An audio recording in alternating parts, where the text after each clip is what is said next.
Since the dawn of time, all have submitted to one true ruler. Fate, moments of euphoria, sorrow, acceptance, all are fleeting in the face of destiny. Yet only the bold dare defy this rule.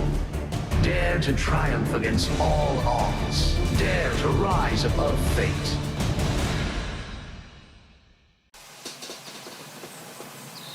You love it, you wear it. Wear your passion. Share your passion. Wherever, whenever. Gaming is a lifestyle. Get your merch at shop.eslgaming.com.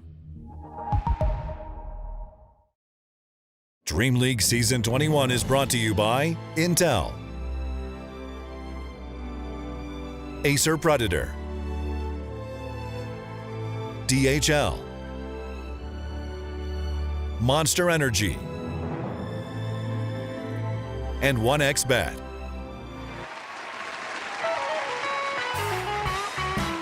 Hello everyone and welcome back. We are now live with day 2 of Dreamleague Season 21 here in our updated and accelerated format here ahead of the International 12. I am Sneyking. Joining me as always is Winter, and Winter, bad omens for today. It's thunderstorms, roofs are leaking. What's going on, man? Are you doing okay? Upset is happening. It's signaling an upset today.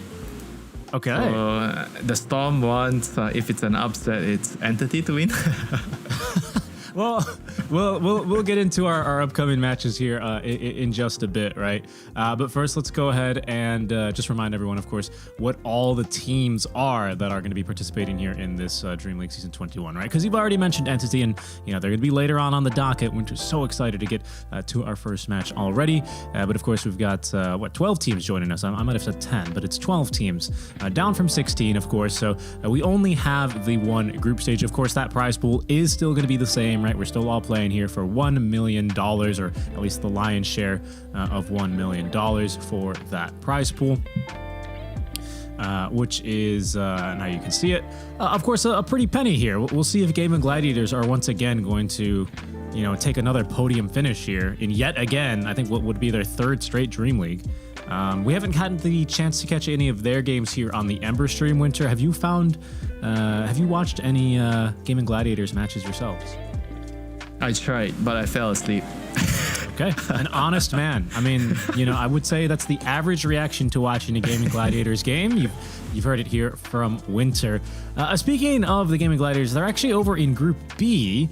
We can now see not only the groups, but the standings here as well. And maybe they're asleep at the wheel as well. 1 and 3 here. A pretty rough day. Day 1, I think, is probably the biggest shock so far of the tournament. Quest down there sharing 4th place alongside Evil Geniuses with Gaming Gladiators. But the Gladiators, they lost to Team Spirit and they drew versus OG. So that's where they stand. And again, top 4 only move on into that double elimination bracket. You really want to be in top 2 in your group, because then you get seeded into that upper bracket. Any shocks, any surprises for you over in Group A, Winter? Group A. 9 Pandas is 4-0, Entities 3-1. I think Shopify Rebellion for sure. I didn't expect them to perform well. And when I watched their game, I watched one of their game yesterday. They played against, it was the... They played versus Entity and Tundra, and they 2-0'd Tundra. Yeah, it was the Entity. Tundra game, yeah. I watched the Shopify Tundra game, and I felt like they were playing so well as a team. The game where RTZ was playing Alchemist. I was quite surprised at how well they were moving around the map, playing around each other. A lot better than the last time I saw. Fair enough. I mean, I don't know how often you watch RTZ. I'm always trying to still waiting for his stream to come back one of these days, but we'll see when we're going to get to see him next. And we'll go ahead and take a look at our schedule as well, because you mentioned the Shopify Tundra series. Well, we've got Tundra as well all day on this channel as well. We are actually going to be leading off with one of their series here first, which is going to begin shortly, everyone, as they take on Entity. We'll get to, of course, some news about those rosters in just a little bit, of course. Following that is going to be another Western European banger, OG taking on Quest Esports, two teams that failed to get through to the Western European regional TI qualifiers, but still showing lots of promise. 9Pandas and Tundra, and then OG and BetBoom will be on the latter half of the day. Still some really exciting matches, especially if 9Pandas continues their momentum today. That'll be a true test here for Tundra to see how well that team is currently settling in with their roster changes. What do you think, Winter? What do you think about today? Day 2 of the group stage of 3, right? Teams are going to have almost halfway through already their tournament run. I mean, a lot of fun games, you know. Every team has kind of like a small roster change. OG, Quest, Tundra, Entity with a stand-in. I think only 9Pandas actually, and BetBoom. Both those two teams, those Eastern European teams, didn't really change anything up. But overall, we have a lot of small little changes, and some are working really well. Some might need more time, but just very, very interesting to see all those new players gelling. Yeah, and you speak of new players, and that's certainly what our first match of today is full with, because pretty soon, guys, we are going to go underway with Entity versus Tundra Esports. Again, I think this is very one of two rosters that are going to be slightly different. I think the biggest difference here is that for Entity, this is going to be a temporary thing, while for Tundra, this is going to be something that needs to find some success, as this is going to be their TI-12 roster for the upcoming tournament. I have been pretty impressed with how Tundra have shown so far, at least in R2O series. We'll go ahead and take a look at their lineup now. Of course, Topson new to the picture, and 9 has moved over from that mid lane all the way to position 4, but their synergy between himself and 33 has been nothing but phenomenal. I've been impressed. Yeah, I mean, yesterday we saw how well they were moving together in the first series when Tundra was playing Talon, but I think in the second series when they were playing in Shopify, he was one of the games that I watched, he was playing Kunkka, and I feel like you need to put him on more of like those flashy heroes, you know, the Monkey King, the Kunkka, what else? Maybe some of his like weird heroes that maybe Primal Beast as well. Like Kunkka is more like a park where he's a very stable hero, you know. You're not really allowed a lot of room to make flashy plays, like how he 1v3 yesterday as the Earth Spirit. Yeah, the Earth Spirit. So I think they have to try to prioritize those heroes on Topson and just let him do his thing, you know. Don't try to make him adapt towards the draft. Oh, we need this kind of hero in the draft, you know. Just give him his kind of hero. I could see that. I think there's a point to be said about, potentially playing Kunkka a little bit flashier. I do think it comes with a lot more experience. I mean, you watch Attacker play that guy, and it's like you're watching just some waterbender basically move his way around the map. I think his shard, and he's gotten, I think, some recent changes to the Tidebringer especially that leave him doing a lot more damage in fights. But I mean, I think in general, I agree with you, right? On the point of analysis being, you need to give Topson a hero that he's going to shine in. You can't necessarily give him a hero that your draft needs. So maybe that's still something, lessons that Tundra may have to learn, at least for them to be able to find success. Their opponent's Entity as well, making a little bit of a roster adjustment here. We do have news. Yesterday, I was mistaken. I thought it was a Talon member that was playing from home. It was actually Entity all along.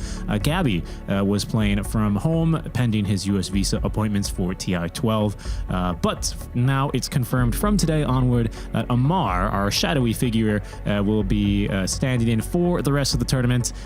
We have no picture of him, so we'll be on the lookout for him. However, we do have some very, very mean stats, and this could always be a little bit advantageous for Entity as well, can't it? When you have such a what's the word I'm looking for here to describe Amar's hero pool? Such a decisive player, he just has such a unique play style that he brings to offlane that I think forces you to adapt. He's the hero we don't deserve. We'll see if Entity deserve it here, as they are going to have to get underway yet again. I mean, Entity also having a fairly good day, actually bettering Tundra's score by 1, as they do currently sit second place in their group. We'll go ahead and get underway with our draft here very shortly, just so we can see what, if any, adjustments to that first phase drafts that Tundra have made. So far, nothing out of the ordinary for what you'd expect against this team. Tundra, obviously, with with Topson have themselves an Invoker player, but Entity, in case you're not aware, also have quite the Invoker specialist himself, Stormer. I think I was hovering his profile here in the lobby, and he's got something like 1,300 Invoker wins, which is just absolutely ridiculous. Yeah, he is a very, very good Invoker player. I think his playstyle is a little bit different from Topson from the mid role. Like Stormer is more like I think he's a kind of like a greedier player. He plays for farm more and the team's draft. I feel like sometimes you see them prioritize his hero very early. They pick his hero up as soon as possible because a lot of teams like to ban his hero pool, remove him from his comfort zone. And so sometimes you see Team Entity do that to try to protect him. So he's definitely very, very high in the list. So is Tundra. Tundra also wants to protect his pick as much as possible. But at the same time, I feel like the hero that Topson shines in right now, some of the heroes, if you don't pick them early, like the Earth Spirit, it's quite hard to get them later. Right. And just before we get into this draft analysis and start digesting and theory crafting the picks and bans here a bit more, I do see that Tundra have Radiance and second pick. I don't know if we've yet seen the graphic of what the priority and selection was. I didn't notice it in the lobby. But we were just talking about right before we got started that there's quite a difference in win rate between the sides, isn't there, Winter? Yeah. At the moment, Radiant has about 75% win rate. In this tournament, right? Yeah, it's a small data pool right now. 24 matches. I mean, what you're looking at 18 of those matches that Radiant wins? I feel like maybe at the end of the group stage, it might equalize a little bit more. I think 75 sounds a bit too crazy. So Entity I get it, the Radiant Roshan control, it's better at minute 15 to 20 because of how the game works at the moment. It's quite often you see a Desolator hero, TA, Venge, minus armor hero. So if you're on Radiant and you have those heroes, Beastmaster for example, it's pretty straightforward for you to take the Rosh in the first, actually not the first night, the second night, 15 to 20 minutes.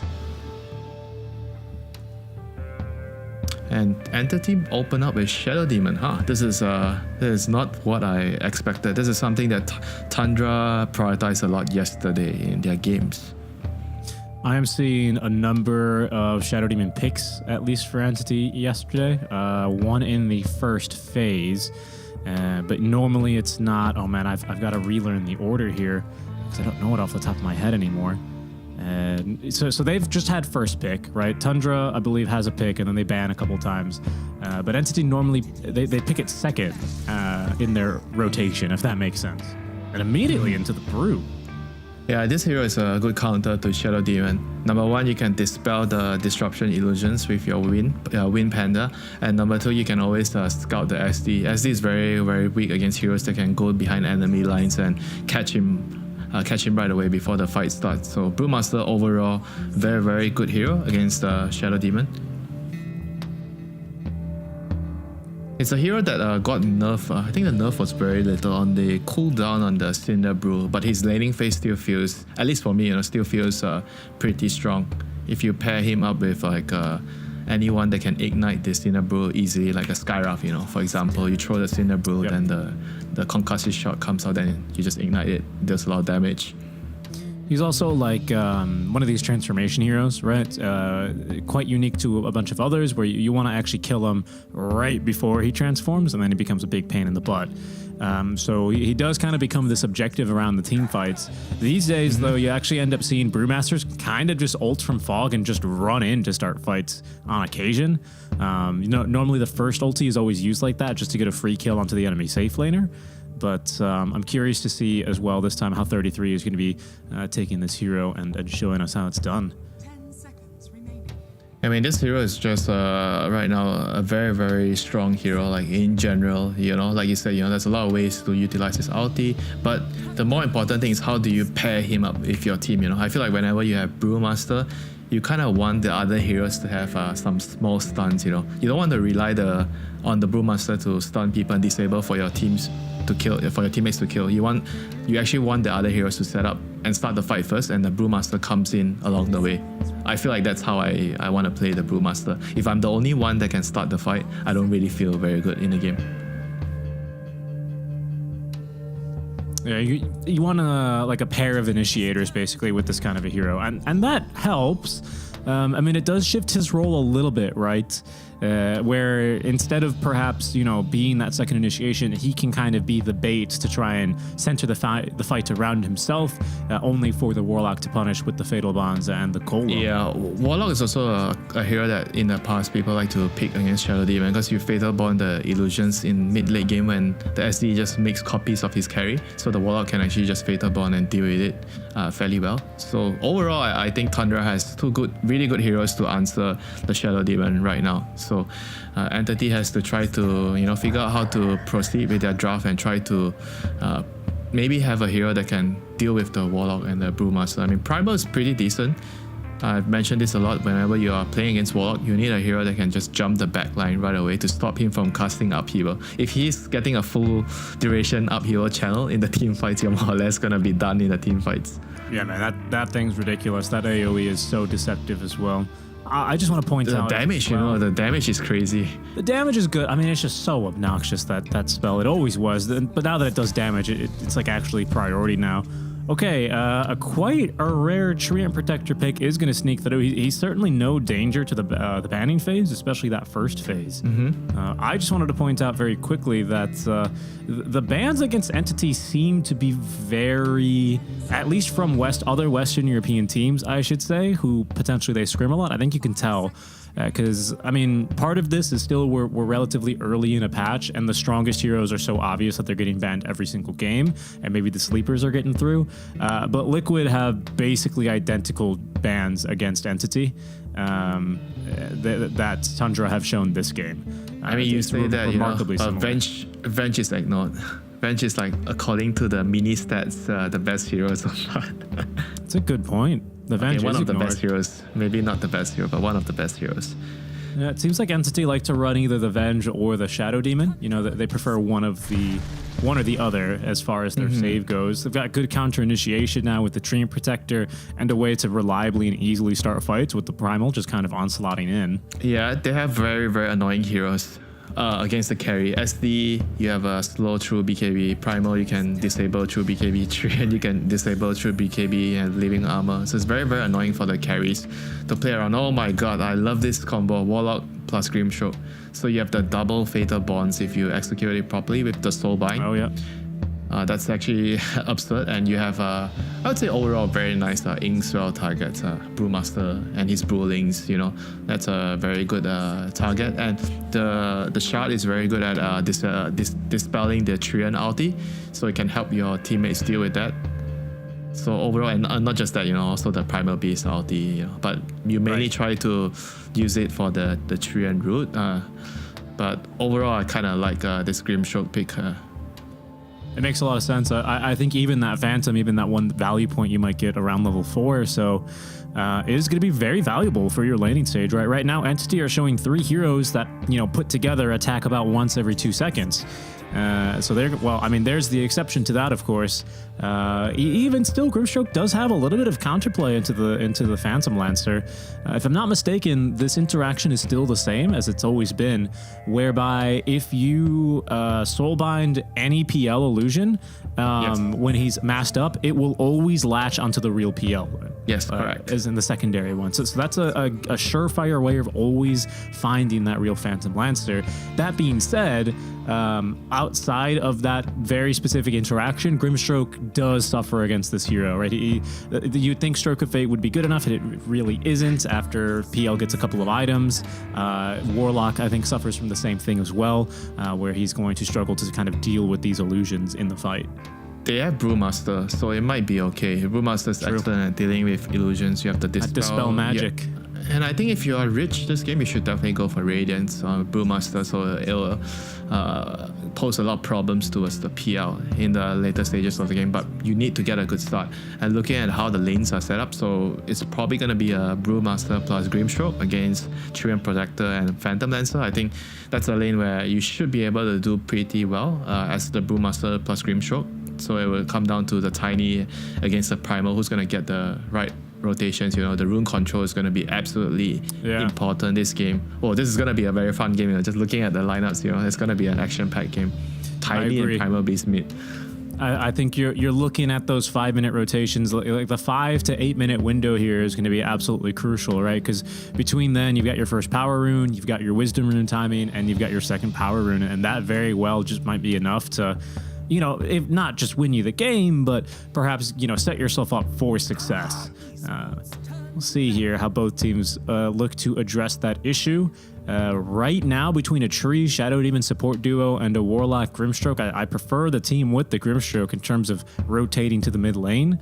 You got good, area control on Entity. That's undeniable between Nature's Grasp and of course Disruption. But I don't know, for the aggressive potential, I think I prefer Tundra's support duo, maybe even with that Brewmaster, splitting on into the mid lane to force a fight and really get the ball rolling for your Tiny.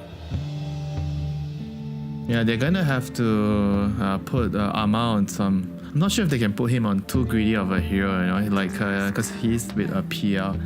Okay, they ban out the Razor, so I think overall that's an excellent ban because Razor counters most of the last pick carry heroes that you're gonna have. And the Centaur ban as well, removing another one. Centaur's pretty decent at dealing with the Warlock upheaval and the Brewmaster split, so that's a pretty reasonable ban. I think what they're gonna need here is like someone beefy to stand in front to protect like the team, because the SD and the Treant, they're gonna get constantly targeted by the Brewmaster Brewlings and the Tiny looking for them with the dagger. So they need somebody to stand in front, and Primal doesn't really like to stand in front initially in the team fight. He wants to have somebody stand in front, and then he comes after the initiation has happened to disrupt the fight. So I'm thinking of some beefy hero, some like maybe some Mars type kind of hero to stand in front. I'm thinking of a Mars. I think the Tidehunter's going to suffer a little bit too much to get a Ravage out against something like the Lift or that Phantom's Embrace. So that's going to be really annoying. I'm just pointing this out because I do see a Sneyking game here, but I mean, it looks like he's played Sneyking in a victory actually over Shopify. Oh, that's true. That's true. Sneyking seems pretty good now. Oh, wow. Okay, the anti-carry hero. Without seeing their matchup, they're so confident. It takes so much confidence to pick the Viper here. How can you punish this? To be fair, there's actually there's nothing to pick, right, to win this lane. I'm not sure. I mean, I think there's still a Troll. Troll is available. That's stronger. The carries that are stronger in the lane. I mean, you definitely want to be like some range hero. So Troll is the first one that I think about. Yeah, I mean, Troll's a good bet. Drow, on occasion, with the slows, can sometimes outrange. What'll it be? A Faceless Void instead. So just, Time Walk. They're just going for the hero that's good for their lineup instead of just caring about the lane matchup. The Void against Viper is still quite weak, but on the other hand, I think the plan here, because they still pick Void, is maybe to have the Grimstroke try lane for a bit. If you try lane, you kill the Viper once or twice in the early laning phase. The most ideal situation is you camp him right at level 1. Right. You kill him, he TPs back, and then you kill him again. That is the most ideal scenario for you. And the Brewmaster should be okay to play solo for a while. And if you think about the trade-off, right? If I have a poor Brewmaster and you have a poor Viper, who is going to feel worse? The Viper, for sure. So I'm going to be willing to take that trade-off if I'm Tundra right now. It's a good based point. Based on the last pick, I feel like they might actually do that, because if you're picking a Void into this kind of matchup, you must have like a contingency plan to deal with the Viper. I think my only concern upon hearing this one, first of all, I agree with your point of analysis on that safe lane. Like you're saying, being able to try lane, even if you don't kill him R twice, if you kill him once and then just zone him out from XP range and build that advantage for Skitter, that's good enough, right? That's a victory in my book for the safe lane. I'm only scared because you do have a Katsuomi Treant Protector. I mean, this guy is known for the Treant. I think this hero's he's more balanced now. I wouldn't call him Imba, but he does so much damage with the Nature's Grasp, and then of course the slow Leech Seed. Thank you. Leech Seed it's still really good. You have Watson as well, who's going to be able to spam from range onto effectively a melee hero, right? And he's tanky, and the primal stances are maybe a little bit Imba right now for him, but I don't see him really surviving through that for too long. So I could see this kind of being some game where Amar is just going to have to kind of, deal with a bad time, and potentially you get this PL off to a good start. I don't know. I think it's a really fascinating early game. Not to mention, right, this 5 to 8 minute window where the mid laners are going to need to be contesting for the power runes, right? Because that's got so much to do with this matchup as well. I mean, if their plan is to just leave Armor on his own device, I think it's going to be hard, They are definitely going to have to make sure that he has a game. Viper is the last hero that you want to get sacked on in the lane. He has to be able to play the game. I feel like if the enemy does the tri-lane against your Viper, you need to actually do a tri-lane too. I feel like that's something that I would consider. Okay, a try with a tree, Shadow Demon. I mean, that seems pretty good, honestly. It's pretty decent, with the heroes. We'll see. We have to keep our eyes on Nine, Like whatever he does in the early game is going to determine a lot of the game.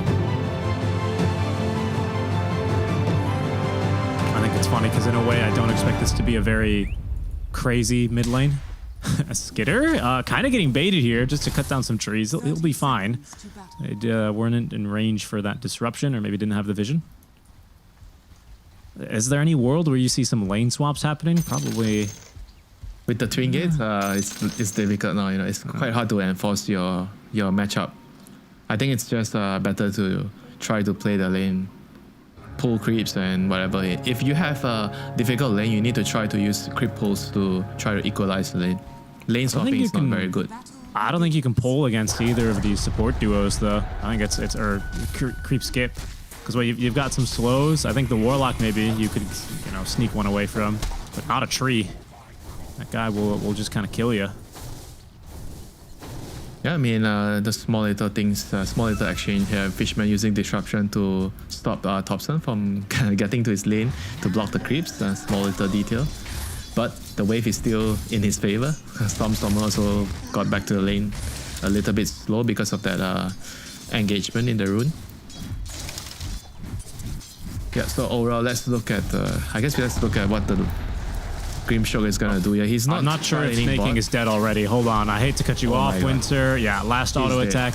I mean, it was just the silliest, the smallest mispositioning there. Basically, his mistake was not anticipating Kataomi to be in those trees, and as soon as he committed that error, it was grievous. That's it. Just heads up play there, able to find the kill. And that's the strength. I mean, honestly, it's so easy to get first blood on this hero. He does so much damage. Leech Seed with one blood grenade. Yeah, to kill almost any support. Disgusting lane. Tyrion and Viper. it's real good. I mean, I do question why they're not considering the tri lane here.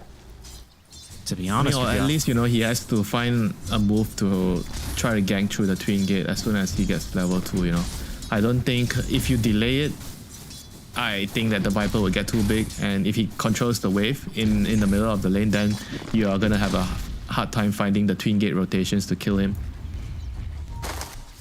All about rotating through that twin gate. And what about for the carries here? I only bring it up because, of course, we do have that Faceless Void potentially threatening to rotate with a Chronosphere. Do you suspect any Chrono rotations here early on, or do you think we're lacking damage in Chrono? Chrono into... Yeah, they don't really have much to follow up. I mean, maybe if the Tiny has Axe, you can throw your tree into the... That's not happening before Skitter's at least level 12 and has a couple added. I mean, fair enough. That answers the question then. But yeah, I think other than that, the carries are just going to try and get the best start they can in these lanes. For Sneyking, it's going to have to be a much different kind of a lane here that I think the Warlocks are used to. He's going to be having to play just a little bit more on the back foot. Found a nice camp at least. He's found the Ghost Camp for a really well executed half pull. So that'll go a long way for helping the equilibrium down here. You can see Kataomi's eager to not let that happen again. I just love focusing on these small things, as they do end up making just such a big difference. And that's a win there for Sney, able to unblock the camp immediately. Top lane. Yeah, in trouble here, as 33 is going to have that big old Inkswell onto him, and eventually they'll get the damage. He was just slowed to a crawl there. Yeah, that's the power magical. Of the Brewmaster plus Grimstroke. Anything that can nuke and trigger the Cinder Brew. And 3 minutes, Lotus has spawned, but Amar still wants to go. He does. They pop the glyph. They pop the glyph. Oh my god, he's gonna be forced out of lane. That was pretty intense. I mean, Skitter is going to be able to time walk away from the leech seed immediately. Sneyking doesn't seem like he'll be as lucky. 5 poison attack stacks already with the creep wave still tanking very effectively. Skitter's still alive as Katomi does chase him down, provides vision. Skitter with another time walk here in a second. He's popped the second skill point into it as well, but it's still another 15 seconds till he has another one. Amar, limited reserves here on the mana, but with a mango, more than enough to get through this limited HP pool from Skitter. He might just be dead, hiding away in the trees, but that's no place to hide from a Treant Protector. Another double kill in this bottom lane, or the first one, perhaps of many. Fishman. Yeah, it looks like he may just be going down here. That Ignite slow doing a little bit too much work, and he will drop. I think this trade is not very good for Tundra for sure. You know, even though they're killing the SD top, but PR is free farming still. If you look at the Void at bot lane, faces Void, he's not getting sad. much. You know, Yeah, he's very sad. I mean, the Grimstroke has to find a way to help bot lane, or at least control runes for Topson, and the Tiny has to make a rotation towards bottom 6 or 8 minutes, you know. And I just want to point out how good Katomi is on this hero right now. There's no camps down bottom. Remember, he got his sentry dewarded, but he went back to body block it just to make sure that Amar can recover his HP, his mana, for them to get ready to go again. You know, he's not even leaving any quarter right now for Skitter, any safe farm for them to have. This wave's pushing so hard, and there's not much they can do about it. Really good support plays, honestly. It's a faceless Void against a Viper lane, you know, like not just the Treant, you know, there's not much you can do by itself, you know. And mid lane, you see Stormstormer, he's also trying to just drag creeps and try to get efficient farm. He doesn't really want to contest against the Tiny at the moment, just doing the smart thing, trying to make sure you get farm. Sney in the top lane. They will make a play for Watson. He's going to use the doppelganger. Does still get connected. Trying to juke him out now with the illusion. Seems like they maybe have fallen for it. Sneyking, you know, hitting him with the upheaval level 2, and Fishman, well, he's not going anywhere here. 9 will still live. Sney eventually is going to be forced. Upheaval. Oh, what a spell. That's some gameplay right there. You ever just walk up in Dota and then just start channeling upheaval for, what is it, 10 seconds? How long can you? 12-second channel? That's some gameplay right there. Oh, mid lane, here comes the rotation. Tundra's bringing heroes. Yeah, this could be good. Sneyking looking for another 8 PM of 2 as he's going to start this upheaval. Oh, goodness, look at it go. 9, he's running, and they're so slowed from this upheaval. They just cannot get away. Fishman, he's going to fall as well. It's a double kill for Topson, and with the wagon here, Entity, they could be in for some real trouble in this mid lane. Yeah, that's a very big move here by Tundra. It's going to deal a lot of damage to the tower. No, I don't think they will be able to take the tower, but it's a good amount of damage. Topson, he can't get the power rune, but he's going to get a bounty rune, and let's see if he can make some plays on the map. I think he needs to be active because you have Warlock and Grimstroke supports. Both of these supports need levels, you know, so they need somebody to move around to give them some space, and Tiny is perfect for that. Yeah, and Sneyking going to open up at least the bottom lane access now as he does find a really clutch D-ward. Good move from him. So he's not just standing here and channeling upheaval. He's actually doing some D-wards as well. I mean, and credit to him because, I mean, his bottom lane's impossible. You know, you pick Warlock, you don't pick this hero to lose the lane anymore, funnily enough. But still, you know, able to rotate and get some action across other lanes. Skitter well on his way towards that Hand of Midas as we do approach the 7-minute mark, with both supports ready to collect their Wisdom Rune. Yeah, Wisdom Runes, 1 apiece. This is what we want to see, you know. We have a game. Equality. Making back top. I don't know what's the outcome here, to be honest. Okay, 33's nearby, has the Urn of Shadows. Sneyking, the upheaval. Watson, he's slowed. He's got the doppelganger finally out, and they're actually going to trigger the split. As Kataomi is in the vicinity to try and slow down these Brewlings just a bit more. They believe they've identified the real Phantom Lancer by now. Indeed, they have. That's a really nice Fatal Bonds as well, and they should have the kill easily here onto Watson. Nicely done. Very nice. Good rotation. Oh, but they'll get Skitter down bottom in exchange. That Stormstormer rotating in for the first pulverize of the game, in addition to that Viper Strike. Top, though, Kataomi attempting to defend this tier 1 tower, as Treants like to do, but where you going? You're not going anywhere. Sneyking's denied the entire area with the upheaval. It's too darn tanky. They cancel the TP. They do not dare TP into upheaval, Winter. What a spell. There it is, 3rd point in upheaval. Hell yeah. I have a Channel lot of that. fun casting that spell on the dead lane farming creeps. Yeah. Channel that for 14 seconds. You got your little imps spawning as well, your minor imps. Yeah, I mean, it's such a good quality change of life, you know, for Warlock. You can never push out lanes before, and right now, haha. your teammate can never yell at you when you're doing that. That's true. I imagine that the Midas purchase on this hero have fallen dramatically, because this used to be like a Midas is necessary hero. Same thing as... Yeah, you don't need it now. Yeah, same thing as like AA. I mean, you don't see AA now, but like you just don't really have anything else to buy other than like your Ags or something. But now you don't need it because you can just farm by channeling a spell for 14 seconds. What's the cooldown on this thing? Okay, this is a good ward. Entity sees the Tiny moving away, so they're going to invade right now. They're trying to get a pick off here.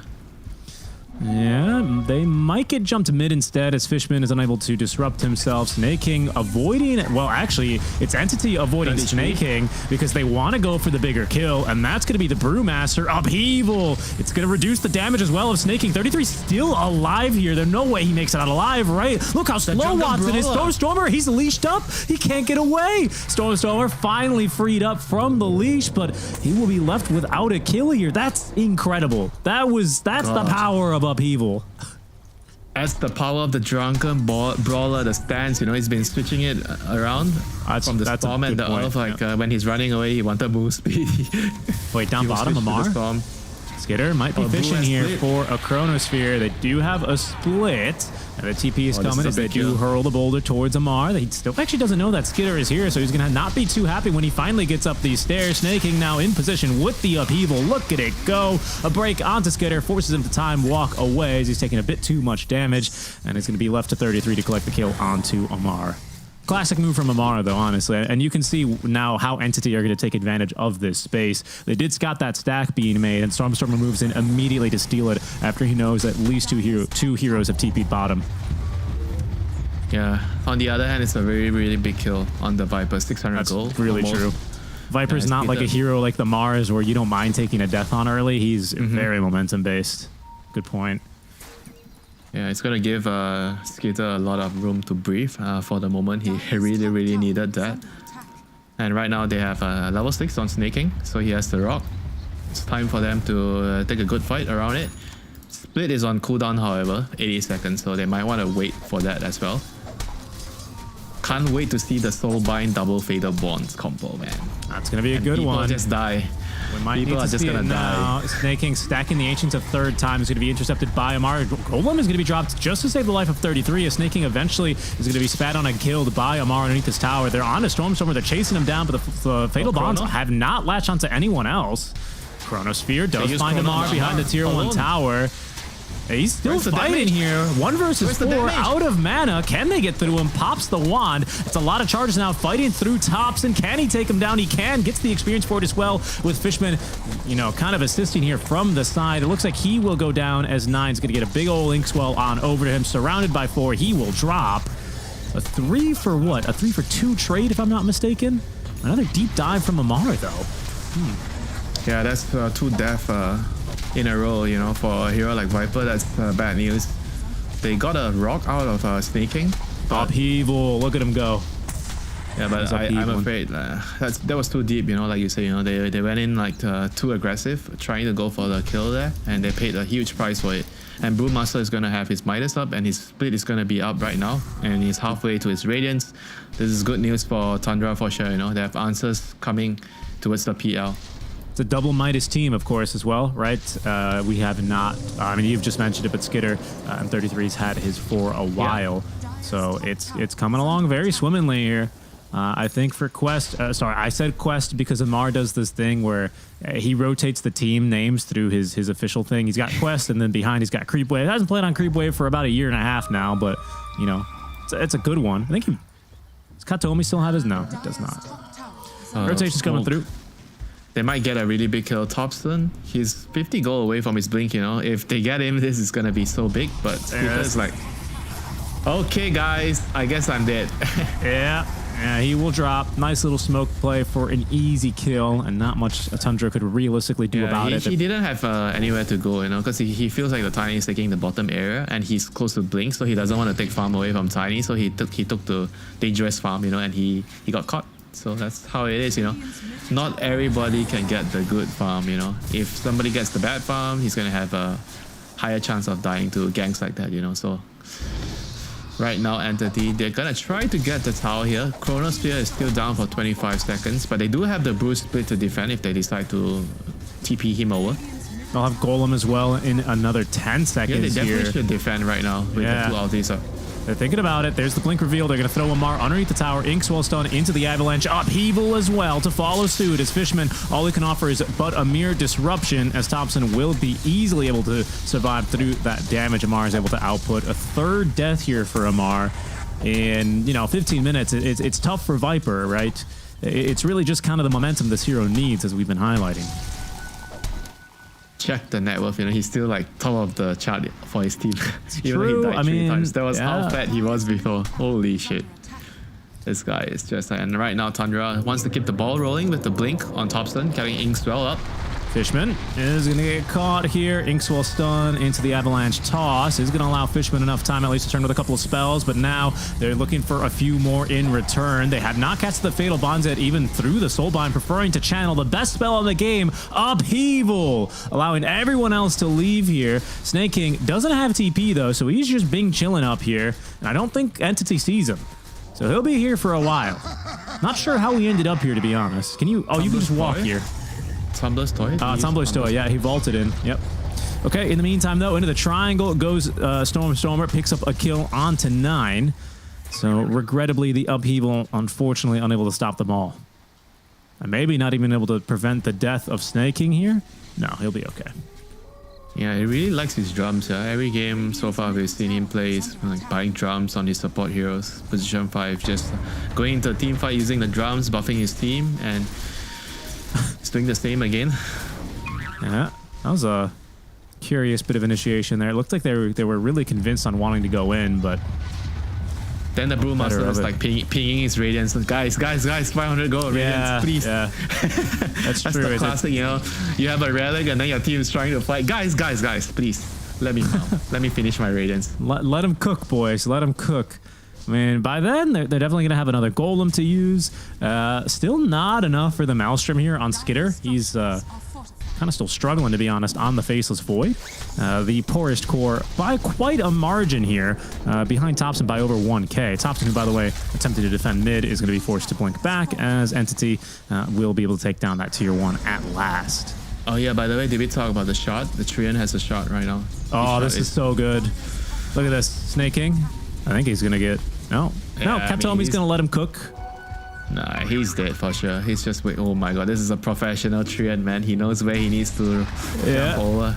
It's all right. Sneyking, he's found happiness through the Lotuses. He's got a great healing Lotus now. Worth it for him. Farmed a whole wave. You know, this guy plays a lot of Treant when you see him having the casual win lace. You know, this win lace is so important for you to cross certain areas with the trees being a little bit too far apart. But with the win lace, you can cross over. It's true.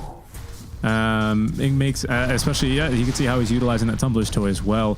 We'll see a little bit more of his movements a bit later on. But he's also been doing a good job. He's actually maxed the living armor first.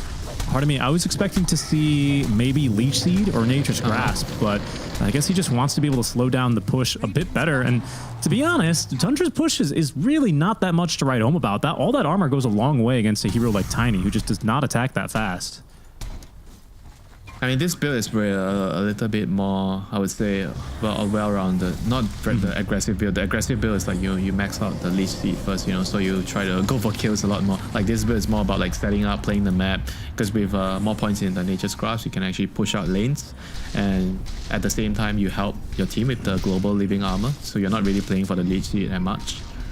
But I like this way of Treant, you know. It depends on the state of the game. If it's a more... I want to sit and farm and play for the late game, I think this build is good. But if you have a more brawly lineup, you want to keep fighting, you have a lot of blink daggers, like the game we saw yesterday where They had Earthshaker and what? They have two initiating heroes with Blink. So in those kind of games, I feel like maxing the leech would be good. And you look at how he's dewarding. You know, he's using the Nature's Garage to connect to the places where he doesn't have a tree to move on to deward. This is like the new tech right now you do with Tree and Protector. Yeah, it's true. Nature's Grass now counts as trees, which is a really, really nice quality of life change. I also think, like, one last note on his skill build as Tundra are going to smoke up and look for a kill top. But one last note on the tree build is that it's counterintuitive, but, like, you know, you don't necessarily always want to max your skill build for your lane, you know, because you see a Viper, you're like, I want to max my Leech Seed. I think is quite a natural reaction there. But, you know, when you think about it, it's more about what you're going to be doing in the mid game and not so much the lane, right? You take your 2 points for the lane, and then you need to think about your future. And I think that's exactly what he's done. Katsum, I mean, he's a pro on the tree, honestly. So always a pleasure to watch him. He's one of the, for sure, at least for me, the best treants around. You know, I like watching his treant. Well, so Q, I believe, has got a really mean tree, if I'm not mistaken, doesn't he? Yeah, this hero, you need to be a specialist on this hero to be able to do the small little things properly that can give you the slightest edge to win the game. Very, very complicated hero, I would say, to play. Indeed. And as Stormstormer, once again, huge stack for him, so gonna help him to get to his heart. Let's check up on a couple of our cores, right? Because we've been mostly focusing on a lot of these supports as of late. Radiance is finished for 33. That's why Tundra is taking such an aggressive posture here. But again, the push is slow thanks to that max living armor. Full Blade Mail, nearly a heart for Stormstormer, but he's still a bit further away than he'd like. He just needs another, basically 100, 200 gold, and he's got it.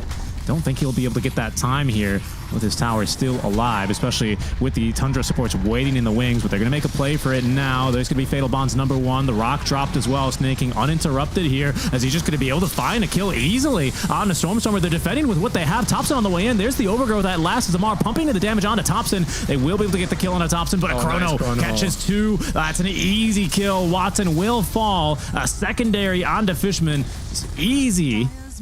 And that is Tundra making a big team fight win. I was trying to build up to this, but it seemed like they were so close to some of their big items, Winter, but just beaten to the punch barely by Tundra. Maybe that's the difference the Midas makes. I think they just forgot to account that the Grimstroke had shot. So the way they started that fight, they tried to go on the Brewmaster right away with the Polarize, but he just used the Inkswell to dispel it, and they turned the fight around. I think they just didn't really notice that the Grimstroke has a shot, you know, so that actually cost them the whole team fight. Yeah, I wasn't sure if it was Shard or the Phantom. Sorry? I think you're right, it was the Shard. It was the Shard, yeah, for sure it was the Shard, you know. It dispelled the Polarize. They just didn't really account to that. You throw your initiation onto one hero, and an important hero like Brewmaster, and he gets the split off, and then you're done. Okay, Topson is going to be successful in defending his Wisdom Rune from an unseen tree. Obviously, he knew he was there because of the very suspicious nature's guys. And are Quest thinking about Roche now? Mars got his own BKB. They're bringing over Watson as well, who's got his Ags and Diffusal, and they're going to go ahead and start it up. Medallion for Fishman with the illusions to tank. They think that they can get this done. Honestly, without Golem and Chrono, yeah, why not? With the Solar Crest, this is not that slow for them. And like you said, all the big ultimates are down. You have to be able to find trades like this when you're playing against Chrono, playing against Rock. Yeah, so they got another shard. Who got the shard? Oh, Skitter got... What? Skitter got the shard? You see that poor? Huh? Okay, he just got really lucky or something. Skitter got the shard. Okay, so that means both supports have theirs already, I believe. Oh, yeah, they already had the shards. So, okay. That makes a lot of sense. I guess Brew probably had his as well because it's so good. So then it was between him and Topson, right? No, actually, Brew probably... I don't know. I guess it must have been between Topson and Skitter because Topson doesn't have it. Yeah, and Skitter got the roll there. I mean, this one's pretty good, honestly. Reverse Time Walk. I think it's undervalued a little bit. It's not as good as, like, I don't know. It's not as good as the Grimstroke one for sure, but I think it certainly has a place late game. Question is it better than the Tiny Shard? I think the Tiny Shard is better. I don't know. Well, fair enough. The tiny shard is better when you have a lot of items, but before you have a lot of items, the void shard is better, if that makes sense. Yep, does make sense. Well, it seems like perfect timing for Tundra to pick up those shards in that order. I still want to see the Soulbind double Fatal Bonds combo, you know. We'll get and there. people We'll just get there. dying. You know what we did just see was Katomi's first blink. He tried to find a kill on the Topson. That didn't work out. Heart's finished now for Stormer as well. Just kind of running through a couple of these entity items. And other than that, Watson's just chugging along pretty nicely for his itemization up into the Manta style next for him. But that BKB for Amar, yeah, had it before the Roche. But that's what I mean, though. If he had that in the fight where they tried to take near the tier 1 tower, maybe it goes a bit better for him. But not in the cards. Katomi is hunting for a Sneyking. I think Sneyking caught a glimpse of him. Sneyking, he knows he's in trouble. Quick, upheaval like it's your last night on Earth, Sneyking. Space, guys. That was slow. Look, Amar BKB. Amar BKB to kill him. Unbelievable. I mean, so I believe you can use Overgrowth to cancel channels because it issues a stop command once you connects on the Overgrowth. But obviously he didn't want to do that. Amar said, screw it, man. A 9-second BKB is worth it for a kill onto this damn hero.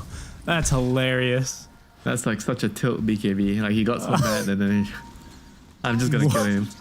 100 move speed hero. Oh god, that's some good stuff right there. That is justice being served to Viper, you know. He's so good at making people move with 100 move speed, and now he knows how he feels. That's true.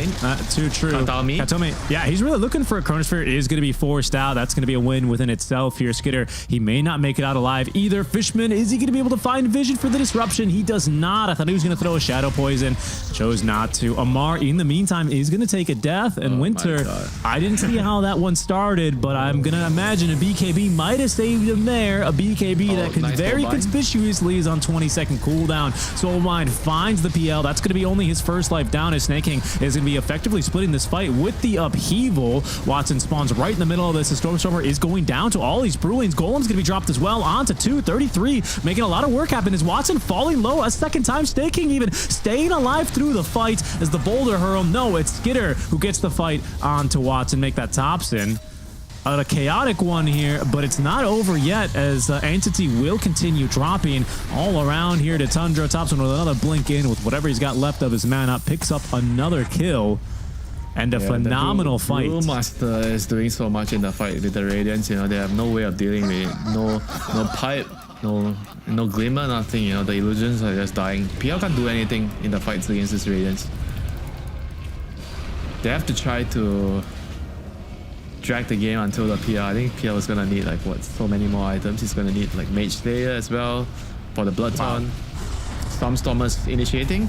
Yes, he is. There's a full pipe of insight online though. His 33 is gonna be a hard one to take down with Amar trying to beat him down now with the BKB active again. Katomi in the vicinity looking for more kills. He takes a long time to die, but I mean, he's dead. There's no way out of that one for him. By the way, I just looked at the death summary for the Phantom Lancer here. It was PL. PL did all the damage to him as an easy kill there. Fishman dies in the mid lane.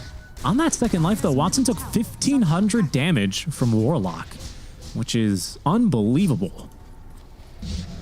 And he might be set to take a little bit more damage as well. Topson now with the tree volley running on in. Watson, he's going to be struggling to get out of this one, and I don't think he will be. There go the Imps. Another kill for Sneyking. Best ability in the game. I mean, he's really good at using the Soulbind to just catch the real hero and setting it up for his team, especially the Tiny here. I mean, it's starting to feel that it's gonna be really scary. You have the axe on the Tiny right now. Yep. So Chronosphere, there's gonna be a lot of damage being chucked in. And the longer the game goes, it's gonna be getting harder for the PL to move around in the fights, you know. You have to really deal with the Radiance, which is a problem by itself. And then now you have to deal with the axe, Tiny throwing trees into the Chrono. There's a Shiva's Guard on 33, you know, as well, to further reduce your damage and attack speed. And your healing, maybe. A Sneyking is going to unleash a weapon of mass destruction onto the Tormentor. I'd like to see the Oppenheimer remake where Warlock maxes Upheaval first in lane. The first Warlock who did it and unleashed it onto the pro scene. It's an absolute a war crime this build is, this hero is right now. Can't believe it. Well, he's playing a really good game, honestly. I like his decision as well to go for the Pipe of Insight. He knows he doesn't really need the Ag Scepter this game. Careful, though. Amar. Spidey senses are tingling here with all the TPs heading on back. I think he makes it out of here. He should. Skitter has Chrono, but doesn't find him with the vision, so he's going to have to stop chasing him there. Yeah, but back to your point, Winter, it just seems like Watson never really has a timing here, especially now that, you know, his basically mid-game didn't go at all how he wanted to, where he's able to like just jump around in these fights and get on top of heroes and do PL things. I don't know if they kill 33 here, to be honest. He has split. There's going to be Stormstormer's axe as well, so the breaks somehow not connecting. 33 is an expert at Aghanim Laboratory. They're looking to turn now with Skitter looking to close the door from behind. Catches 3 in the Chronosphere. Topson throwing in the trees with the volley. The combo here of all ages as Amar. He lives just a second longer. But 3 dead and soon to be 4 as 33 also chases down Stormstormer. Over by the Lotus Pool. At least a nice resting place here for Stormstormer, but this game is out of control now for Entity. Yeah, I mean, I like that you brought up like the PL seems like he doesn't have any timing to play with. I think this is due to you have a off-lane Viper, which doesn't really make your game better as the PL, apart from just winning his lane. He's gonna find Sneyking, but he has Topson here to protect him. Yeah, and 9's here to protect him as well. Snake at least out of mana, so can't hit him with the damn upheaval, but Watson is just gonna jump in versus 5? Oh. I mean, that's like a classic move where the carry is like, oh, my team doesn't make enough space for me, I'm just gonna go fight and then die. Yeah, but I mean, look, we're looking at this replay, and hopefully it doesn't include that death of Watson, but I mean, just a combo here, right? That's the Wombo combo, basically how they drew it up. And a pretty easy kill for them there to follow suit onto Watson. And of course, Stormstormer split up. It just cannot get away. Really good job there by 33. Just called in reinforcements, acted all chill, and to get a really good fight off. And I just don't see really a way back into this one, to be honest with you, for Entity. It's seeming overwhelming. I think the moves they have to make. I mean, here's how I read into this, right, Winter? And let me know if I'm wrong. Basically, Entity can only win fights if Golem or Chrono are on cooldown. And maybe even now Primal Split, honestly. But since their tower damage isn't all that great, they're getting killed in every single team fight with all of their lanes getting shoved back in. It doesn't really feel like they have that much time. Like, Entity are now moving across the map, but Chrono is back in 30 seconds, and Rock is back in 45. You already have another split ready, so Tundra are gonna fight you if they find you. I just, I don't see how they get back into this. They're gonna look for Roche. This is part of why when the map is a little bit bigger, those long cooldown spells tend to be a little bit better because it takes time for you to get to objectives. Yeah, it took them about another 30 seconds to get into the Roche pit. Still not wanting to force the fight here, but Tundra, they've got everything but Golem here. Golem in just 15 more seconds. Oh, they're gonna see Watson. Yeah, they are, and he is just killed immediately. DD rune for Topson. Yeah, your carry is dead. That's it. Okay. Oh no, in the bash it finds Fishman. He was about to go through the 20. He's gonna try again. A cute effort for him, but he's going nowhere.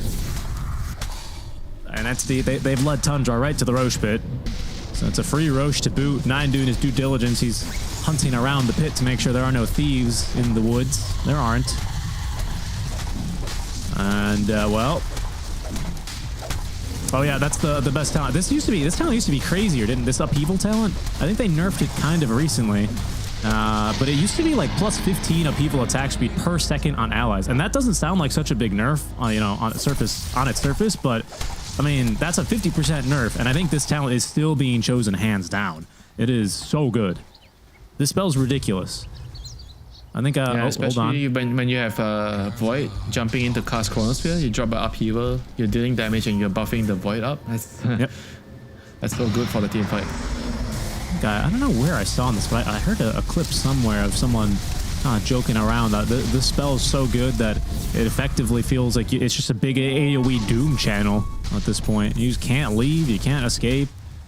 Usually, once it drops, all your spells are casted. 9, by the way, has got an Ag Scepter. He's got the Dark Portrait. It's always nice to catch a PL with it because you just spawn a bunch of illusions to annoy his own team. It's kind of the only hero I think he's too interested in grabbing. Maybe the Primal just for that attack damage, honestly. But Tundra pushing a 25k net worth lead here. Got themselves a cheese. Aegis with 4 minutes duration remaining. The kill onto Fishman by the looks of things here is 33 is easily going to 1v1 him. Do you see how he set up that kill? He picked up an illusion rune, then he puts a travel to his own illusion rune. That's dirty. I didn't catch that. He's got bots too, so yeah, that's a very fast panda. Starting to see a little bit more bots too get casually purchased. I'm a fan of that. You know, you talk about how big this map is, and that's certainly true. Being able to traverse it instantly to wherever your allies are, regardless of where your creeps are, that can always be a big point. Look at this attack speed. There it goes. Attack speed increased by 40, by 55, by 66. It's like you're powering up the Death Star over here or something like that. Attack speed by 70. I think it caps out at 70. Okay, Stormer trying to hide away in the trees. Nice reverse time walk. Buys 33. Enough time to get off the Primal Split. And from here, I don't know how Entity find the fight. Skidder zoning them out with the Chronosphere. But Stormer, he needs help, and he's not getting any. He is going to be able to Ogre Seal Totem away. The breaks doing enough damage here, at least to force Skidder back, because he can't find any bashes with that. But now counter initiation. Amar, he's just getting gone on. Golem is going to be dropped. Doesn't actually find Amar here. The 4-step getting him away in time. Skidder continuing to chase. May have overextended the Chronosphere, only catching Stormer, but that's going to be good enough. Disruption from Fishman is buying them a little bit more time as Amar versus Skidder here. Skidder with the Aegis. Still actually pretty hard to take down. Will eventually fall though. Stormer is going to die as well, but he's got a buyback and still has Pulverize. He's ready, waiting for Skidder to respawn, but does not find the Pulverize in time. Will now be looking for it here. Going in pretty deep. Pulverize canceled immediately though by a stun. Kataomi in with the overgrowth. They need a little bit more damage though, and it's just not coming. Watson, he's got no confidence to be jumping around in these fights. Amar doing what he can, but low HP and low mana is being routed away from the fight. Kataomi, oh no, they're all sharing in the upheaval and the fatal bonds. They just can't support anyone else on the low ground. Finally, the upheaval's going to be canceled, but now Watson in trouble. Skidder running him down. The Doppel gets up to the high ground, but Skidder continuing to chase. Will reverse time walk on back, but it's Stormer who's maybe overextending here on the low ground. He's just bought back. Skidder's gonna find his 3rd kill in the engagement. That's Amar now buying back. It's 33. He's so chill. He's using the damn mighties in the fight. Viper Strike is gonna be able to slow him to a crawl. That allows Watson to close the gap, but there's another split number 2 of this fight. That's how long it's been going on for. And Amar, he has far overextended. There's the affirmative out from him. Not much more he can do in this fight, especially with the upheaval applied. That's going to be another kill as well for 33 as Fishman goes down, and Kataomi's going to have to throw in the towel. GG, well played is call. It's Tundra. We take game 1 over Entity. I mean, what a game, man, by Tundra once again. They were able to use all the small little combinations in the game really well, especially with the Grimstroke Walk. I think the 2 supports really shine a lot, together with the Tiny making a lot of plays, and obviously Skidder had a tough start, you know, to the game. But his teammates, they made enough space. He had a lot of time to recover and farm, especially the Brewmaster that were playing around him a lot with the Radiance. He got a very good timing on the Radiance to deal with the Phantom Lancer illusions, and Watson he couldn't really find a footing in this game. You know, he had a decent start, but he couldn't find a timing that would allow his hero to shine in this game because he has an offlane Viper, which doesn't really provide much compared to a Brewmaster in the team fight. You know, Viper's more about just winning his lane, and after that you have to siege around him, and they weren't really able to do that in the game. No, they really weren't. And again, even in that last fight, PL just couldn't find an opening like you were talking about. Difficult at that stage with the confidence that Tundra were able to move into the base of Entity on their siege, backed by the Aegis, backed by a 30k net worth lead at that point. Just absolutely ridiculous gameplay there, and a fun game, honestly, for Tundra. I think for Entity, far less, especially as soon as Amar, you know, the Amar Steam engine lost all of its steam. It was hard to get that Viper started up again. He never really felt that scary after the laning stage. Yeah, I mean, he still had a very, very good amount of net worth in the game, despite what dying, I think it was 3 times around 15, 20 minutes. But 3 times around 14. Yeah, maybe around 15. But they weren't really, like you said, able to group out together with the Viper, hit towers, keep pushing, you know. That wasn't really part of the plan, you know. They needed to stop running around. They were like running around chasing heroes, and there was like one throw, I think, at top lane where they were diving in between the tier 1 and tier 2. I think that move Yes. was particularly bad because Amar, he just died bot. I think he got ganked and he got, was it Chrono? I think it was Bruce Split. He got Bruce Split, he died. He TP'd mid, and then he tries to join the top fight, and then they were dying in between the tier 1 and tier 2. And then he dies again, you know. I think he got the Right. kill, but he died. Man, you're like, you died twice in a row as Viper, and then you have to walk out. It doesn't feel good, you know. You want to be positioned in front of the tower, you're right-clicking the tower, and then your team, like the Treant, the Shadow Demon, they're standing behind you to save you, and you're hitting the tower, and with the Primal just looking from a distance. Am I going to onslaught in to get any hero, you know? That's what they envisioned the draft to do. And then the PR is just somewhere in the map farming, you know? But that didn't happen. What ended up happening was like the Treant and the SD and the Primal, they were going after kills, and Viper's like, okay, who do I play with? Everybody's going for kills. I guess I'll just join them, you know? And then he dies because he's like a slow hero. I mean, I ended up just ultimately not being really a recipe for success here for Entity in game number 1, where they will fall. But we'll see what's in store for us for game 2. I think, I mean, it's always hard to want, you know, Amar to be on a little bit more of a standard team fight hero, stand in front of towers. But do you think a hero like that would have maybe made this roster or this lineup a bit easier to play, Winter? Yeah, at least for me, that's how I see it. They needed someone to stand in front to buy time for the PL, and it also makes it easier for the Primal to play, you know. If Primal is the only one that can jump and you have another hero that just wants to be stationary, it doesn't feel as good. I mean, you could still play the game. It's a very, very different kind of game to play, but it makes it, at least in my opinion, it makes it harder for your team to play around it. And I get what Entity is probably trying to do. He's the Stanley, you know, they're trying to just accommodate to what he wants to do in the game instead of trying to make him feel like he needs to just follow you. And they're just letting him do his thing. And unfortunately, it didn't work out, you know. So we'll have to see in the next game how are they going to try to adjust to this.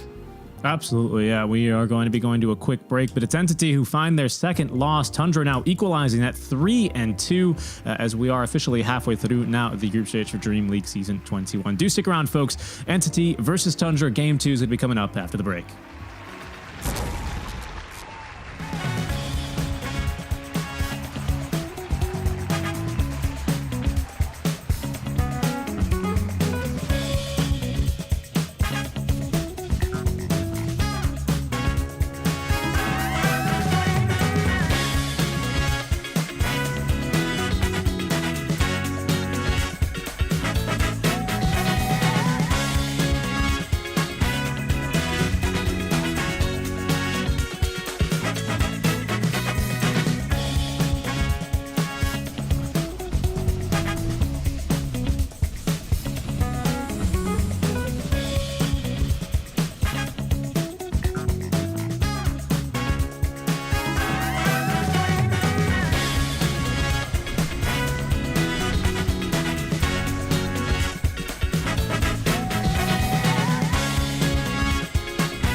Since the dawn of time, all have submitted to one true ruler. Fate, moments of euphoria, sorrow, acceptance, all are fleeting in the face of destiny. Yet only the bold dare defy this rule. Dare to triumph against all odds. Dare to rise above fate.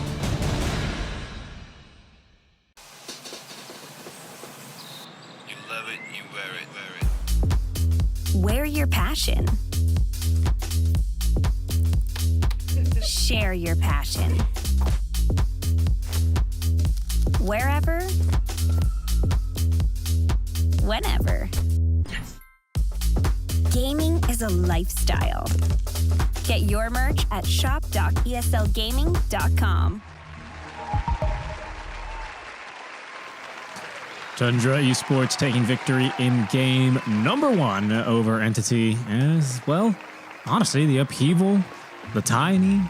I mean, honestly, 33 on the Brewmaster. It was a number of things, really, all leading towards their victory and a solid game 1 to start the day off here for Tundra. So they will equalize, at least with Entity. I don't know, I'm not up to date with the other streams on how those matches are going, but they needed a win here, and they found it in game number 1.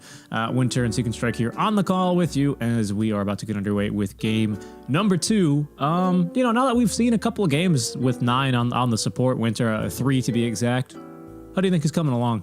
How would you review his performance, Coach? Still too early to judge. Obviously, it looks good so far. But I think sometimes his itemizations can be a bit better for the team. He mostly itemizes for himself, a little bit more selfish, you know. I think over time you're gonna start to realize playing a position 4 or 5, you have to try to itemize in a way where it allows your team to get more mileage out of their heroes, like getting items like Glimmer, 4-star, Solar Crest. All these items are great, you know, in the games, even though it doesn't feel good to buy it yourself, but it's good for your team, you know.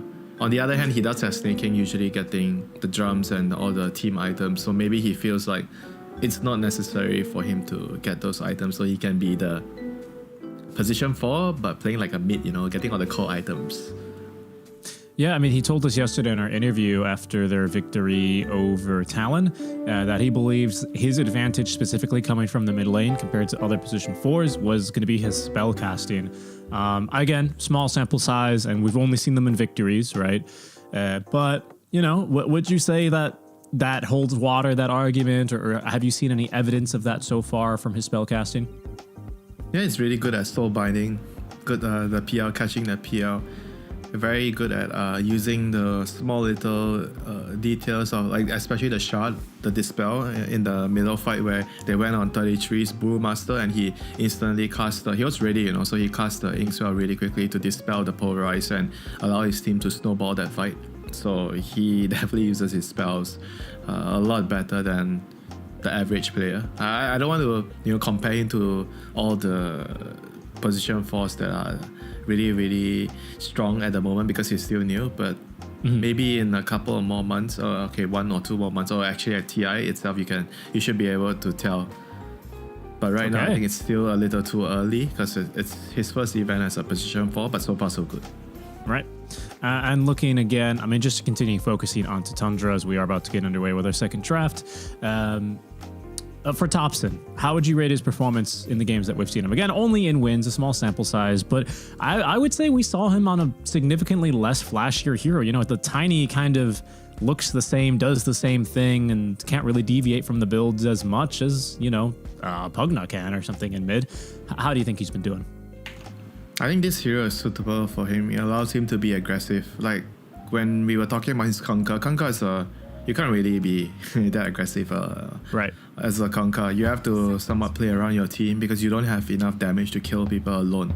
But Tiny, on the other hand, is different.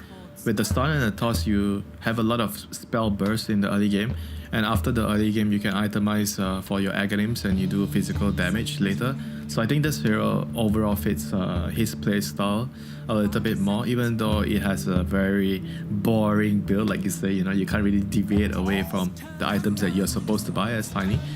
but it does fit him better compared to the Kanka. Okay. We'll see what kind of adjustments we have now for game number 2. I read it out to us right before we began, but I didn't write it down, regrettably. But I believe it was Tundra that had priority and wanted second pick, and Entity chose Radiant, I think is how this went down. Yeah, correct. That's what you said to me. Yep. So we're seeing the bans from Tundra look strikingly similar to game 1, but a quick deviation in Entity immediately taking away that Brewmaster, and I don't blame him. I thought 33 had a phenomenal game on the Brew. I know I was particularly hamming it up about the upheaval and Sneyking and talking a lot about supports, but I'd be remiss if I didn't mention that grandiose performance from him. Yeah, he's very good at abusing the Drunken Brawler stance and abusing with the Cinder Brew. So the last game, he actually chose to max the Drunken Brawler. Normally, you see Cinder Brew, the more aggressive build. You go for the kills, it helps in that department more. But in that game, because he realizes that the Grim has to rotate around, because Skitter is having a very, very tough game. So he had to help the Tiny, he had to help the Void. So he's left on his own, And there's this particular instance at level, I think it was when he was level 7, he had 114. And he was able to just use the stances. So when he was running away, he turned it into the Storm. And then when he was tanking damage, he turned it into the Earth. And he was just about able to toggle enough to survive, and his team arrived to turn the fight around, So all those small little things that he's been doing, like 33 is a very nerdy player, He does all the things, you feel like it might not matter, but it actually matters one time, and then he wins the game because of that. 10 seconds remaining. And a couple of bombastic heroes out already. Entity this time they will get their hands on the Warlock as he sneaks through that first banning phase. Tundra, it's not quite the Invoker. They ban the Invoker, but they will get their hands on Earth Spirit. On Snaking's face, like after they pick Warlock, he's like, okay, guys. Yep. I was having a little too much fun the last game, so now they want a piece of it.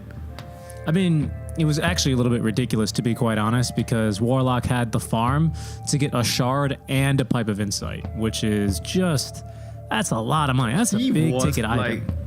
So close to net worth to Skitter, at one point, because Skitter had a bad game, but Warlock had a good game, so the position 5 and carry, they were so close, in terms of net worth. And again, this is not a hero that needs to buy Midas anymore, right? He just did it with Upheaval. So shout outs to him. This time around, we'll see how Entity are going to be able to utilize it as we are finishing up with our second banning phase. We have the top PS, Earth Spirit. So most likely, yeah.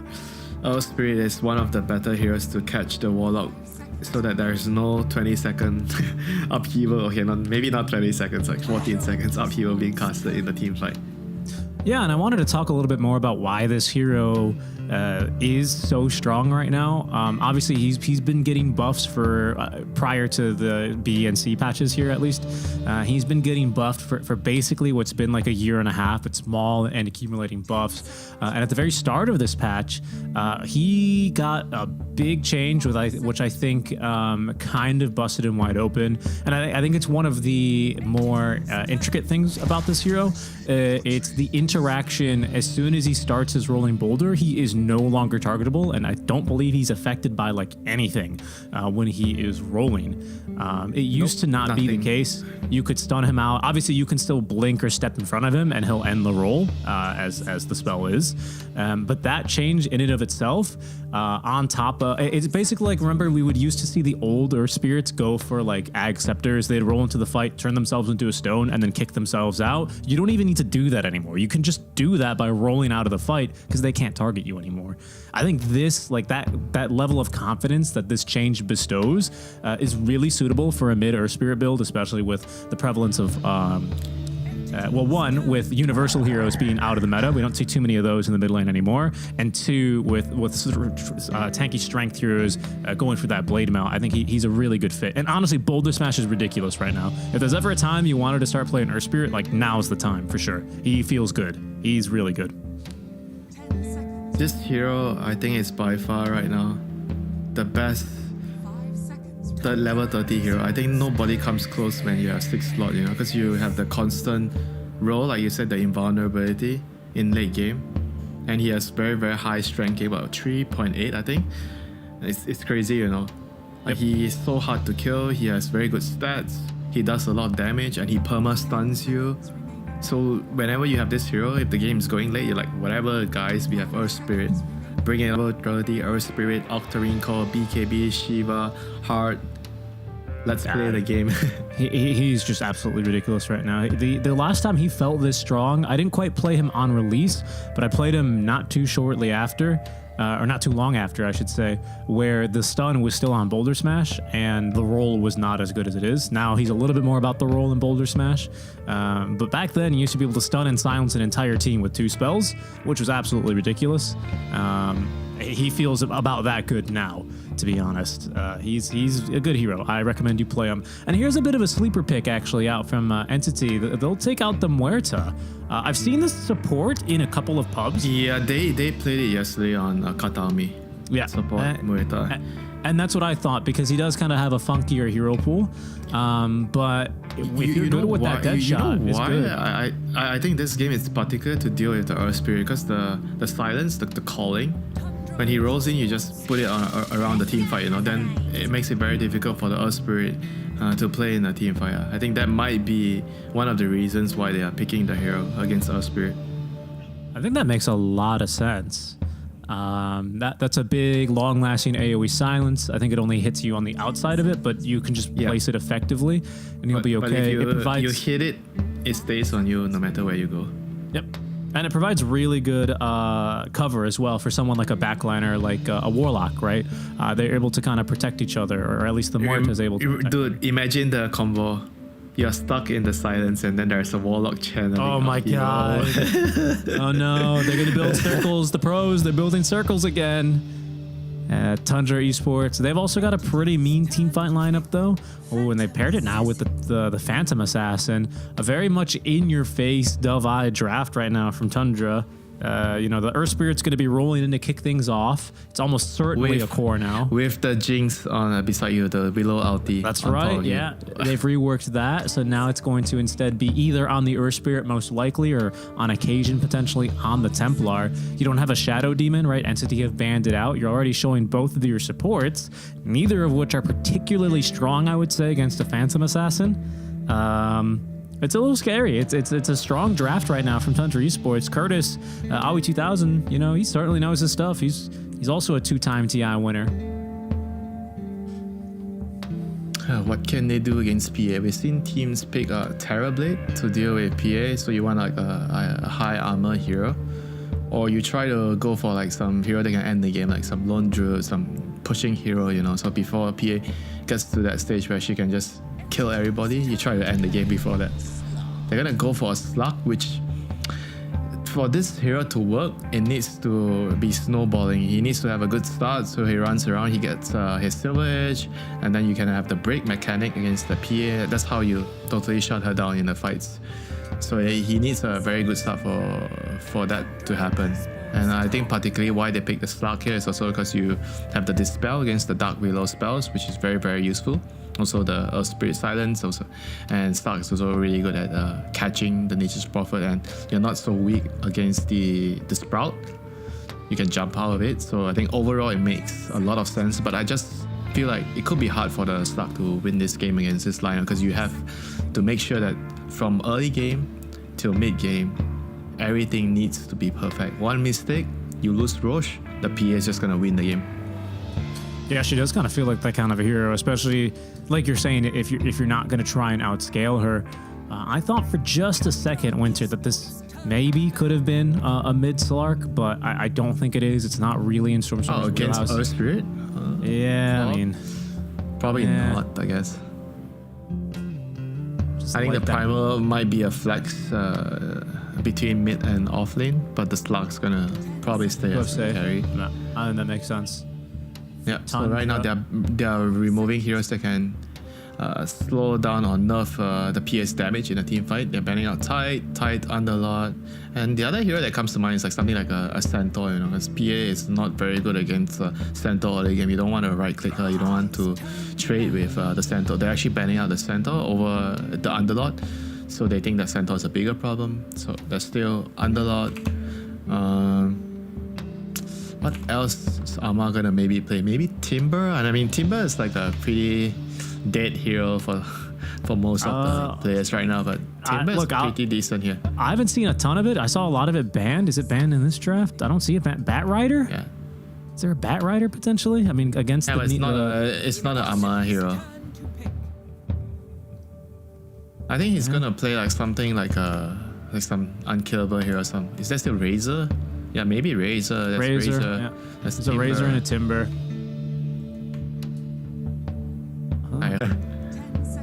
Because he doesn't have a very, very good support to help him in the lane. He has a Morita +4, so I think his hero ideally should be like a melee hero.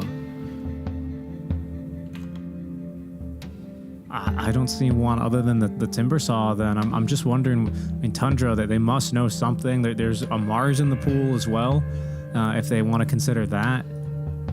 Mars is not so good against PA because the ulti doesn't really limit the PA's damage. You can blink strike.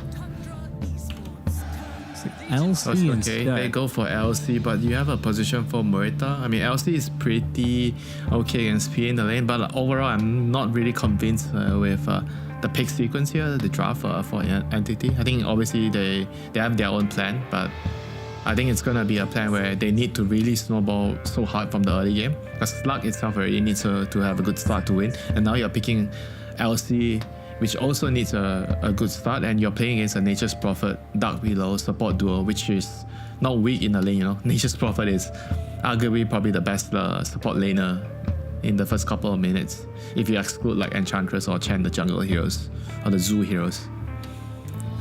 Yeah, I mean, I'd even argue that this mid lane again is going to be one that is highly momentum based as well, right? You know, we talked about last game, this 5 to 8 minute window. Look at him adjusting the camera. I don't know who that is, but some pros do care about having a good camera for themselves. But it's going to be, the Lone Druid. So that's off-lane Lone Druid. I'm excited to see that one. I think you were telling me that you saw a couple people spamming this hero in preparation ahead of this tournament. Isn't that right? Yeah, because of the change, now you get stats you can buy. So the build is you get 12 branches. Yep, I've seen that. 6 branches on your pet bear and 6 branches on your hero. So you have a lot of damage in the lane. So I think the idea here is like, because they have Nature's Prophet. Nature's Prophet really excels when you have one of your cores that can push towers, like Death Prophet, Dragon Knight. So when you go to their lane, you gank, right? You kill the hero, then you can hit the tower. That is a perfect scenario for Nature's Prophet. So I think they are trying to abuse that with the Lone Druid pick here, and Lone Druid is laning against the Slug, which is a free lane, and you're with Warlock. So I don't see what the Warlock can do to stop the Lone Druid in this lane. I think once the Nature's Prophet has his levels up, he starts to TP around. I mean, this is gonna get nasty, and you have Earth Spirit rolling around, getting runes. I think the early game is gonna be absolutely crucial for Entity. They have to somehow figure a way to stabilize the lanes, make sure that the Nature's Prophet doesn't break everything apart, and allow the Stormer Primal Beast to get runes and slowly play around that, you know, with the Warlock Rock and Morita coming into play, a bit of silence. But if that doesn't happen, I feel like the game could just end abruptly. You know, Tundra could just get away with the lanes with a lead and just finish the game, get Roshan 15-20 minutes, get Roshan, and the game could be just very well be over with the Nature's Prophet and Lone Druid pushing. Yeah, I mean, I've not seen a whole lot of the Morta support. I've seen a handful of the games, again, when I was looking through some Immortal pubs. But I'm also wondering what kind of an impact that could potentially have. I mean, you've got a lot of damage, at the very least, on your Entity support duo. And that may be enough to try and bolster you through what is going to be a difficult early to mid game. I don't know if that'll be enough, like you're saying, because of the way that Tundra can kind of scoop up parts of the map, take down objectives, and really make them their own. That threat is going to be looming. And so I mean, even before you saw the last pick Lone Druid, you're already talking about how you can't afford to make any mistakes in this game. Now you certainly can't, because then you won't even have a tower to TP back to. And it's not quite 12 sticks Winter, but it's 10 sticks instead, because we do have a set of tangos on the 33 Lone Druid. So weird, you know, seeing Lone Druid buying Ironwood branch on the back. he likes them. Where to kind of run out to the, I think it's I always forget this one. Was it the Danube River or something? Something waltz over the Danube. Lovely little song. This is the best song I ever, you know. Disagree. Sorry, I think there's better classical. Oh my god, I just dig my own grave. But anyway, Entity is going to try to... They have 2 wards on the river, so they are really trying to contest the runes. They're trying to steal runes. They're going to get a ward, so that's a good sign for Entity. What else they can get? Well, the ward's good enough, and they're pretty strong level 1 here. Stormstormer's still in the vicinity, has Onslaught at the ready. See what they want to go. They have already Deadshot taken. There's going to be the Fear forcing Sneyking a bit further away from the tower, but all that happens is a couple more right clicks. 3 runes then for Tundra, who are going to be able to adjust their positioning and still come out ahead. Yeah, that's not very good for Entity there. They tried to go for a kill and then losing a rune. And they're already having a draft that needs to have a good start, you know, so that's a bit worrisome. So let's start with the lanes here. The lane that I feel like it's gonna be really, really crucial is actually the Primal Beast, you know, because when I look at the side lanes, I feel like it's pretty difficult for the Entity lineup to try and get an advantage out of those lanes, because top lane you have LC against the Nature's Prophet, which can kind of equalize the lane, because normally LC you should win your lane, but against the Nature's Prophet I feel like the PA should be able to do fine in that lane. And bot lane you're playing against Lone Druid as a slug, you know, that's not a very good lane, not a fun lane to play, you know. I will say in this early levels, because of that change, right, now that Spirit Bear needs stats for damage, it's not just fixed to his level. He was down to like 22 damage after 6 Essence Shift stacks, so it wasn't really an effective last hitting unit. Yeah, you're right, okay. Yeah, but I guess it should still be alright for him, you know, even though that's the case. I think he should still overall have a last hit advantage with with 2 right clicks to his last hit and deny creeps. Again, I mean, I'm doubtful of the efficiency here. I mean, maybe it gets a little bit better with some more levels, but Watson has been having a wonderful time in this first couple of waves. Looking at the CS, you're right. You know, Watson has 6-1 at the moment, and Londra is 4-1. I mean, I think the problem is it's so momentum based, you know, and the essence. First of all, you don't want to take more than 1 point in essence in this lane. I highly doubt. I think you just need Dark Pact to farm. Points. Oh God! Do you consider getting 2 points in this lane? I think it's so strict. This is a really interesting phenomenon that I never considered, especially since now, of course, the Spirit Bear is a universal type. Yeah, I mean, this is going to be really interesting. We'll check back on it in a bit. Or maybe even now, because Watson is kind of being forced into a fight. I don't know if he really wants to take this. He's going to be rooted on down, blood grenades thrown, and yeah, just killed off. Unfortunately, Upheaval only level 1, so it's not going to be quite doing the amount of damage that they really needed it to. That's a first blood. It goes the way of 9. He couldn't restrain his urges to get the last hit there, I suppose. You know what? This is the kind of lane where I feel like maybe Shadow Word is better. Like I think in lanes particular like this, where you are just going to try to last hit and deny creeps, and you can't really abuse the Fatal Bonds Upheaval because it's a defensive lane. I think getting 1 point in Shadow Word early would benefit the carry a lot. Yep, I think that's very logical. Mid lane again, Stormstormer's already pulling and cutting waves. Or sorry, he's not cutting waves, he's pulling them around. Settings valve, please fix. Yeah, just the casual mid laner dragging the waves too. I think you see it the most on Primal Beast because you can trample and clear the wave. Yep. Get the rune. And sometimes you even see them just drag it to the neutral creeps if it's a weak camp where you can clear with trample. And they do it together, and he's gonna do that. He gets a nice camp here, the Satyr camp. I believe now you don't want to take 2 points in essence in this bottom lane, though. I just don't see that being any effective any longer. A little bit. Yeah, you just want to try to push out creeps and farm, you know, and try to equalize the lane. If you get 2 points in essence shift, it's not gonna help you in terms of jungling. I always thought Fatal Bonds prioritized heroes and hero type units, but it chose to go onto the creeps before it did the Spirit Bear, so stroke of luck there for Tundra. It's meant to always land on the bear? Over the creeps? It's always supposed to land on heroes before creeps. The bear is a hero... Creep hero, right? Hero? Yeah, so I don't know how those are classified because they have a lot of funky interactions between the unit types in Dota. So that one may be intended, I'm not sure. Either way, not the biggest deal, but just something interesting to note. Of course, because given how tanky that thing is. Runes are going to go 2 apiece. Hello, Kata Omi. Yeah, nice job. Denies the water rune refill from Topson.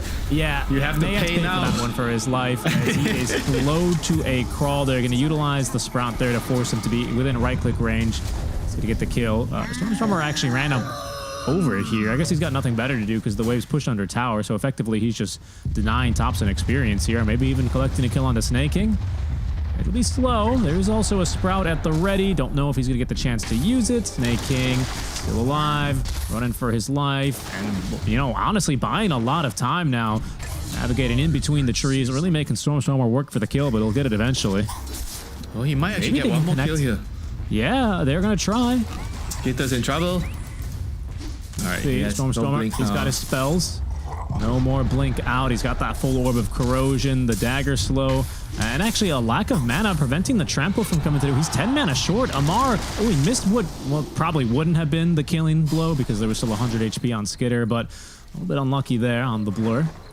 Fishman has taken the Twin Gate. And there's going to be another overwhelming odds here in just a few more seconds. Maybe they make a play here. Nope. Okay, Fishman just walked out and then walked back. Okay, everything's okay. Maybe he dies, though. Takes a couple of tower shots. He'll be fine. Strange. Lots of rotations here. Kataomi is coming back top as well. They really try and put more pressure onto Skitter, it would seem, but Watson's starting to take a beating as a result, so the Warlock's going to head back down bottom. But Skitter kind of getting baited in by this as Kataomi did return to the wave. He's going to take yet again another little bit of damage. They just lack that much that they need for the kill. 6-minute rune's gonna come up soon, you know. This is gonna be very crucial for the Earth Spirit and the Primal to get it. You're gonna see Kataomi once again coming on towards the top rune, and 9 on the other hand going to the bot rune. Yep, perfect timing from him. Top rune is gonna actually spawn on in, and Topson does bottle it up. Nice job there. They couldn't quite get him with a dead shot. This is a huge win. I mean, I can't stress it enough. You know, this is such a big deal. Amar trapped inside the trees, quelling himself out as Kataomi trying to do what he can. Does not have enough mana for the dead shot. Finally will have it into the calling, and down goes Skitter. Wow. Very aggressive very nice. there. Very nice turnaround for Amar there. That's a huge kill.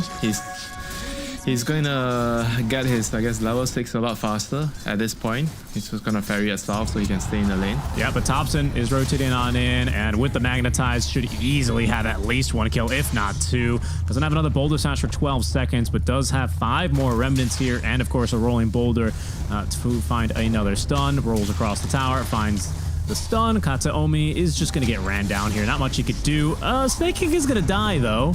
It does give away a kill, perhaps unnecessarily, but Topson, perfect time. He's going to be able to roll on through and collect the Wisdom Rune. 9 does the same on the other side of the map. That's 2 Wisdom Runes now in favor of Tundra. Potentially a kill, as 9 might just be able to walk down Fishman here. Fishman, again, does not have a TP. Yeah, he's just going to start upheaval. His Prophet's going to come soon.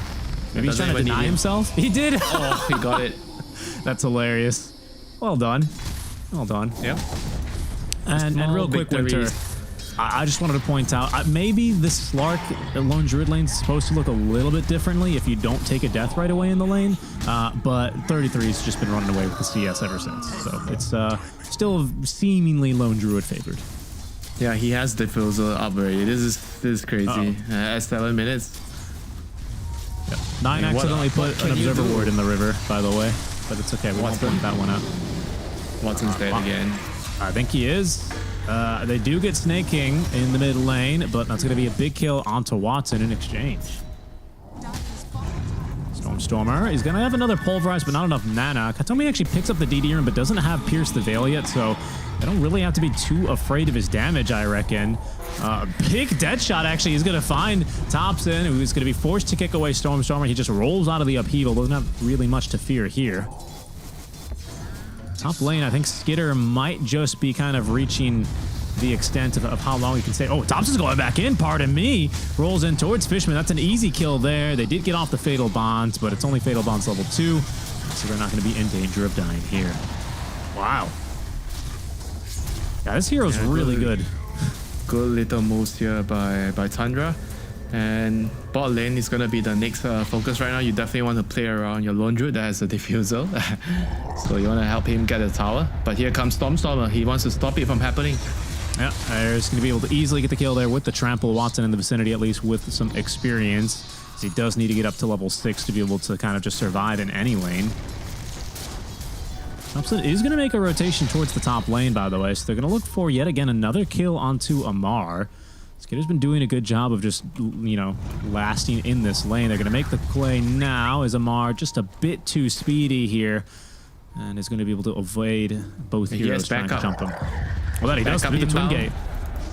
Okay, Sneyking is going to be the target. There is a duel at the ready. It's going to be 10 damage, almost guaranteed indeed for Amar. A Fishman is going to be the next target. He's going to try an upheaval, at least his little heart out, not getting much. Topson is going to be blocked from rolling away. That ends his 3-kill streak, and it goes to Watson. 350 gold, but most importantly, potentially a tower now here for Entity is what this has turned into. Really good moves there through the twin gate. You like talking about that quite a bit. Very good play by Katomi as well. Like his Muerta reminds me of like he's playing like Shaker, you know, some long range stun coming out of nowhere, but with a further range than Fissure with a dead shot. Yeah. Like this is convincing me that this is actually a good position for a hero right now. Like all you need to do is run around and stun to set up kills and get the silence and mid lane Stormstormer. Well, I mean, a little too tanky. It is a skill shot, we should say, right? That thing's not free to hit. So it's pretty difficult. One of the more difficult ones because you have to kind of rebound it off. Okay, Fishman channeling upheaval. He's maybe going to continue chasing here. I think maybe the attention is being put now down bottom where Tundra are focusing onto that tier 1 tower. Entity, again, eager to continue fighting. There's Arcane Rune active here for the Primal Beast as he does actually prevent Topson from rolling away. They're just going to let loose now onto him. They don't have the Chaotic Offering. They're even 2 levels away as Topson is going to be easily able to roll out of harm's way. 9 and 33 counter initiating now with Watson up to level 7, but no items here trying to join in the fight. That Stormstormer going down. They found Fishman as well in the Sprout. Kataomi from behind has pierced the Veil. Not sure how much damage he's going to really have, however, how long he's going to have to use it. Amar, TP's down bottom. They are going to try and get through this lone druid, but he did get off the true form. That's just raw HP here. Prevents at least the dual victory. Plenty of damage. No, does not allow him to go down. Nah, he goes to the tower. Very good effort there from 33. Using the fear there to evade as long as he could, but will eventually die. Still a fortuitous trade for Tundra. Even if Sneyking does die here, I don't think he's worth that much money for Watson. 275 and a second stack of permanent agility. But what was that, a 2 for 3, I believe? They lost Stormstormer and I think Watson in the fight? No, they didn't lose Watson. Mar? Doesn't have duel. I guess he's not scared of this Earth Spirit. He's so aggressive, man. Yeah, he is. Farming under the tower. He's fortified his wagon. Launching him a little bit more as Topson kicks him into the river to make sure the tower is able to focus down onto the siege wagon. Speaking of sieging, it is a deny out from 33's Bear in the mid lane, where Entity were able to take down that tier 1 tower. Amar's still maybe looking to poke around for a duel. This is a funny little bit of saber rattling between the two. That might turn lethal here. Peter is in trouble as well. Yeah, so they're going to go down bottom where that's an easy kill onto Amar. He's going to live a little bit longer. Still alive here, actually, but I don't believe he'll escape. Topson's a bit limited for his mana. They roll in after him as Skitter is going to die on our screens there, but off-screen, Amar actually kiting around the rest of Tundra. He somehow lived here, evading against all odds. Now, the problem is they have to go through the Twin Gate if they want to try to reinforce or take a 6-second TP. Amar's got a vault here in a second. Another juke here onto Topson. Turns for the duel. That's going to be 10 damage to Topson. After all that, they gave him the damage. I can't believe it. They really thought they were going to kill him there. A beautiful Sprout is going to prevent Stormstormer and Kataomi from punishing any further. And that is, I mean, I'm just baffled. I just got to give it to him and trying to duel there. Radiant's middle I mean, that man has no fear, you know. Even in the face of death, he still thinks he can bring the enemy down with him. Literally chased for like 30 seconds. I was casting that. Well, they did get that kill onto Skitter, so I didn't really quite catch how they killed Skitter, but I'm sure it was just like a pulverize into something boring. But that chase was much more exciting, let me tell you that. My goodness.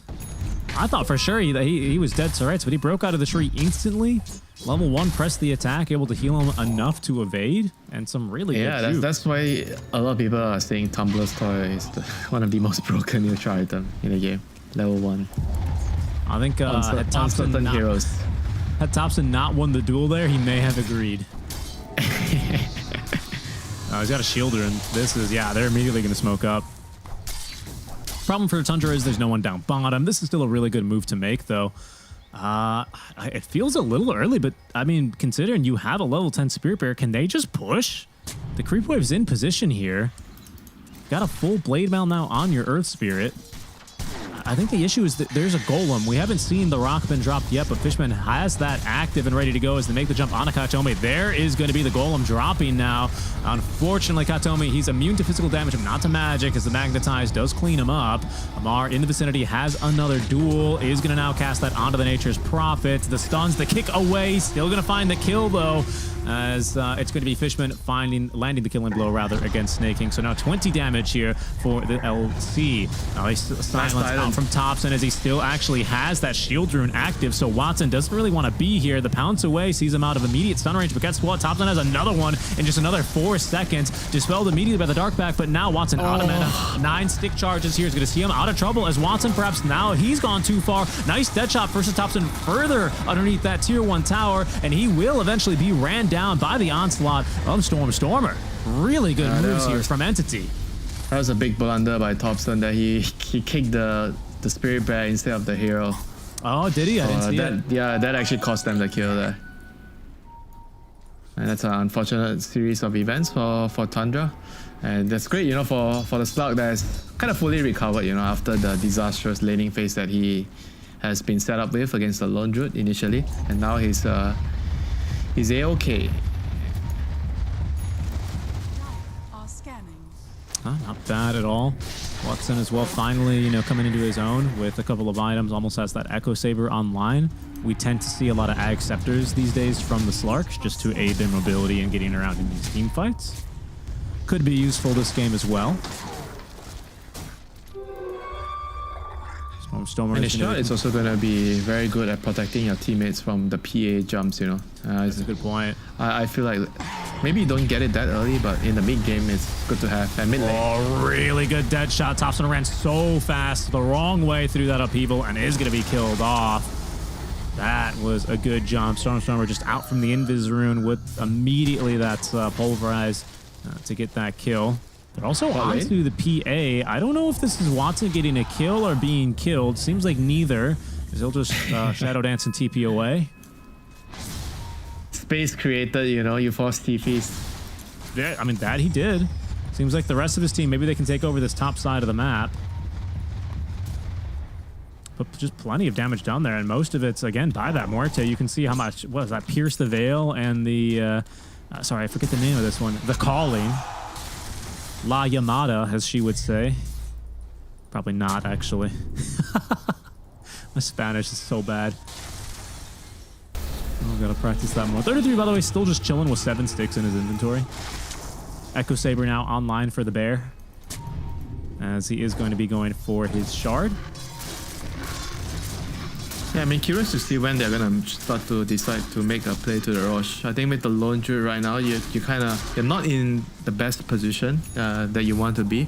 At this point, ideally, you want to have like a 2 to 3k advantage, but you have to try to get Roche to create the advantage, get the Aegis, and try to press for more. They have to take over the Ancients if they can, you know. But in order to do that, they're gonna need the Aegis. Yeah, it's not gonna come easy either, because Entity are starting to find some items and have had really good farm. Katomi again continuing his love for the drums, has that item ready to go. Seems to be quite a valuable item. Does Sneyking have drums as well this game?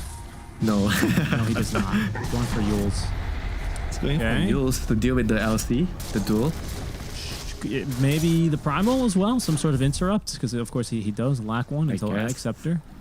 Yeah, it's a nice item versus a Slark, you know, in general. A Dispel as well can be very useful for getting Fatal Bonds off of yourself. I mean, it's kind of a weird item, this Yule Scepter. I don't think it's... especially on Nature's Prophet. Yeah.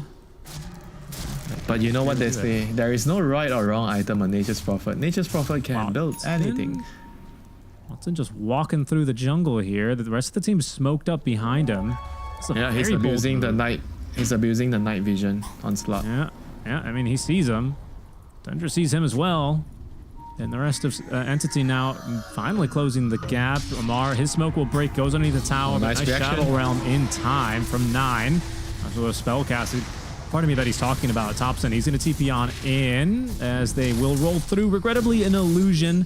They'll be getting a little bit baited by that, but no harm, no foul for them.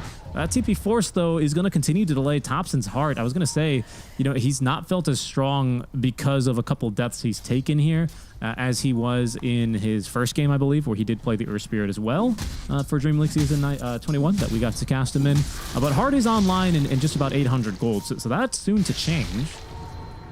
I think on top of that, what do we have on our Bruin on our Phantom Assassin? Just a BKB that she's about halfway towards, and I don't think the bear has anything new either. Although, actually, it's almost finished up its harpoon, so never mind. That is going to be quite the item. The primer also has his heart very, very soon. So they both have the same items, the primer and the Earth Spirit. Blade Mail and heart. Blade Mail, heart, yeah. Topson just doesn't buy the boots, of course, because he just rolls where he goes. I will tell you, I definitely would not expect that one day the mid meta would be Blade Mail heart. The build would be that. I think the last time we saw Blade Mails was when Kunkka... No, I'm thinking of the Halberd meta.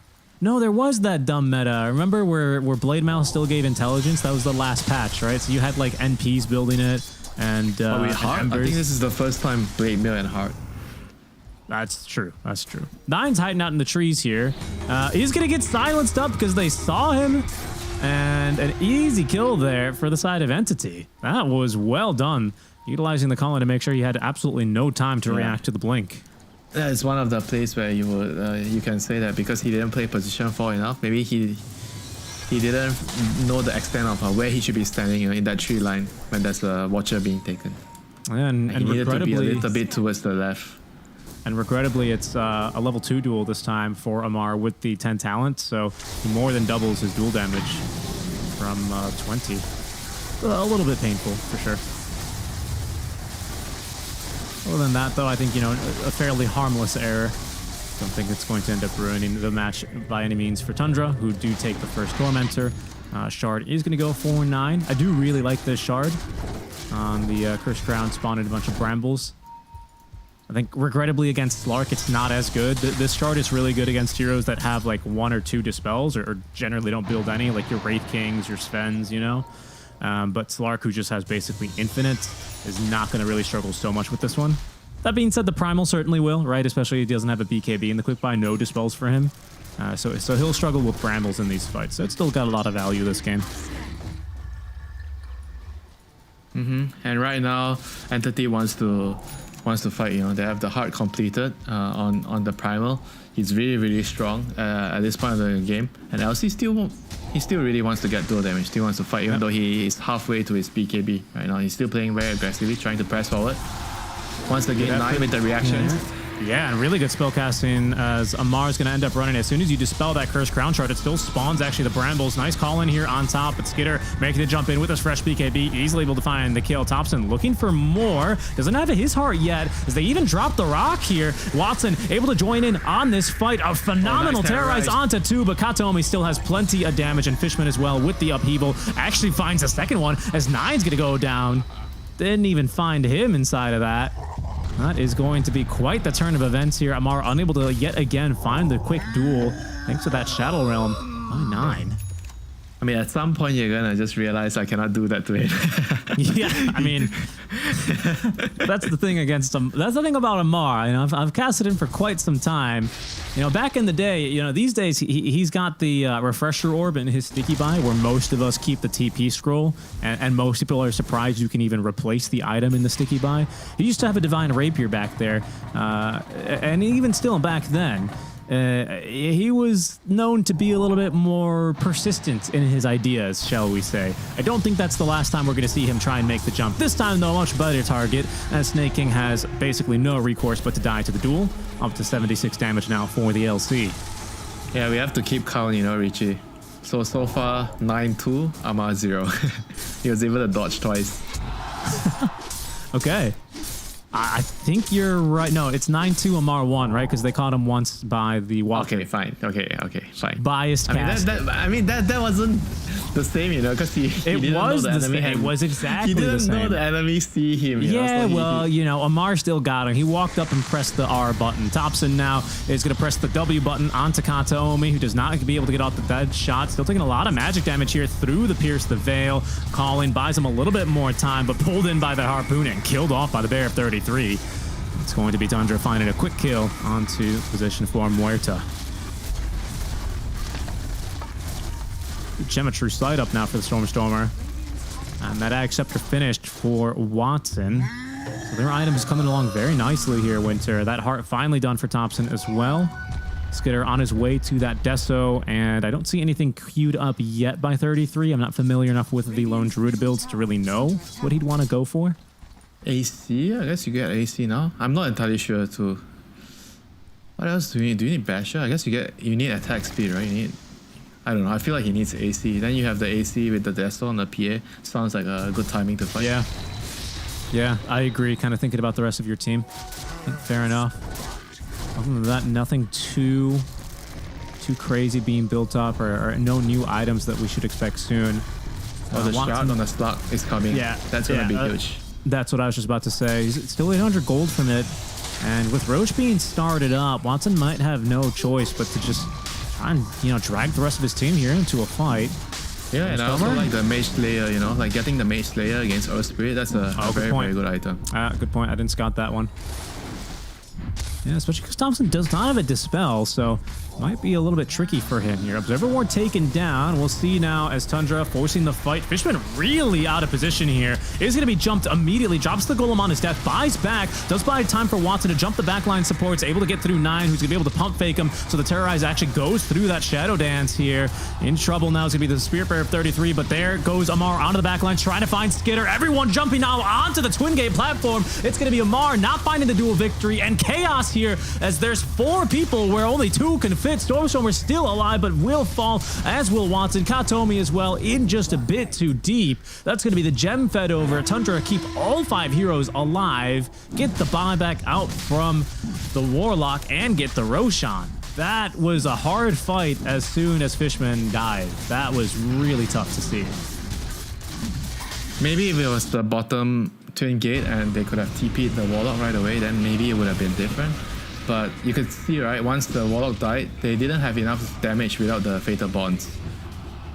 Even though he was able to drop the rock. I'm not sure even the rock even helped. No. Regrettably, it really didn't. And then the LC decided to jump up to the Twin Gate and to do the PA, and they didn't have enough in the tank. Primal had to follow him up there. And like you were saying, it's just such a tight choke spot that the Dark Willow spells and the Earth Spirit spell just destroys you. I mean, the choice, right, to really pull the fight even further than where Warlock could reinforce, especially that's going to be the dieback for him, dead for 70. And we might not be done. Stormer is going to get ran down here. Amar, feared up, pulled back now by the Harpoon. Deadshot buys him a bit of time. There's some healing. He's got his BKB. But doesn't really want to be here anymore with how many heroes could just end up jumping onto him. They're pinging, actually, Sney, but I don't think this is going to be a reasonable kill for them. They see him because of that night vision advantage. Second pounce isn't going to connect either, as Watson still has that Quelling Blade in his inventory, so it seems like it could be a free kill. The Yule Scepter avoids the pounce, but Sneyking only buys himself a couple more seconds. Valuable time, though, that Tundra used to steal the Tormentor and give 33 the shard that he didn't have to buy. Okay. Oh, and he's going for a Disperser pretty here. Nice. It's a pretty nice shot as well for the Lone Druid. A Disperser on Lone Druid? Yep. Oh, Slot. On Lone Druid. Disperser on Lone Druid, I believe. Yes, indeed, for the Spirit Bear. That's a good item. What can you dispel that could be useful? I guess Fatal Bonds is quite annoying. Oh, Watson making a jump here. He's got another pounce, so I don't believe that they're going to be able to quite easily escape here. Another pounce connects. There's no TP scroll. Terrorize, being pump faked out. Deadshot not's going to connect. Okay. No, just Nice spell casting there from 9. Yeah, it's also really good because I think it gives you max move speed now to, I don't know what the AoE is around it. But I mean, just look how fast he and his bear are moving now.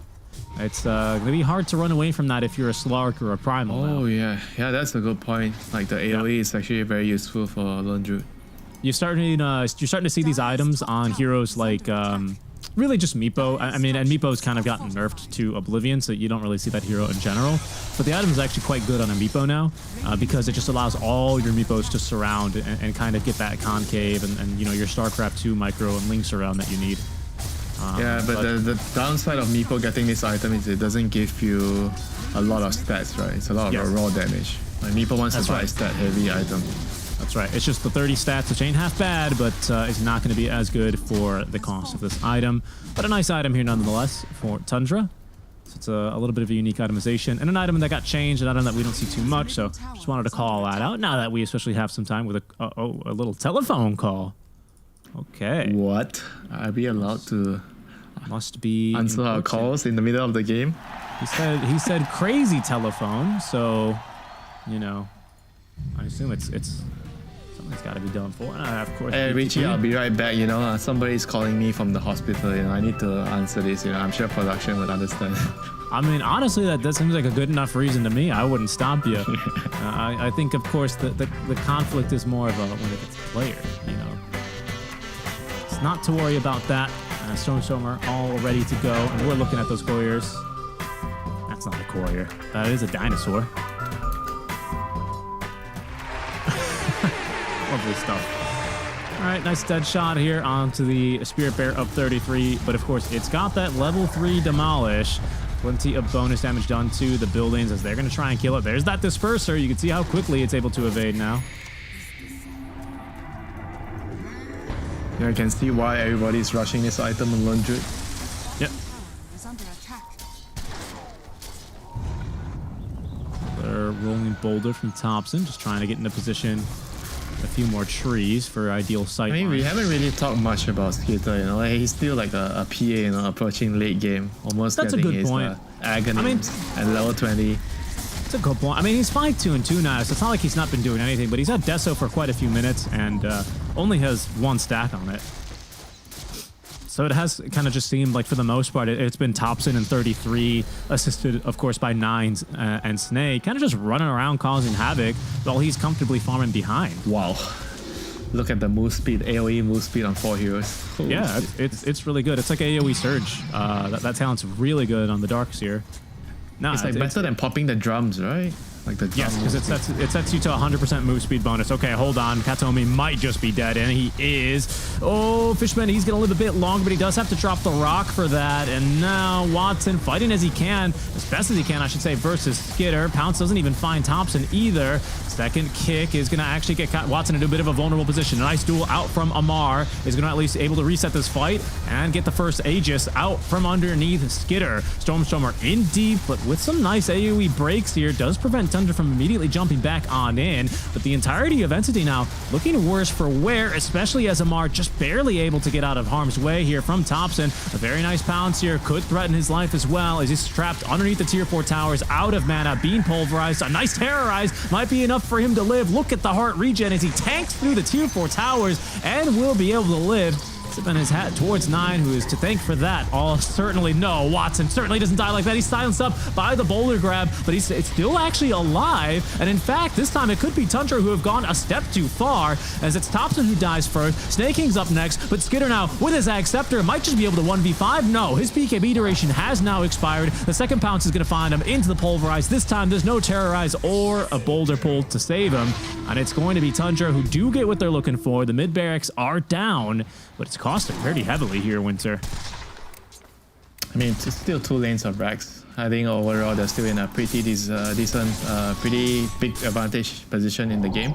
But like you say, you know, losing the PA, definitely not ideal. Gives the entity still some hope in this game.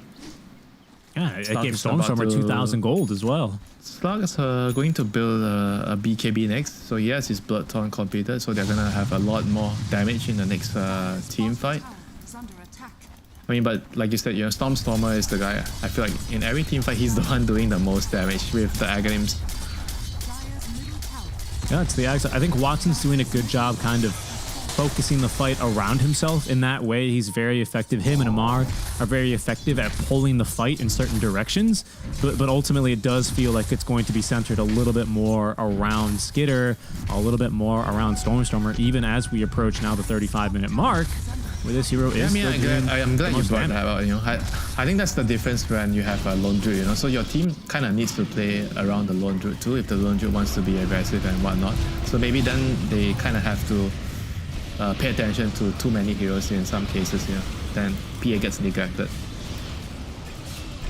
What was that tip for?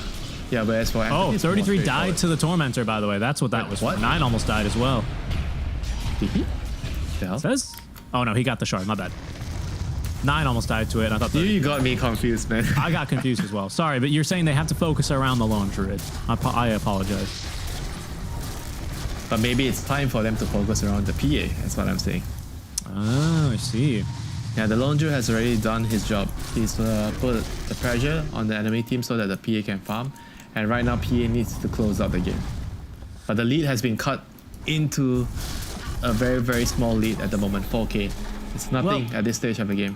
What seems to be difficult for Tundra is that you got 3 heroes, well, 2 heroes who are jumping around all over this fight, being Topson and Skitter. Oh, hold on, and even one being jumped. There it is. There's one in the column here for Amar. He finds a dual victory on to 9. The pulverize as well. It's throwing Topson all over the place. Somehow he still escapes, though, and out of the backlines goes Skitter, where he's got the fan of knives and a kill onto Fishman. In the meantime, Topson, he's turning back around with the heart regen, aiding him greatly. Amar is not dead yet. Can he actually get out? He's got a blink in a second. The fear out from the dead shot is going to be able to buy Amar the time he needs, along with the calling to prevent the fear from coming through. Nicely done there. But left behind is Stormstormer. Dinosaur back to extinction here. It's a buyback from 9. It's Amar who stays alive and does now finally break that 100 dual damage threshold. But it's a team fight win here for Tundra, and with Roche respawning in a second winter, it's almost certainly Roche number 2.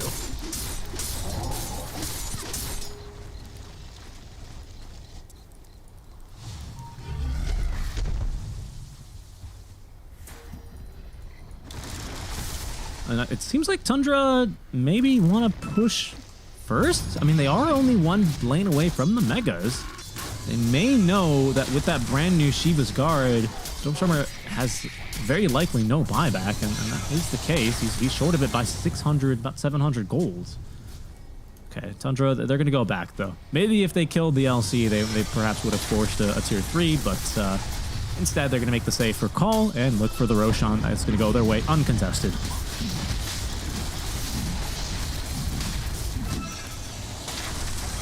Kind of a crazy fight. I mean, what else?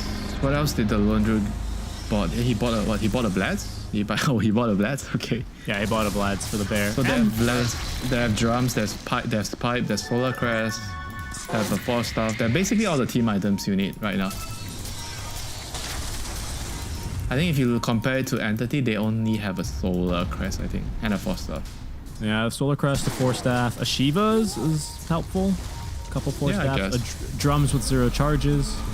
This is a nice wrap, though. Check this out. It depends who they can find. Kataomi or Fishman, he's the one to try and kick off the fight as Stormstormer TP's in. The duel, it finds Topson, but again, he can just roll away, and there's just not enough damage here for him. Look at that. He's still very healthy. Upheaval has gone uncancelled so far. He also still has a cheese, as Watson's going to start doing some damage to him now, but is it going to be enough? As Stormstormer, he's going to be left behind now. Topson rolling around through these fights. That's Kataomi now down. Skitter finally in this fight breaking apart. That was Watson with a DD rune at that. That's a huge overwhelming odds out from Amar, but can he actually get anything out from that? Seems to be no, as he will go down. Skitter collects his 3rd kill of the fight. Stormstormer and Watson being kited around by Topson. He receives the 4 staff and a further roll away, as this fight has completely gotten away from Entity, and it's not even done yet with the way that they're jumping back onto Watson. He will drop dead for 90 seconds, does have buyback. Stormstormer, he did not die yet in this fight, and I've said yet very strategically here because I don't think Tundra is quite done chasing. There are buybacks, though, for Amar and for Watson, but Tundra Tundra, they have little to fear. They still actually have the Aegis. As in they go on to Katome. He's forced to use Pierce the Veil now as they're going to try and get through at least this first Aegis that Skitter's holding. But yes, and they will. Amar with another duel will collect it. That's going to be all 4 buybacks. That's a dieback now on Fishman. Is 33-6 the bear onto him. Stormstormer doing what he can there with the control, but Amar, he's just dying too fast. Skitter, he's focusing them down as it's going to be now on to Stormstormer. 33 the bear does not find a root, but Watson, he's just going in alone completely behind enemy lines where Skitter will punish him. That's 3 diebacks already. An Entity, they can hold no longer. Tundra, they find yet again another 2-0 here. This time is over Entity. Yeah, PA just dealt way too much damage with the axe, refreshing his fan of knives, dealing damage. He blinked in, he literally killed 3 heroes on his own, just with his spells, Dagger, fan of knives, 1 hero did, Dagger again, fan of knives, another hero did. And I mean, the fight is just basically unplayable right there, for Entity. It's way too far behind. And again, you were right. It was time for Skitter to be the focal point of attention here, right? For Tundra's for Tundra's team. Yep. Away from the Lone Druid. Lone Druid has already accomplished his job, It's time to lay him to rest, He needs some time, You need to give him some time off, take the weekend off, Time for Skitter to come to work. Right. You got 33 of the Bears in hibernation now, as they say. And ends up being another win here for Tundra Esports. Really good. I thought Entity maybe had a moment in there, but it seems like the fight they took above the tier 2 tower, which kind of led Tundra to take the Roche, seemed to be the nail in the coffin for them.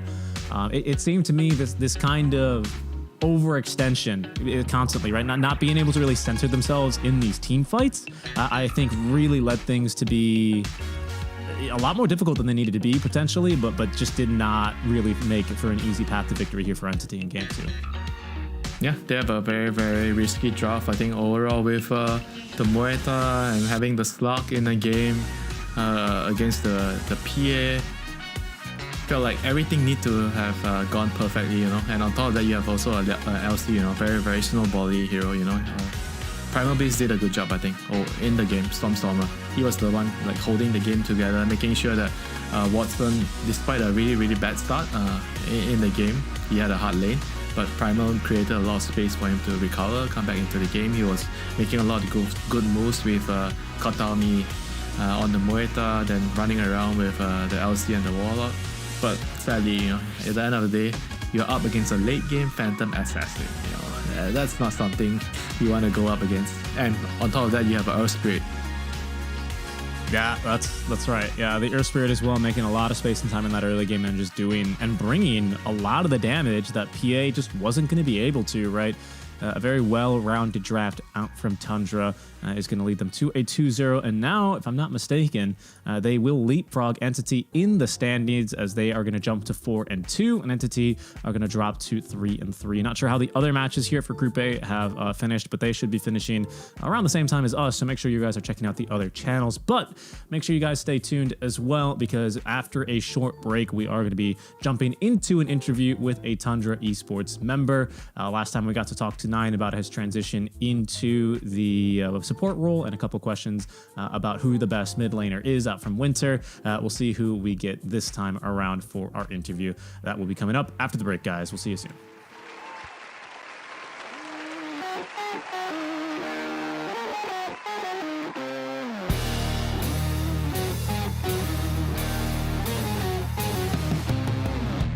I'm a creature with no skeleton inside your hands.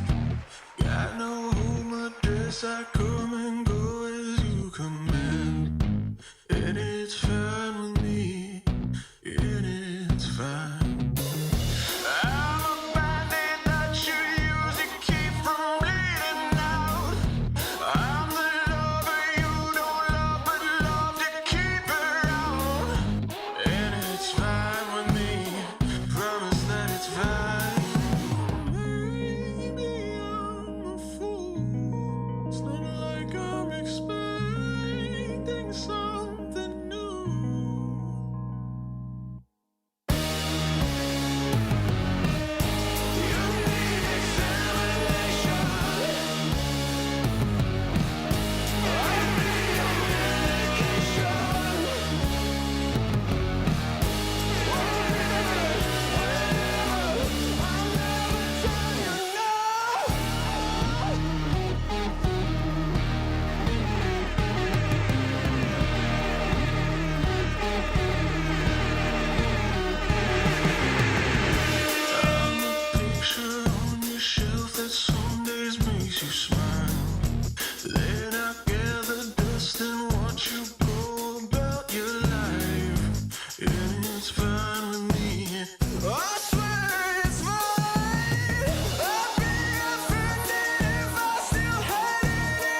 It's the Tundra show in game 2. First, it's 33 with the lone druid, then quickly on over to Topson before Skitter is eventually handed the reins and control of the game on the Phantom Assassin. From the get-go, I mean, just a tough time for Watson in 2 games. He was certainly focused down by both off-lane choices here, wasn't he, Winter? Yeah, but the true story of the game was Amar finally got a duel onto 9. That's right. He did. I think we might have a couple replays of this, but over and over, it was Amar unable to actually get duels onto 9. I think he jumped 3 times. No, it doesn't look like we'll find it because we've already skipped already to the last fight of the game. Actually, I think we'll get one more because this is the second to last fight here.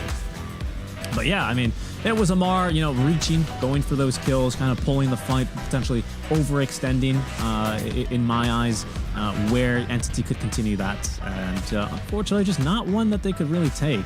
Even towards the end, with a DD rune, Slark just doing negligible damage to that Earth Spirit. Again, you were talking about how tanky this hero is. Slark, a hero that needs to get the ball rolling in the fight. And, even with the DD rune, couldn't make it happen. 2-0 here for the side of Tundra Esports. Very well played for themselves, as they're going to be taking a break before they get underway with their next series already. I mean, impressive stuff out from them, to be honest. I think they're certainly already coming together really, really effectively, and I imagine they'll only get a little bit stronger here as their experience together continues. Yeah, so far so good, with 9 moving to the position 4. I think overall he feels natural on the road. He feels comfortable. I think that's gonna give the team a lot of confidence moving forward, and we shall see. Yeah, indeed. I think what'll be really interesting to see as well is how 9 continues to evolve, again, his hero pool, or whether there won't be any evolution of the hero pool, if it'll be a little bit more of the standard heroes, seeing how Tundra have just played against a team that has a couple supports with different hero pools, especially on Kataomi, right? A little bit more of the specialist style. We can see kind of what effect that has when you are lacking a little bit more of a traditional support. But interesting to see how that continues to develop as the team gets more and more experience. Oh, and we have our interview already. Let's go ahead and bring in for a quick little chat, Mr. Topson. Topson, congratulations on another 2-0 win. Welcome back. How's it feeling? How's it going? Thank you. Feeling good. Yeah, winning is nice. Yeah, definitely. How has your experience been so far with Tundra? I think last team you were on for TI11 would have been Talon for that extended TI period. How are you T1. feeling? Oh, T1, pardon me. Yes, of course, T1. Thanks for the correction. How are you feeling this time around on Tundra? I don't know, feeling really good. Playing with the TI winners. Having a good time. We're playing pretty good, I think. We have learned a lot, and of course there's still some time before TI, so we have still a lot of time to, sharpen up and get better. I've noticed in a lot of your drafts that you guys are the ones who usually choose to ban out the Invoker. Is there ever a chance this tournament you're ever going to be able to break out the Invoker for us here? Or is that going to be a must ban, do you think? We'll see about it. Maybe. Not sure. Winter, any questions? Yeah, tell us a little bit more about how the team has progressed. How would you rate your team's performance so far? Do you think that you guys are doing as well as you're expecting, or there's still a lot of things that could be improved? I think there's still a lot that we can improve on. Obviously, we are a very new team. A lot of things had to change because 9 had to go to 4 and then I come in, so it's a lot of change. So we have been practicing for a month now or something. So I think there's still a lot for us to learn and to improve on.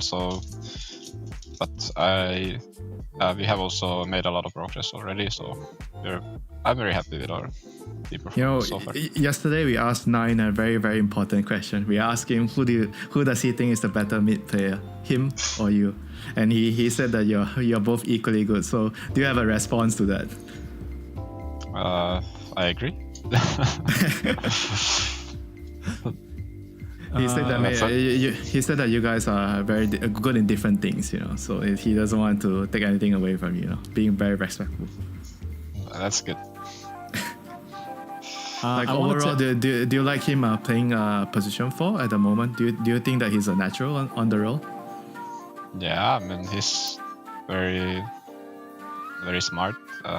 He learns fast, so I think it's just about time before he's gonna be like one of the best at the role. So he's doing great. Yeah, I wanted to ask what it was like for you so far to be under the coach Aoi. Like, what has that been for you being under a new coach and learning to appreciate Dota from his perspective, which is a little bit different? I don't know. He's a good coach. I don't know. Like, very similar to he's just a good coach. I don't know what to say about it. Okay. That's cool. Anything else, Winter, before we let him go? No. I'm good. Thanks for answering my questions, Topson. I hope you guys are gonna do well moving forward. Thank you.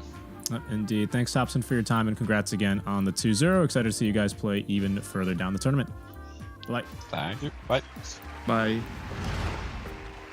Good lad there. Yeah, I don't know. I was wondering here, playing with a couple different coaches, but always one of the greats, right? So, of course, he's going to have nothing good to say about him.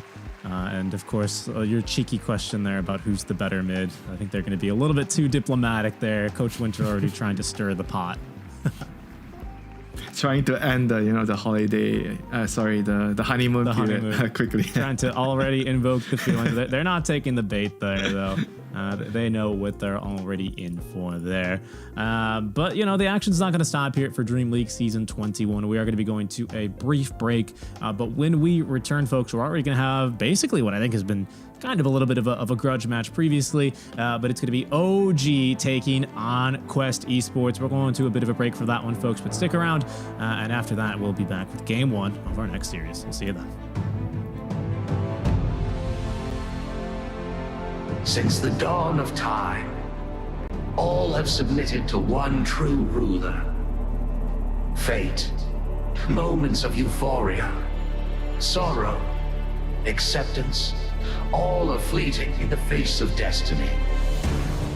Yet only the bold dare defy this rule. Dare to triumph against all odds. Dare to rise above fate.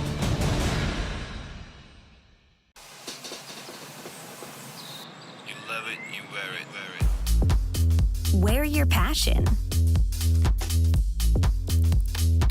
Share your passion. Wherever, whenever. Gaming is a lifestyle. Get your merch at shop.eslgaming.com.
Radiant's top tower deserves just as much help as bottom.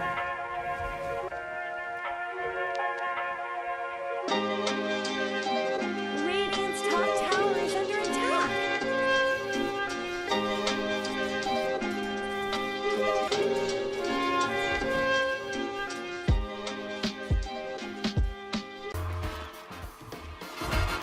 OG back with Seb, of course, taking on Quest Esports. The Young Guns battling their way towards the lion's share of $1 million here.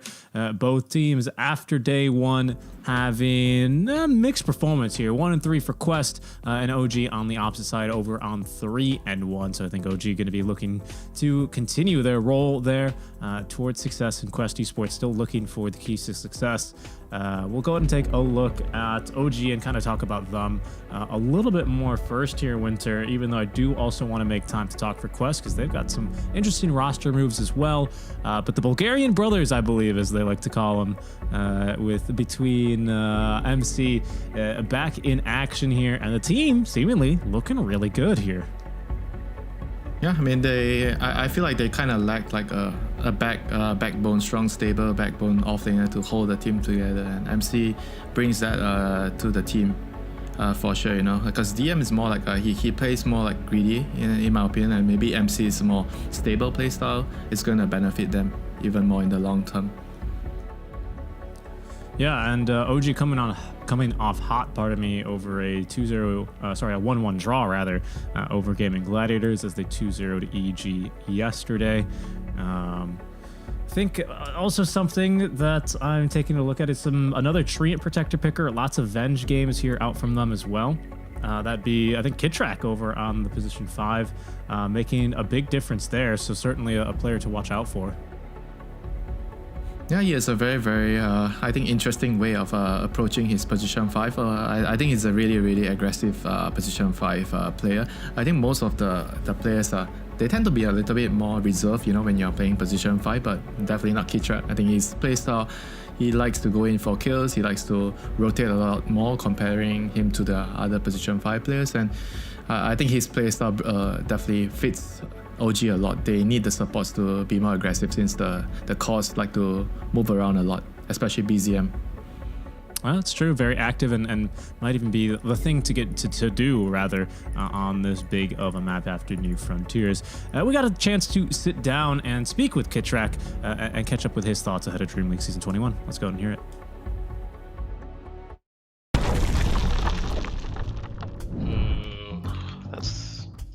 I feel like it would be Apparition because he just dies. He's just a walking ball of ice, right? Just punch him once. I think he enjoys staying at home, you know, in the house. Just playing and chilling, while I like to be more outgoing and do everything and not just stay AFK at home and play video games.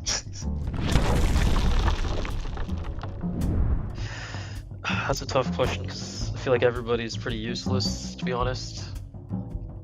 I'll just go with MC because I feel like he would, you know, we would probably suck ass for a while, but he would keep the mood good. I don't know how, but like every day or every once in a few days we're gonna find some random stupid history fact and we're gonna argue about it. So it turns out we both are history like gurus or whatever, you know. We think we know history and we talk about just random history stuff that has happened 1500 years ago, and yeah. Cooking? Yeah, cooking would be useful. I mean, I can cook like eggs, and I can cook a little bit of pasta. That's about it. So you compare it to the average human being, and I'm like at the bottom. Definitely pizza. I could eat pizza every day. I've eaten it 3 times this week, so.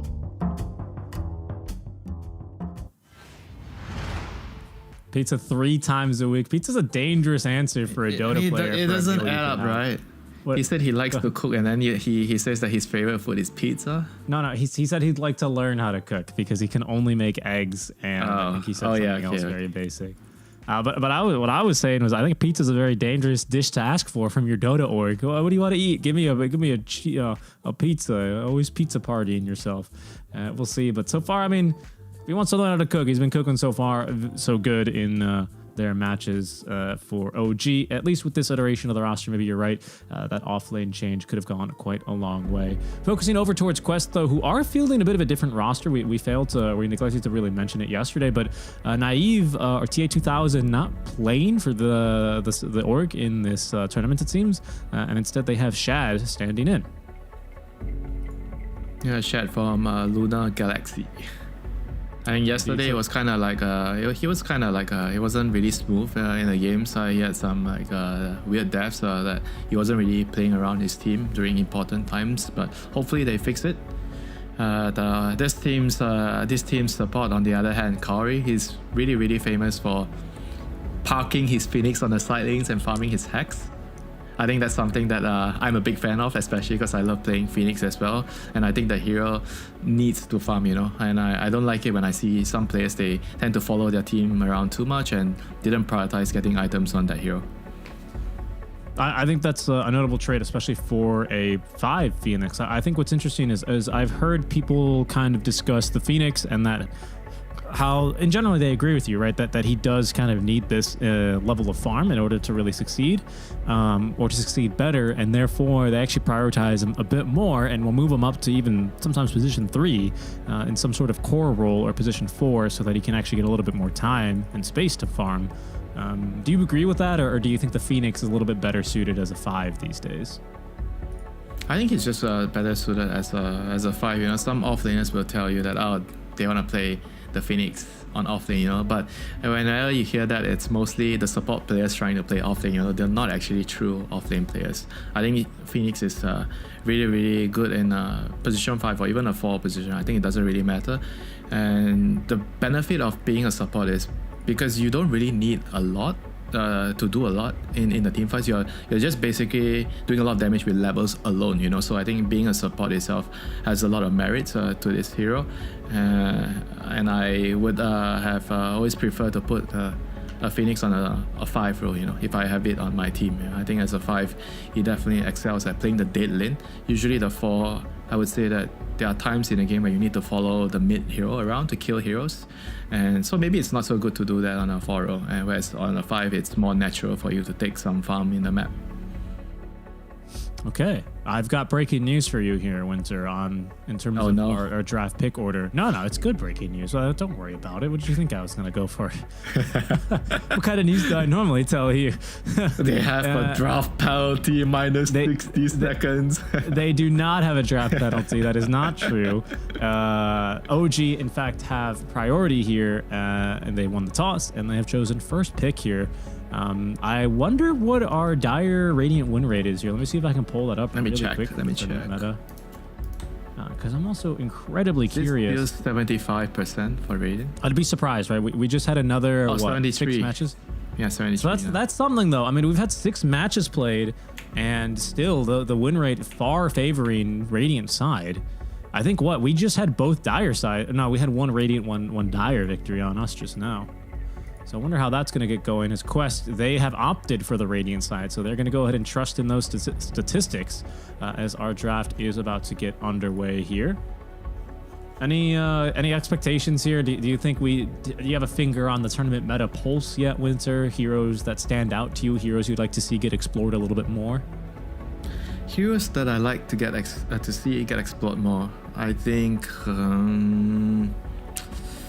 probably Centaur. I think Centaur has a lot of potential with the new stun, where do you see that his stun you can use it in Chronosphere. So basically, whenever if you start your animation and some spell stops you midway, your stun will still be cast out.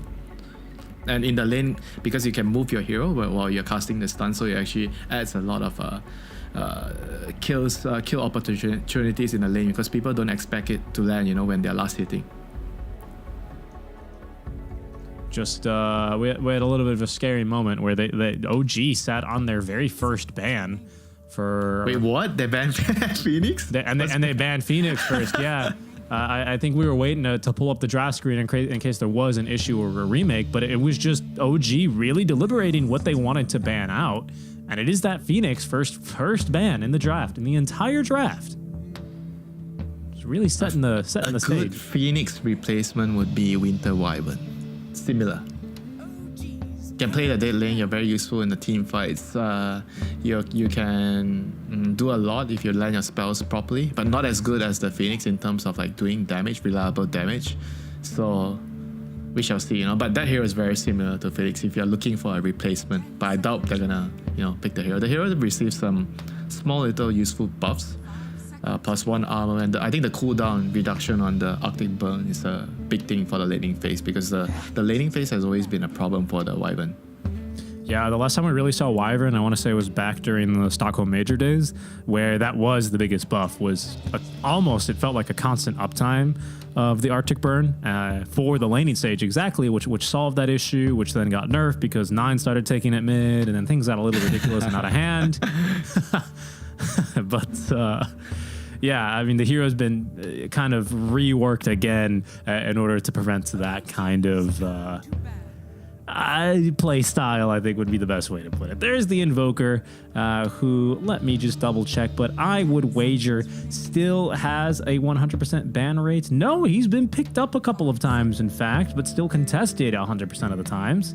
I don't think we've gotten our hands on any Invokers on our games that we've seen, but him and Pangolier have been banned or picked in 100% of the games here. Venge is here. Venge is the highest win rate hero, right? Is he still the highest win rate hero so far? Let me check for picks. It seems to be Grimstroke. I'm ignoring all the heroes that have only been picked once, twice, or even 3 times. Alchemist, I will say, is an outlier. He's been picked 3 times with a 100% win rate. Doom's been picked 3 times with a 100% win rate. Is 14 pick and 57% win rate. That's a very, very high win rate for a lot of picks.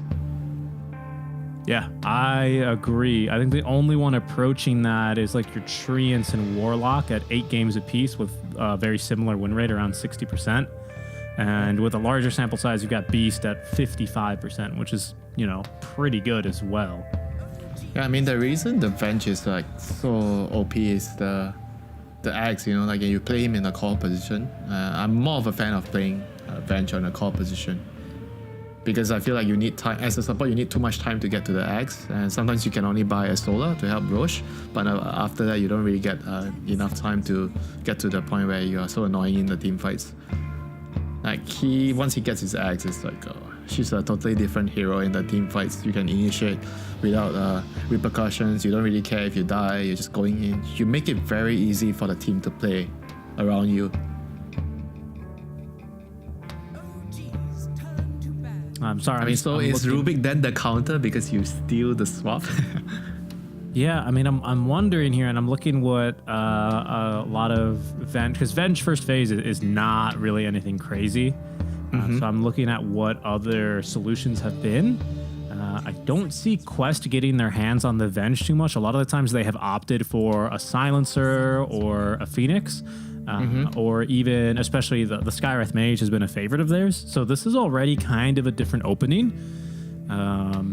So I'm kind of curious how OG rather are going to respond. Yeah, to this. to be fair, I think the Rubik opening, it's more like they want to open with a support, right? And they don't have a Phoenix like you said, so they want something else. And Rubik, it's always like a hero you can just pick it early, doesn't reveal too much, and you like to play Rubik against bench. You know, everything you steal from bench is great. You know, the wave of terror, the stun, the swap, you're gonna get either one of those, you know. So anything you get from her is great, basically, for you. So I think that's a fairly reasonable response towards the bench,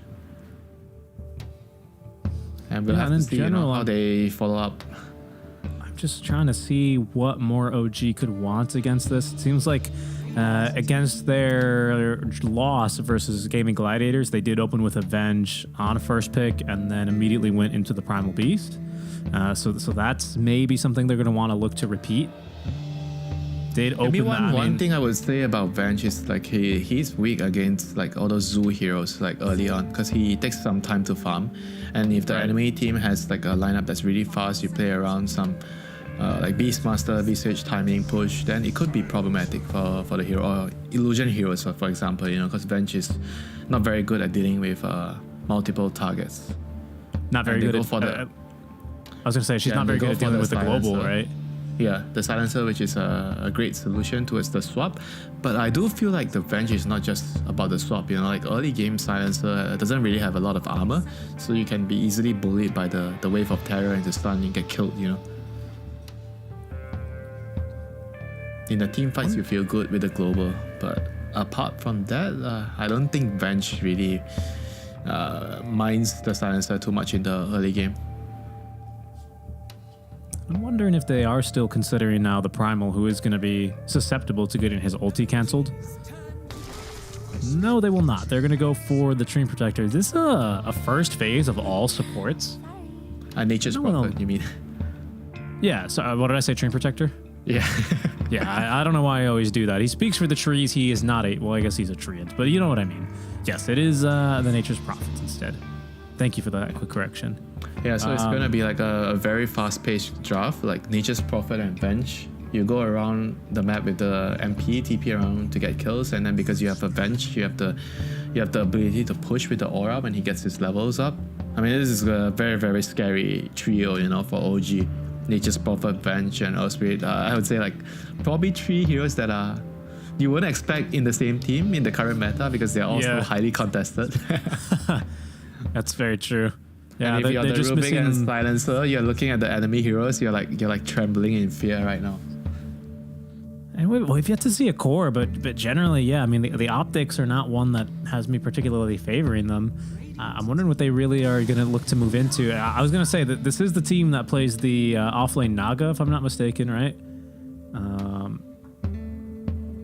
No, that's Talon. That's Talon. That's Talon, of course. Yeah, Quest plays it carry mostly. So it's probably like I said, you know, yeah, Venge is not very good at dealing with illusion heroes, illusion carries. So if you do put Venge on a Coral, then he's gonna have problems with dealing with that. And Naga is also really, really good at dealing with the Nature's Prophet in the early game, because you have high armor, and Nature's Prophet also can't really pressure and kill you easily. So in that regard, you're protected from the early ganks. And Snare is also very, very good against the Earth Spirit, because Earth Spirit doesn't really get a Dispel early. You know, you tend to want to build your Blade Mills, your Heart early, so you don't get a Dispel too early. Or maybe he has to get it this game, because you're playing against a Silencer as well, so you're gonna have to need to buy a BKB. I think Lotus itself is not gonna cut it. You're gonna need a full BKB to deal with that. I'd agree, especially now that the Primal is out, having a little bit of resistance against that magic damage that he can be doing and dishing out in these fights. He was expecting to see a Primal, like one of these heroes that tends to be good. It's also a hero that covers the Naga Siren, because Primal, even though he's played almost exclusively, it feels like, in the mid lane these days, did have a stint as an offlaner as a direct counter to the Naga Siren, and that one was pretty difficult here. For OG, if they're still looking for solutions against the Naga, I mean, I still see an LC in the pool. That could be something they move into, and it is. Tough lane for Naga, as we saw yesterday, right? Yesterday we saw one game where Naga had to deal with the LC, and he was. And that LC got. I think he was shared as well, right? He was jungling at level 3, Yeah, hold on, let me just double check. It was it Bet-Boom's game? It was Bet-Boom's game, right? We did their series, if I'm not mistaken. Yeah, it was the Bet-Boom series. Yes, and there was a no, it couldn't have been, was it? I mean, this looks like a very, very hard game already for Quest. Yeah, I mean that's tough. There was an LC against that game as well, which is why I'm saying it. But yeah, my goodness, that was a pretty brutal game to watch for them. I mean, so right now, I mean, Quest has the overall last pick, so maybe the overall 24th pick can kind of help them salvage the situation with some. I know they have to figure out some off-lane hero that can hold the game together with Toby, you know. But for now, OG they just need like I feel like they just need a simple carry, you know. They can pull the whole draft together to push, you know. Any carry would be fine, you know. They can help them stand and siege, you know. Some Terrorblade, you stand in front, you have the bench to swap you, you have the dispel from the LC. Can I propose a hero for you and see what you think? Sure. Because OG, they've done this before. They seem to like the Ursa right now, but specifically for this kind of a tempo-based game, what do you think about an Alchemist here with that Vengeful Spirit? Yeah, that would be nice too, with the minus armor. And you have you don't really have like a cooldown on Elk, right? You're just running around and killing heroes. So heroes like that generally fare very well against a long cooldown like Silencer's Global Silence. So I think that hero can work in this situation. I mean, they're gonna ban out Medusa and Terrorblade. I feel like an Alchemist could be a viable replacement here, because all they need is, like I said, you know, a hero that can stand in front, abuse the saves and the aura, and just dish out damage.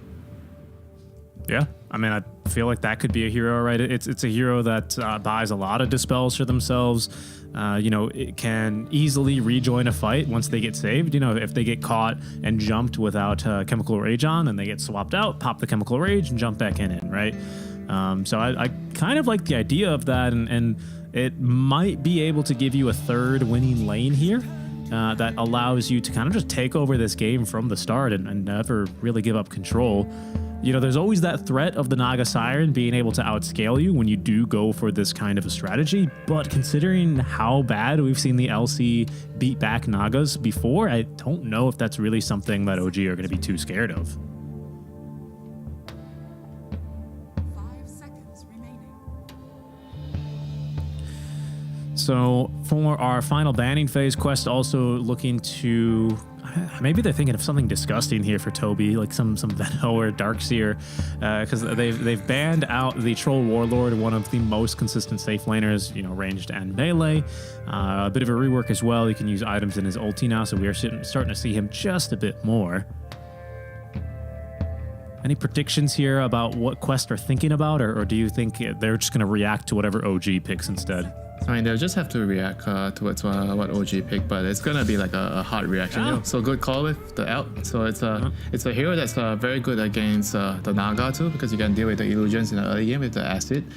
And like I said, you know, it doesn't have really much of a cooldown to play around. You're always gonna be able to follow up your LC and MP. I think those two heroes benefit a lot, and the bench as well, when the carry has no downtime, so you can always constantly fight with your team. So you can take the map very quickly. And against but now Naga, what do you do if you're Quest, though? I mean, you have to know your Naga's not going to be in for a good time. Your Primal's going to need someone to play with. Your support duo is a Rubik and a Silencer. What are you giving to Toby? I think he needs to be like some tower defender, some timber saw, some kind of like a...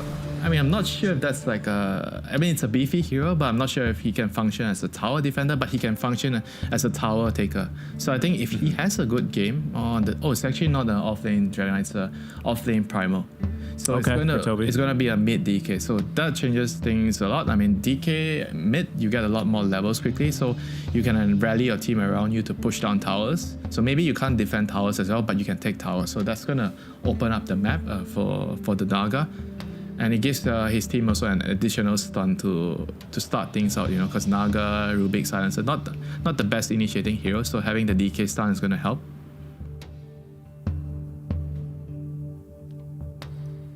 Do you have follow-up as well for that? Not really. I mean, I think, like you're saying, the fact that it's mid lane can try and open up, or can open up this game a lot more for the side of Quest. But again, it's the speed, it's the velocity that I think OG are going to be able to jump out from the side lanes from which kind of terrify me a little bit more. You know, that Primal, sure, he'll be able to kind of just push waves. I think you've got the potential to do some creep skipping, given that there's not any slows in that lane. The double stun, something you need to be aware of. But, you know, I think Quest can do what they as much as they can to mitigate that lane. But I also don't think it's going to be one that is necessarily going to really hampen the start of this Alchemist. I don't know what you do for this Naga LC lane. Whatever Quest tried to do yesterday against Bepum, that didn't really work. So I'm hoping that, you know, considering that they picked the Naga and then, of course, the LC came out again, I hope they have a plan for it this time, and I'm eager to see what it is. I mean, everything is going to be hinging on this DK, you know, because DK has high armor, so he's very tough for them to bring down. They have almost full physical damage, except for a spirit, a lot of minus armor. So DK is very, very good at dealing with that. So I think if the DK actually has a good game, and he looks like he's going to have a good game, he can be a very important focal point for his team to play around and create a lot of space for Naga to farm and slow the game down. Okay. Well, all on the DK then. Some broad shoulders here on Noob. We'll see what he can get done, as Winter predicting there's going to be needing to be some heavy lifting out from him against OG in game number 1. Underway now with our first game. Smoke on smoke action here. We'll see where OG decide to end up, but I think they've got a very strong level 1 here. So they may end up looking for a fight, and I believe they do.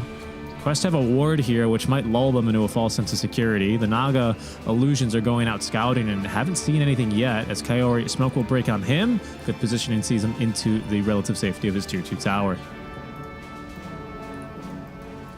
Yeah, they really want to get like a first blood into triple bounty runes, you know, since you have the Elk. You know, that's the most ideal start you can get, you know, as Elk. That's right.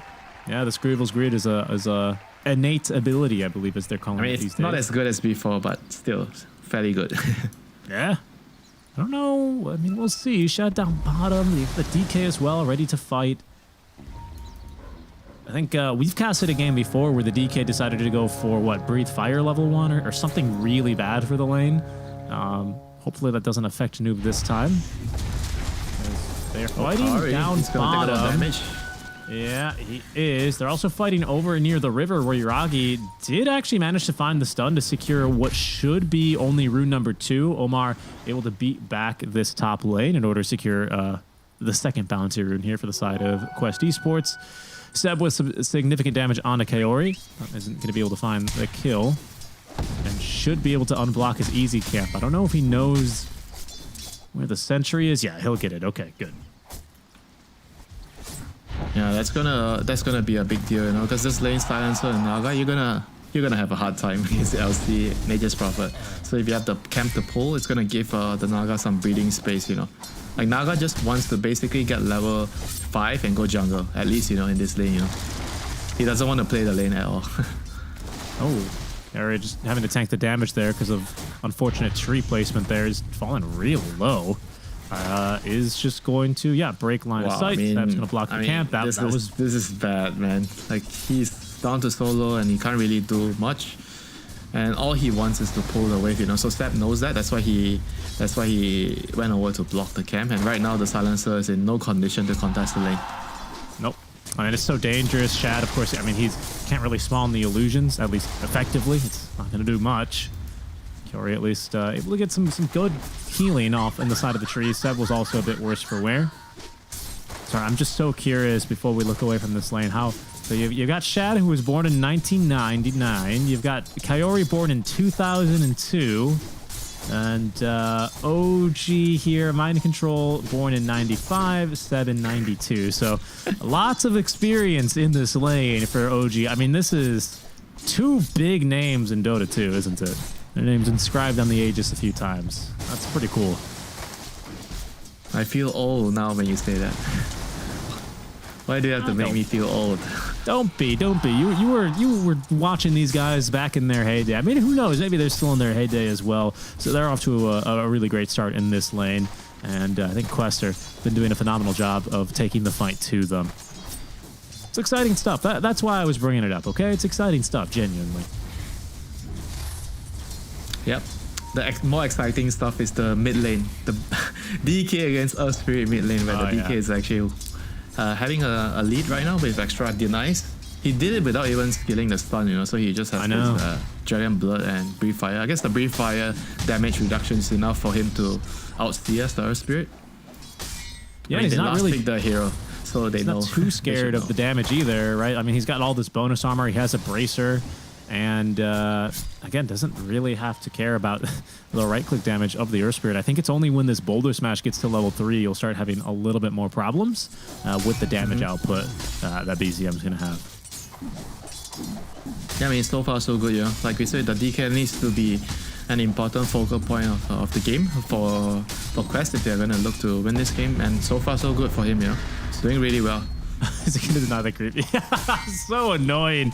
Oh, God. Oh, no, on BZM, he gets the other range creep denied because the boulder went through to the approaching creep wave. That's a little bit unfortunate for him because it's going to end up pushing the tower, pushing the creep wave rather onto the tower. Noob should get pretty much all of these. Yeah, that is just a classic. What can you do, moment, you know? What can you do? It's a DK with high armor, high regen. And Toby, on the other hand, on the top lane, he's trying to pressure Yuragi on the Elk, but so far, Elk is still getting a pretty decent amount of farm, but Toby has 9 extra denies over the Elk, so overall in the XP department, they're getting out a lot more. Yeah. I think the only thing they've got to be careful for is this minus armor once it starts to stack up. Mid lane, by the way, for Rune, Seb rotates on into Kaori, has the Sprout, but with the last word and the Arcane Curse, doesn't really want to do more damage to himself. The slow does not get Kaori out of trouble, but he has his own Quelling Blade anticipating this. Rotation coming from the mid lane as well, as BZM is thinking about, well, he's almost committing, but is not going to be able to catch Kaori. Mind Control, I don't think is going to have the damage either. This Silencer, I mean, he's certainly been a big thorn in the side of OG. Infused Raindrops keeping him very healthy here. That rotation not really working out for BZM, and Noob just comfortably contesting CS under tower. Yeah, denying away the rune, or the flag bearer. Kitrak is going to be a bit careful here. 1-1-3 Richie, you know? 1-1-3, that's what you do with DK. It's not flashy. You don't flash farm, but you do deny a lot of creeps. Speaking of denying creeps, Mind Control doing just the same here. In fact, he's keeping just about even. 12 denies. Might be in trouble. No, he's fine down bottom. The hero's top. Seb did rotate for this. He's completing the TP scroll. They've got Magic Missile as well to throw here, and the Blood Grenade. First blood, 5.5 minutes in. Seb's going to go ahead and yoink that one away. So yeah, finally some action. Not something that you expect, you know, when you have Nature's Prophet in the game. Normally, when you have Nature's Prophet, the kill happens way quicker when he gets level 2. But this game is a bit slow, so it does benefit Quest a lot. Like I said, they have an overall slower lineup, whereas OG has a lineup that wants to, you know, rack up kills early with the bench, the Elk, the Nature's Prophet with the Earth Spirit. Very true. I mean, still, the first bird is a good amount of gold and XP going in, and it's going to be the 6-minute runes, because power runes are going to come into play, and DK really wants something like a DD, you know, to hit the tower. I gotta be surprised though, Winter, especially for considering how much Kairi traded at level 1.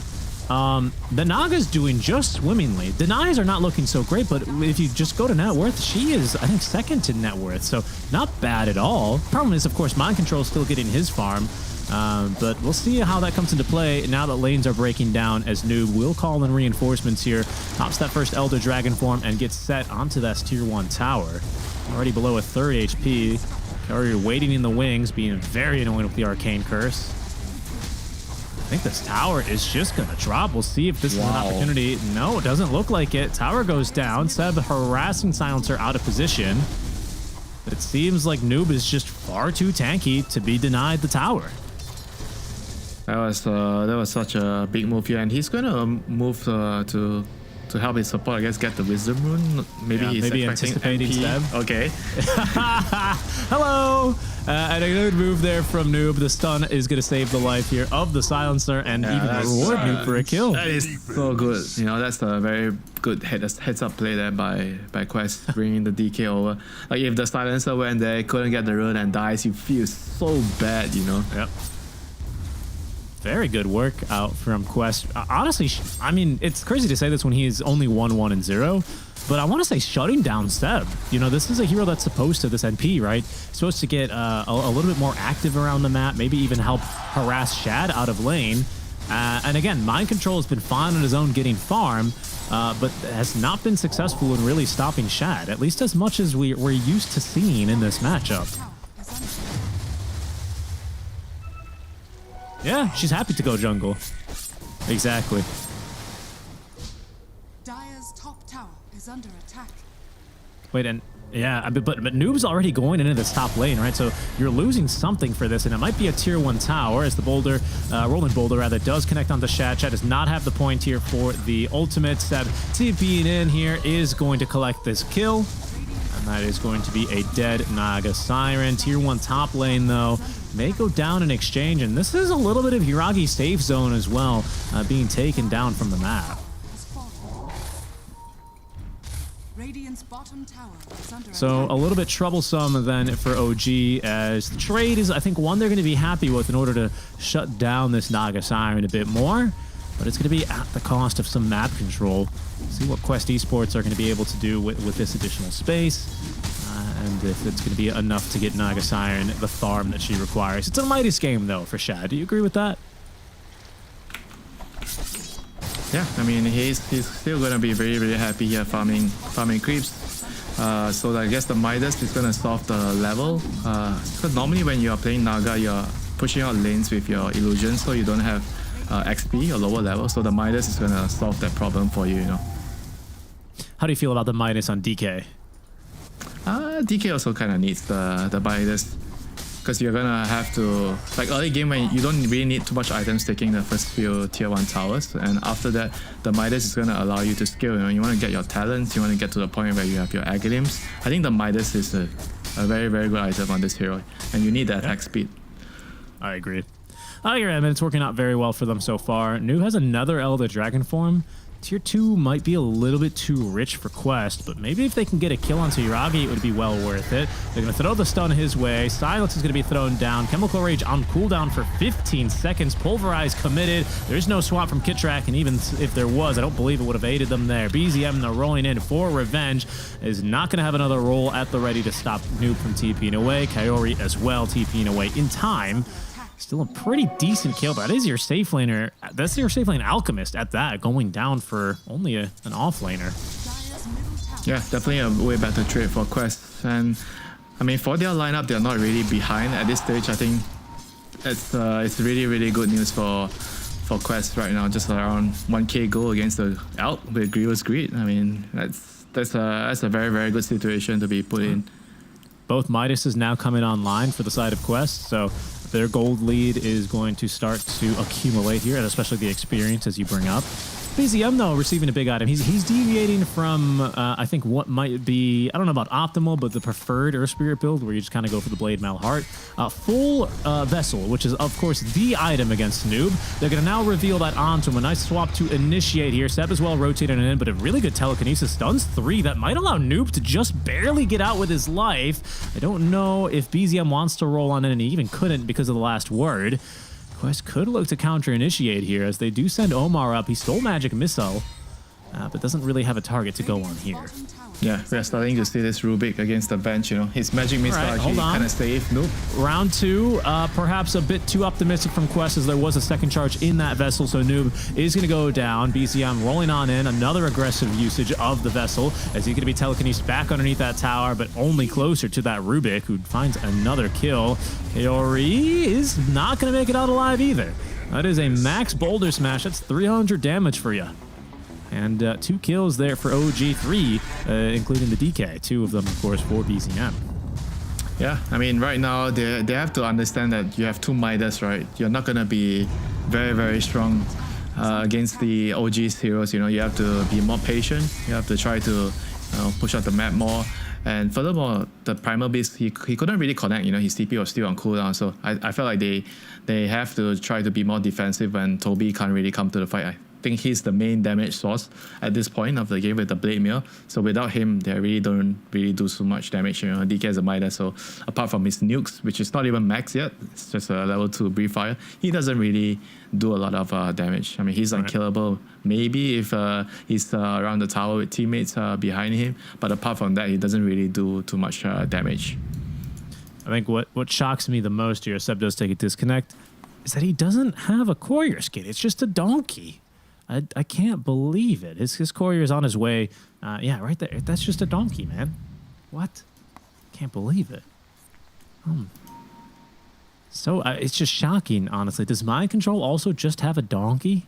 Where's his courier at? It's in the base. Don't be mad. I'm going to tell you, I have also a donkey only. What? Why? What's the point? I don't know, man. The donkey reminds me of all those years I've been playing. And all those years we have to share one donkey. Yeah, God, what a time to be alive. Now you got all these couriers to show off, and some people they can't find the time to equip a nice little courier skin. Oh, fair enough. Going through the classic what is it? Oh yes, the effigies. They haven't done these for a long time now, haven't they? These are always good fun. Nice little Kitrak ball, of course. Very happy there. It's also, it's funny enough, there's a wisp smell that Shad has. These are always kind of fun to look at. Nice Invoker skin there. Do you have an effigy? I'm sure you don't have an effigy either, right? You don't even know what this is? No, I do not. I just miss the times where we had moonwells in the base. Instead of heck is a moonwell? Okay, I don't know. I mean, I call it a moonwell because you can just a shrine. Okay, shrine. You can heal in the base. Remember, there was a patch where there's a lot of like shrines in the base where you can. You liked that patch? It was fun. What? No, it wasn't. It was so impossible. That's a joke out from you. I almost feel bad. What was I gonna say? You distracted me. Oh, you liked that patch? It was the patch where the offlaners were kings because you could always go back to the shrine. Yeah, you would go to the shrine after you got beat back. After you would trade like crazy level 1, you would stack a bunch. You would clear the stack while you were popping the shrine. I did not like that patch. It was impossible to get up to high ground. It was fun because I was playing offlane that patch. Fair enough. Fair enough. At least he's an honest. Sorry, Rishi. All right, well, let's get back into the swing of things here. Yuragi certainly wants to get into the swing of things here. He is still, leading by net worth, equal with his colleagues, but does not yet have that relic. Still just shy on that. That's when his farm, of course, and the Radiance after, that will soon follow. That's when his farm's really going to start taking off here on this Alk hero. Until then, these Midases feel really good for Quest. They've gotten maybe like 4 or 5 usages out of them. And that money is going to start really rolling in. Bit of aggression now. Mind Control maybe looking for his first dual win. Toby is going to interrupt that. There's going to be, the last word, preventing any further spells from coming through. Not like I think Mind Control wanted to duel at that point. Surrounded by 4 heroes, he will fall. Sub rotating in on his Solar Crest time minutes. He's also going to go for a hand to Midas, so he wants to look to scale in this game as well, Winter. I mean, come on, it's Seb, he loves scaling. But right now, OG, they have to be careful about not bleeding away too many of these kills, They need to try to rally around the Earth Spirit. He's the strongest hero now with the Vessel. Like, he's what allows you to kill the DK, with the Vessel. Well, I think he's going to get an easy kill here on the Silencer. I don't believe he makes it into the Roche Pit, and he doesn't. Especially with that shield rune that Seb has, he'll be just fine. Should let Quest know that there's a ward somewhere in their jungle, though. Oh, they're coming for Shad. Yeah, but I think he's getting out of here in time. He's got no business being in this area, considering where they just kind of killed his friend. And again, it's good map movements here by OG, but good reactions by Quest to continue farming pretty optimally here. There's going to be a triple stack of Ancients as well that Shad's going to make. Nope, he decides against it. No Ancients for him yet. Power Rune is the regen. They just got a shield on BZM. We've seen a haste and an arcane, so we're just missing a DD, an illusion, and invis, which could be a big turning point here. Yeah, MC's not here for the duel, unfortunately, but a kill is a kill. That is if they can get it, because Toby's actually very tanky. Swapped out aggressively here, allows BZM to apply another stack here of the Vessel. I think Toby is going to go down to this. Between the Magnetize, the Vessel, no, he just lives. Maybe even that tower regen coming into play there, as he lives on about maybe 40 to 30 HP. Yeah, I think Seb just didn't. Maybe he felt like he didn't want to come down, like he didn't decide to TP down, and they didn't let him to like right click. Yeah, he was 20 gold away from his Midas, so. Top lane, there's gonna be finally. Was that the reason why? Yeah, he's got Midas on. Yeah, he was last hitting for the Midas. No, I'm just kidding. He's not going Midas anymore. He's gone for the power treads instead. It looks convincing though. I thought he did because he ran out of money, but he was nowhere close to that Midas. So yeah, they have to try to bring everyone together. You know, their lineup is strong if only they are together with and abusing the global potential of the Nature's Prophet. You know, can they kill Noob here? Oh, not if he blinks away. Yeah, but they are not really bringing a lot of heroes. You know, it seems like Kitrak is just happy playing with BZM alone. You know, and the three of them are like so scattered around the map farming creeps. Omar has swap if he can get vision. No, he can't. Not onto that Vengeful Spirit, and certainly not onto BZM. Again, this ward that we've just highlighted on stream, it's a good one here for OG. It's netted them a kill. That smoke attempt, maybe even the kill onto the silencer, of course, and still not gone, not dewarded by Quest Esports. Maybe they're just happy to play around it, or maybe they don't know it's there. Radiance is finally up, by the way, for Yuragi. And Dagger is up on MC. Oh yeah, that's a big one. Oh, there's a DD in the river. Forgot about that one when I was listing them off.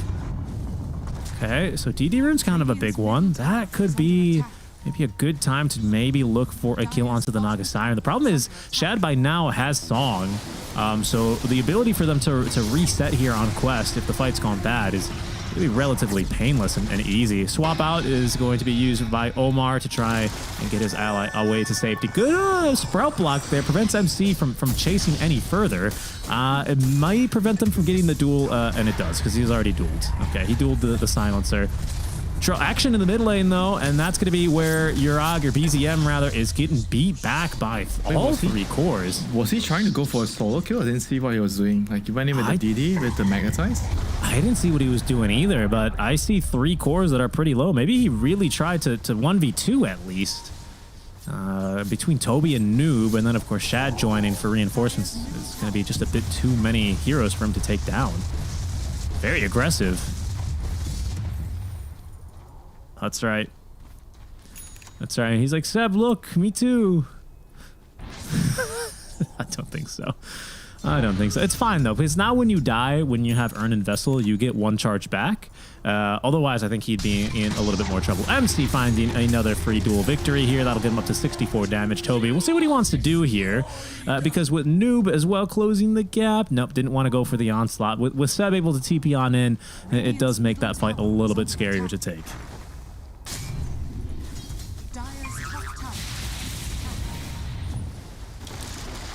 But Shad's already getting up to no good with these illusions here. He's forcing rotation. Seb is being the one sent back to constantly deal with these. Hold on, Shad might be in for some trouble. Song of the Siren used preemptively as they did jump onto an illusion. Shad better safe than sorry, though. Will be able to make it out alive. He just has his illusions now in the jungle of OG. And he's farming.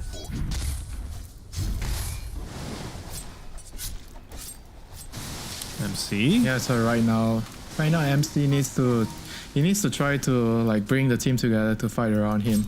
Like I think the Elk is already ready to fight with his BKB. It's all about like trying to gather people in the same spot, take a fight, and then get a rush after. I mean that's the biggest move that they can do right now. Noob as well is really starting to scale. Look at his attack speed with the Yasha now. So he's gonna go into this like Ag Scepter eventually after the Manta style with the level 4 Ancient Black Dragon, or Elder Dragon form I should say, and is going to be doing a lot of damage. That slow is going to be super annoying. It reduces the healing as well from this Alchemist. It's going to be some pretty scary stuff. Yeah, what's that slow here? 25% magic resist is going to be good enough here. I wonder if anyone's going to consider any sort of healing reduction. I don't see any Shivas, no Vessels. Maybe an Ayaskati eventually here for the Nagasai, but that'll be well after at least this heart. now that the Manta is up. So plenty of illusions to be able to exert map control, scouting, force out these lanes, and keep the game at this kind of relatively chill pace. This Alchemist is starting to really get into his core items, though. Now with the Radiance increasing his rate of farm, he has the BKB and soon in 500 gold Blink Dagger. OG setting up for a fight here in the mid lane as they'll just take down that tier 1 tower. But they are going to be really gearing up for a fight here quite soon. And now that this Alchemist is really starting to take off. I think if Quest can continue to slow the roll here of the OG farm train just a bit longer, they might be able to find themselves in a position where this Naga Siren is eventually a little bit more unkillable. But it's going to be up to Quest either not to take any bad fights or to catch OG unaware, basically, in the next couple of engagements. It seems like with the 20-minute rune now, we've gotten all of them. So MC's in with a shield rune to the Roche Pit should give them more than enough tank in between as well. The Solar Crest to be able to get through this Roche.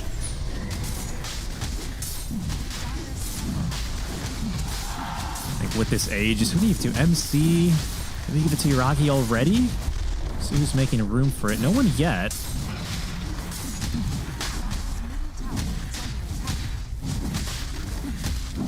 Dagger into the backpack for Yuragi. I don't know if he's going to have necessarily the slots for it. I might just give this one to BZM, allow him to roll in a bit more aggressively. Hold on, they're already TPing through the gate onto the other side, and that's because they have a ward here. They see Coyote farming away. They're going to go now jump up to 92 dual damage. It is Yuragi who's going to take the Aegis number 1. So into the backpack goes the Quelling Blade. And Omar in some trouble. There's a Rod of Atos online for Seb. So there's no TPing away from this guy. As we do get a disconnect, a little bit of ping issues. So some tips from Omar and Seb. Omar did get the Wisdom Rune, though, so he's not too upset with this death here. I think his death timer is not going to be that long anyway. Something like, what, 20-something seconds? 36 seconds, okay. I mean, most of the supports are not right now willing to trade their lives for them. Yeah, you think that 21-minute Wisdom is still worth?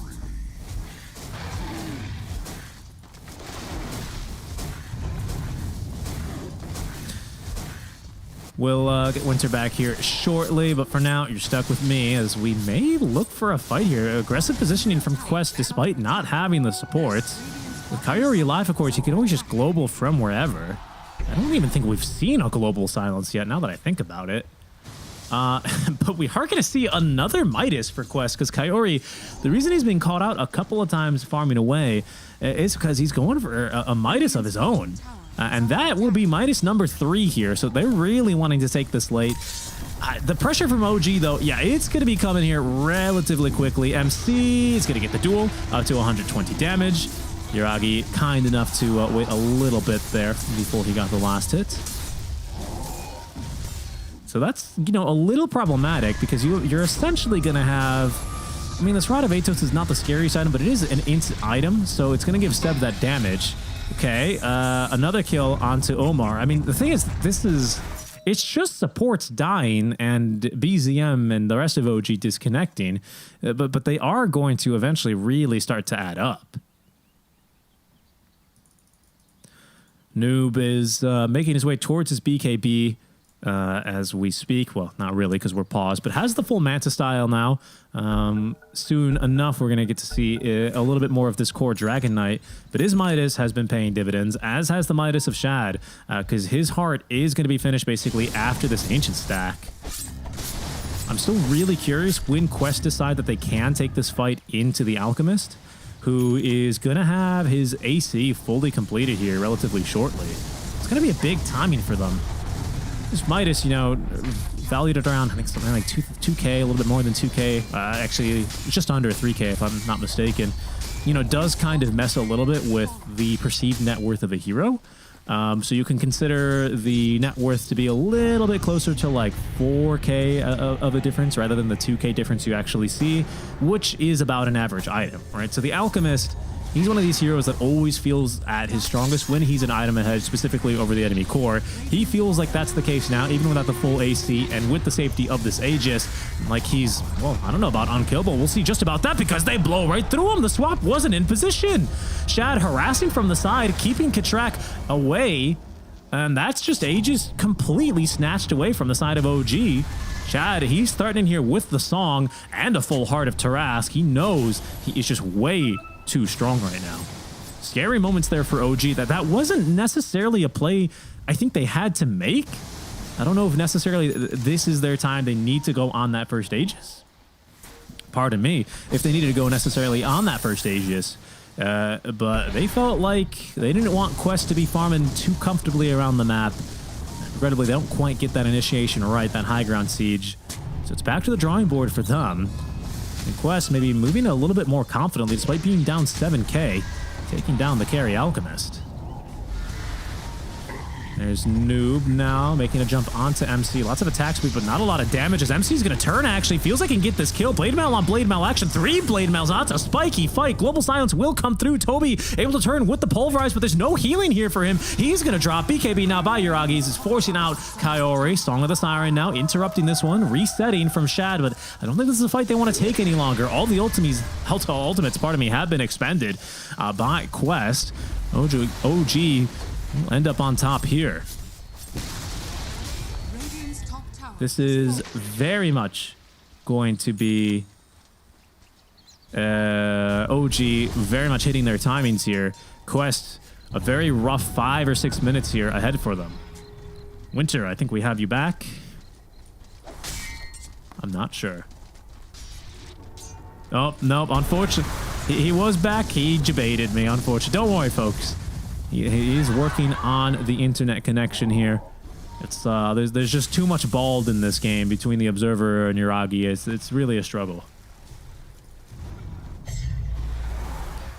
Okay, Quest, I mean, you could see even how much they're desperate to just get farm and to scale. I mean, Kyrie's finished up his Midas. He's holding on to this Philly Stone as well. What else do we see here? 3 Midases, right? A Midas for BZM. I think I missed that one getting picked up.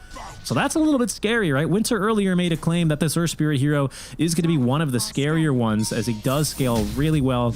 You can see his stat gain is ridiculous. He doesn't have the best stat game in the game, but 3.8 strength per level and pretty decent agi gain. For the longest time, he had like 1.2 or 1.3 agi gain, and then out of nowhere, Ice Frog gave him additional 1.1 agi gain per level.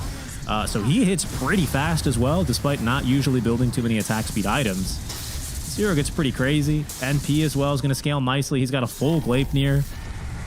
I'm not sure if this is going to really work out as well as Quest imagined. It's a quick kill onto Omar. I don't believe MC got in there with a duel. He did not. I think my concern as well here is essentially that OG are not really being forced to use too many resources. These BKBs seem to be still very long duration, 8 seconds for MC and Yuragi. Earth Spirit, of course, doesn't really build one himself. There's a Pulverize. They're onto MC here. Now that's going to be a BKB usage forced out. Noob being very patient here as all 3 cores looking for the next jump. They decide it's going to be onto BZM, and I stun onto 2 as there's going to be that pesky silence coming through onto BZM, but it doesn't stop him. He's actually trapped behind a tree, but another rolling boulder away sees him to safety. Bit of a scary moment there with at least mind control forced to use a little bit of objectives. Still going to be waiting for Winter to reconnect, so don't you worry, folks. He'll be back. But for now, of course, just kind of watching a little bit of a farming palooza. A second Lotus is about to be assembled here by Kitrak. That makes 2 after BZM. So that's going to be how many dispels now? You've got Yuragi who can dispel himself. BZM can dispel himself. Kitrak can dispel. Yeah, I mean, they can all dispel themselves, basically, right? Because MC, basically, he's got BKB, and then he can dispel anyone he needs to. You've got 2 Lotuses and a BKB on Alchemist. So more than enough for Global Silence. I don't want to say to be a non-issue, but it's solvable, right? It's not really something that Quest can use as a get-out-of-jail-free card anymore, and that's going to... Maybe that's why, you know, Kaori decides to go for the Midas, so he can actually get a couple more items online. Even choosing to carry the Philly Stone over the Ogre Seal Totem, just so funny. So I think this is going to be another challenge for Kaori. It's a little bit more difficult than just standing in the back and pressing R this game. There's a lot more things to be aware of thanks to OG's itemizations here. Careful, DD in the river, denied by Omar. BCM will roll all the way up. He's actually going to find Shad. I don't know if he wants to be here, but Quest Esports aren't too sure what to make of this. They're going to let him roll back down. The rest of OG smoked behind are eager and itching for a fight.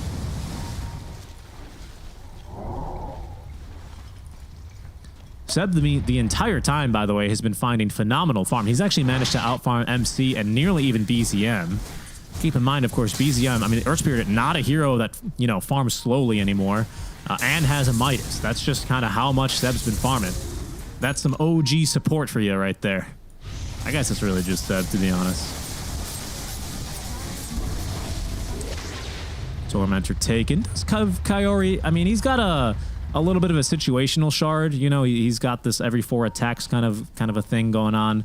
You apply a little silence. It's not bad. And they've moved the talent on over to it, so he does steal a little bit more in. So the scaling potential is there, but he's not really that built for it, right? I mean, he really just has the Hand of Midas and a Sage's Mask, and that's it. He's just having to save for buyback in case he needs to global, and that's all his game is right now. Despite having a Midas, it just kind of boils down to that, really.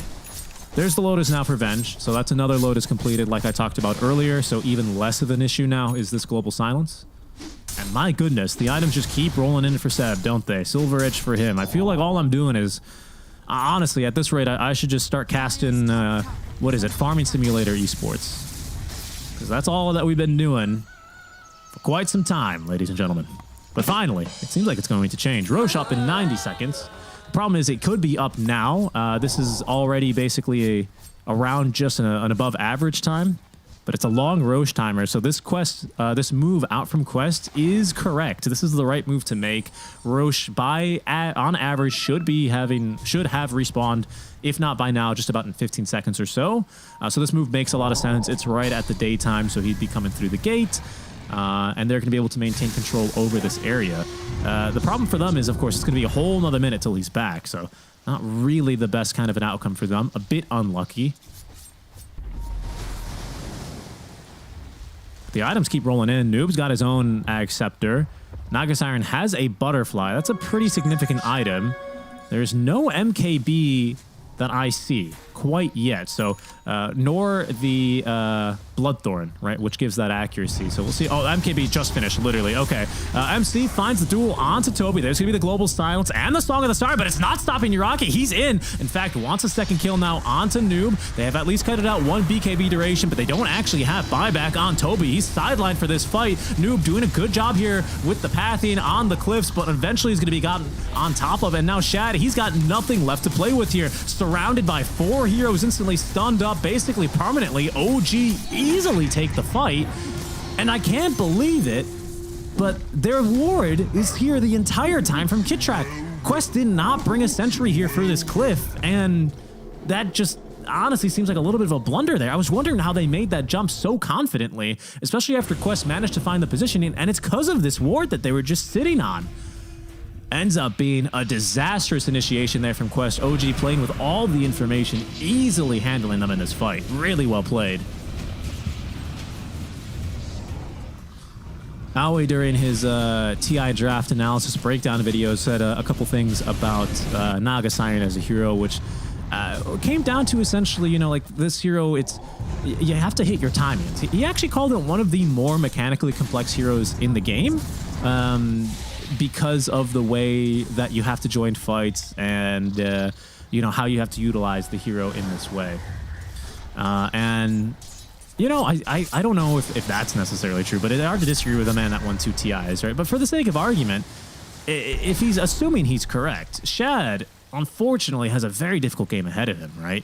He's going to be a whole item behind the Alchemist. And, you know, key in this matchup, that item this time is the MKB, right?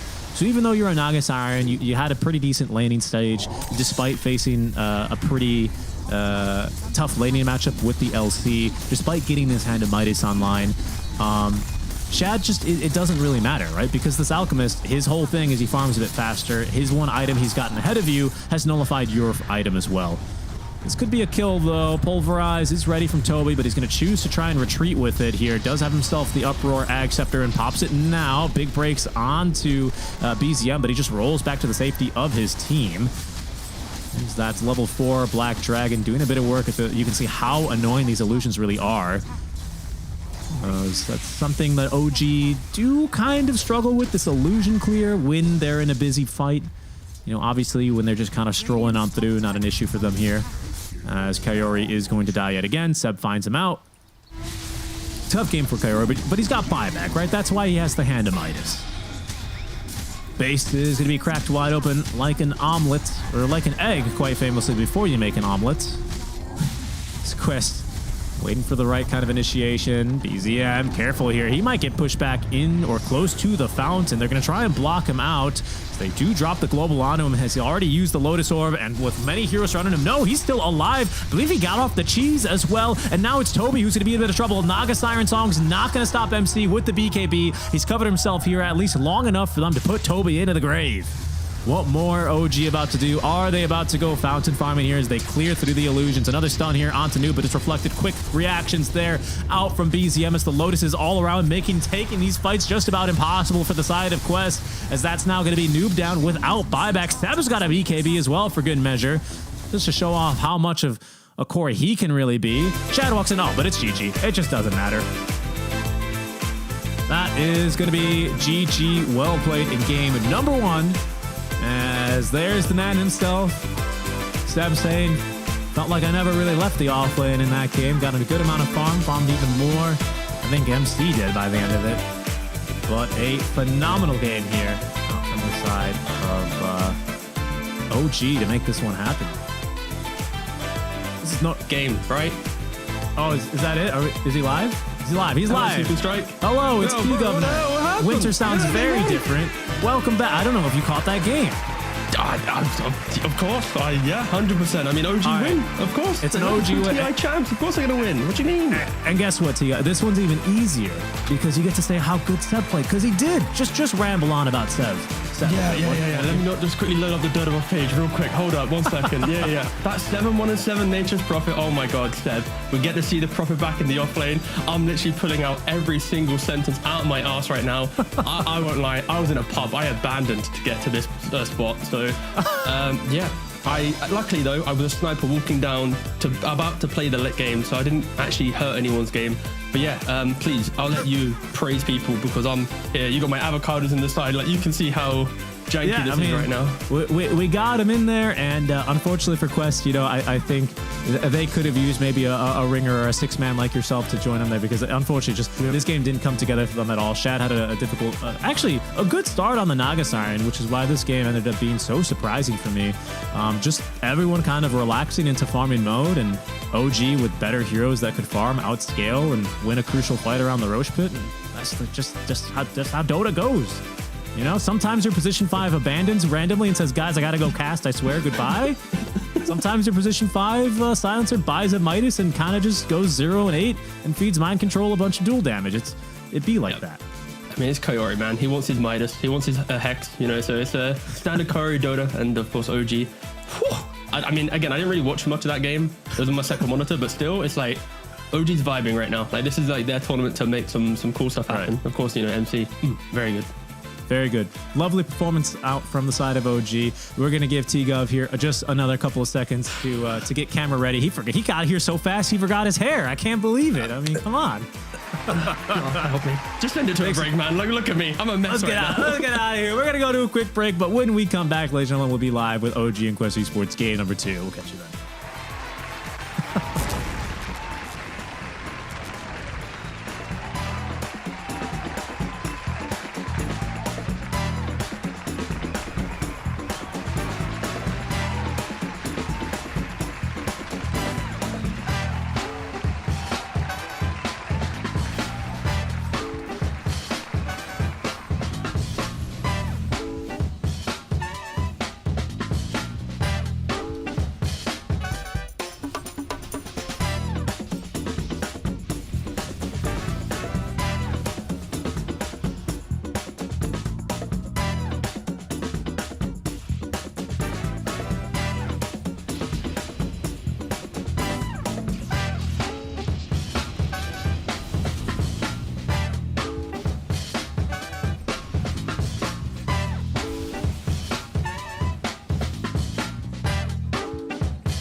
Since the dawn of time, all have submitted to one true ruler.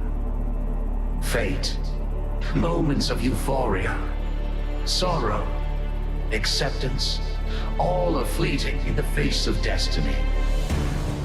Yet only the bold dare defy this rule. Dare to triumph against all odds. Dare to rise above fate.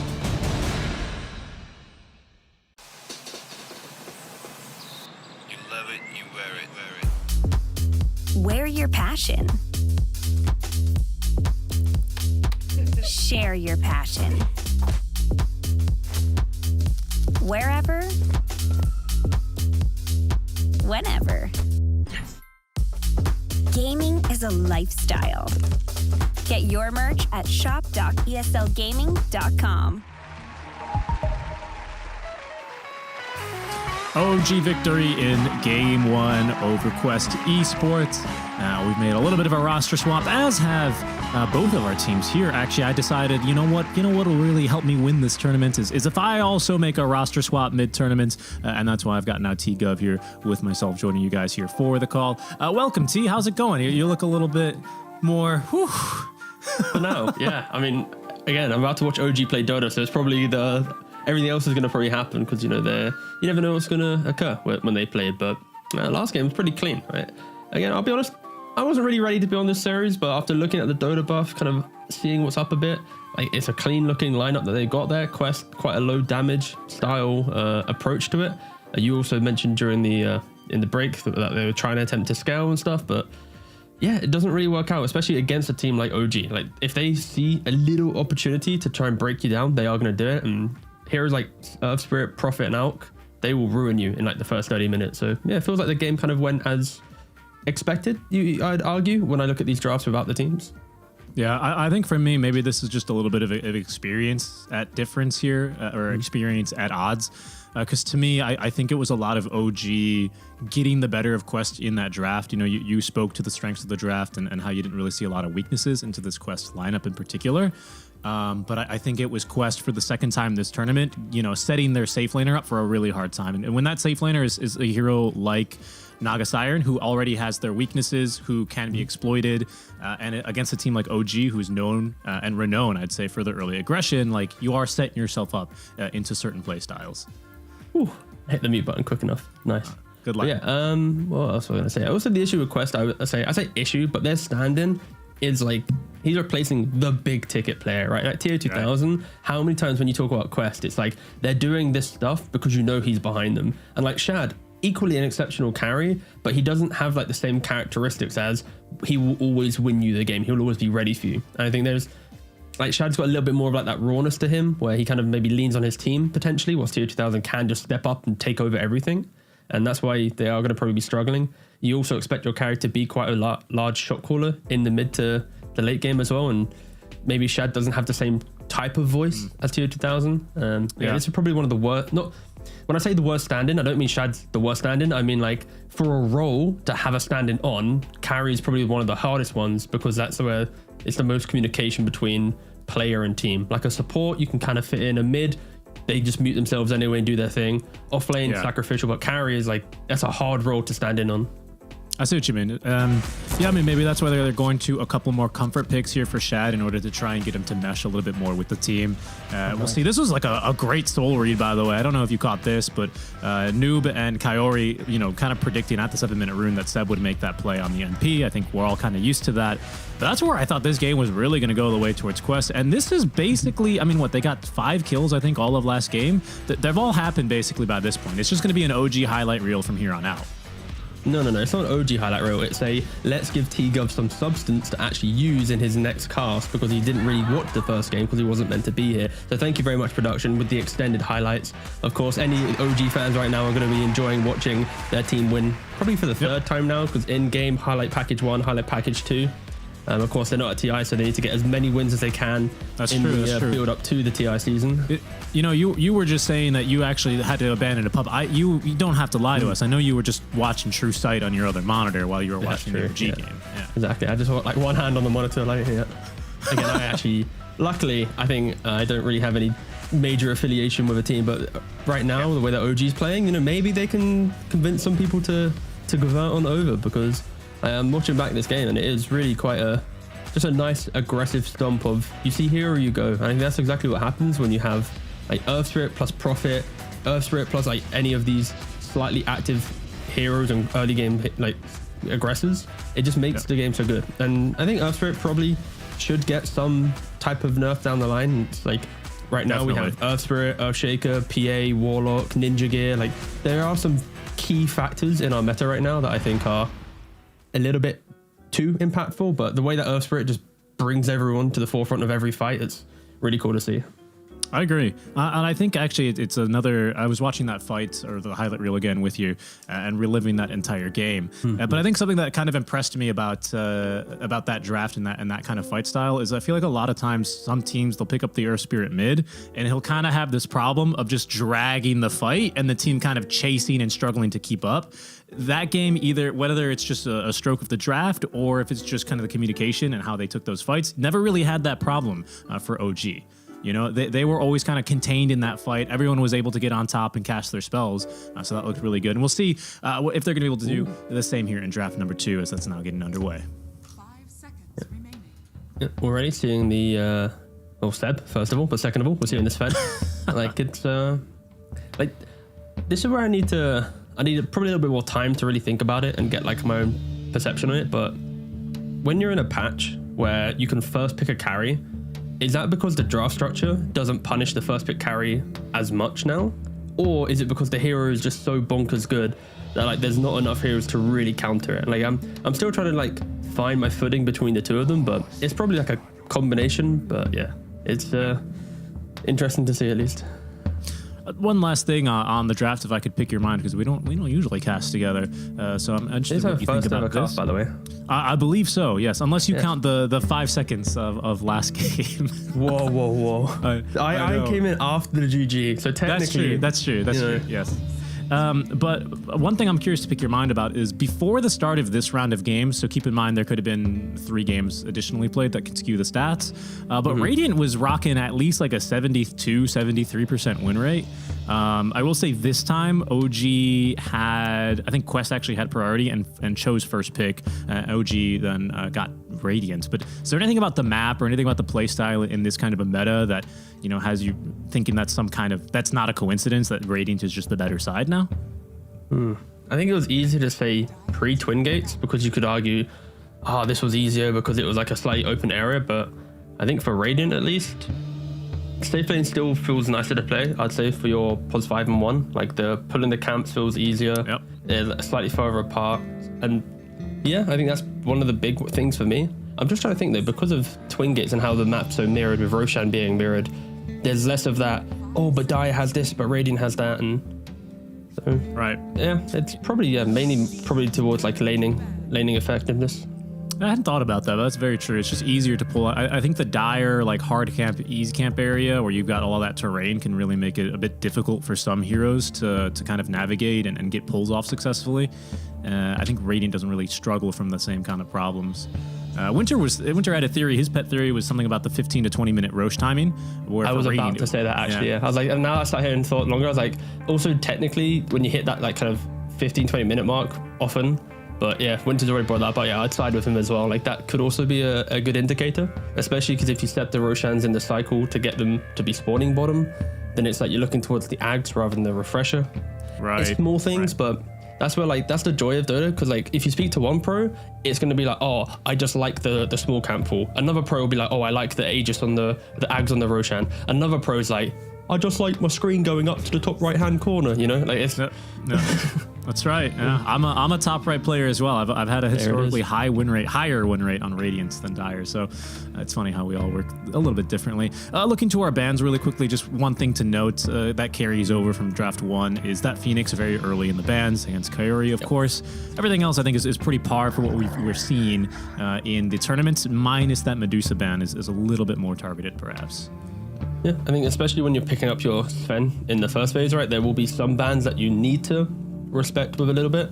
Of course, Medusa is one of the carries that can muscle up against this hero. You naturally buy Butterfly. Sven doesn't really want to buy MKB too early on with an itemization wise. and Stone Gaze, prevents him from sticking true to the fight. But I think right now, OG's opening bans are just very much respectful towards Quest, right? Like, Pango for Noob, Phoenix for Koyori, Treant Protector as well. Throw in some Brewmaster as well for some Toby. Like, it's a lot of respect going in the first phase, and their picks pretty anti-Sven as well. You got the SD, Disrupt just to disjoint the fight. You can then slow him down. You can't dispel his Warcry when he picks up Shard, but at least in the early game, it's a little bit of a nuisance. Yeah, and I think overall, what Quest have to still deal with is a little bit. I think the Furion certainly helps a bit with this, but they need something to aid the Sven to make sure that SD is not just allowed to stand in the back and cast spells, because then Sven's just never going to do anything in these fights. They need not like a Storm, but something like a Storm, right? That can just jump, kind of scare the SD out of the fights, and maybe pick them off 100-0. I've just seen this so many times, and it can be a tough matchup for any carry basically into this SD. Yeah, I think for Quest, they could easily go down the line of like the Kunkers that we've been seeing as well. It just depends on what OG go for. It's like, if you want your SD to play a good fight, he needs to be able to position nicely the entire time. And already Quest, they've got the push potential of the Furion. They have the Moonlight Shadow of Morana to make sure they set up the engagements correctly. Sven with the explosive entry to a fight. And if you just need to kind of like tie your draft together, because you already have like map play, pick off play, damage. Like, it's just a little bit more beefiness now in your lineup, and Quest will have a very scalable team to be able to play out this entire I definitely agree. game. OG, like you said before, responding well. I'm curious to now see maybe another core, another support here in terms of what they think they need, because I think they've got a pretty unique position here at this point in the draft to kind of maybe propose something. It feels like they've been responding a lot to this Sven and the Furion, but I want to see what they're thinking, what line they want to go down. Any weaknesses you might be looking to exploit here? I think for Quest, they don't have perfect lockdown. It's a Storm Hammer into an arrow, a Sprout into an arrow. Of course, heroes like PA, any of the active heroes that you mentioned earlier, they should be able to thrive right now based on the first 3 picks of Quest. There will be a response though, so it's not as if it's going to be, they got no lockdown at all. No, they still got 2 picks to fix that problem, but I wouldn't be opposed to that. And instead, OG are currently going down the line of, let's just keep going aggro. I think the previous game draft, when I looked at it from Quest, it felt it looked nice, but low damage, where it needed items to bring it into the game. And for this Quest lineup as well, kind of the same to some degree. Like, Sven needs a couple items. Morana and Prophet, they need levels, but they don't do the craziest stuff in the early game. It's often other heroes that amplify their damage. So, okay. Or just go for the Terrorblade, high armor hero, pair it with the SD as well, so now you can have constant illusion spam. I'm a little bit worried about how Quest actually stops TB from farming. It kind of like leans back to my point about where's the damage right now for Quest. Like, I think Noob's hero needs to be quite a explorative style mid that goes from mid to poke his head into the jungle, like, hey, you can't farm here, and then walks back a little bit and continues that pattern. Yeah, for sure. I think they could diversify a little bit here as well, right? That high armor hero, like you mentioned, obviously they still have 2 picks to do this, but some considerations, some magic damage dealer, something to potentially punish or set up out from, like a Shadow Demon Disruption. It'll be the puck then, so this kind of fulfills the 2 things I was hoping they'd pick up, and a little bit more of that reliable lockdown, right, with the coil, but it's something that can reach the back lines and spook off the Shadow Demon while still being able to get on top of and silence, and maybe even magic burst with like a, Morana arrow to follow up or something onto this TB. I quite like it.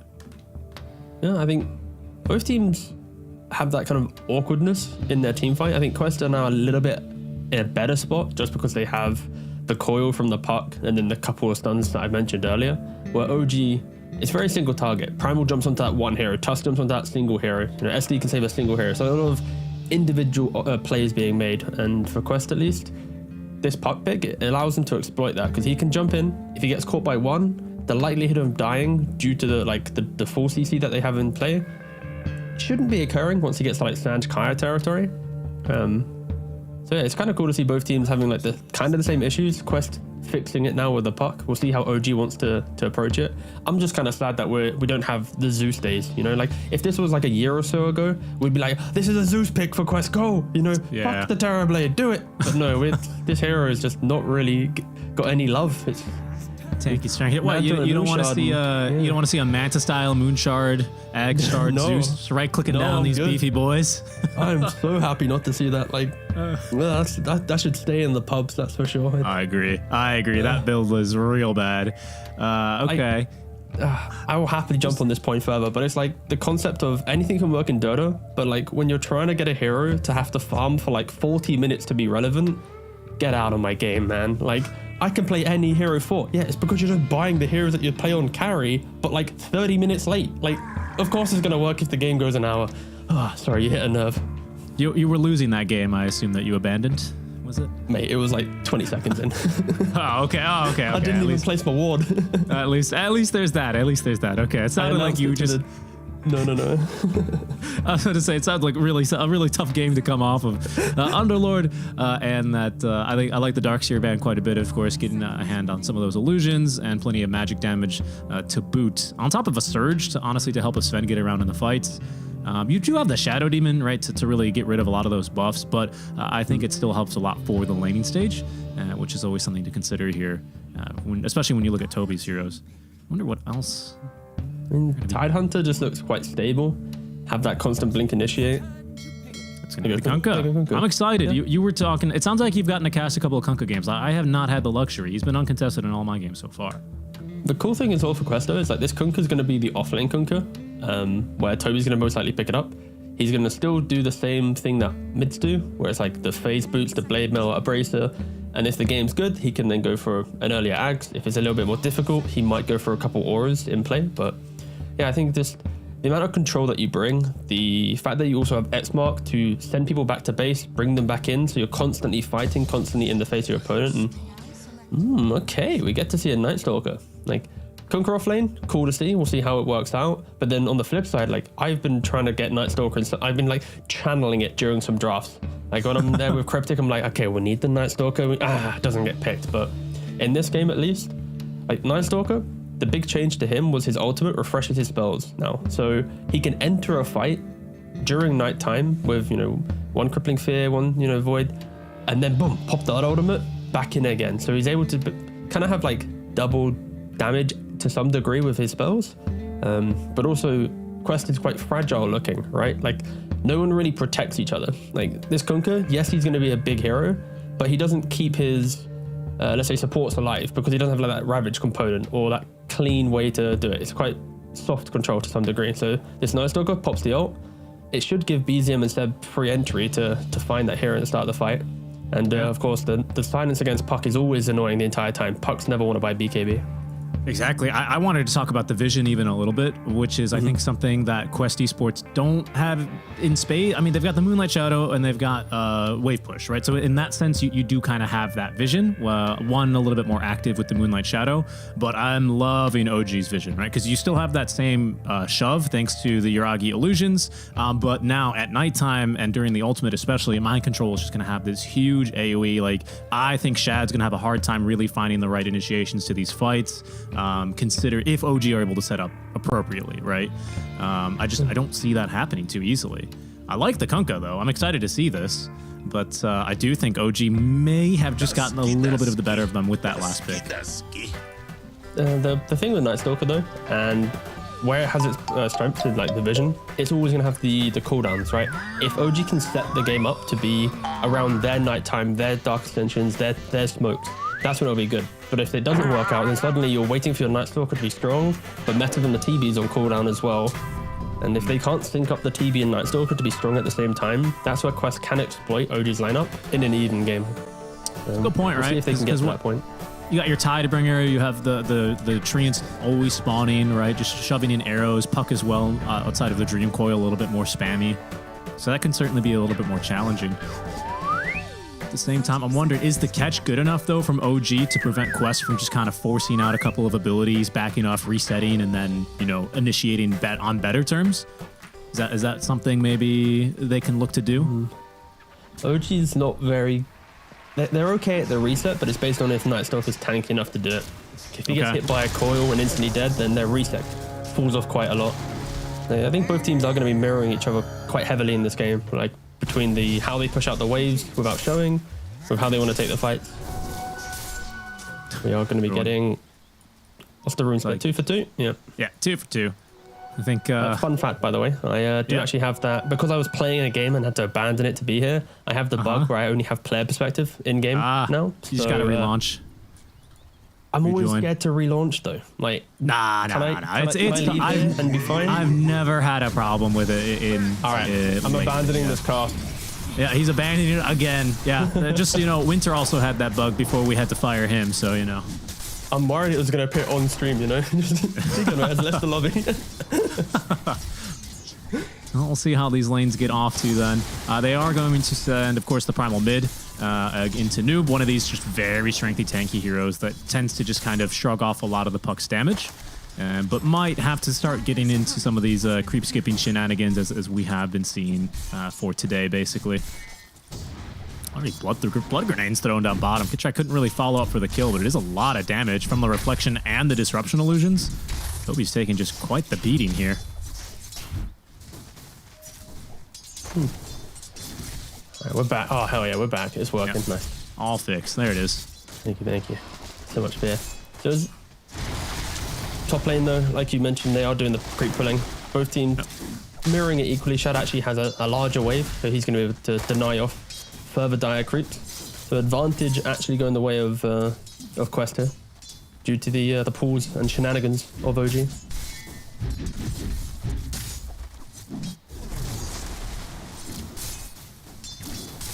I'm always looking around at blood grenades in the early game now. Just seeing who's actually got the potential to make some of these moves. Seb going for these level 1 ice shards could be a pretty big blocking move out, but I think down bottom is likely where we'll end up seeing a first blood, if I had to guess. I think there's just a little bit too much damage in this lane. Yeah, a lot of kill threat for sure. You have the Torrent into Arrow. Kitrak, of course, with his Shadow Demon, will be able to combo break this with the disruption. So it's more on, can Quest hold back enough resources where they can bait out the disruption and then use that as a further setup. I do expect bot lane to be where you actually get the kills, especially if Curry wants to TP into that lane and try and offset it. TP mid and yoink away a water rune right in the face of BZM. Fortunately, he's full HP at least when he made the move, but half HP by the time he gets actually back to the lane. And the tip to boot. Yeah, just a little, yep, nice hero, mate. Real cool. Again, I'm not opposed to 5 positions actually be able to fight up, and Toby, he is going to be dying in the bot lane. Nice TP there from Seb. Yeah, very preemptive there, setting up that one, which is the tag team. Doesn't really even look like they needed the ice shards. It's disruption to get the TB into position. Yeah, he's got the kill. Yeah, MC is going to be just too tanky. What's like the condition for MC in this lane? Like, what does he need to do? What items is he looking for this game in order to be that kind of frontline fight resetter that you kind of foresee him? Well, first of all, he needs to be able to just exist in the lane. Like a Night Stalker, and the reason why we don't see it a lot in pro play, a wet wipe in laning phase literally doesn't do anything. It's just useless. Because I think he's for some more trouble here. They're out of mana, but that's 4 stacks of the Shadow Poison. He had the 10 stick charges. He was okay. Kunkka's just so tanky. He's one of these offlaners that just goes for the bracers. But no, for MC at least, it's how quickly can he get to like phase boots bracer and then trickle his way towards that BKB. Like once he has the BKB, he can pop that ult with ease, tank some coils, walk through the fight, doesn't care about Kunkka. And to fit that though, you do need to get some early kills and some early towers. So it really will be how does BZM give Night Stalker a game. Like Night Stalker needs other cores to make him feel good or supports to help out. And this time BZM does actually get the water rune. Right, he does. That was well over in the mid lane. He's going to end up 1v2ing. It's going to be fine. He's going to get both of them. He is. So this is karma. This is good, yeah. Very good move there. He is kind of leaving, or they are just leaving MC. He's just kind of tanking waves underneath the tower, but it's turning out to be quite okay. What is quite famously Night Stalker's worst 5 minutes of the game. He'll eventually be able to get a little bit more active and hopefully a little bit more farm, but not struggling too bad. All the shenanigans that they've done so far have really worked out in the side lane to help him get the XP. It's a product of the pull camps though, because OG's blocked the small camp, Quest have blocked the hard camp, and Koyori's playing quite active on the map with the water runes. So MC already knows, like, guys, there's no camps for them to pull. Jen's naturally going to push the lane into me, which allows him to pretty much solo it and give Seb this freedom to rotate around. BZM, oh, close. Nice Had the stick, had the fairy fire. Yeah, he was okay, but did get pretty close. fact, he might think he has got a go here. He's got another onslaught in 8 seconds. Same thing for a trample. That'll trigger a TP. A pair of them, actually. He's trapped inside the trees. Omar will be able to close the gap with that level 1 leap and finds the kill. A little bit too aggressive there. Just a bit. And Sven, meanwhile, in the top lane, getting first a little bit pressured time there. hits. Yep. Immediately on him. He doesn't actually have boots yet on Sven, so he's in for a little bit more harass here, I figure. I don't think MC is tanky enough to die to tier 1 tower, but could have been a little bit of a scary moment. Good reactions out from Quest, but OG applying pressure where they can. And that is down bottom for now, where Kitrak is kind of getting body blocked under the tower, but he's got the Kunkka illusions to tank for him. No problems there. Only 3 stacks of the Shadow Poison will not be lethal for Toby. A lot of fighting occurring everywhere, right? Like, you finished talking about top and suddenly it's now mid, then back to bot, and it feels like OG, they are the ones who are just poking quite a lot in this laning phase. Will they be able to get Corey here? Oh, they got the ice shard. On BGM. Yeah, Seb's gonna be able to trap him. Still has a snowball, so a TP out's not really an option. He's still gonna be able to pick up the bounty rune, so a little bit of a victory there, but he's still gonna die. Haste rune, though, does go the way towards Noob, so Space Creator for the first power rune here for Puck. That's a pretty nice one as well. Haste is, I think any mid laner can utilize that, basically, for a kill rune. Yeah, especially with how OG been playing, right? Like, at any minute, you know they're going to be close to your towers, so Puck can just TP and use that haste rune. Well, we haven't combo breaker here. Yep. Yeah, not really broken. Unfortunately, Yuragi's still in for a bit of pain. Does pop everything that he has, and TP's out from Seb. The ward did scout him ahead of time, so Quest had about a split second of heads up here. Omar leaping away, still has a blood grenade to throw, but is going to be closed down and killed, I think, by the Shadow Poison of Kitrak. Kiori trying to fight his way through this one. He's tanky. He's got the chainmail up, but he's not going to be able to 1v3 it.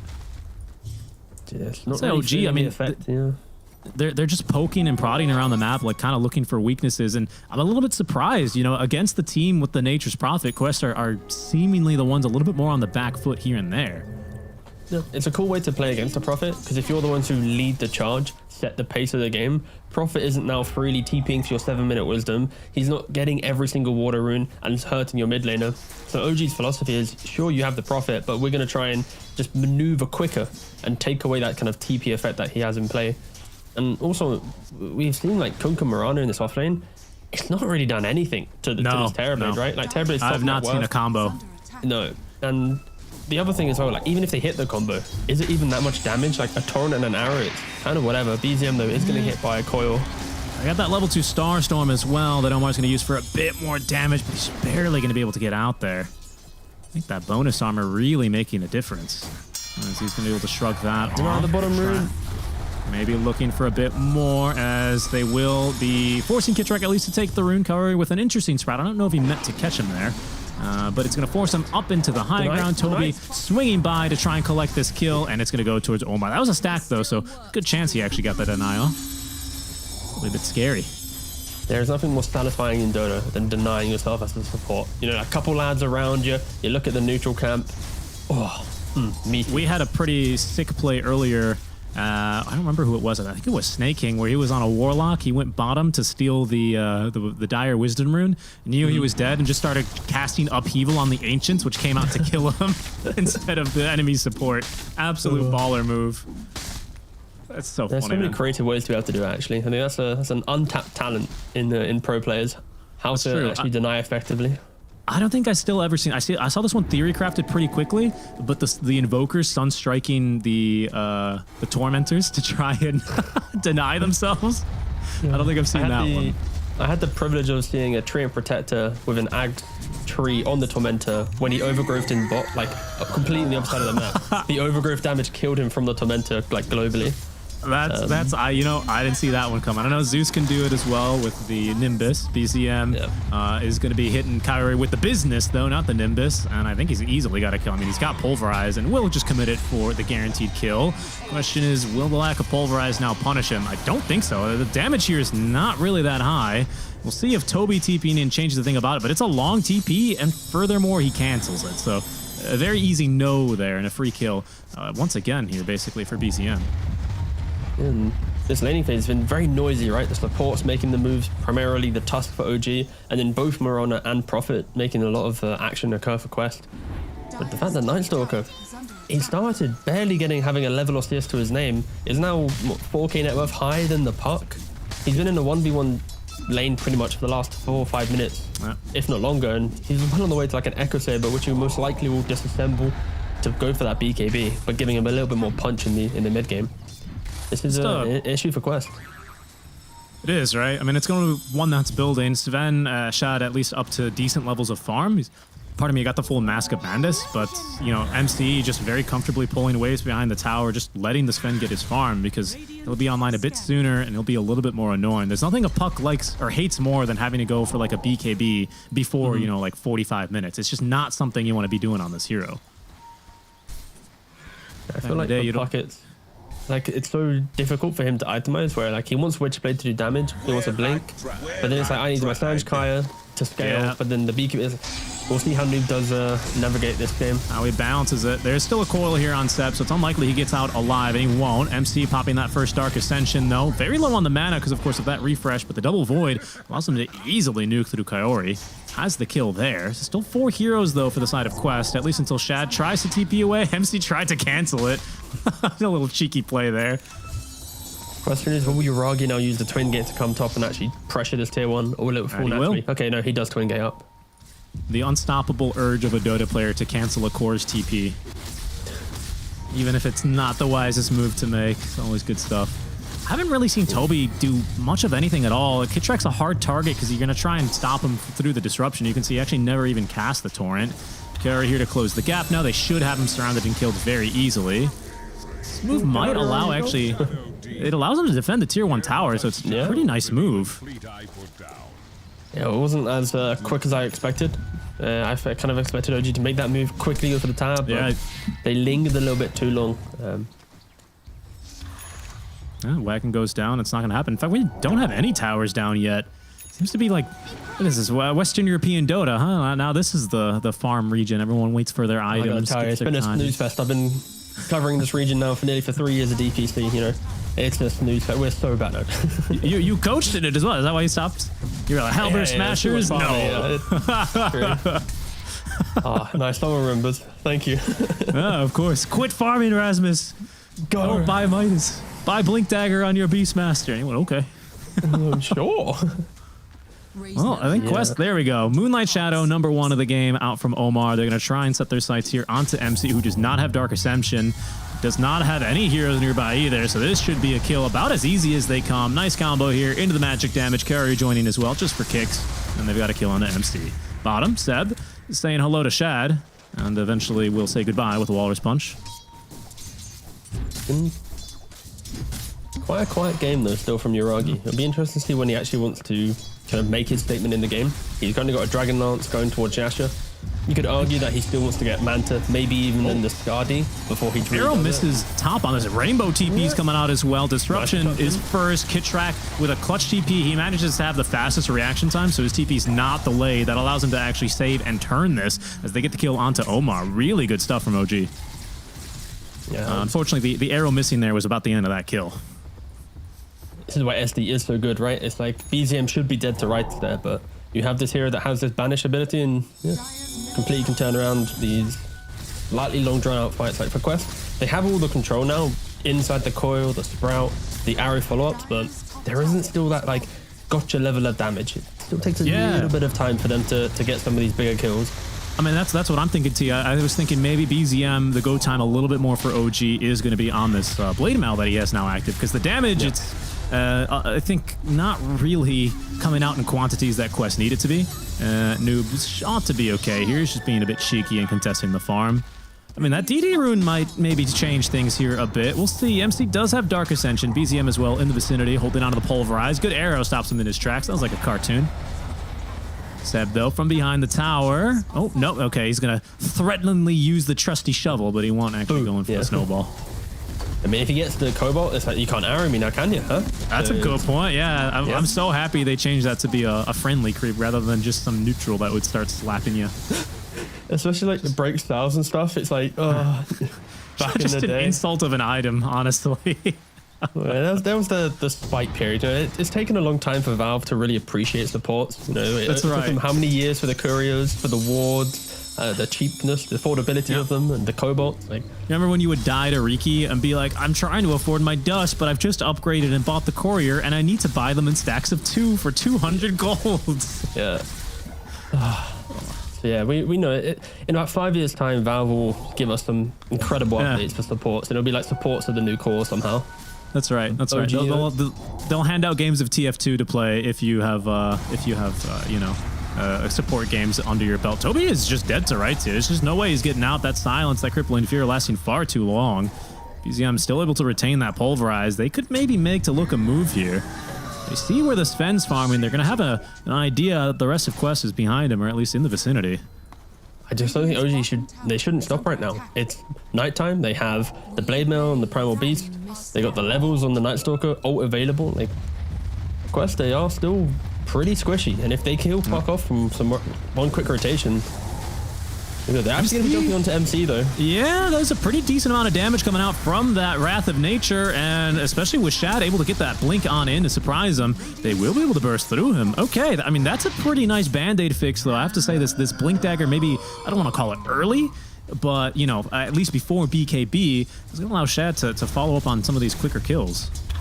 I'm a little bit surprised actually, but it doesn't matter because OG are going to keep going. They're going to give us no point to actually analyze this game. Nope, not at all. Noob does not have the coil, of course. He's got some decent slows though with that Witchblade Omar, and now Shad giving chase. That disruption's not going to help Seb out here, but it is going to allow the rest of OG to escape behind his corpse.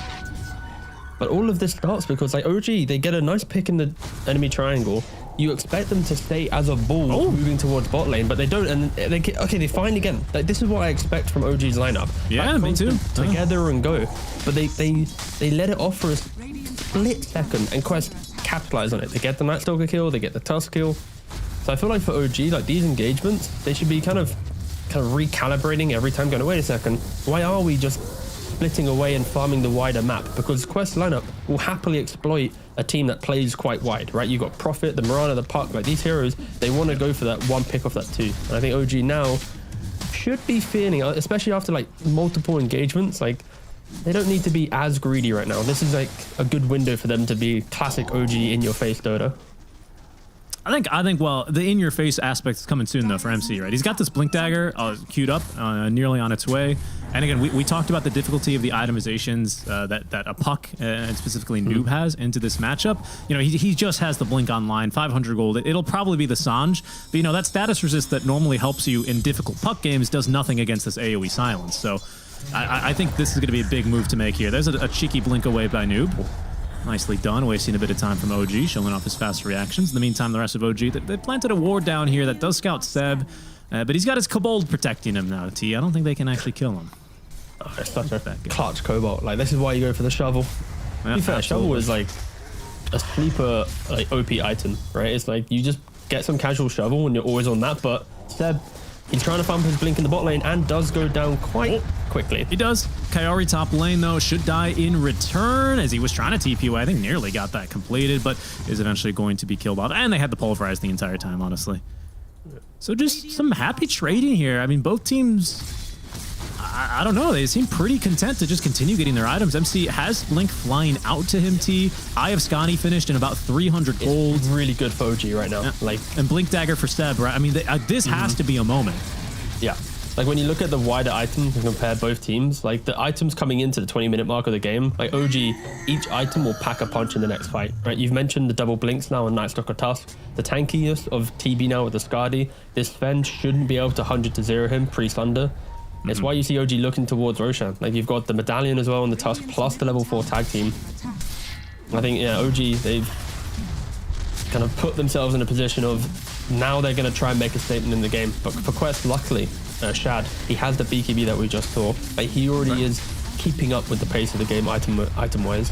It's a good point, right? We had to maybe be a little bit more aware of his itemization and how he continues to come along. Again, I think if Quest can get the jump on OG, despite the advantages I think this OG draft has given them, particularly with the vision and the counter initiation on the disruption and the snowball, basically, I think Quest can easily take fights here. But now that OG have the items, no one is pinging, you know, 300 more gold till this or 400 more gold till that. I think we're going to start to see OG really ramp up the pressure with this first stages. At least I'd like to.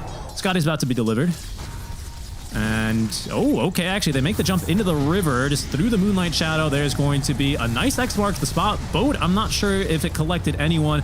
Nice tidal wave does push back the Primal Beast, getting pushed back like a big baby. I love his animations. So good. But a clean disengage there from Quest Esports, as they do burn the Dark Ascension. Yeah, especially with it being a, 2-minute, 20-second cooldown spell. Oh, yeah, that's a big one. Eat through that, always feel nice. Toby has only a Blade Mail, by the way. I think he just has a Shard finish. The Shard, yeah. I was thinking this. I looked at him. I was like, it's very uncomfortable to look at. When I look at Toby, like he's nearly he's not going to be overtaken by the Tusk, but his lane wasn't too great. It doesn't matter now. Nightstalker no ultimate. Shad with the blink and the BKB jumping in. The arrow zoning out BCM. Not like I think he really wanted to turn anyway. We'll see if they can catch another. He's got that Invis rune though, so without the detection on hand, they're going to have to let him go. I mean, these are big kills from Quest. For me, I always compare these, but you'll have to pardon me. The American in me always wants to compare them to ice hockey, like a penalty kill, where it's just you're killing time off of this Aegis. You get a crucial kill onto someone like a Tusk. He's your blink initiator. He can be your counter initiation. He's a lot of your damage as well with tag team. Well, not a lot, but a decent amount, right, to bolster it. It's gonna kind of ice OG for a little bit, right, until they can reset and make another move. But BZM has been stalking Shad for about 30 seconds up until the conclusion. Just watching him farm, thinking about how he's going to pulverize him. In goes Seb now, does force the BKB here from Shad. Ice shards are going to be on the money, and of course he's holding onto that Walrus Punch in case he TPs away, but a nice blink out. They have managed to find Kitrak, by the way. Looks like elsewhere around the map. So Quest Esports dividing and conquering despite the BKB charge. Not the worst thing. Again, I think it's big, T. Correct me if I'm wrong, but I think it's big that they're killing some momentum during this first Aegis. Yeah, they're killing the momentum, but also it's like Quest used the God Strength to kill off a Tusk. So now they mirror the God Strength with the Nightstalker ultimate. So Shad then has to use his BKB to survive again. It's like there's a lot of awkward scenarios here where if he didn't have to BKB in mid lane, he'd have a second God Strength during the time when Nightstalker's ultimate is still on cooldown. But because of that, it's like I don't think Quest did the perfect job at annoying OG during this downtime.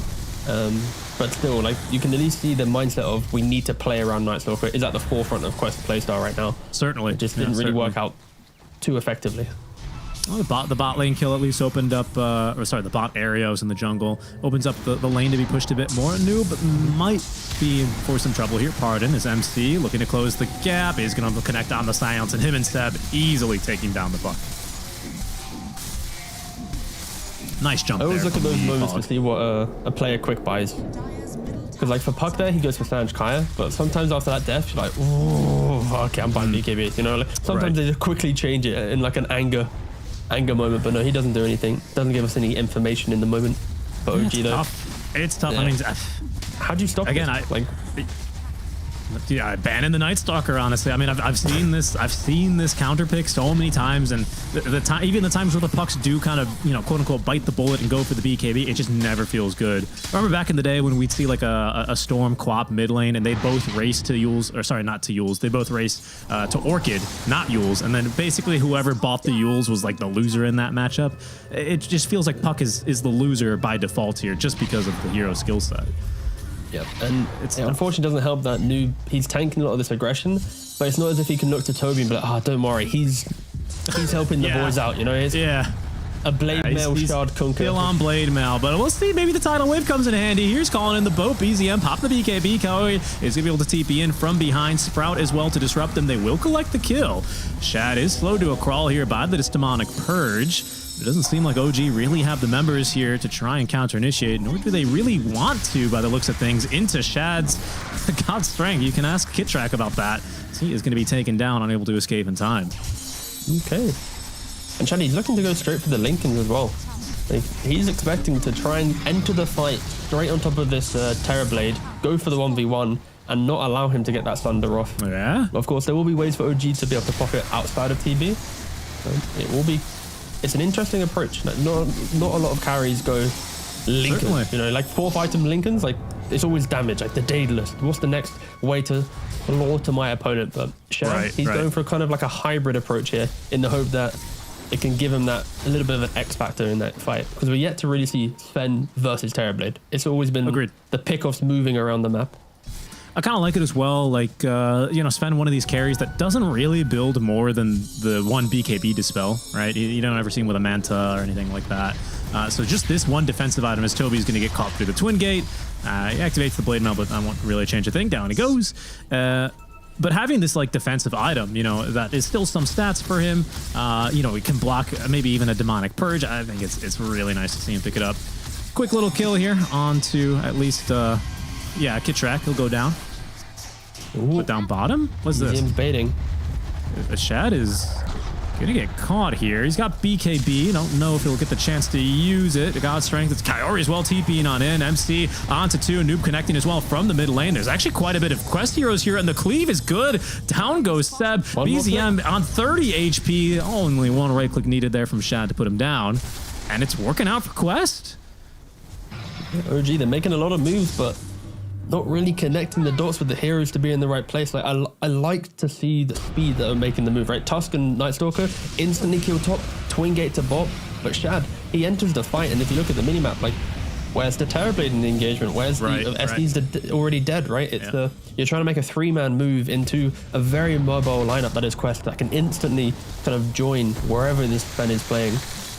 But yeah, talk to me a little bit more about, like, I like the point you were talking about mirroring, you know, the Night Stalker Dark Ascension now with the Sven ulti and the BKB, right? It felt like they went back and forth a couple of times, but it seems to me that Quest got the better end of that engagement after they killed the puck down bottom with Dark Ascension and didn't really get anything else on the map. I mean, I think right now you can feel it, because once you click on Night Stalker, it's still on cooldown for 70 seconds. And then you look towards Sven, it's like he's now at like a 30-second cooldown. So there's always about a 40-second window where Quest should, in theory, if they want to lead with that timing, get to blow up a hero. And if MC wants to take the fight, he's going to have to pop ult, and now the chain continues. Like they are preventing this Night Stalker from dictating the pace of the game, not making it feel like it's always nighttime. And that is the joy of finally overcoming a Night Stalker. One of the hardest things to do is to make him feel like he has to pop the ult when you want him to. But yeah, I think Quest are doing a pretty good job right now at doing that. Well, another Moonlight Shadow out from them. Lines drawn on the map. Seems like they might sweep into the triangle. Not a whole lot. Well, I mean, there's a big ticket prize in there. Yuragi, okay. I don't know if Arrow would have scouted him, but Yuragi definitely saw the arrow. Well, the Ward definitely scouted him that he was standing on. But I don't think Quest is going to be able to find anything with that Moonlight Shadow anyway. Soon to be a Swift Blink here. I mean, is Butterfly the item then? Is Butterfly, that's when Yuragi has to fight, you know? Like, it's got to come soon. This is the type of build from Shad where he needs to win, not win the game, but he needs to get that like extra lead built up in the next 10 or so minutes. Because if he starts questioning, oh, I need an MKB, oh, I want a Swift Blink, that's when this Linkers will hurt him. But instantly picking off BZM once again, he is playing for his build. He's in the face of OG, and he's doing an incredible job. Slaughtering couriers and watching Noob kill yet another support. As oh, that was Seb's courier, not Seb that died, but Kitrak goes down. Unlucky for them, it's not a fast roach spawn. Oh, where is the Blink reveal? Oh, the BKB reveal, sorry. Doesn't feel that good. Seb is able to at least escape, but I think they did that, what, for the Wisdom rune, didn't they? Yeah, only for the Wisdom. Double Wisdom, though. MC got both of them. It's true. To 16 now. That'll certainly help a little bit with that cooldown. It's only 5 seconds at a time, though. Does have Dark Ascension ready. Seems to me like if OG, I mean, they've got a real chance at least of contesting this Roche, seeing that, well, actually, it's going to end up going bottom. So that's good for them, though. They're Radiant. They want that Roche down there. Quest kind of have control down here, though. They have 2 of the Dire Wards. Somewhat, you know, one on mid, one near the Roche pit. So Quest are in a bit of an advantageous position. And I think OG, they're kind of in a bit of a waiting game now. They're quickly trying to get Yuragi to a Butterfly. If they can get the Butterfly on the Terrorblade for the Roshan fight, that will be quite pivotal. But also for Toby, I'm happy he didn't go for this Halberd. Like this Kunkka, if he went for Blade Mail, Shard, Halberd, like he's not scaling in this game. But the game kind of got a little bit better for Quest, and instantly, bam, goes for the Aghanims. And yeah, I think the way that Quest are playing right now, like the next Aegis, if they go to it straight away, as it spawns in 12 seconds time, there's a good chance for him to take it. Someone's just standing there. He's dying, yeah. Yeah. Well, I mean, he was getting stalked by Omar. I'm not sure if he maybe figured it out. Maybe his TP was already on cooldown. Oh, no, I don't know. That was weird. Oh, dying was the correct answer there, T. And maybe a couple more OG's heroes are going to have to join them. Very nice tidal wave away. Toby's about to get Ags delivered. There it is. Wasting no time. Tornstorm will be popped as MC is able to shrug off the Dream Coil with his BKB. Still alive, though, and quite healthy. He's going to be Noob. And he's kited out 2 BKB durations here. Yuragi will be swept back by that tidal wave. And Quest seems very advantageous for them here. We're at half duration of this Dark Ascension. Oh, and Kaori's even going to be able to make it out alive. The problem for them is Roche is up, and they still have plenty of Metamorphosis duration. So their hand will be moved here. Yeah, they have the smoke from Quest. Sven has everything in play. God Strength, BKB. OG, they are desperate to take this Roche, and they've used so many key items and spells to get to this position. There's Dark Ascension down. Arrows going on in. Fishing for one has found Seb. There they go on in. Oh, the ulti from behind. It's already found Kitrak and BZM MC. He's so low. He's actually trapped by the ice shards, and they're not going to be able to get this Roshan. In fact, they sweep Yuragi further into the corner where he finds himself completely alone, T. No teammates, no recourse, and no chance to make it out of this one alive. Quest Esports are going to be able to dominate this Roche fight and could be completely in control here in game number 2, assuming they can kill Yuragi. Well, they will. He's already used the Thunder. There it is. I think we're seeing it so much now at least in Dreamleague, where teams are opting to take the fight where it's this like grand chase down, right? Like it all starts because Kunkka, he's by, as we see the highlights here. Okay, we're going to see the start of the Roche fight anyway, but at this point here, OG, if you look at the top bar, like they've already used so many resources, right? Like Night Stalker doesn't have ultimate, Terrorblade's halfway through his meta, they're huddled in the pit, which of course, with heroes, with Puck, Sven, AoE titans of the game, they are going to crush you there. So it feels like for OG, they started the entire engagement chasing down a Kunkka, falling victim to, oh, he now has Ags, uh-oh. Not being clean enough on their execution, and then desperately trying to go for Roshan after the fact when Sven had not had a single result. It's not over either. They're on to MC. Yeah, BZM. I mean, there's a Lotus on Shad, though. He's going to have to pop that BKB. Shad's still alive, has God Strength and a Swift Blink here in just a couple more seconds. See what he decides to do. But they're falling in the back lines as Noob's able to get assisted by Kaori onto Kitrak and MC. BZM as well, dying to Noob. There's a buyback at least for BZM. Yuragi does not have meta for a further 20 seconds, however. And Shad is standing confidently as ever here on the high ground. My goodness, this is really turned into something. That move, T, especially the way that fight started, and then the call to go into Roche from OG seemed very like, guys, we have to do something. You know, like this is like we can't give this up, basically. Which maybe is correct as we're seeing the consequences here, but I'm not sure here if it's going to work out just how OG wanted. A nice Force Staff gets him out of harm's way there for Yuragi. The Torrenstorm will sweep him up. Quest Esports not giving any opportunity here for OG, leaving no room for errors, and they will be able to back up. Yeah, incredible discipline. Shad sitting at 8-0 level scoreline. Like every single item he's purchased, he's instantly joined his team to take the next fight, to push his team even further. Of course, he is the stand-in, but this is This is the level of game that you need to be able to get a win in such a competitive tournament. I mean, I agree. You know, even before you were, when we were, I believe in the draft, or just before, talking about how this is one of the most difficult positions to stand in for because you need that kind of confidence. You need to say, guys, I have this item. Let's go, guys. I'm strong now. Let's go. Seems like Shad is doing that role perfectly fine. You know, as far as where I'm sitting, really stepped into. It helps when you're in the lead, right? I think. That's true. As soon as you're in the lead as a carry, the game, like, it speaks to you, right? It's like, I know what I need to do. I can treat this like it's any other carry game for me. When the game's difficult, that's when the synergy of communication between carry and team will come into light. It's probably why Quest haven't been able to make some of these, like, emphatic comebacks that we're used to seeing from them.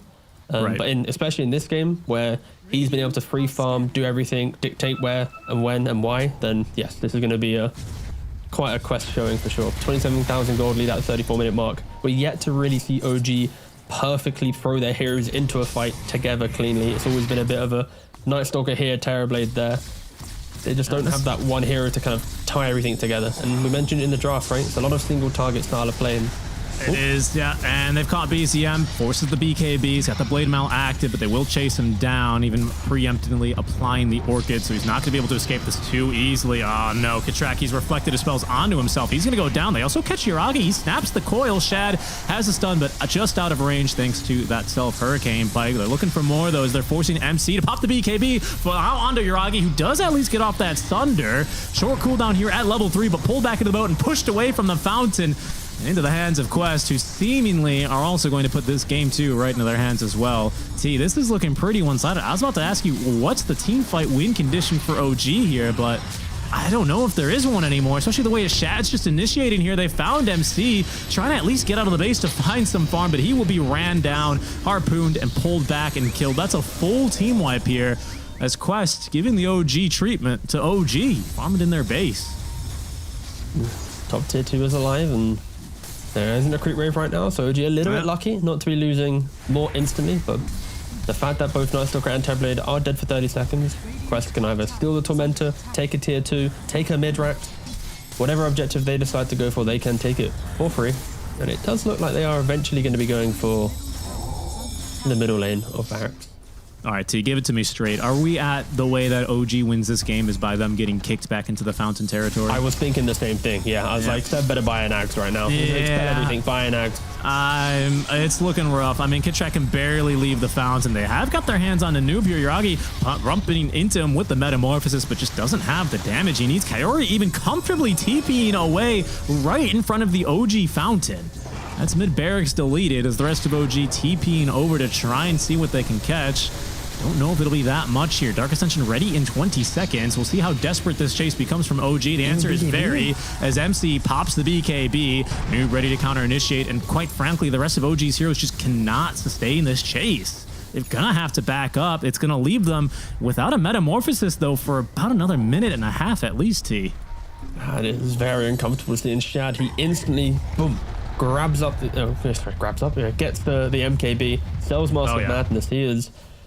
If you're Terrorblade right now, you are scared to look at a fight. Like, you can't sunder the Terrorblade. He's gonna, the Sven, sorry, he's gonna instantly rip through you. I feel like for Quest, just smoke up, go again. You got 20 seconds. Oh, don't kill Kitrak, please, boys. There it is, don't kill. There he goes. Okay. Oh, well. Yeah, well, it happens. And Quest is smoked right now. So, ooh, this could be a... You got a shard, but also a loss in the series, potentially. Yeah, well, the shard's pretty good. I mean, look, it went to Seb, right? So, you know, his post-game screen will be looking really happy. There's no sentries in the base, by the way. Oh, there's one outside the Fountain, but Seb, okay, does at least get off the snowball. Regrettably, he's being pulled further away from his Fountain. Lotus Orb, not going to help him out. He dies to the right click of the support NP. He's dead for 50 without buyback. Chad's 25. He's got that 50% God's Strength damage talent. You can barely actually get on to the darn tier 4s with how many Treants are here. T, I think this one's over.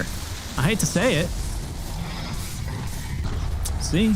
OG, they're going to give it one last hurrah, and it's a pretty good one here, but my goodness, look at the damage that Shad is pumping out when he's actually able to stand his ground and right-click. MC forced back on 0 to no HP as Shad hits him with the harpoon, and down he goes. Yuragi doing what he can, but he doesn't even have meta for 30 seconds. Pulled in the disruption. A little fun graphical thing there as Yuragi, I mean, he doesn't even have attack speed. He's hit with the Mage Slayer, does get off a Thunder here. BZM doing what he can to stop the rest of Quest Esports from slamming into Yuragi, but they're just hitting the throne now. Noob very confident on just about no HP as Yuragi pulled out of his Fountain by that harpoon. The Torrent is going to be onto 2. Seb finds a punch, but it's just not enough. See, a 41k net worth lead. They're trying to farm him in the Fountain. This one's over. Quest, they take it. It's a draw, 1-1. Yeah, really good stuff there from Quest. I think OG, they got to that 20-minute mark with that first Aegis. It looked like they had kind of the motions to be able to break down this map using that Night Stalker to have just the vision advantage. But we never really got to see them sync up the Primal with the Night Stalker, with the Terrorblade. And I think the biggest undoing for OG was this kill Kunkka top lane, twin gate to bot, trying to go for a big play, but Shad was already there, instantly ready to pounce. And the stand-in for Quest, finishing the game 13-0-17. He is a stellar carry player, and this is the type of game they can do. And look, Noob, he's in a game which is kind of countered to some degree due to the Night Stalker, but he's still just popping off 13-2-17. He never really died to this Night Stalker. So I think Quest in general, they played around this map beautifully to never give OG the confidence to kind of use their heroes as you would maybe expect them to be used. Yeah, very true. I think that to me is just the biggest surprise from year after year. Ever since like the DPC started, basically, we started seeing a shift in mentality of a lot of carries, especially on the TBs, where it's like, all right, I come in, I use my transformation, I pop off on my one little item, I leave, I go farm for until my next item. And we just never saw that. And for me, Shad kind of really displayed that mentality time and time again, and was able to get, Quest Esports to a win. I think he played a phenomenal game. I like how you mentioned Noob as well, who dies twice to what we expected, a Dark Ascension Crippling Fear, and then immediately switches up or goes for the item build. He persists, changes his playstyle, and they take the win. Really impressive stuff.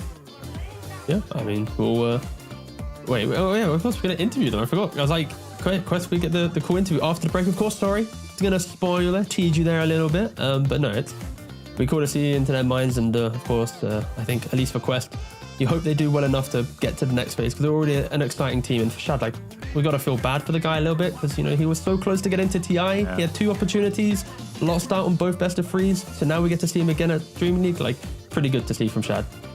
Yeah, certainly. And maybe we'll even get to speak to him, as you spoiled, in the interview later. We shall see, guys. Either way, we're going to be going to a very quick break in order to get that set up. And when we come back, we'll have an interview with the winning member, a drawing member, but a winner of Game 2 from the side of Quest Esports. We'll talk to you guys soon.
Quest Esports strike back in Game 2, bringing the aggression to OG.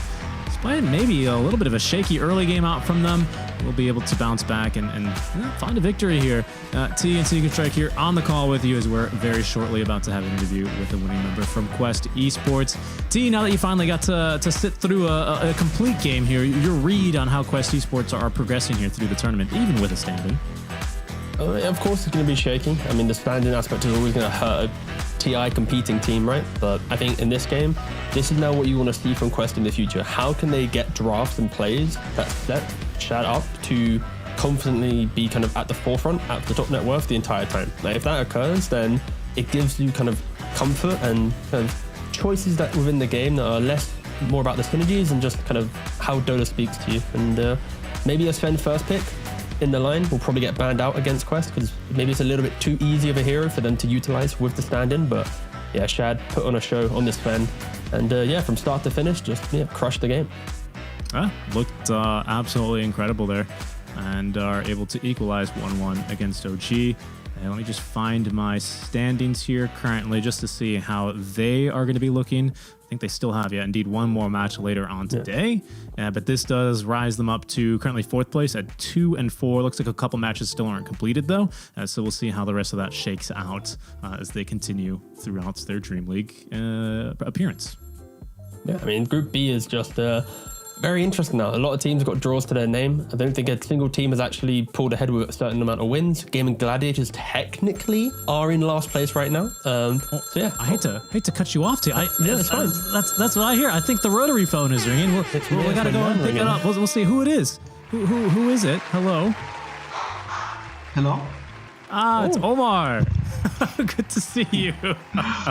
Congratulations on the win. How are you feeling, Omar? Thank you. It feels good to win, not win actually, to just be tied in the series at least, to start our day with a tie, not to lose, like yesterday. Yeah, it feels good to win. I've got a very basic question, Omar. You'll have to, forgive me for it. But how is it playing with a new stand-in in the carry role? How is the team starting to come together on day 2? To be honest, you kind of just get used to someone, and yeah, it feels a bit weird, but Shad is just an amazing player as well, so yeah, it's a bit different, but I wouldn't say it's that big of one. Okay. Omar, I also wanted to ask you, you've always really impressed me with the techies. Do you think this hero is viable in this current meta? I don't see really anyone picking him. What are your thoughts? Without spoiling anything, no secrets, but what do you think in general? The hero was very good because of its laning. Like, it was super strong on lane. You just used to destroy every lane you used to go, and it was just literally first pick material that you secured your lane. Nowadays it's a bit weaker on lane, so you need to play very well on lane, and after as well, just kind of hard to utilize the spells, I would say. Personally, I prefer other heroes, but the hero is playable, it's just nerfed a bit. Got you. T, anything for Omar here?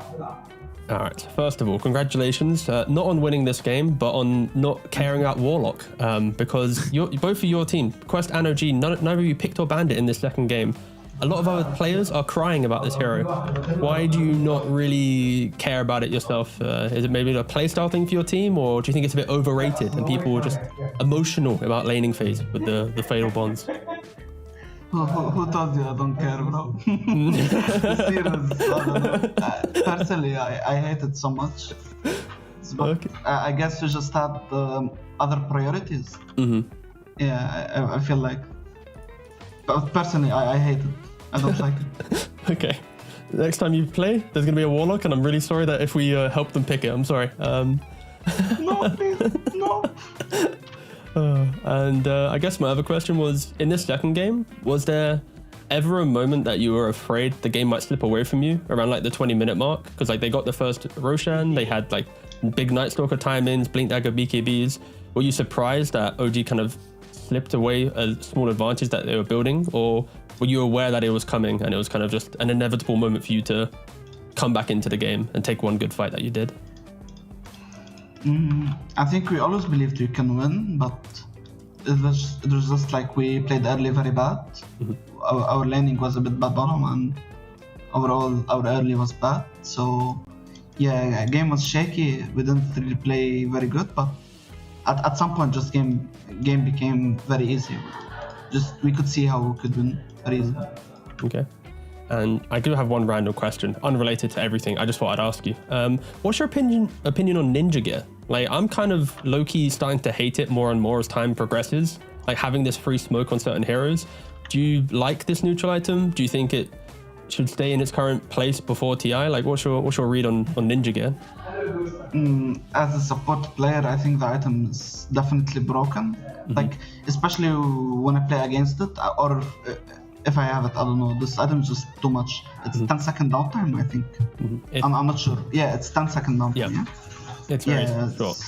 It's just insane. When I'm support, I always take this item and I just take best position. When I'm playing against it, I just die everywhere because some guy randomly smoked without his team. Yeah, I think the item is kind of broken, but yeah, it needs some fix for sure. Okay. Cool, thank you. Okay.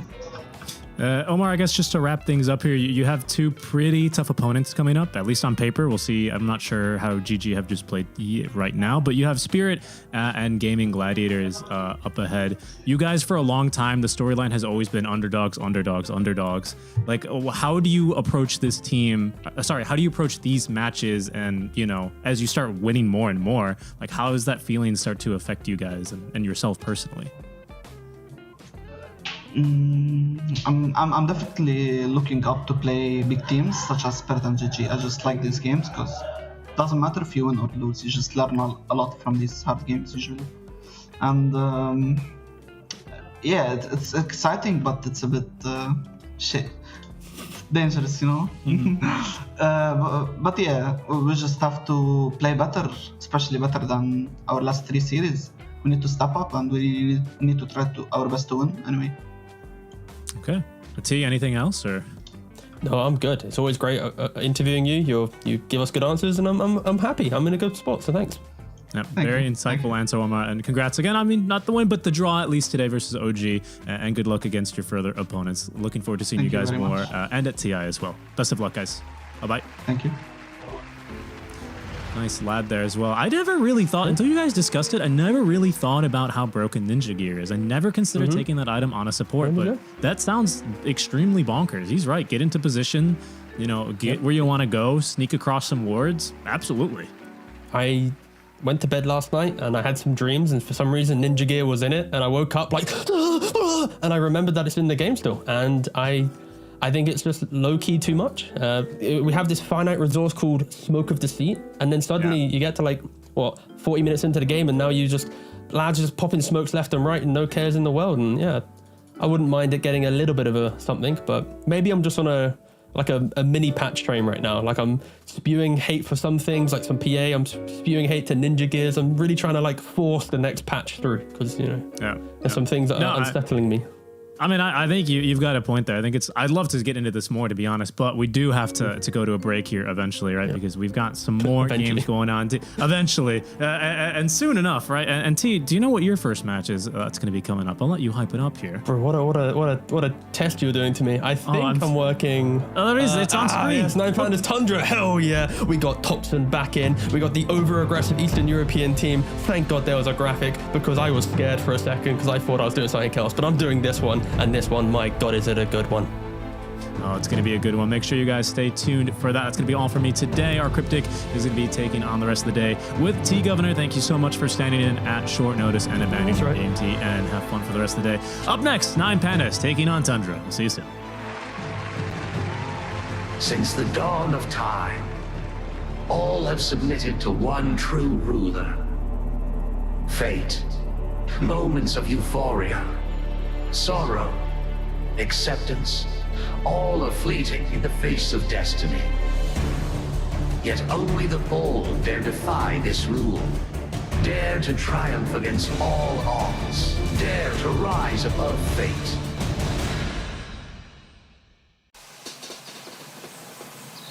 You love it, you wear it. Wear your passion. Share your passion. Wherever, whenever. Gaming is a lifestyle. Get your merch at shop.eslgaming.com.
I'm a creature with no skeleton inside your hands. Got no home address, I come and go as you command. And it's fine with me, and it's fine. I'm a bandit that you use to keep from bleeding out. I'm the lover you don't love, but love to keep around. And it's fine with me, promise that it's fine. Maybe I'm a fool. It's not like I'm expecting something new.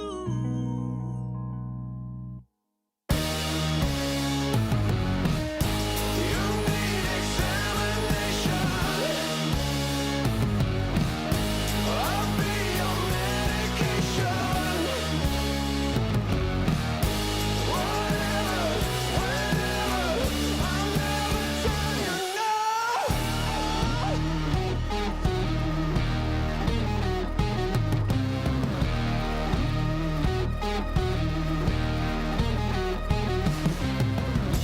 I'm a picture on your shelf that some days makes you smile.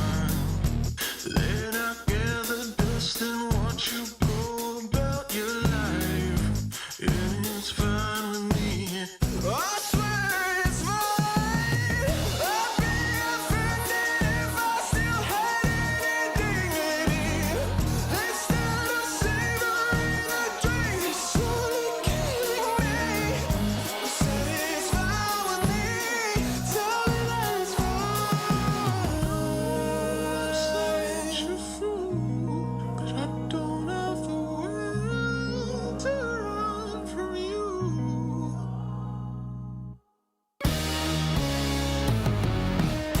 You need examination. I'll be your medication. Whatever, whenever, I'll never tell you no.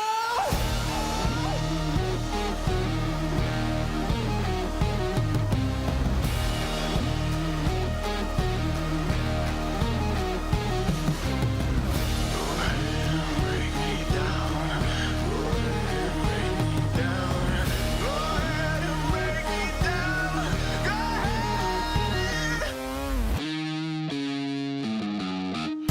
You need examination.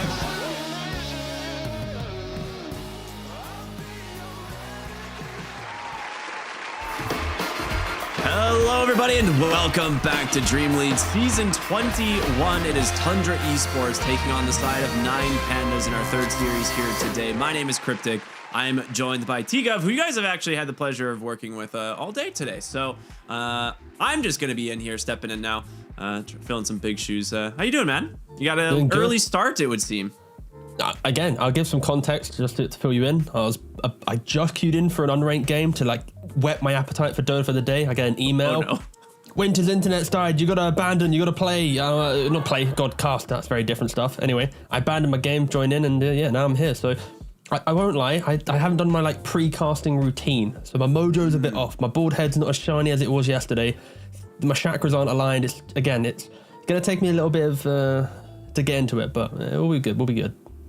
So what type of chemicals or substances do you use to shine the bald head, you know? Because I imagine it's, you know, it's not like a bowling ball. That's going to be different. No, I can't be rolled down a lane. But no, like a nice little pineapple scrub. Got good enzymes in it to help with the exfoliation of your skin. Would recommend it. Yeah, that's my short and sweet answer. Yeah. I like that. Yeah, that's important. Skincare is not a joke. Yeah. But I guess we can talk about that another time. We've got some great Dota coming up ahead, which is going to be, again, 9 Pandas taking on the side of Tundra Esports. And honestly, this is a series that I was super excited when I saw that we got to cover this one. We've already had the pleasure of talking about 9 Pandas quite a bit already. They've looked super good so far in this tournament. They did drop their series earlier today. But one of the other teams that's looking really good is Tundra. Probably the only team from Western Europe right now who's honestly having a good time. It seems. So we'll see if they can keep that momentum rolling, as they are both tied for second place right now at 4-2. So this will be a really important game for both of these teams. Yeah, and I think for 9 Pandas, they are showing us a lot of aggression in their playstyle. I think all of the players on the roster have that kind of killer mentality.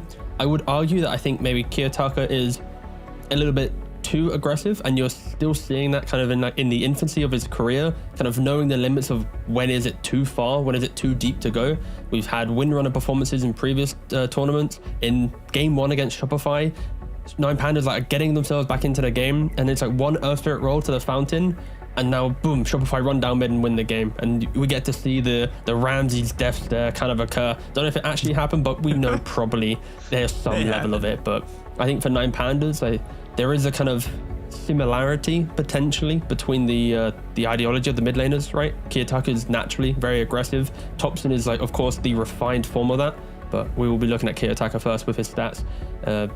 You can just see from them, right? Just the fact that his like XPM high up, KDA super high up, 10, 4, and 9, GPM, like everything screams, I want to be active in your face and just annoying as a mid laner. But the 4 deaths, at least one of them is the my mid laner's done the bad death, and that's where some games can get a little bit spooky for this team.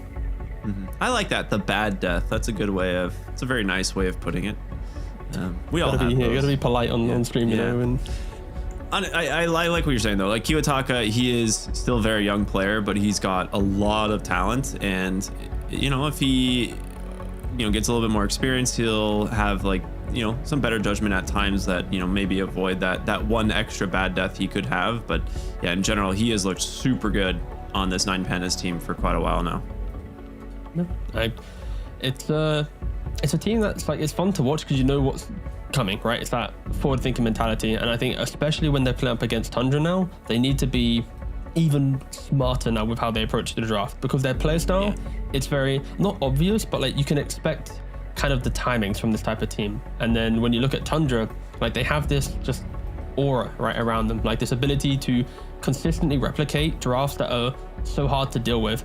It's either 33 playing some Doom or Beastmaster. He's now bringing back Omni Knight and Lone Druid like we're seeing other players do. He's spamming Bristleback in his pubs where he's got like 10, 12 Bristle wins or something. Like this is an annoying team to deal with. And now it's like you've got to deal with 33's consistent hero pool of I will win my lane. On top of that, Topson's aggression from the mid lane where he can suddenly get triple kills on Earth Spirits. And yeah, this is a spooky team for sure. Like once they really find their groove between the players, it is going to be quite the contender.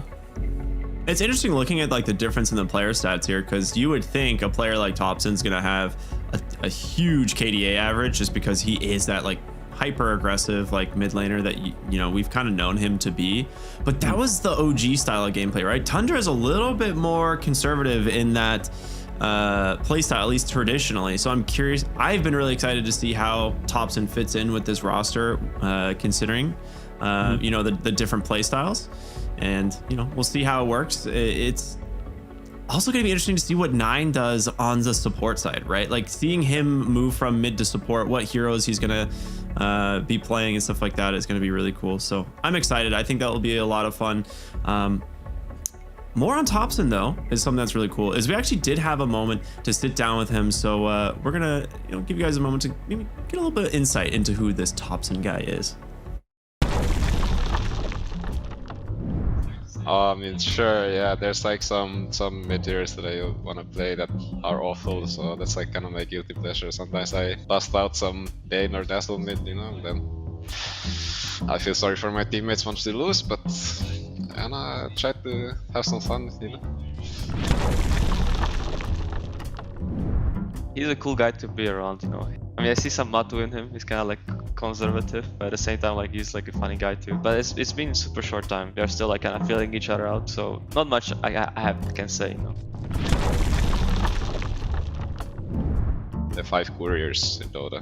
I think that's a bit controversial. I don't know, I feel like it was like more interesting with 1 courier. Like there was like this courier aspect to the game. Like you had to who gets to use the courier and when, and like it's like a team thing, you know? Like as a team, how good are you at the courier usage? That aspect of the game is gone, like no. Experience and moments, like first DI, like my first like team, like in OG, joining OG, then like yeah, it was very exciting. I mean, that's probably one of them, and of course like becoming a father, that was one of them, like one of the most exciting moments also. So yeah. One funny thing is basically like all of us, we actually don't live in a house, even though there's a bunch of bedrooms here. We go each night and morning, we go from hotel to the house. And Topson kind of like a couple of days in the bootcamp was like, nah, I don't like this, and he's actually staying in the house. He's like the only guy in the house that actually sleeps here as well. Teleport, go anywhere, like traveling. Like if I have to go to bootcamp, I just teleport. You know, like how easy is that? Go to the grocery store, teleport. He actually does wake up quite early. That is true. It's like the, you know, like the normie dad schedule vibes. But I think I mean, at least for myself, I had to like adjust to the Dreamleague because we're gonna be playing at 12 CET and 17. So I need to make sure that I wake up at like either 9 or 10, so I can like one practice pub before we play, and then that sort of thing. Probably just eat some simple, like chicken and rice, you know, with veggies. Honestly, very fun to be able to kind of get a little bit of an insight into. Well, we back. All right, there we go. It's kind of cool to be able to see these types of interviews because I mean everyone knows who Topson is, right? Like at this point, he's been around the block a few times. He's not an unfamiliar face, but I don't know if we he doesn't take a lot of interviews. I feel like no. I mean he's kind of a quiet guy, you know, on social media, even like on the streams and stuff. But I like the best answer in his whole interview was the Dazzle mid. The fact that like if you look at Pro Tracker, you're like, wow, what's this Topson tech? It's Dazzle mid. He's just clearly admitted he's doing it for like a guilty pleasure. Like it's just a thing he likes to do. Does he think it's that good? Probably not. Will we see him do it competitively? Maybe like 1 in 20 games, 30 games, but don't always look at Topson's hero pool and go, wow, this is the TI winning pool. There's clearly going to be some gems in there that are for his own enjoyment rather than competitive enjoyment. Yeah, you know, that's when he follows it up with I feel bad for my teammates, right? Because it's like, all right, he recognizes that what he's doing is a little bit unconventional, but that's the one thing that I love about Topson is like he just wants to have fun. Like he actually thoroughly enjoys Dota, and I think that is just such a cool thing to take from it. So yeah, shout out to him. Thank you for doing that little piece, ESL. That was cool. We've got a draft though. It's time to just go right into the game. It is Dota time. We've spent a good while talking about this series, hyping it up again as it is Tundra versus 9 Pandas. So let's just go ahead, jump into this one, see what these two teams are cooking for us. I was look, there he is. Yeah, there he is. Yeah, a good lad. I don't know if the stream could actually hear the drafting audio, but all I could hear was the demonic sounds of both Warlock and Doom for like the last 30 seconds of you speaking. Like everything you were saying, I was hearing because they were just getting like double spam banned out. But yeah, already Tundra taking away some of the big 9 Pandas heroes. It makes sense, right? I will be surprised if the Beastmaster makes it through, as it is just kind of the staple for Miro, and he's just super comfortable on it. Doom was, I think, his most played hero for a long time in the last few patches, but I think a lot of offlaners, Doom was probably up there, and then we'll see what they decide to give up. They get rid of the Invoker. There's still a good amount of like Tundra heroes still available to open this draft up, but we'll see. Yep, same thing for 9 Pandas. There's still their Venge, there's still Beastmaster. like SD, Nature's Prophet, Gyrocopter, Sven. Like, there's a lot of these big heroes that we are, seeing first pickable. That is also the joy. I think now that the thing is that with in this patch right now, there's about 10 plus heroes that you can first pick with confidence. And that's really cool to see in a patch, where in previous patches, we're talking about like 4 or 5 heroes and there's 4 bans. And right now it's like there's like 7 bans and still another 5 plus heroes to pick on top of that aren't too uncomfortable. It's also, I think the draft structure changing allows your first pick to not be as punishable because you have that extra quick. Absolutely. Okay, quick ban now, boys. We've got our hero. Nice, breathe, go again. But no, I think we're in quite a healthy position in regards to like the drafting meta. I really like this draft change because it was really rough getting 18 and 24 before, but first pick in some of the previous patches was just way too strong because you had so few bans. But then also there were certain combos that you could double pick first phase, right? Like IO Lesh or IO Storm or Coddle Storm, like every single time, and it was just so frustrating to play around. Yeah. Nice. So I'm really glad that this has kind of shaken the draft meta a little bit. Yeah, for sure, 100%. And we mentioned the heroes that were let through. Tundra, they ban out the Venge. 9 Pandas then ban out Gyrocopter to pick up Beastmaster. Makes sense, right? You ban Gyro yourself, get yourself that Beastmaster. You don't really care too much about the lane. And we're going to see some, you would expect, Helm of the Overlord build on Beastmaster. If Tundra is to go for that Enchantress that we saw played against 9 Pandas yesterday, in the interview, Mira did say against Ench, he wants to go Aghanims. Even though he likes the Helm of the Overlord build, knowing that he can't use his just Helm of the Dominator early on does annoy him. And guess what? Sven there it is. Like, nothing too crazy right now, draft-wise. I kind of like this Sven as a response to the Beastmaster because this is a hero that also kind of just makes the Helm of the Overlord build less desirable, just because of how easy it is for Sven to just clean up these creeps. It will still apply a lot of map pressure, so I am curious if they still want to go back for that Enchantress. It is absolutely a Sneyking staple. Like, he has no problem picking that hero. But they could opt to just play more of a kind of enhance the Sven as opposed to counter the Beastmaster, so we'll see.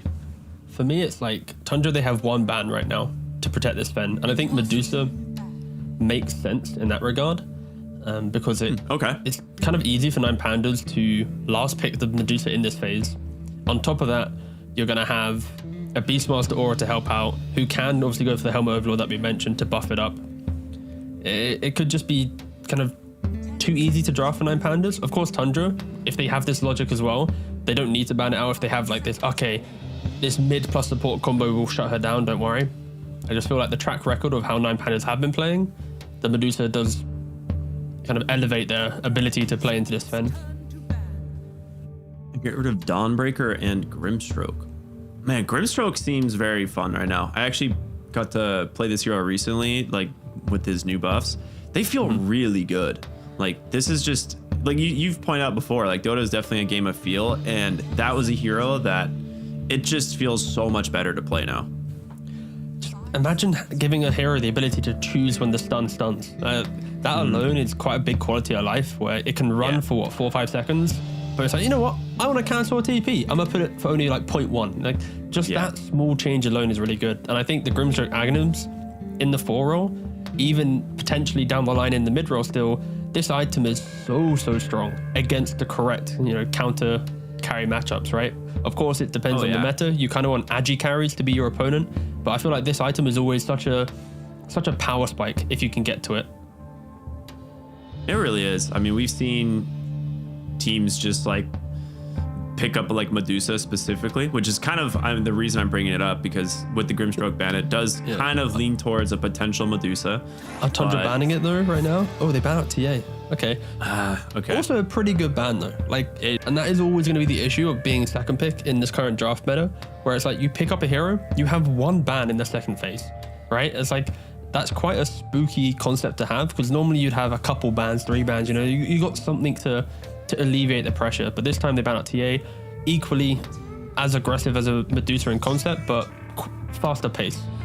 There it is. The Earth Spirit, a little bit of a deny pick, but also hits their draft really well. You have 2 really tanky heroes that just want to go in. and it's probably going to be Topson going for that Vestal, but it could be 9. You know, that's the thing that's interesting about these two, is they share a lot of heroes.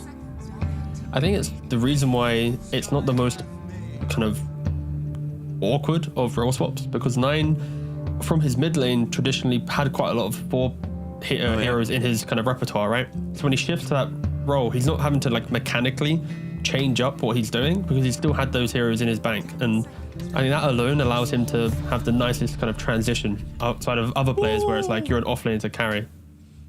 Dude. You happy for an ET or? I love this hero. I think this hero is super cool. It's not particularly great against Sven though, which is interesting because he's all bonus armor. So this screams is Medusa in my opinion. Yeah, that's exactly kind of what I'm thinking. Is these are great frontliners for the Medusa to play around. The way that I see ET, it's like the old school hero that you pick to protect. Oh, there's your Medusa counter. Yeah. I like this. I'm liking the levels right now from both teams, right? It's like you got ET, super good at defending triangle. You have the stomp, the earth split, like ways to just continue an engagement and also just contain the fight. And on the flip side, you have Tundra then preemptively picking up the Shadow Demon. It's like, okay, if you want to pick your ET to play a little bit of a farm game, or be a little bit more efficient with stacks and jungle and how you play out fights, we'll make sure that we kind of make you hesitant to want to go for the Medusa. Of course, there's plenty of other big carries that Nine Pandas can go for, and we can't take away from the fact that Beastmaster Sky as a laning combo is extremely powerful. When there's the Enchantress they did it. that we did mention quite early on in the draft, they do snipe it up. So this Beastmaster probably going for an Ags now, based on the interview logic that Miro gave us yesterday. Yeah, I kind of like the evolution of Tundra's draft here. It is going to be Kiyotaka mid shaker, which he has had an absolute amazing performance on this hero so far. So I like them going back to this. It gives ability to just take down the Enchantress. We saw in the last game, he nearly one-shotted an Enchantress like 4 or 5 times. So that was quite enjoyable. But back on the Enchantress, like being able to force this Beastmaster to go Aghanim Scepter against a hero like Sven is pretty cool, because it's usually sustained through a lot of like small instances of damage, but if you just get bursted, the Ags is a lot less useful. I kind of feel like sometimes though you need to bite the bullet and just accept that you're not going to be the Beastmaster of your pubs. Like in this game, I'm not seeing Aghanims being too great, right? Like you're going to have a Sven just rip through you. Like I want to see the Helm of the Overlord because of the eventual buff up to the carry that needs to be able to outscale how big Sven will be. And like, sure, your Helmet Dome if Ench follows you, but then like think about it this way: you're a Beastmaster forcing the Ench to have to follow you around the map, right? And yeah, absolutely. Stops the pressure elsewhere. Tundra though, their final 2 bans, they take away both a PA and a Slark. I think Tundra is kind of highlighting the fact they don't really have a lot of lockdown in their kind of heroes right now. So respecting the hypermobile ones, and of course they've already kind of counterpit the Medusa that we were mentioning with this Shadow Demon, so they don't really care too much about having to ban that out. Yeah, I agree. I like these 2 carry bans quite a bit. They're just rough matchups for the Sven in general, specifically the Slark. Like that one becomes really rough unless you're like a full item or 2 in front of this hero. As soon as you get on like somewhat even playing ground in terms of net worth, the Slark just literally rips through you. It is not even fair. So I like that. Also, he has a save. Like if you try to go on one of these other heroes and he just depth shrouds them, it's really awkward.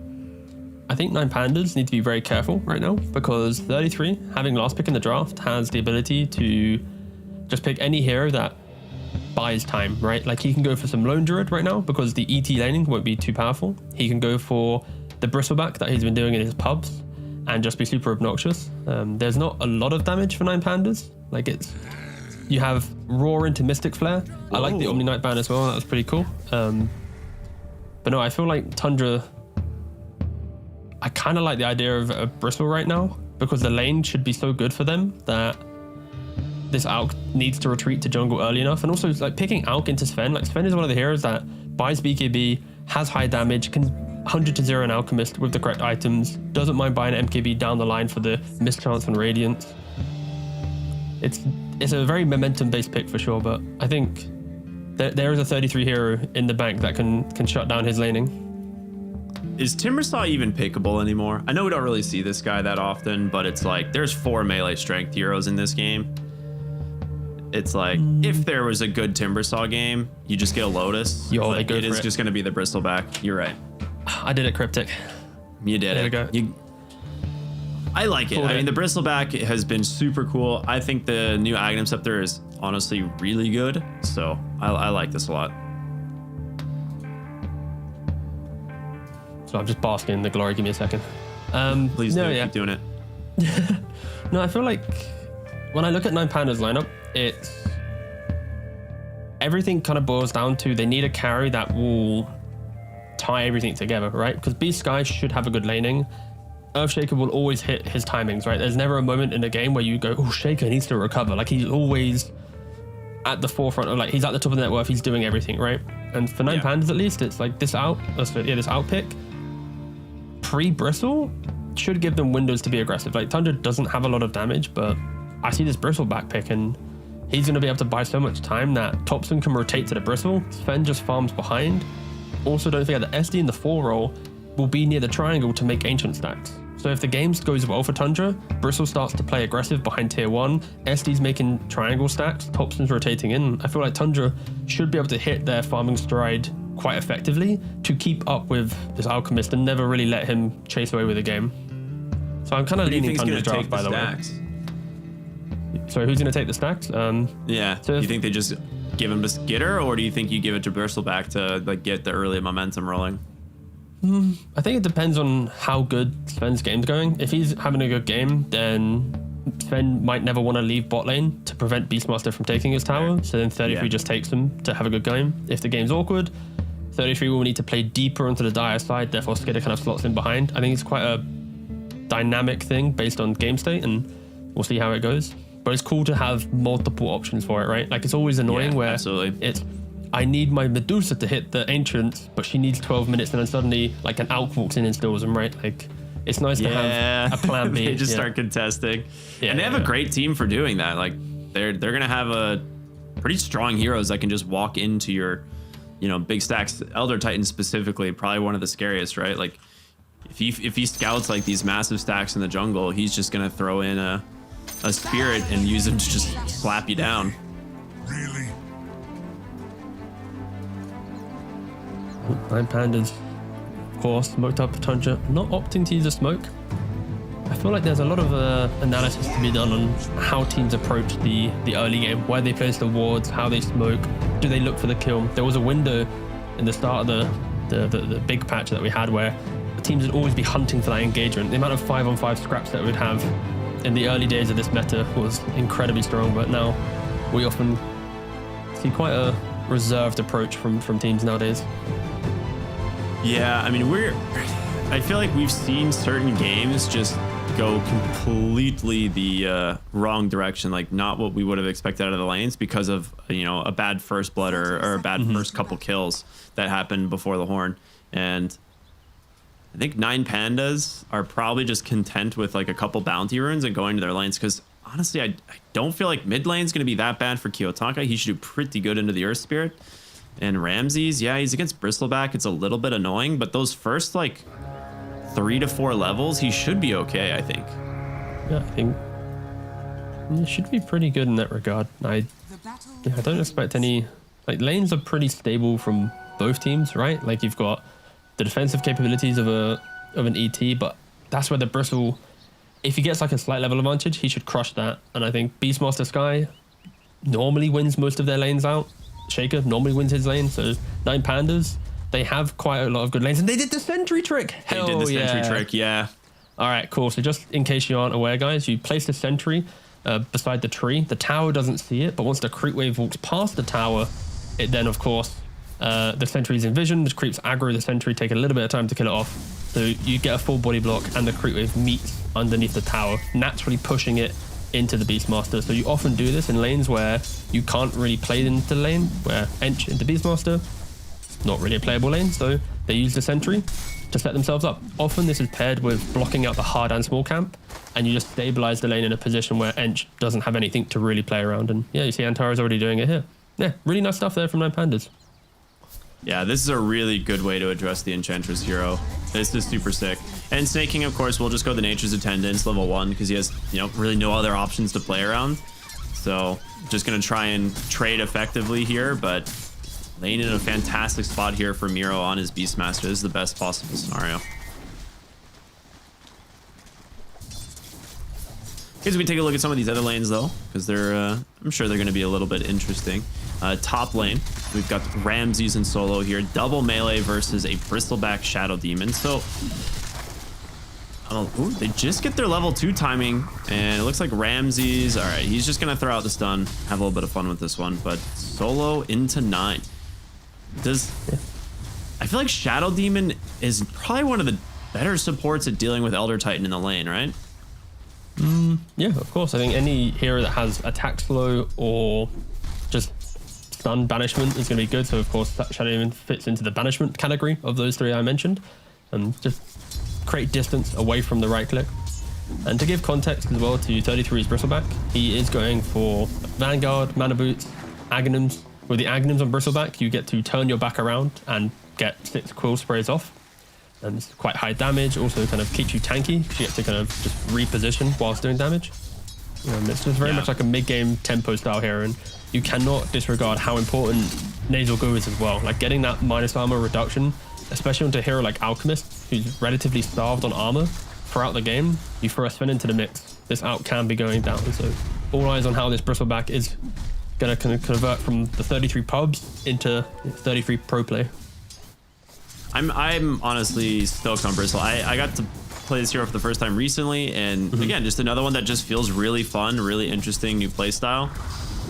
And the new Ags is really slick because it still allows you to use all of your spells like during the Bristleback active, right? Which is really cool. So you can still throw your hairball, you can still throw the goo at, you know, max range, you can still cast quills. So you can get like 7 to 8 quills out really fast. And once you get that level 20 talent, the 25 quill stack, 9 quills is immediately max damage at 550 per quill. So it goes really, really, really quick in terms of the damage ramp. No, it's quite it's a very annoying spell and concept. Of course, Matumba Man, back in the day, he would always love to play this hero as a carry, and it of course fell off in the last year or so, but yeah. Be interested to see where it's kind of positioned in the meta lies. We've not really seen a lot of it recently, but this new Ag should give it a lease of life potentially. Yeah.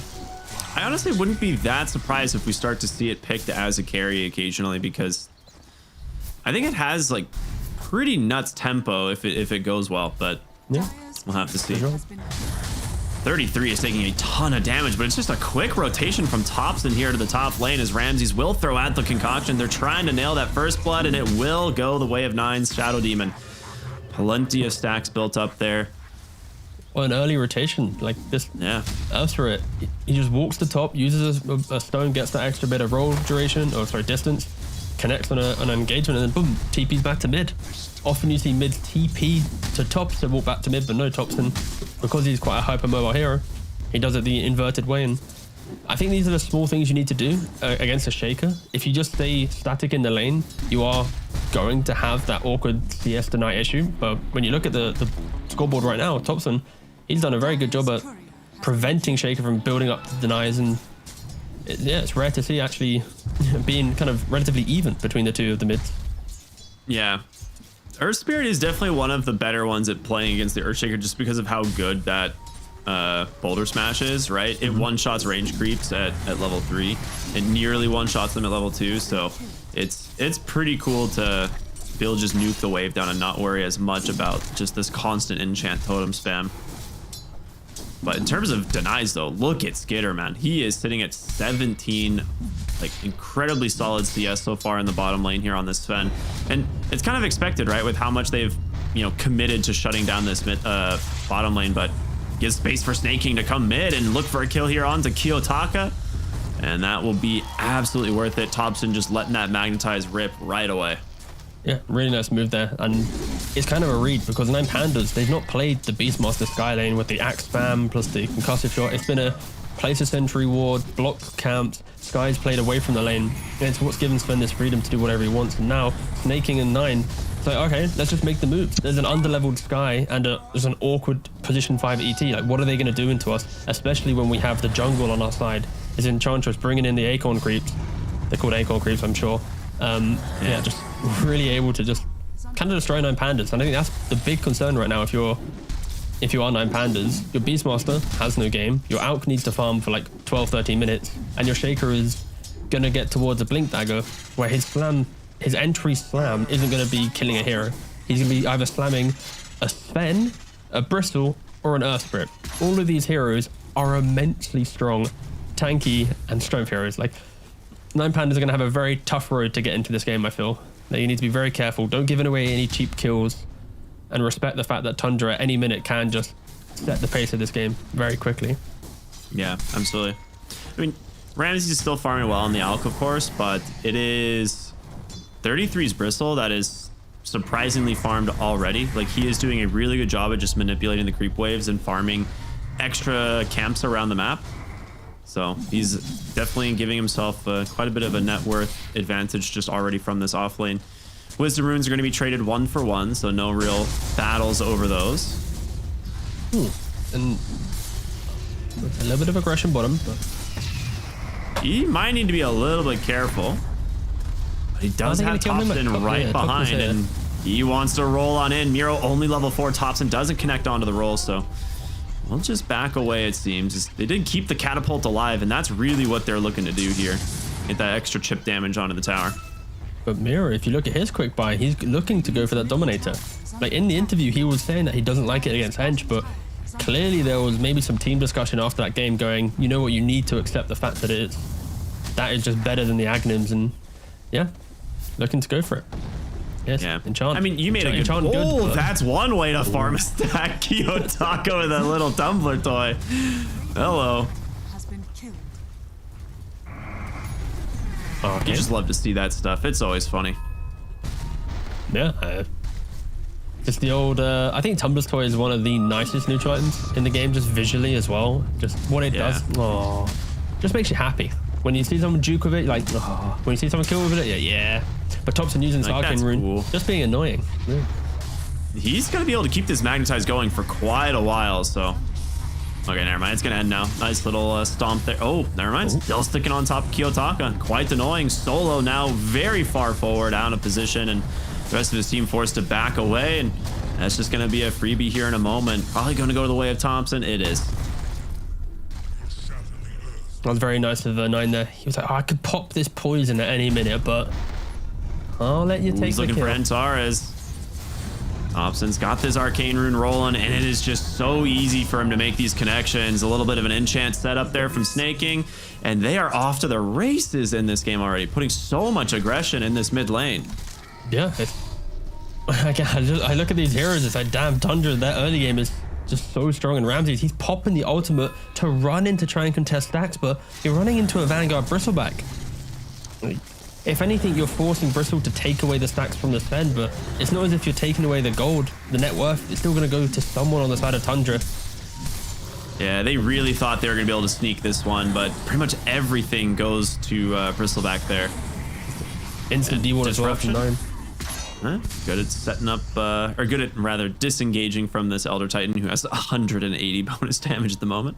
And like Topson's farming more stacks. Like Tundra just being so efficient right now on the map. They've got stacks for Topson. Snaking's been playing on mid lane. It really helps the fact that this Beastmaster, first pick in the draft, has had no real impact. And Sven yoinking some ancients well. Thanks for pointing that one out. It feels like this net worth lead could easily be like 3-4k right now, given how efficient Tundra have been. But of course, with an Alchemist in the game, he is going to be able to often stay at top net worth in the early portion of the game, and it is making the game look closer than it actually is. I feel like if we look at Alchemist, he is a talisman away from Radiance. So yeah, he's getting pretty good close. Start from Ramses at least. Dude, Sneyking has just been such a menace on this Enchantress. He's blocked their Ancients. He keeps stealing the big creep from the hard camp in their triangle. So there's just no farm they're generating out of these two camps. And then he just walks mid with the creep and then applies pressure to the tower and forces Kitrak out. It's actually so sick. I think this is also a development against Shaker, because once you start seeing some Shaker replays, it's push out mid, go to jungle, hit creep, come back. And now if there's any tower pressure, you're like, you know, decreasing the Shaker's efficiencies in the early game, hindering his ability to get to blink to Ags. And Come on, Ramses. Tundra, they are smoked up. He has no chemical rage at the moment. Still 4 seconds away. The magnetize is going to come out, but they don't have a silence to stop him. He's going to go ahead, start channeling the stun. He's going to be able to self-stun just for a moment. Sneyking comes in, but the dunk from Kitrak does at least find the trade onto that Earth Spirit. And he will be able to TP out. No, 33. He's got the damage, the nasal goo. Just enough minus armor to help bring down the Shaker. A 2-for-1. Really value trade there from Tundra. I mean, this Bristle's already hitting like 200, right? With the Warpath stats, like, sure, it was quite a meaty slam, but it was only a slam to kill off a Topson. I think Topson, we saw the player breakdown before we started this cast, and he's got 4 or 5 deaths to his name consistently, and this is it, right? He sets up the big ticket kills. He might trade his life away, but unfortunately for Kitrak, there just wasn't that extra +1 damage. Maybe if he killed off Sneyking, it would have felt a little bit better, but yeah, they get what they're given. Now it's a 4k lead to Tundra at the 12-minute mark. Again, it's relatively skewed due to the fact that Alk is in the game. I think for Alchemist, he needs to itemize towards like AC, Silver Edge, Swift Blink. Kind of like, there's a lot of items that you wish you had. The break for the Bristle, the initiation factor to jump the support. But yeah, we'll see where Ramses goes with it. I think one wrong item can really hurt this game. Like, the entire game feels like it's on his back right now. If you look towards Beastmaster, that's probably going to be why. I think he is desperately trying to get his way to Helm of the Overlord. He did take away the tier 1 tower during this aggression, but that's going to be the big window for 9Pandas. Like, how do they utilize the Overlord timing on Beastmaster with whatever item Ramses can mastermind and think is going to be a game-winning item for the 20-minute mark. Topson actually takes the spell amp at 10 as over the rolling boulder distance. Damage good, kill hero yeah, good. It's like, doesn't really feel the need that he's gonna, have to have that extra reach. Which, maybe not. He's playing into 4 melee heroes. Chances are they're gonna be running at him. Miro will finally get himself a little bit of farm. Look at Ramses right now. This is the saddest Alchemist right now in the world. He's entered the triangle. There's one hard camp. There's no ancients, and Miro's farming the other ancients. Like, this is such an awkward phase of the game right now for him. Like, he's walked in to farm 1 creep. He's now looking towards mid lane, which is already, equally in an awkward spot. This is not the best start for Ramses for sure. Yeah, he's top of net worth. He's not like running away with it, is he? Get her.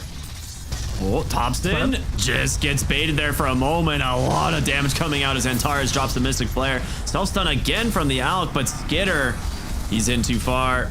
I don't think he's getting out of this one. 4 heroes collapse around the rune, and that's a big win for 9Pandas. All right, they're back. Cryptic, they're back. They are back. Ramses in, the Radiance, putting in some heavy lifting here as well. And just like that, the gold lead starting to dwindle. You're going to lose your mid tower.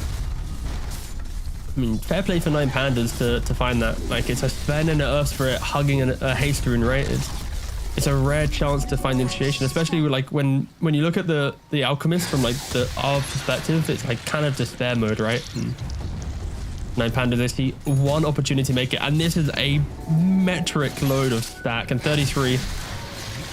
If he takes them quick enough, then maybe Sven won't be aware they exist. Oh yeah, I mean, pretty easy to take when you can instantly quill 6 times, so not too bad. He'll be buying that shard, I imagine, very quickly. It is just so good. The instant 2 stacks of Nasal Goo is so sick. Yeah. It hits through fog too, which it used to not do. That was one of the other like really nice little buffs to this ability. Yeah, just to keep on going. And Topson, he's already got a Reaver. Like, I feel like for Tundra, yes, you just kind of like threw away like the 4 or 5k gold lead that you were building up, but it shouldn't stop your ability to be aggressive, right? Like, if Echo Slam's in play, position around it. and already they are smoked up looking to find some punishment. Miro, he's in a pretty defensive spot underneath the tier 2 tower. They do scout him out with the observer ward. Yeah, they're just be able to chase them, and quick little quill spam there from 33 will bring him down with ease. The roar is going to be forced on cooldown now. Dude, if you have any slow, it is just so scary to just eat those quills. Yeah. I don't enjoy looking at Bristleback. It's like, again, support player, so there's certain heroes that always scare you, right? Like a farmed Bristleback scares you. A Spectre always scares you. Illusion heroes scare. There's a lot of scary things in the game, but right now 33 is showcasing why this Bristleback is equally scary. Like, even running into the opponent's carry, Ramses is running away from him. He understands that there is no way, with the items he has, he could do anything. And he opted to go for the BKB, so Radiance and BKB is ready for Ramses. Of course, his damage will be hindered by this, but he'll at least be able to survive and maybe buy time for that big slam or that big Earth Splitter turnaround that you expect from the heroes in 9 Pandas.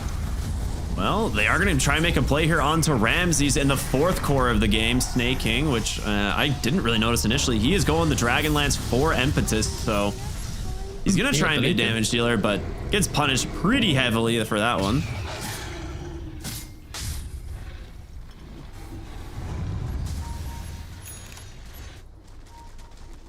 How do you feel about Sneyking going more of the damage Enchantress build as opposed to kind of like the utility or survivable Enchantress?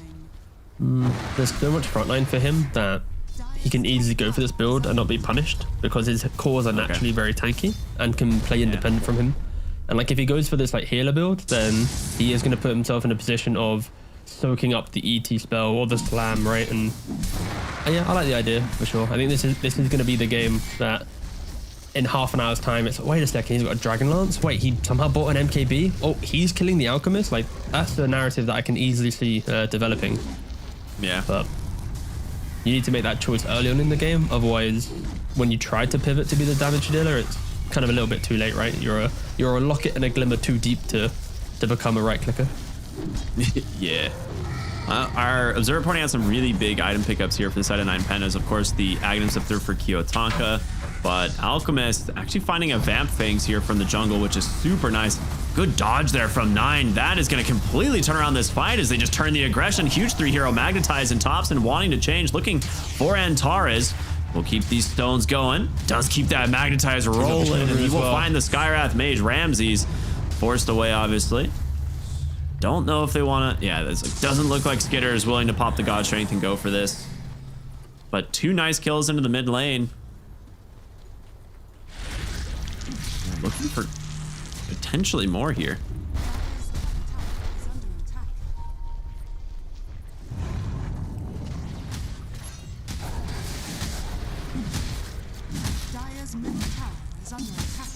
You can see that Miro just playing on the twin gates, right? Pushes out top, twin gates to bottom. They want to dodge this ball of aggression that is Tundra right now. I think 9 Pandas, maybe you want to wait for the Shake BKB. There's always going to be a chance where Tundra presents the opportunity to go, but Roshan is going to be the call for 9 Pandas to contest. If Tundra group up here, of course, a meaty slam could be enough to maybe give them some hope, but they need to spell perfectly. And Skitter cancels a TP. That would have been insane if Skitter TP's the bot and then 9 Pandas found the initiation after the fact in a 4v5. Yeah.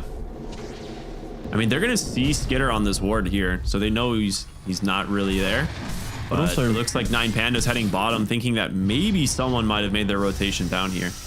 Yeah, 2 things, right? One player could rotate, but also Skitter just uses TP, so Roshan's going to be going to bottom now. Yeah. But 9 Pandas already have the advantage here. I don't think they can do Roshan. They do it quickly. They have Solar Crest, they have Acid Spray. But Tundra, actually, they're stutter stepping in the mid lane. They're also hitting the camp. They're giving enough time for 9 Pandas if they're confident enough to commit to this. A little bit they're not going to make it even close. That's going to be first Roche. I mean, Aegis into the hands of what looks like Kiyotaka. Yeah, once again. And they will immediately smoke up here. Topson thinking about running in here. He's got himself a haste rune, lets the Magnetize rip. See if he can keep that one going. Able to dodge out the stun for the moment, but just goes right into Miro. Takes the Mystic Flare and the Roar, but there's the disruption to try and keep him alive. Huge Echo on the backside. Takes down the Shadow Demon, and Ramses is going in as well with the help of Kiyotaka. They're looking for more. Miro taking a good amount of damage here from the Enchantress, and Topson still trying to be active in this fight. 33 with the Quills going heavy onto the Beastmaster, but it's stunned, facing the wrong way. Gets taken down by the Shaker, and now Topson trying to roll his way out, but I don't know if it's gonna work. Starting to fall low, and he finally does. Triple kill for Kiyotaka on the Shaker. Sneyking tries to get away, and a stun at the last second. So awkward.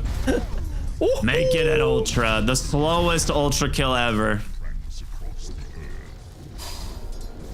Pretty surprising moves there from Tundra. They were building up such a beautiful lead in this game against the Alchemist, but they run across the entire map to get here. Topson characteristically he wants to get into the middle of the fight, but in doing so it forces his supports to show quite quickly with the disruption, and then Ramses jumping on the back with the Shaker, able to just pick them apart very quickly. And 33, he's trying to be this big bruiser of the fight, but when he gets hit by a totem, something that we maybe didn't think about or didn't consider, if you get controlled by the Shaker, this totem's going to do absolute work to you, because he's always going to be in front of you doing that extra 400% bonus damage. And Shaker's a hero that likes to buy Silverage as well. Like, this is only going to get harder for him. I think Tundra, they were playing for the mid game, and they didn't really hit their stride too well, and Nine Pandas instantly punishing it. This top haste rune engagement, the Roshan contest, 2 blunders for Tundra that Nine Pandas are looking to really exploit. Yeah, and they're just feeling so strong right now. We're gonna find Kiyotaka here as he BKBs. We'll be able to just keep dancing away here as he closes in on his team. Looking for that support. Does have the Magnetize still going. But the chase, it's just not gonna be there. They'll be able to keep backing away. And with the Magnetize down, that might be time to disengage, but it's just a green light for Kiyotaka to go in. He's still got the Aegis to play around. He's still alive. No way. Kiyotaka survives just barely. And in comes Ramses. He's looking for his opening. The Bristleback is down. Skitter versus Alchemist. Who's going to win? It looks like it's going to be the Alch. Skitter slowed down, and the chase, it pays off. Nine Pandas find 2 big kills, and Topson will TP out at the other side. And Pandas, the synergy that they have in their lineup is really just exploiting the aggression of Tundra here. And you roll on in, and there's ET amp, the Sky amp, the control from the Shaker, even the Roar. Like, you got to be careful with your Tundra. I don't think they're really getting everyone into the engagement as evenly as they want to. What does the Sven actually have right now? Yeah, okay, that also probably doesn't help. You're taking a lot of fights with an Echo Saber. Like, this inventory looks very messy right now, right? Like, you've got some backpack amulet, some blade. He wants a Silver Edge. He doesn't have a blink. Like, Sven's still in his farming phase right now, and Nine Pandas are really making him, stop hitting the creeps and come, please, try and fight me. I mean, your supports on Tundra are really farmed. That's where, like, there is a surprising amount of net worth difference between, Tundra and Nine Pandas, but this Alch is just becoming out of control. Like, Ramses has not slowed down this game. He's only 2-1 in 10, but his item progression has been so sick. He's closing in on a Scotty as his next item. After that, maybe you upgrade your Blank, and then you're just dumping Aghanim Scepters into your team, and there's going to be some really good Ags this game. That is true. I think he kind of wants to go probably like Scotty, Swift Blink, and then maybe ditch the treads for like another item. Pre-Ags? I don't think he wants to get too carried away with that. Like, I think once you get Swift Blink, you can you don't need boots at all, right? And yeah. But again, it's really cool to see where he goes with it. Like, of course, throwing around an Ags will be pretty good. Maybe the Shaker's already got one. Like, maybe for ET. Yeah, we'll see. I kind of prefer him to go greedy, I'll be honest. Kind of counterpoint your idea, but no, I'm okay with that. I like Snaking's idea here. He's like, it hit 25 minutes. I'm not doing enough in these fights. He just double buys Wraith Bands now that they've upgraded. So he's like, all right, these will be useful in these fights. I'm gonna do more damage, have a little bit more armor. It's nice, especially because he can be quite a damage dealer, but with how awkward the game went, like they had a 6k lead against an Alchemist. Everything looked great. One haste rune Echo Slam has changed Snaking's, you know, logic on the game as well. Like he went from Hurricane Pike to, okay, I'm now going for a pipe, right? Like you asked about the whole offense v defense on Enchantress. If the early game had continued, this build would be insane. But now the game's got hard. It's like, imagine if you had one pipe, right? Like that is the joy of Dota, how you get to like a crossroads based on play and items, and hindsight will always hurt you. But I think it's fine the way he went, but he might regret it in the post game. Maybe not so foolproof. What's the not got insurance. There you go. The pipe would have given his team some insurances to be more aggressive and sillier in their engagements. I like silly. Dota is a silly game. It's true. I mean, if you had to describe Dota in regards like silly, it's kind of like the idea of making moves that you don't think that should work out, but then they work out, right? And if there's a player that fits that bill, it's probably Topson, because you're like, what's he doing? Oh, he's doing that. Ah, I see, you know. Either way, we are currently at that awkward point of the game where we're waiting for the next Roshan. Next Roshan and next, you know, big items, right? We haven't really seen too much progression in a bit. You know, Topson's still closing out in his Kai Sanj. Bristleback, I think. Yeah, it's just looking to upgrade bots. He also double bot Wraith Bands. Honestly, this game, it's a pretty value Wraith Band game. Like, there's a lot of minus armor on the side of 9 Pandas. Is this the new Tundra tech? Like every season, every development of meta, there's some Tundra thing, right? Be it branches at the start of the game, the way that they play the lanes, and now it's like the 25-minute Wraith Bands. They've got what, 5 Wraith Bands that purchase into the mid game? How many Wraith Bands on 9 Pandas, huh? I don't see a single Wraith Band. Yeah, it's like a bonus 10 armor, right? Like it's not, or like 10 and a half, almost 11 armor. So it's pretty cool. Kiyotaka looking to find himself a quick dunk, but gets the jump away at the last second. The silence does not connect, and that is going to be God Strength down from Skitter as he wants to try to find an opening into the fight. There's going to be a nice... Oh, Hulk just jumps in, and Skitter realizes he has to bail. BKB is available, but gets caught from the roar. Skitter goes down. Kiyotaka just hunting for more. The dust connects onto the 9 Shadow Demon, and that was a weird thing. I almost like second guessed myself there. I'm like, 9 Shadow Demon? But yeah, sometimes you forget he plays 4 now. That was just such a weird shotgun in there from Tundra. Like their Bristleback, he's on the other side of the map. He's doing his own little jolly thing. He's farming away, but you've got Skitter like poised on the edge of the fight, thinking it's going to be some grand entry to the team fight. But no, you were never a 5-man roster there. 9 Pandas, they have moved around this map cleanly together the entire time. Now 33, he wasn't in the top fight, and now he's potentially even dying in the bot. Like Tundra, they are doing way too much on the map. Bloodstone. They're just not respecting 9 Pandas' pick-off potential right now. He needs like 3 more Wraith Bands maybe. Dude, when this Octarine comes up from Kiyotaka as well, this is going to be impossible to play around. Because not only is like Bristol's game already really hard with this Silver Edge, but just having that on like available more often, plus the fact that you never run out of mana once you get that item is just so scary. Yeah. I'm just like clicking across all of 9 Panda's heroes, and like they are just so tanky. You've got the Boots of Bearing on the Elder Titan as well, so all these like move slows and like just nuisance factors, it doesn't matter. He just pops it, everyone can just disengage into a safer area. And then there's what, triple BKB online. The Sky has Solar Crest plus the shard, so you got the Shield of Scion, the extra armor. Like 9 Pandas are incredibly tanky, and I don't think they care at all about Bristle. They don't really care about Topson either. This Earth Spirit, he went for the Blade Mail Heart build, so very much like a in-your-face style of play, but there's no real damage to follow, right? There's no real hero for him to jump onto. I think Tundra, they've itemized for themselves and now kind of suffering from that. Oh, he nearly got 1 hit. And how many times have we seen this from Kiyotaka? This is like the 6th time he has brought a hero down to within 100 HP. Yeah, production's listening right now. I'm requesting in the future a highlight reel of every time he's not one-hit a hero. Topson. Dude, he's got the magnetized damage talent. He gets the kill. That is nuts. That's a lot of gold. That's the gem on the deck too. I You know will how we did say, the player v player matchup, right? About the whole Kitrak thing. yeah, this is right on the nose. There it is. So he picks up his magnetized damage talent at 15, which, you know, that's kind of the standard, but he's also got level 3 ult plus his 10% spell amp plus Kaya Sange.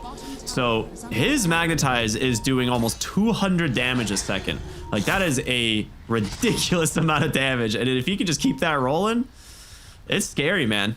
Level 25 on Earth Spirit this game is going to be a menace if he gets to Undispellable. They're trying to force a buyback here, potentially, from the Earthshaker. Well, Topson's in, gets the silence, finds the Elder Titan on the backside, and there it is, the buyback right away. Jumping from 33, tries to burst down Antares. He gets to 83 XP, but the backside of the fight, it's going to be Kitrak looking for Skitter. They've got him.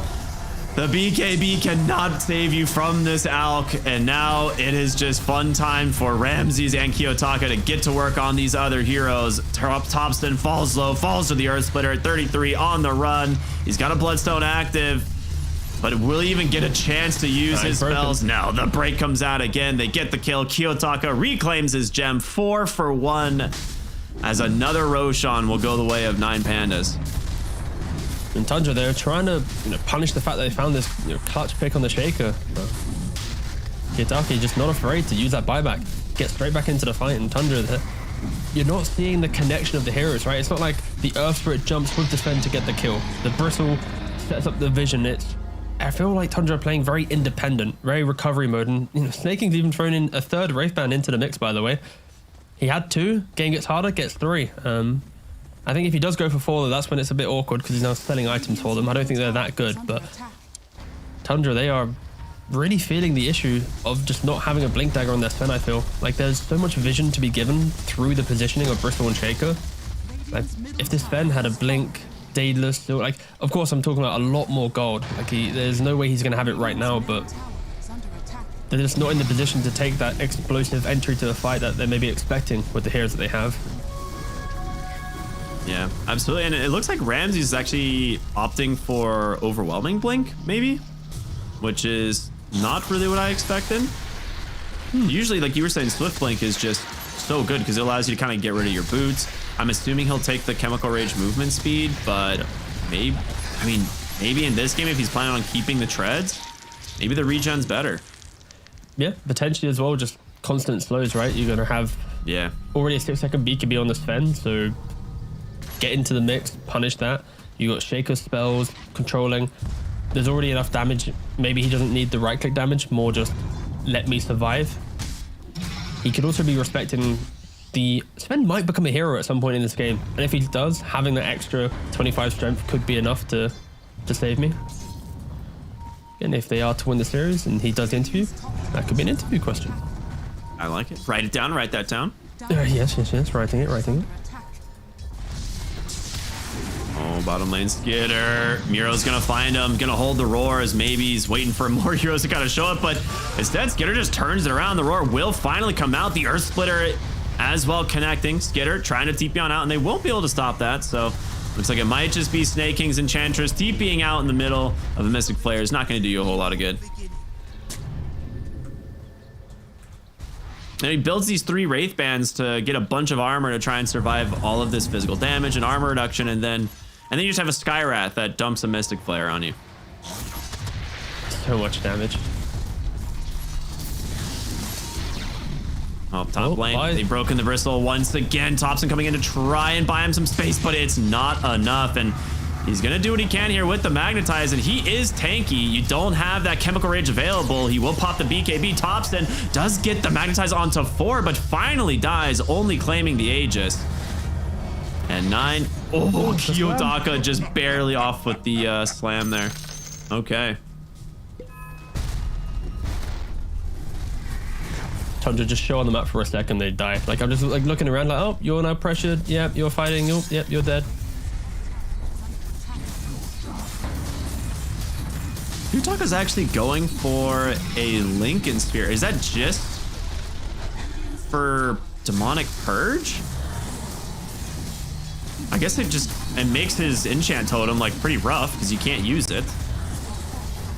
Or he doesn't get like the bonus damage, but I don't know what else it's for. I don't know. Doesn't really seem to matter at the moment as they're just taking high ground. Ramses with so much bonus attack speed thanks to that, you know, Beastmaster aura, the Solar Crest. They are just beating down these lanes of barracks.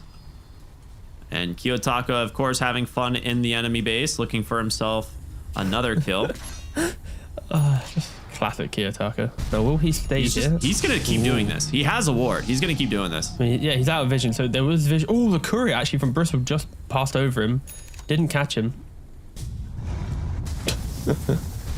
Dude, this guy is wild.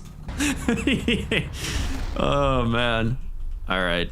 He's got the level 25, so -2 second enchant totem. Very good. Dude, all of Shaker's talents are actually so good. It is nuts. Yeah, let's just buff up his best spell on pretty much every possible option, right? It's insane.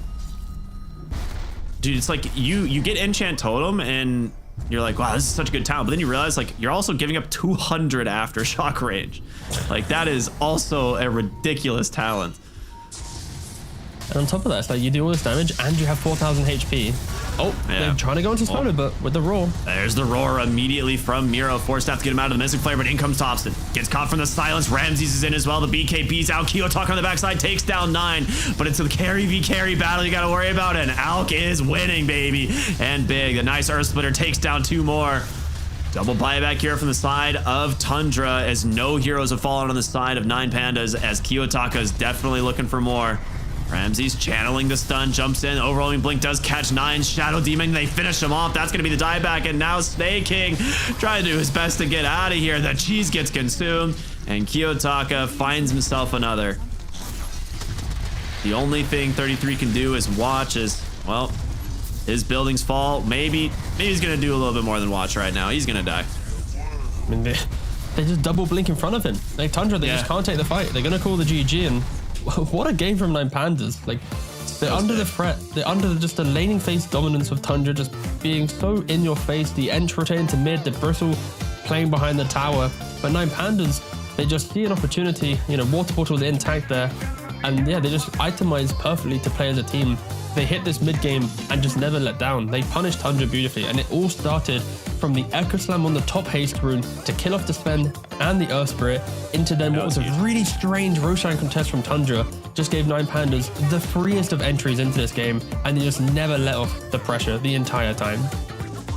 Yeah, I mean, you're absolutely right. And kind of an unsung hero of the game too is like Miro's Beastmaster. He finished the game 3-2-18. Like it's not like the most impressive score, right? But he gets to a point where, you know, he's bringing a lot to the table with just this Helm of the Overlord. He's applying a ton of map pressure. So every time Tundra is trying to make these movements, he's definitely utilizing those twin gates, going back and forth, just cutting both sets of lanes, and makes it work. Like it was so sick. Like just what they managed to get out of the map on the side of 9 Pandas. And yeah, I mean, Kiyotaka Shaker is just so fun to watch. This guy is a beast on this thing.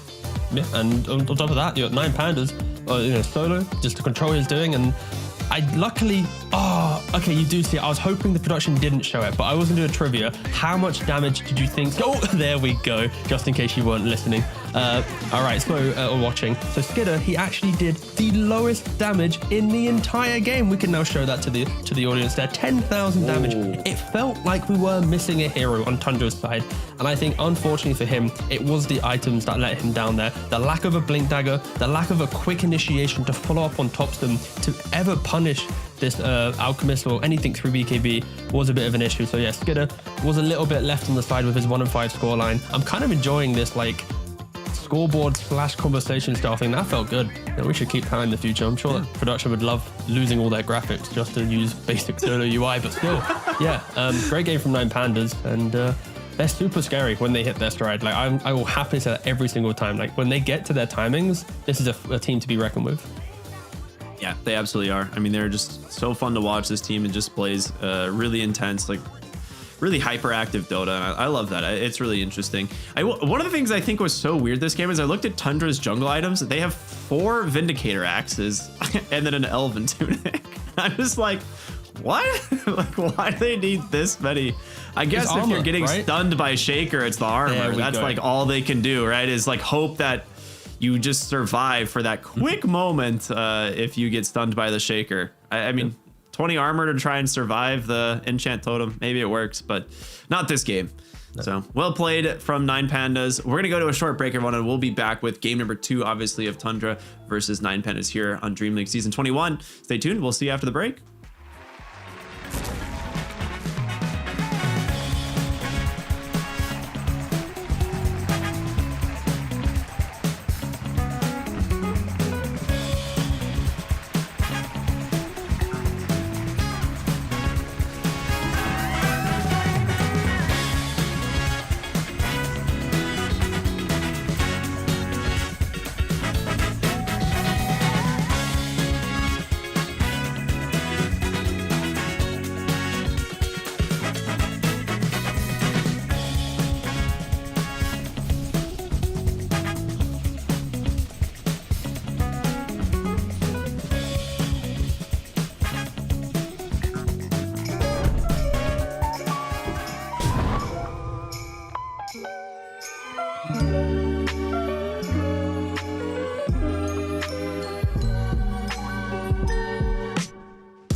Since the dawn of time, all have submitted to one true ruler.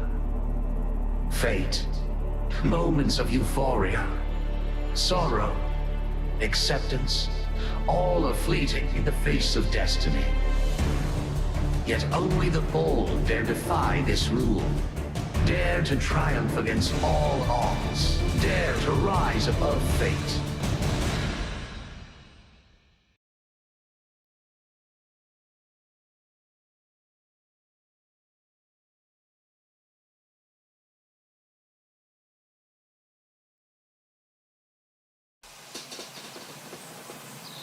You love it, you wear it, wear it. Wear your passion. Share your passion. Wherever, whenever. Gaming is a lifestyle. Get your merch at shop.eslgaming.com.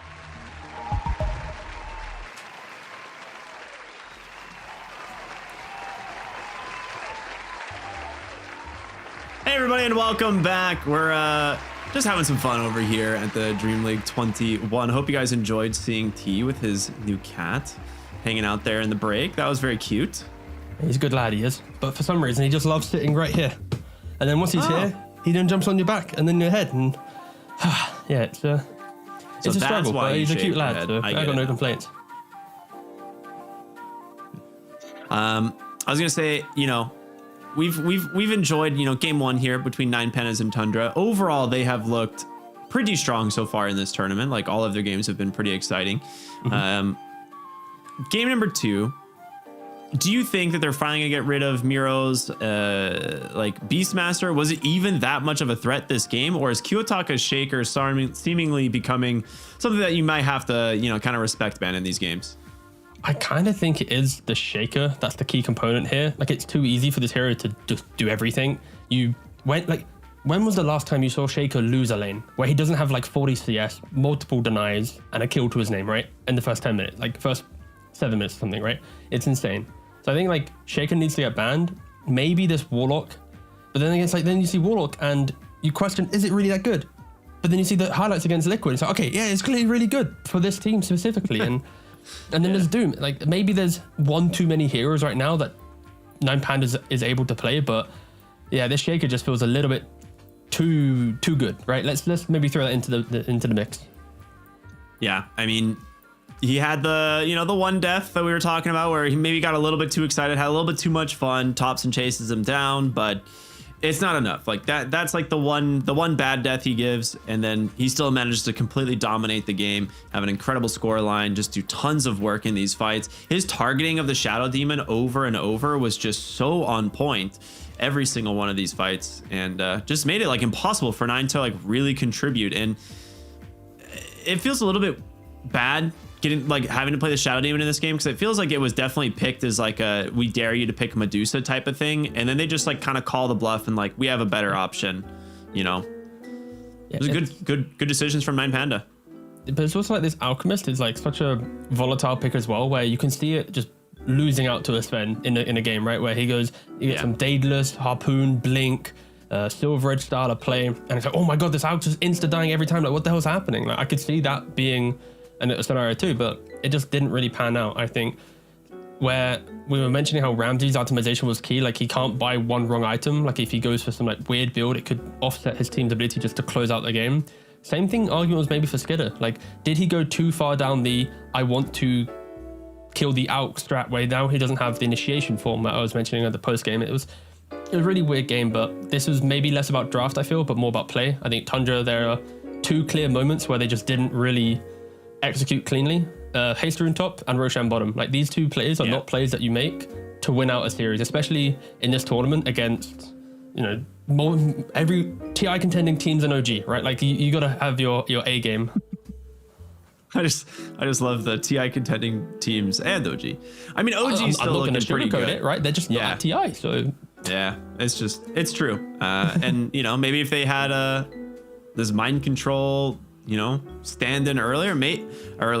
I don't know what the magic is for them so far in this tournament, but they are I mean, they're doing great. 4-2. They've drawn 2 series, so no O2s from them, which is huge, right? Like that. Like a lot of teams, you know, dropping a whole series, they're keeping it alive.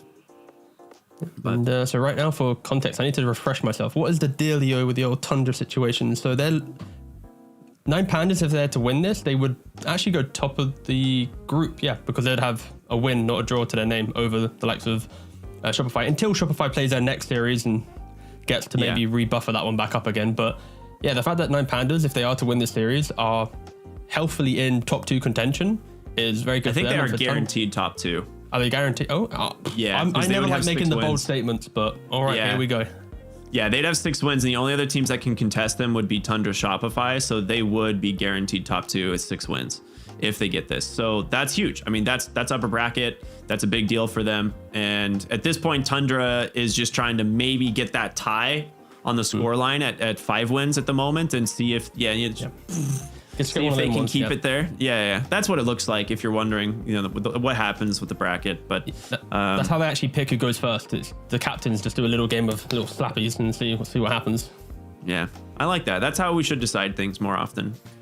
I actually think I really wish we had coin toss like actually at TI. Like it's so integral to our game. I don't know why you've invoked this idea, but like when we have TI, like they should be walking to the center of the stage. It should be a very physical, like actual coin. Maybe oversize it for the comedic value. Yeah. So then you got like, you know, Bruno or someone coming out from Valve like flipping the big coin, and then you got like Instania going, yes, I would like points to Radiant, and like the lights go green. Like I don't know, I feel like there's a way to really tie that in. It might add like an extra hour to each day because it's just admin for no reason, but I like it. The days aren't long enough yet, so might as well.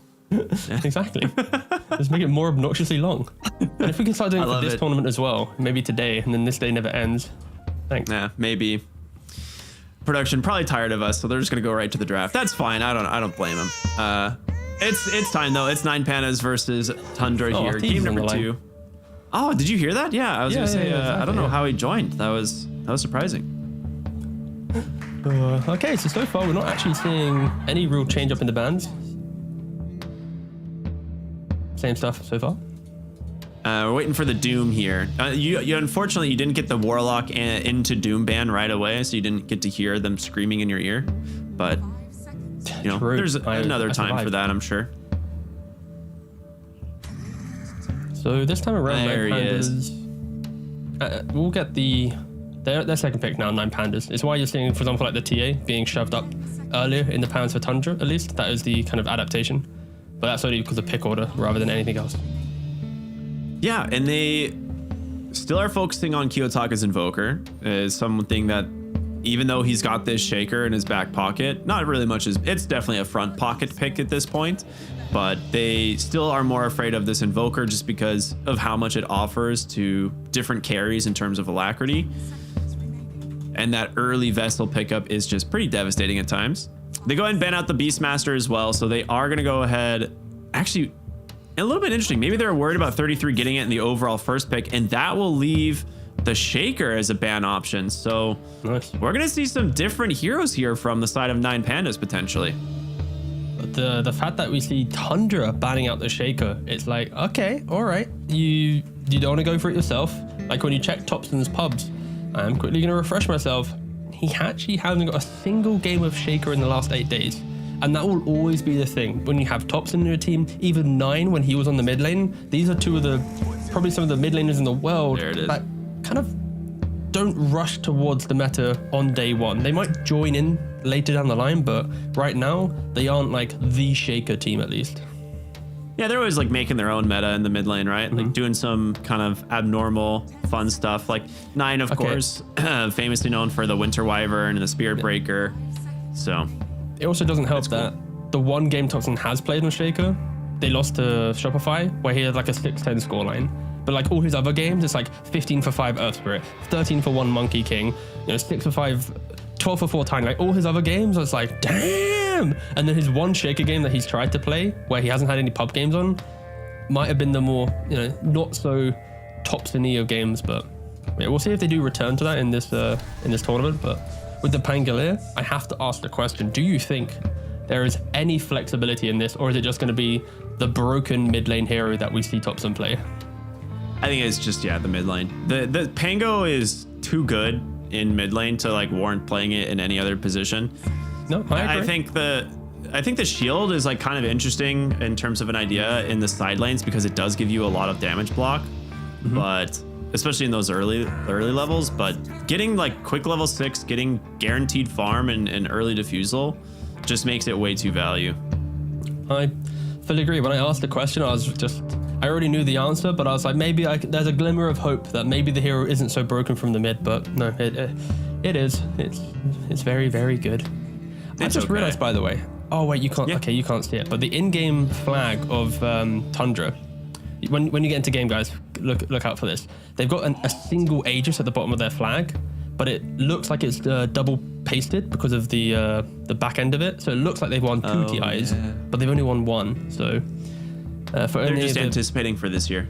Exactly. That's what I was about to say. That's what I'm thinking. They're so confident.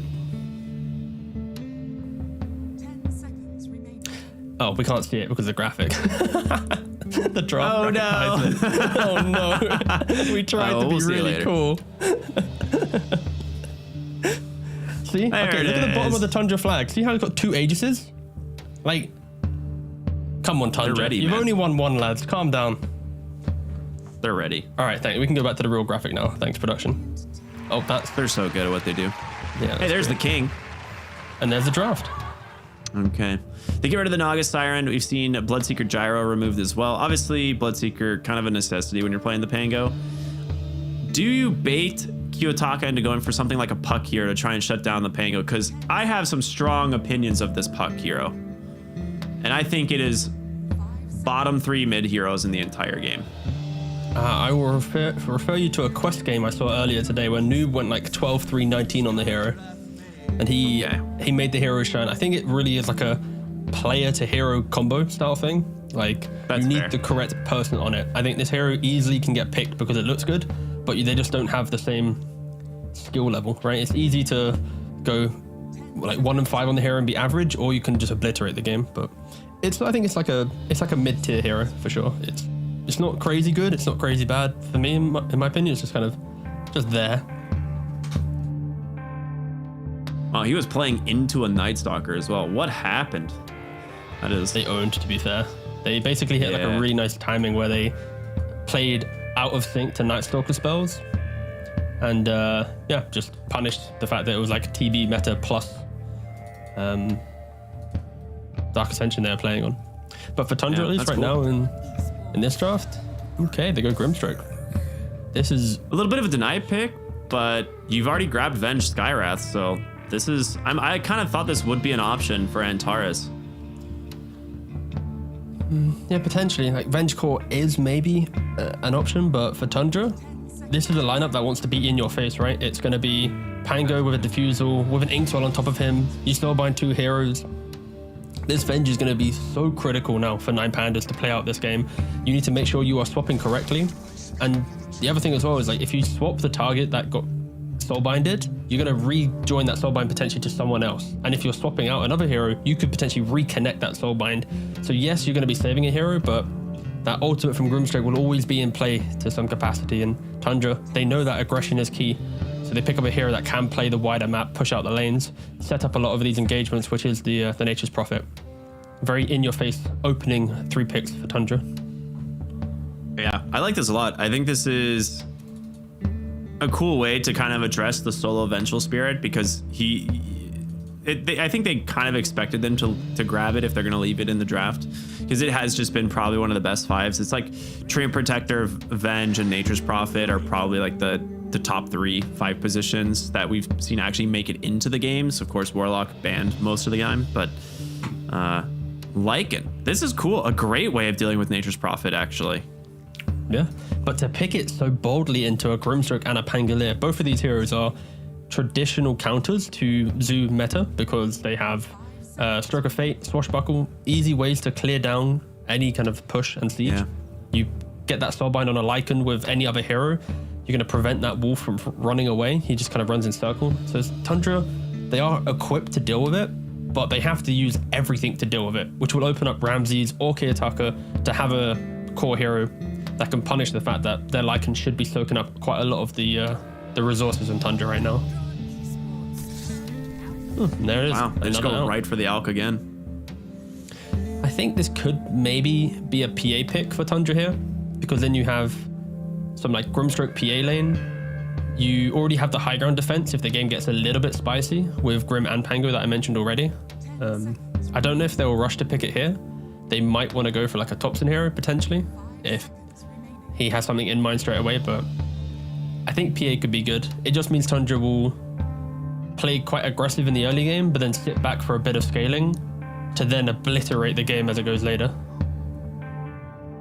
I'm trying to think what other options you really even have. Like PA is definitely the one that I think makes the most sense, just because of how well it works with Grimstroke. You could look at something like a Troll as well, as it is a hero that can fight pretty well into heroes like Alchemist, even when he has like Wolfbite.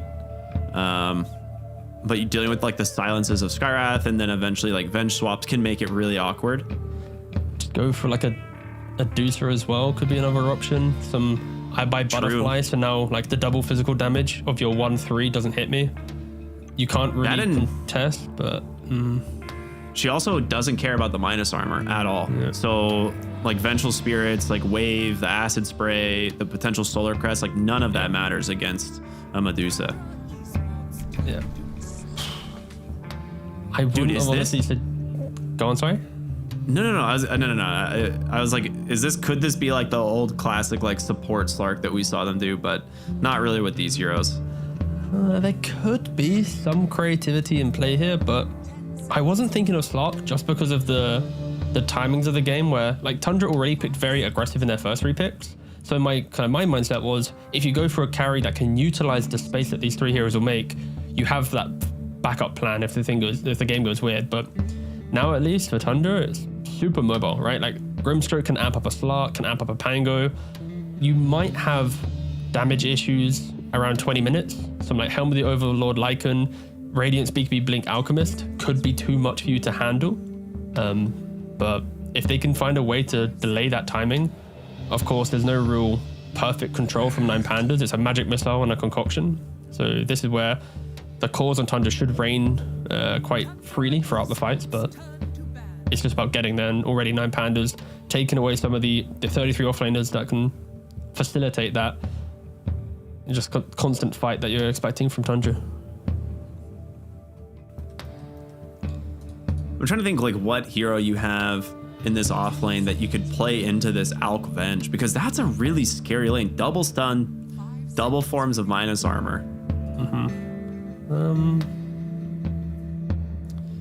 I think Dawnbreaker could be okay for Tundra, because it kind of it goes further down the line of aggression. He can go Blade Mail, so he can be a bit of a damage soak. On top of that, he can go for a Desolator if he wants to. So now he's threatening the Icy Venge. Boom, I've instantly killed them.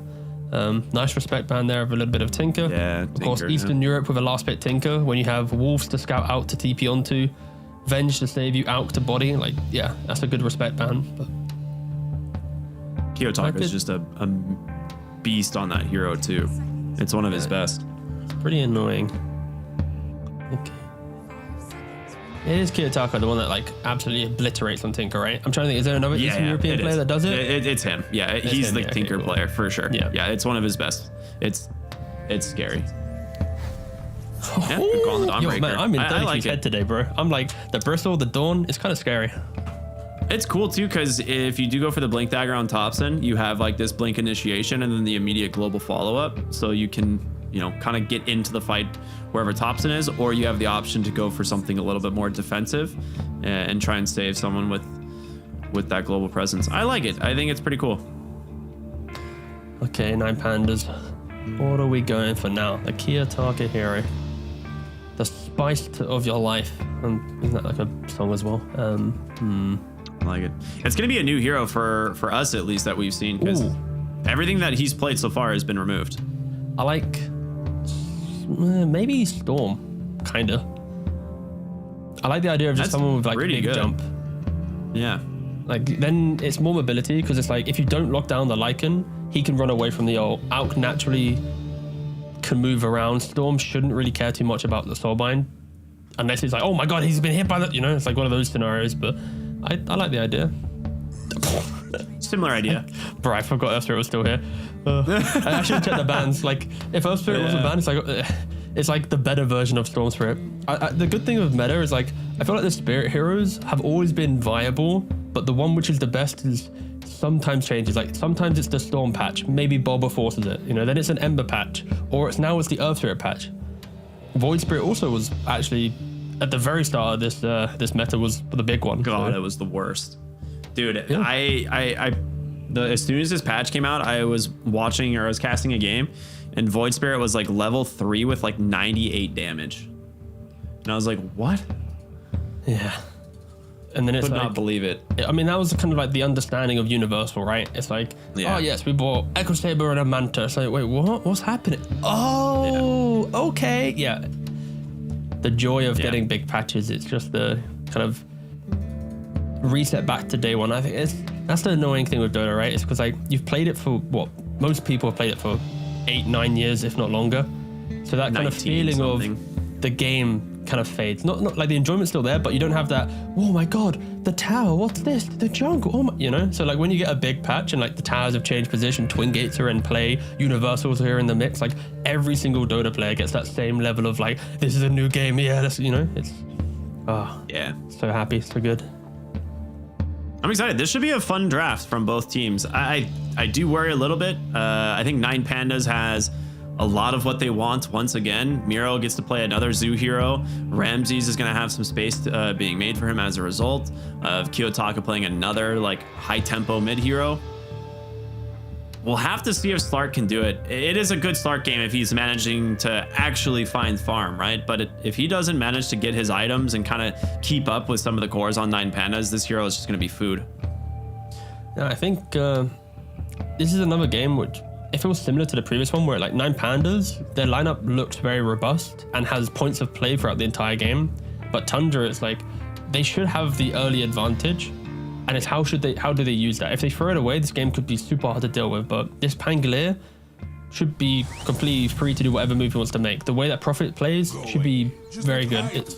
My main question for Tundra is how do they utilize Skitter? Because in the last game, he was a 1-on-5 Sven who never really got into the game. And if that occurs on a Slark, like Slark is even a weaker hero into an Alchemist in my opinion. So I think it's more on Tundra to enable Skitter in some way, because 9 Pandas will inevitably have some timing of I'm going to demolish you.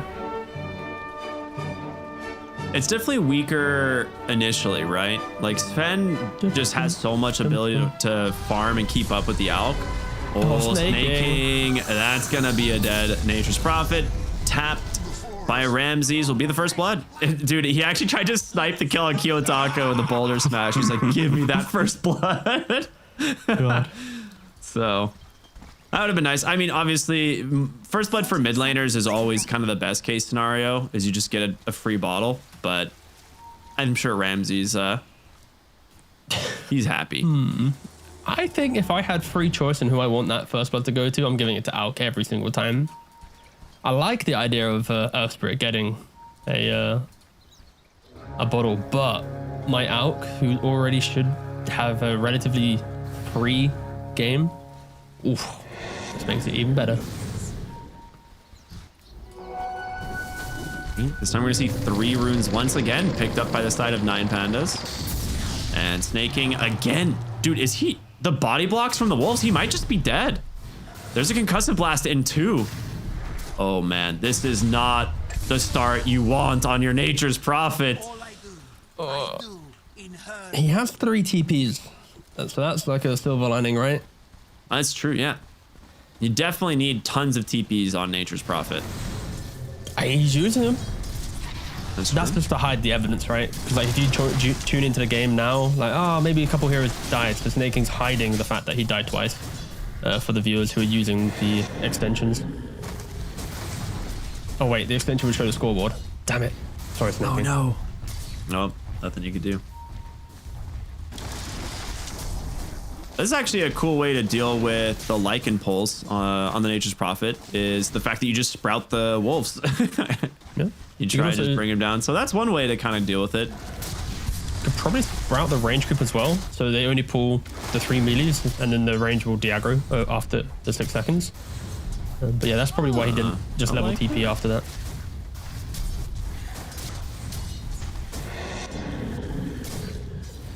Well, overall, side lane should be looking pretty good for 9 Pandas. We'll have to see what happens in the mid lane. Is this going to be, again, this Earth Spirit versus the Pangolier? And Topson looking pretty good at the moment. I think his mid lane should be perfectly fine for Pangolier. I think if anything, it's quite a support-heavy matchup where who rotates in first to potentially offset that. If the Earth Spirit rolls in, then one Nature's TP with a Sprout, easily Earth Spirit can die. But I expect both heroes just to kind of equally trade farm and do kind of the same motions.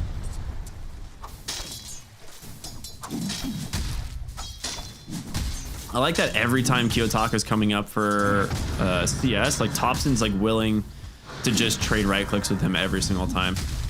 Just try and win a little bit on that sustained battle. But Kiyotaka will have that early bottle and he's going to go right to the runes. And Topson's bottle was coming out as well. A little bit delayed, maybe like an extra 5-10 seconds for it to actually get to him. So it should give Kiyotaka the ability to just get both of the first water runes. Yeah, that's actually really he's sick. not gone for it yet. He wants the flag, but Canary goes. Yeah, flag bearer is too important to just not contest, right? That creep is nuts. Pretty creep. Yeah. The early CS and Spark is just not having that good of a time solo. It's getting a little bit of pressure on him in the bot lane.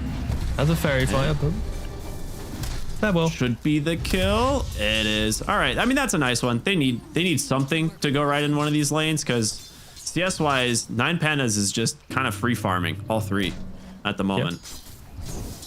This Spark's not having too much fun because he's getting just battered by the Skywrath Mage. Unfortunately for Sneyking, because you go for the Sprout build, you don't have the Nature's Call to get the trees, which is a traditional counter to these high damage dealing range heroes, because you can just send your summons onto him the entire time. So the shift of Prophet meta has also kind of maybe weakened him against this hero, and just a nice position from Antares. They're always making sure he's on the right side of the lane to hit that concussive onto the Slark. And there's only a couple tangles left on the side of Tundra in this safe lane. Yeah, how long until he sends out more, right, is the question. Bottom lane, we're going to see a TP in from Sneyking. Just wants to get aggressive elsewhere, and they will look for solo to pull back in. And, of course, the Ink Swell to chain stun. They'll give the tap on over to 33. So that's the real benefit of the Nature's Prophet, right? Yeah, they're struggling top, but they at least managed to get a side kill, and he will TP back to the top lane. You get the kill, and he has to instantly TP. If he lingers on the map for a little bit too long, you know Skitter's just going to get bullied by this Skywrath Mage. He like pings. He's like, bruh, please help. I have Topson trying to go for a solo kill. Ooh, is he? Okay, he's getting close. He respected the roll out, but it was a little bit dicey. Extra dicey.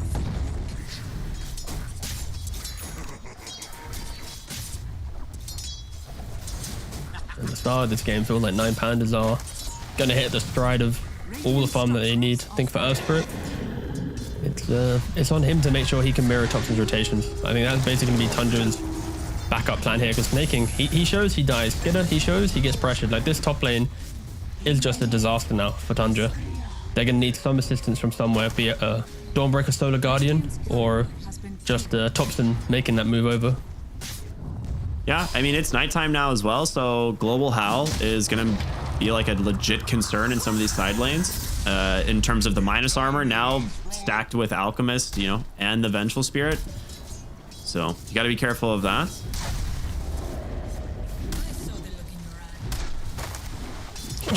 Kitrak is rolling in. But every time I look away from Earth Spirit, I look back, he's just like, ooh, he's in. He's behind the tower all of a sudden. He's an aggressive lad, he is. Topson will get his level 6 here to fight for the rune, but he needs health and mana. Bottom lane, looking for the Dawnbreaker. There's the Howl, up to -8 armor. 33 will be able to get away for the moment, just barely, but 9 walks in and throws the Ink Swell, lets it rip, solo, trapped in the trees, a lot of damage thrown back the other way, but can they actually finish him? It doesn't look like it.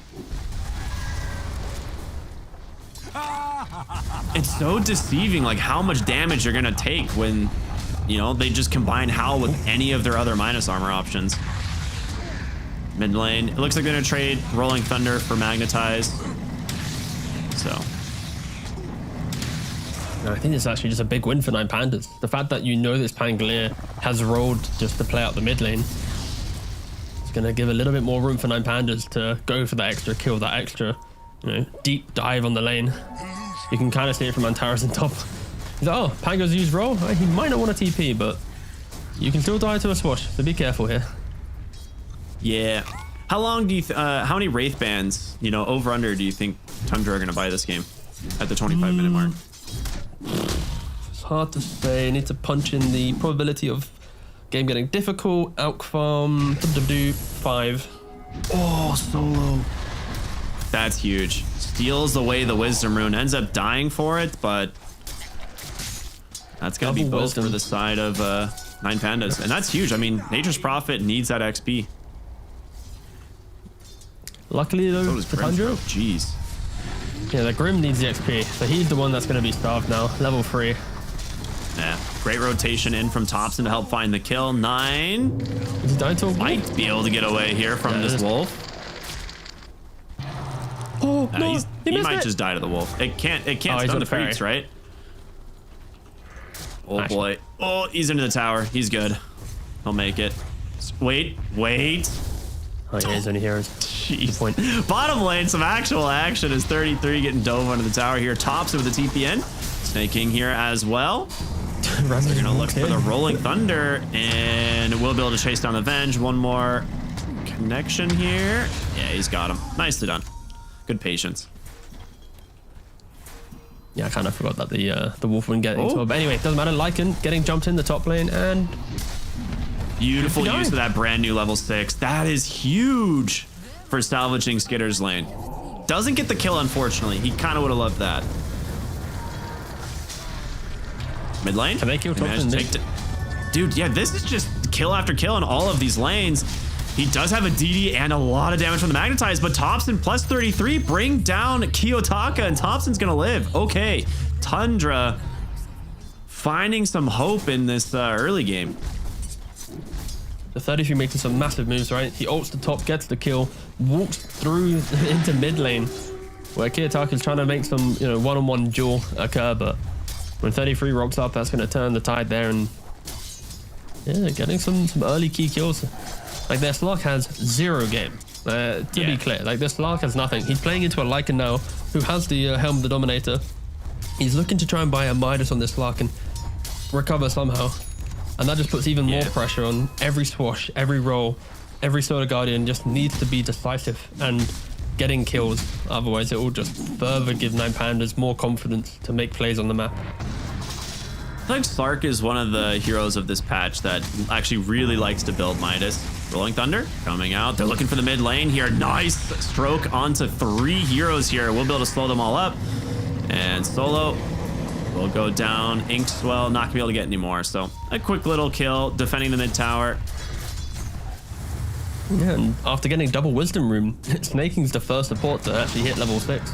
Of course, being a Prophet, you're always going to be in some of these earlier kills. Helps out a little bit, but Grimstroke, he's going to be the one that is really feeling the difficulty from this. I think he's only about to... He's only level 4.5, okay. Wait a minute. Mid lane once again. Kiyotaka fighting for a rune. Inkswell plus the silence. He gets the roll and the magnetize. Finds himself a turnaround here as the supports are coming through. Topson just trying to dodge this one out for the moment. Does have another initiation. He just blows him up. Oh my goodness. Topson is in their head right now. This Pango, man. People were doubting, wondering if this hero was still good. Topson's making it look real good right now. Yeah, it's insane. Like, it went from quite a slow start to now just kill after kill after kill. He's 5-0-2. 33 is 5-0-3. The amount of damage that these two guys are doing in conjunction is ruining 9 Pandas' kind of poking style of play. And you got to say Kiyotaka probably being a little bit too aggressive, right? Just one too many rolls. The DD rune, he baited himself top. In the bot lane as well, like, he's refreshing the Magnetize. He doesn't even hit the boulder smash. So it's not as if he's got some good damage there. He's just optimistically walking into high ground without any real vision, throwing solo into the mix as well. Kitrak, 2 very much forced deaths. And in return, Tundra, their big cores that need to play a good game, are very much now into the game with 6k net worth on both of them. You were talking about how Grimstroke like really needed XP, right? And suddenly, well, okay, hold on. Top lane Sneyking is gonna kind of learn about this very first shapeshift. Just complete dead. There's not much you can do about that. Nature's Prophet will always die to a shapeshifted Lycan, but Grimstroke, right? He needed XP. He's got a ton of stacks in the jungle. Pango clears them all up. He gets to soak the mid lane for a moment. Suddenly, he's almost level 7. Top lane, they do force the Shadow Dance, but a really nice Soulbind onto 2. Can they actually find the Earth Spirit kill? Kitrak gets stunned up the last second, unable to roll away. And Topson, he just finished his defusal. They can't cancel the TP of Miro, so he will escape. But dude, this Kitrak's 3rd death now. And it's not as if the death's due to Tundra's aggression. It's Kitrak's aggression that's doing it, right? Like, if you went back and watched every single moment, it's his own positioning and desire to push the boundaries of his hero that's allowing Tundra just absolute free kills. And Topson, you just said, he's picked up the Diffusal Blade, so he goes from top to bot, instant Inkswell, cancelling that, of course, with the change in the patch. You can just instantly cancel your stun, so cancelling the TPs feels amazing.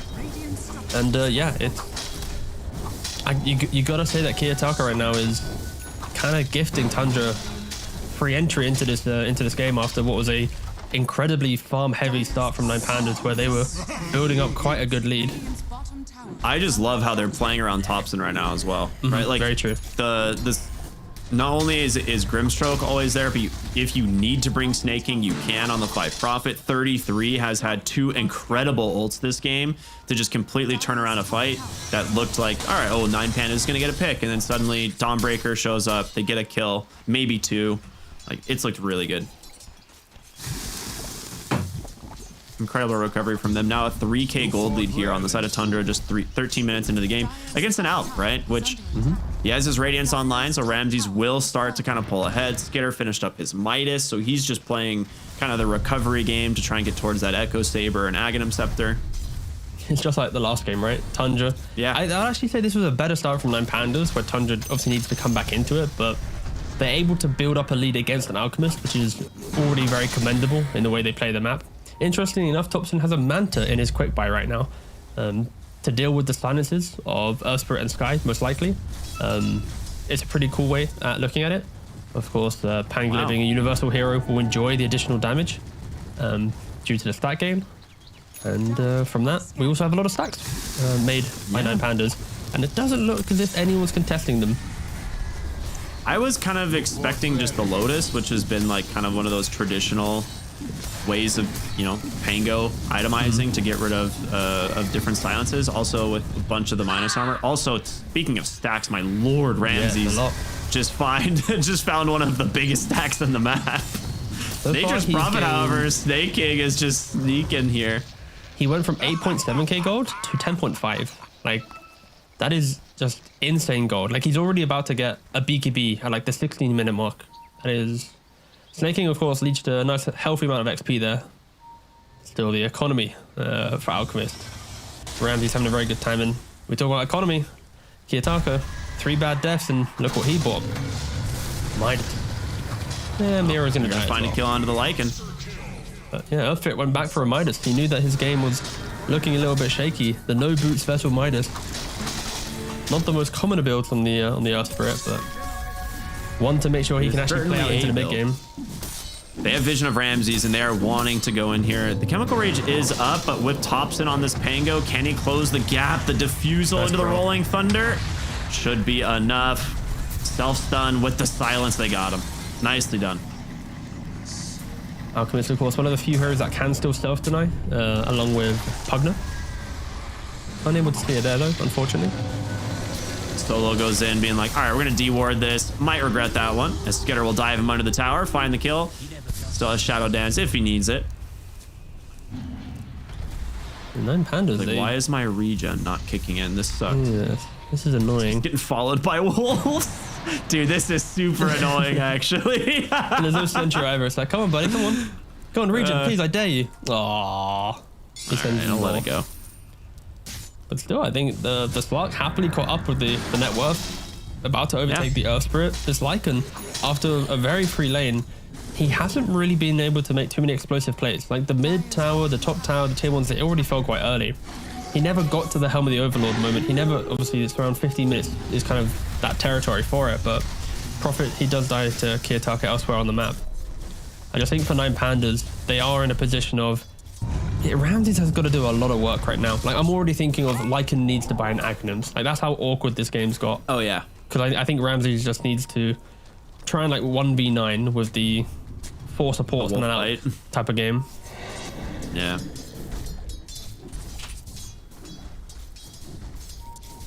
Nine. I like his itemization. Picks up an early Glimmer Cape here to try and keep himself healthy against this Lycan and in the summons. Absolutely necessary. Yeah, Grimstroke just needs to be able to free cast his spells in the fight. Yeah.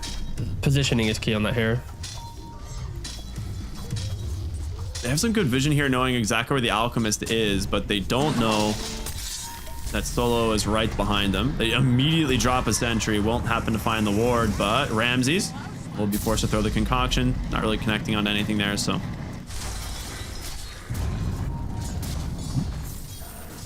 Kind of rolling on top, but also not rolling on top. Topson now completed his Manta style.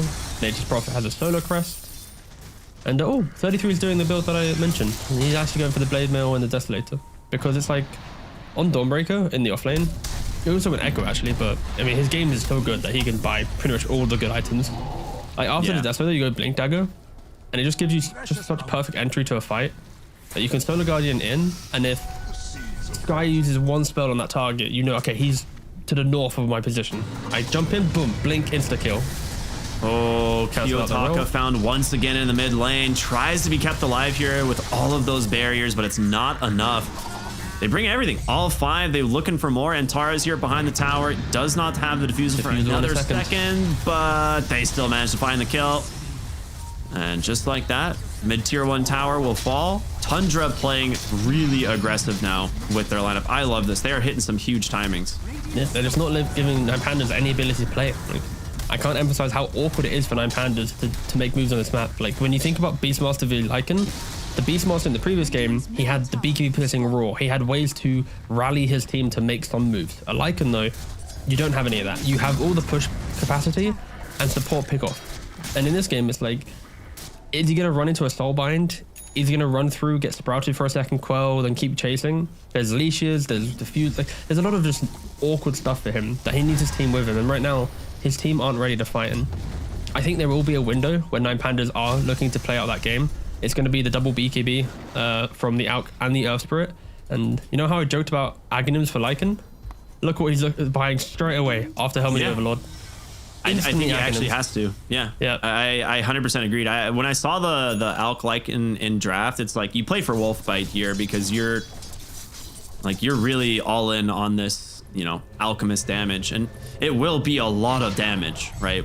You're basically giving your Alchemist, you know, a free crit, haste, permanent haste. Like, it's really good. But whether or not he can actually survive the damage of Tundra, we'll have to see.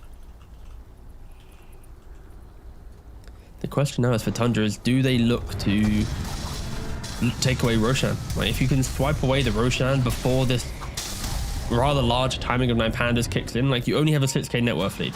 It's not the craziest of leads. And Grimstroke picking up the shard. Gives a strong dispel. A little bit of lifesteal. Or not lifesteal, but healing, sorry, on it. And 9 Pandas are the ones to go Roshan first. It's a very good shard. But you need to consider, like, surely Tundra need to contest this. They can't give away another free Roshan in the game. Yeah, not at all. And they will have the Sprout for vision, and Ramses is stuck inside the pit with Topson, and he's gonna go ahead and try and channel that stun for the moment. They're looking for the Nature's Prophet on the backside. Ramses will finally let the stun throw. It hits 3, taking down the Grimstroke, and Sneyking trapped in the corner. This is not the way you wanted to start this fight. 33 goes back in, pops the blade mail, but BKB available on Ramses, and it is a disaster for Tundra if they get this Topson Pango as well, and they certainly do. Oh no. Last game you said right? Fighting for that first Roche was a problem, and it may be a problem once again. I feel like this is the Roshan for Tundra, which is so awkward for them, right? Because it's, if they take the Aegis themselves, they can then maybe find the double BKB timing. If they give away the Aegis, this timing is going to feel even worse. But just the way that Tundra entered this Roshan again just felt disjointed. Just look at the map. Slark's deep into the jungle. Pangoli's already started the roll, looking to maybe snipe the Aegis. It's too late. Concoction hits 3 like you mentioned. There's no Solar Guardian follow-up. And when the fight's this spread out, of course, a lineup that has Earth Spirit, Lycan, you know, Venge, like these heroes will thrive on long fights where you can poke and prod and punish. And for Tundra, I just don't think that their first Roshan contests in both games have been the cleanest to give themselves like a platform to enter the game. Oh, so close. Woo. Just barely off of the roll. He's out. I mean, the other thing too is when you're all grouped up there, that's when 9Panda's fights are probably the best, right? Like all forms of your minus armor are gonna hit, even if it's daytime, right? You're hitting the howl onto everyone, you're hitting the multiple hero wave of terror, you're gonna get that acid spray. They, you know, just do everything they need. Right, let's do 9 die eventually. I'm a little bit sad though, because Lycan, the game was difficult. He was going for Ags. I was excited for him just going Ags, but now like the game got a little bit better. Casual Hyperstone, he's looking for an AC. Okay. I just wish I really wanted to see the Ags. I'm sure we'll get it to see it at some point in the game. There's no knocking that. Maybe he's spending more gold, like convincing Ramses that, yo, Ramses, you want to buy yourself an Axe because you give it to me, I give it to you, you know what I'm saying? And maybe he's trying to convince him. I scratch your back.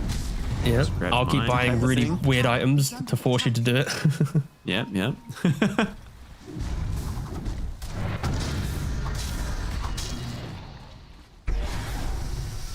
We're going to see Topson picking up the Aghanim Scepter here and just about 800 gold, which will definitely help with their damage in these fights.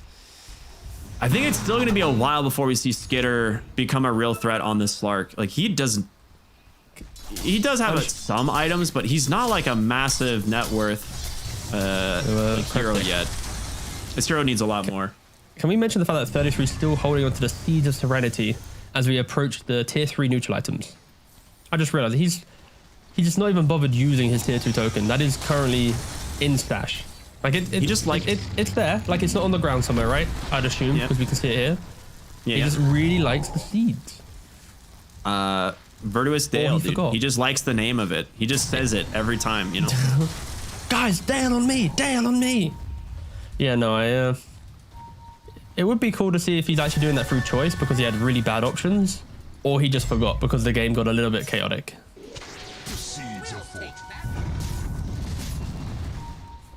It's all right. He'll be reminded when the tier 3s start dropping. We're going to see Kitrak start trying to roll in here. They've got their BKBs. They also have a DD Alk with a blink and a butterfly. And he finds the Slark of all heroes. Skitter immediately taken out of the fight. And now 9 forced to throw the Soulbind to try and get away here. The Shard actually giving a lot of sustain for the moment. As he pops the Glimmer Cape, does connect. And they just dive past the tier 4s. Already get themselves the kill. Wave. Yeah, he's got to try and do something to slow this down.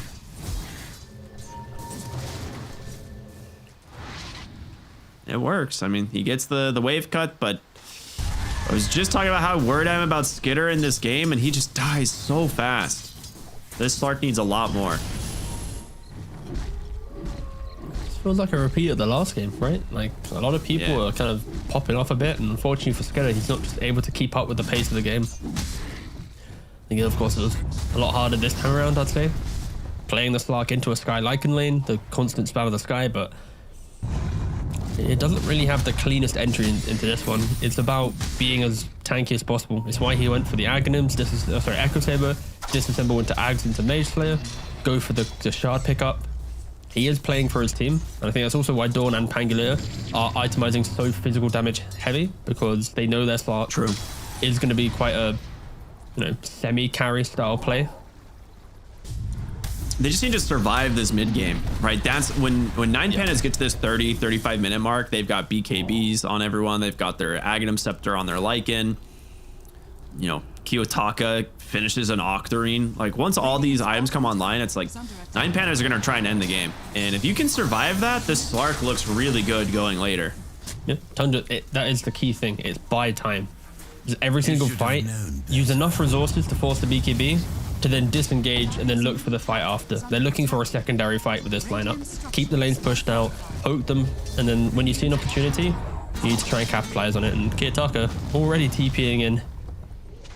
But this time around, Tundra, they don't actually have the ability to eat through him. He does have an Aegis that is expiring in 5 seconds time. And Tundra are to respect that. So he's definitely aware that he has a tier 1 jungle item, by the way, because he used the Virtuous Dale like as they were pushing the tower. So he might have just had really bad tier 2 options. Yeah, that's my guess. I mean, he could still be using it, forgetting that it's 27 minutes into the game. True. Bottom lane. One of the things that is kind of surprising is how much healing this Inkswell does on creeps, like against like the zoo of Lycan. Like, it keeps your heroes topped off. 33 goes in, just going for the kill here onto Solo. A nice grab, the blink reveal with the shard combo.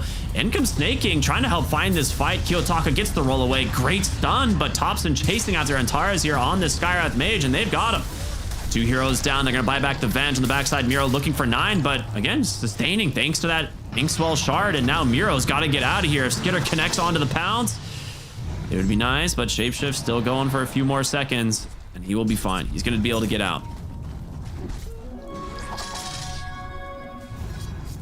Wait a minute. Does he get out?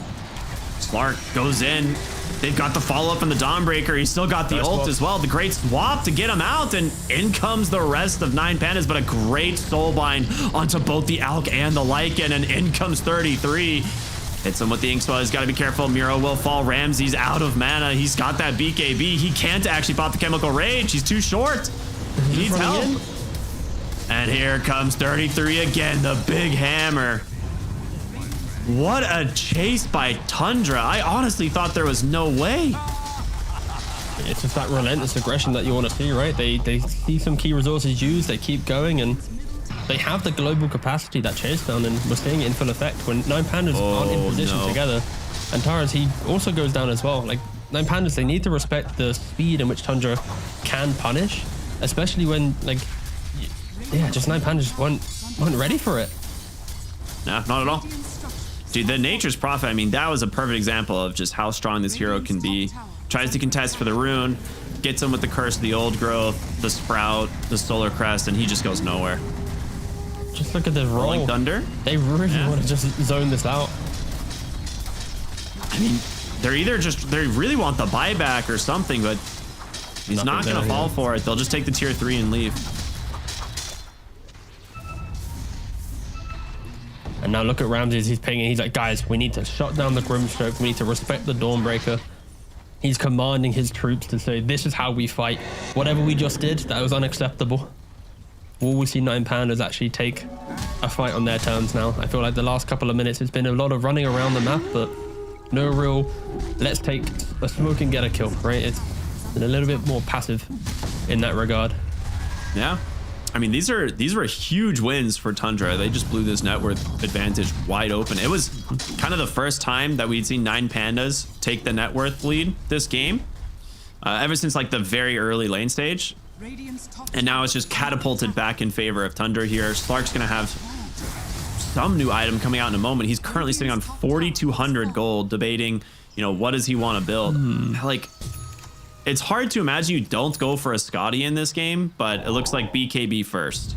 Yeah, I think Scotty or BKB are probably the two in contention. Of course, Scotty for healing reductions are going to be good, and then BKB just for the I can live longer and exist in the fight, right? And I think what we just saw from Tundra's playstyle, if Slark, like, you basically, the Slark, it needs to be, you know when like ATF plays offlane Slark? That's exactly what I envision this Slark needs to play like, right? It's just run around the map, tank up a couple spells. If they ever waste a shapeshift or some chemical rage, that's when it's like, all right, guys, TP on the Prophet, go, go, go, go, go, rally in, you know? So, yeah, I like the fact that Sneyking is just fully going down this idea of, I will just beef up. And if he goes Skadi after BKB, I think it will just further just sell that point. Where are we at on 33? Finishes up the Harpoon now as well. He will be able to solo a lot of heroes. Just the grab back, the damage that Starbreaker Luminosity does. He can also just farm. Sneyking, look at mid. Just walks in, throws some tree ends, throws the Solar Crest onto the Siege Creep. Bottom lane, Miro will get scouted. Slark does manage to get the Dispel for the moment. He just goes in aggressively, finds Solo, as well as Ramses, and the Dawnbreaker looking to get aggressive with them. And there it is, the hammer, the Harpoon catching on Tars, ends up trapping him actually on the low ground there.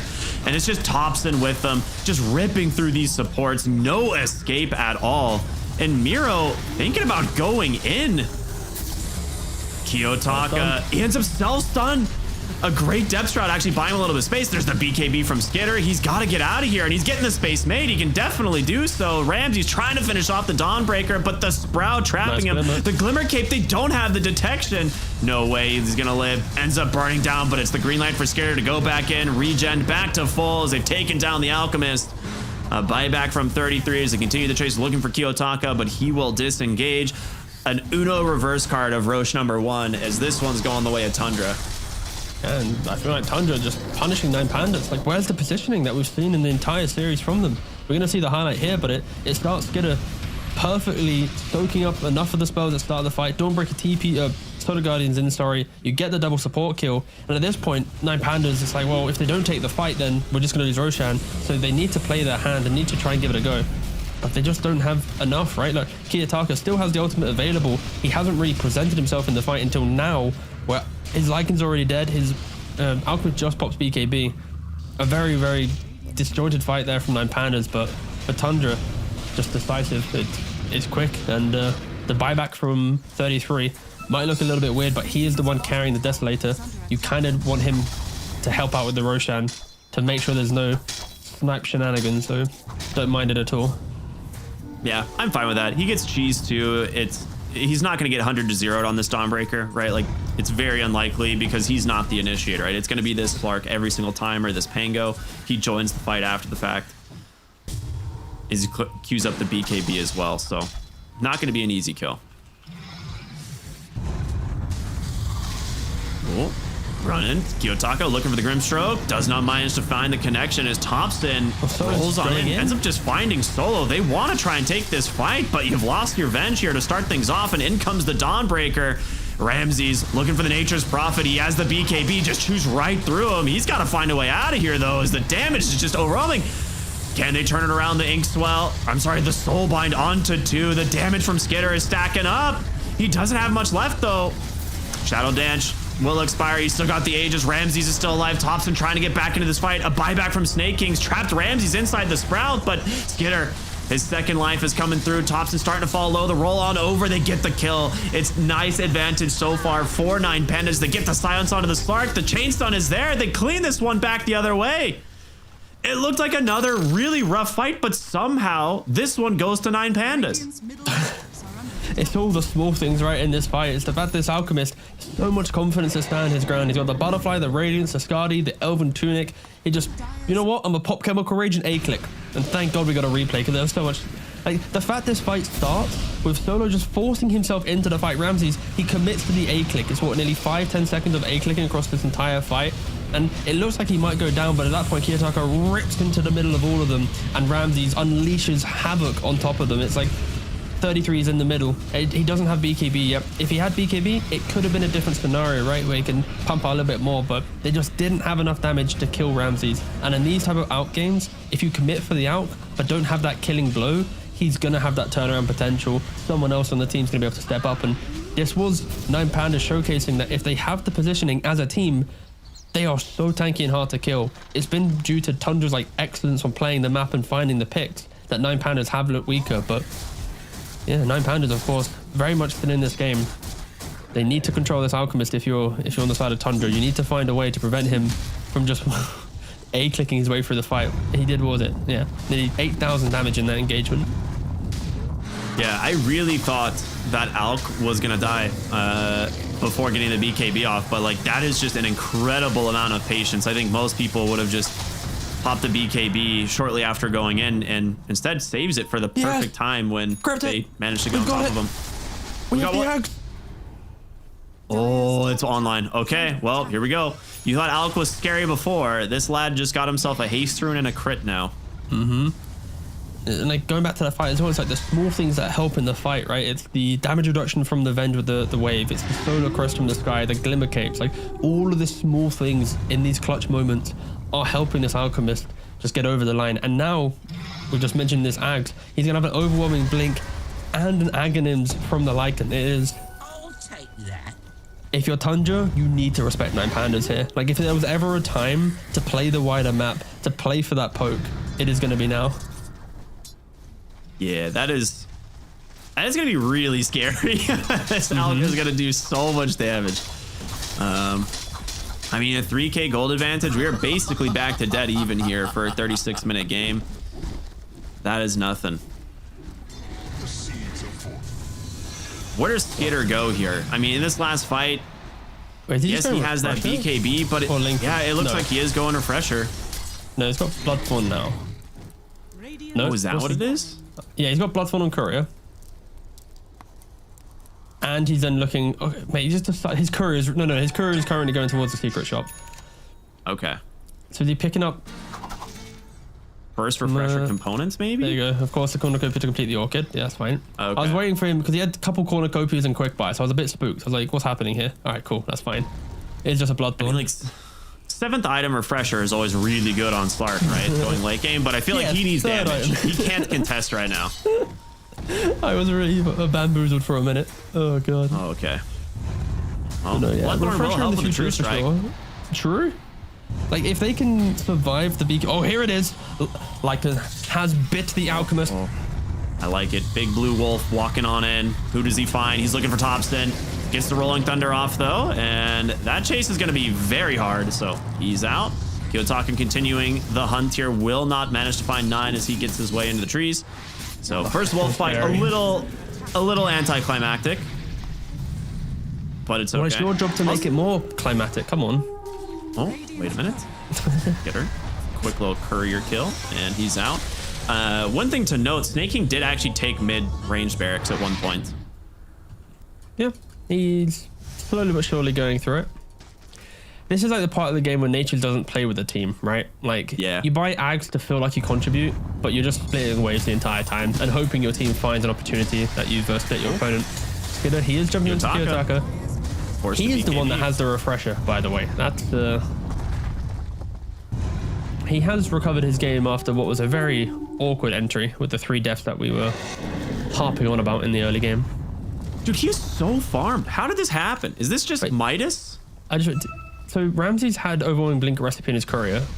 It was dead, it respawned, and it died again. Yeah, Slark sniped it. Yeah, so it's now died It's been dead for like 6 minutes. Yeah. So Ramses is really holding back some of his network right now due to the courier snipes. That's funny.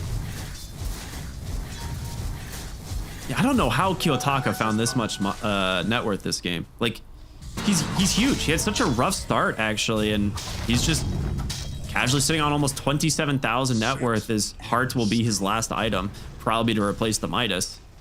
It helps he's got like 430 odd CS, right? Plus the Midas that we've already mentioned. Yeah. Dude, he has more CS than Ramses. What? How does he do this? Just put yourself in a position. No, if you snipe the wave before... Okay, you wouldn't say more CS. You got 1 more CS, all right? I thought it was going to be a hefty amount. He did have like 20 more, and then Ramses just cleared like 3 waves, so... No, but I think Kitrak has put himself constantly at the let me push the wave, play quick, whilst Ramses played a little bit more like jungle heavy, I'd argue. But in doing so, of course, you just get that insane CS between the 2 of them. But also, Topson, he's had an incredible game as well. Like 30,000 gold pretty much to his name, only 3k behind. He's got nearly the same CS as both of them. Yeah, I love the Arcane Blink queued up. This thing is, Arcane Blink is so sick when you get the Octarine core as well. Yeah. Reduce cooldown, of course, can maximize that Rolling Thunder. Kitrak jumping into the Grimstroke right now. he just wants to keep chasing for more. Nine in the trees, trying to TP on out. They will find him. Oh my goodness. That was close. Doesn't go for the stun. Skitter will TP out. 33 will ult away. They do not have a basher. No way to really stop these. The stun gonna hit. Clean disengage. Is he gonna get concocted cross map on 33 or no? I don't know. Where is the stun? I'm wondering if it's gonna hit. Or did it? I think it already hit him from the. Hit it. Oh, there it is. Oh, there it is. I was like, I'm pretty sure it should be hitting him soon. Yeah. Yeah. Ramsey's tired of the TP aways. He has a... Oh, wait a minute. Both teams coming through the portal. Skitter here waiting to fight. Kiyotaka rolls in. He gets the Inkswell onto 3. He's going to be able to drop the Shadow Dance right away. And in comes the... rolls from Topson. Lycan's gonna fall right away. The chain stuns here onto the Earth Spirit, but a good swap away from Venge. It's just 2 dead. Alchemist, he's been shapeshifted this whole time, but he's just been controlled, and now it's gonna be Pango who's got to find his way out of this one. Silenced up. The Magnetize doing a lot of damage here as Nature's Prophet just taking a beating here from this Alchemist, but there's the Bloodthorn damage from Skitter. Hello! 46 stacks of Essence Shift. The team that's set up at Roshan is the team that comes out ahead, and finally Ramsey completes the overwhelming blink. That entire engagement, Nine Pandas, it was like through the twin gate. It was just, it starts with just a little bit awkward. Like, look at the Alchemist. He's bitten, but he has to run to the right hand side. He's respecting the Rolling Thunder, and then he's waiting, stuns himself. He's self-stunned. Wow. His entire fight was just watching. Yeah. And then Tundra realized that 33,000 gold was just chilling on the right hand side of the map, so they just rip through Nine Pandas. This Alchemist needs to be able to stand his ground. He's so tanky. He's like deceptively tanky. Yeah. He's even went and got the Boots of Bearing as well, so now he can help with a little bit of move speed, try and disengage even more. Like, he's got 3k HP. I mean, the hero that did the most damage in that fight for Nine Pandas was Kiyotaka, but your Lycan, Skywrath, and Venge all died without really being able to cast any spells. Like, you get one swap to try and save the Lycan there, but he just dies anyway. But the Twin Gate is such a bait place to fight, right? Like, not the team, but like literally it baits you.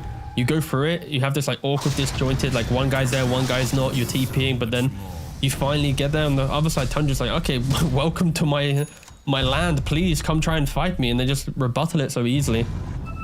Tundra with a 27k gold lead. Another Aegis, another cheese. And the 7th item refresher for Slark. There it is. Yeah, I mean, it's gonna just need to survive. I think we are seeing the effect of Alk not having BKB up, but Nine Pandas, they are smoking up themselves. If they can get into a position of Wolf by Alk getting clicks off, it will be insane. Tundra, though, they're very good at annoying him, right? Solar Crest attack speed reduction, Sprout to, leash him up. Actually, he went for the mischance, actually. There's no real major leash target, I'd say. So I can maybe see why. I mean, it's pretty good. But also no ranged hero, so it's not just a miss. You managed to find Miro. That's a good way to start the fight. A Force Staff connects. Slark's actually silenced up onto the high ground, but does get the Shadow Dance off the BKB. In comes Dawnbreaker. She's looking for her target. Does end up landing onto the Lycan. The backside of the fight, those Soul Binds gonna be able to hold these heroes in place. Earth Spirit and Alchemist, they got nowhere to go. Alk is just dead. Your Wolf, it's more like a small puppy at this point. Earth Spirit trapped up once again. The GGs come out, and a beautiful play here from Tundra in game number 2. Yeah, much better game from them, I think. The recovery from the laning phase, the constant fight.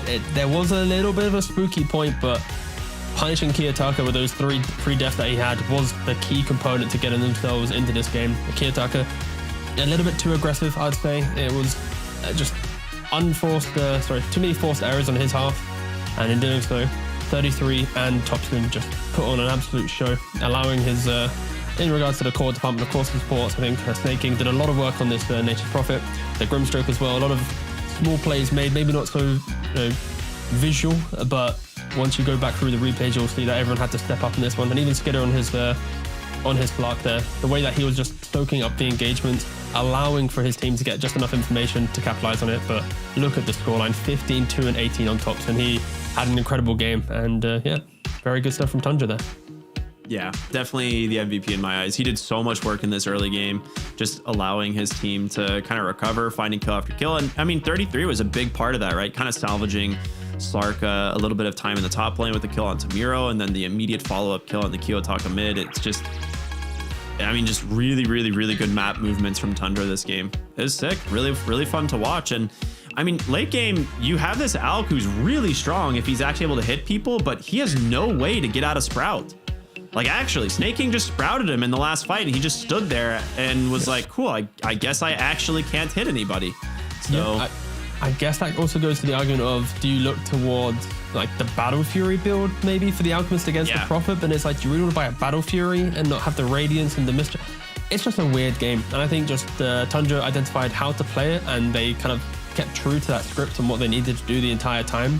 And yeah, they eventually broke them down. I think a lot of teams, they fall victim to this 9 Pandas playstyle, which is this, what the hell do we do in the mid game? They're just in our face. And it kind of helped killing Out Courier twice in a row. Like, not having overwhelming blink for like 7-8 minutes was probably kind of impactful as well. But yeah, a lot of good plays coming out from Tundra, able to tie up this series.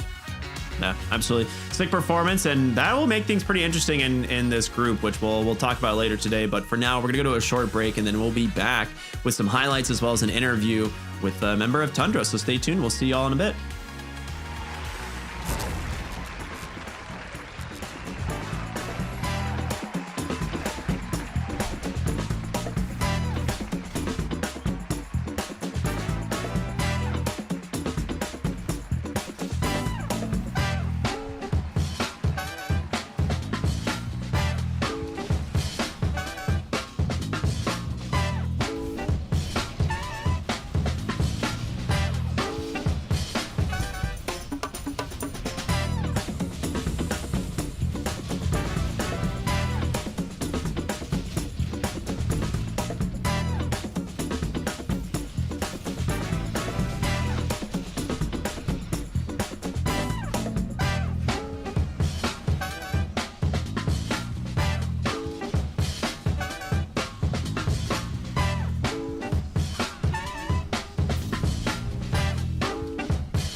everybody, and welcome back here to Dreamleague Season 21. I'm very happy to say that we're going to be having an interview here in just a moment. But again, for those of you who didn't just see, it was Tundra Esports taking on the side of 9 Pandas, and Tundra with a fantastic win in game number 2.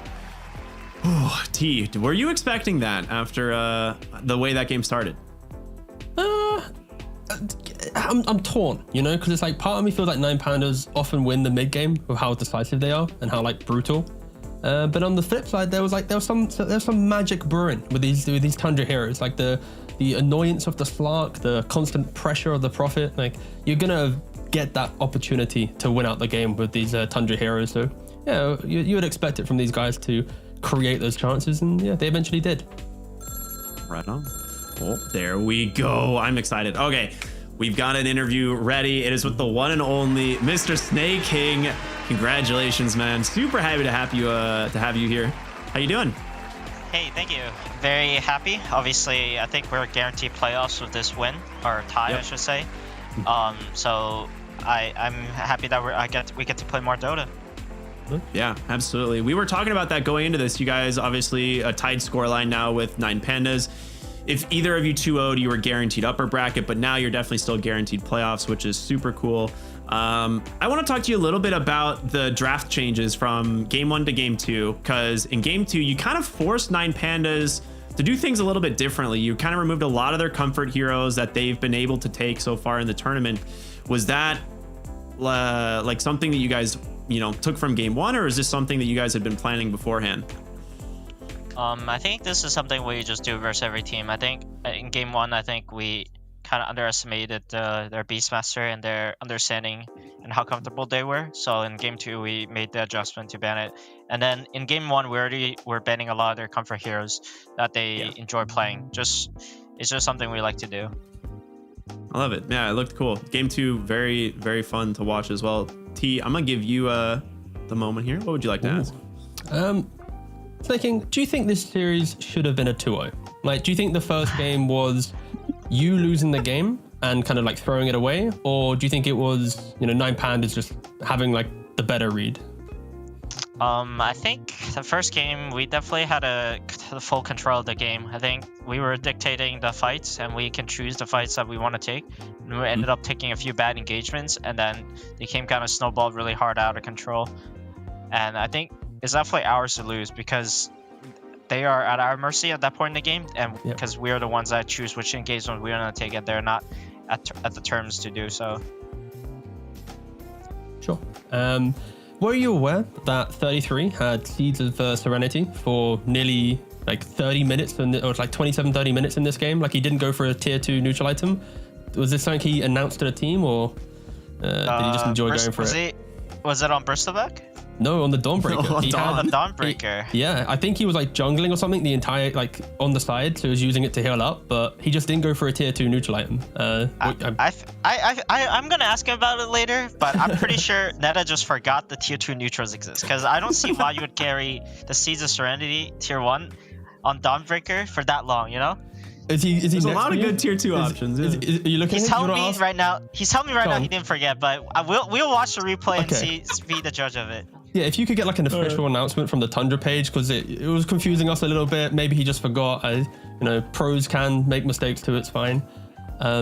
Yeah, and I guess my other question is just, do you think Nature's Prophet, of course with the 14 Agi nerf, still conceptually does so much on the map? Do you think it's gonna get any changes pre-TI, or do you think we're gonna expect to play on the kind of the same patch? Because this game was difficult, and you just played like the macro game the entire time and allowed your team to find these good team fights because of where the map was kind of positioned.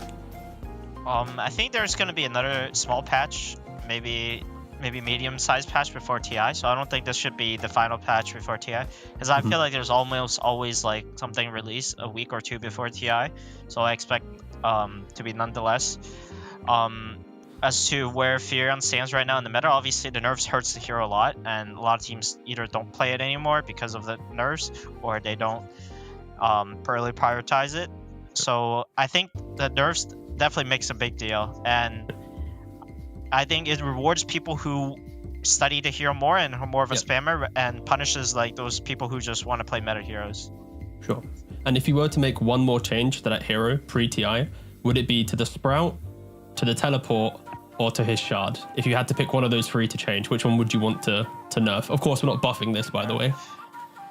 I think you probably nerf the Shard. I think the Sprout has already got nerfed. It's a pretty good place. The Teleport is also in a decent place. The cooldown's very high, so it's not something you can just mindlessly use. You have to use it strategically.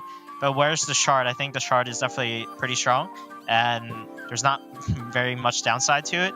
You kind of just press it, and it's like a map hack around you. If they're not Ignis, you'll see them for the next like however long seconds, and it does a good amount of damage. So I think that something can be nerfed about the Shard if they were to nerf the hero.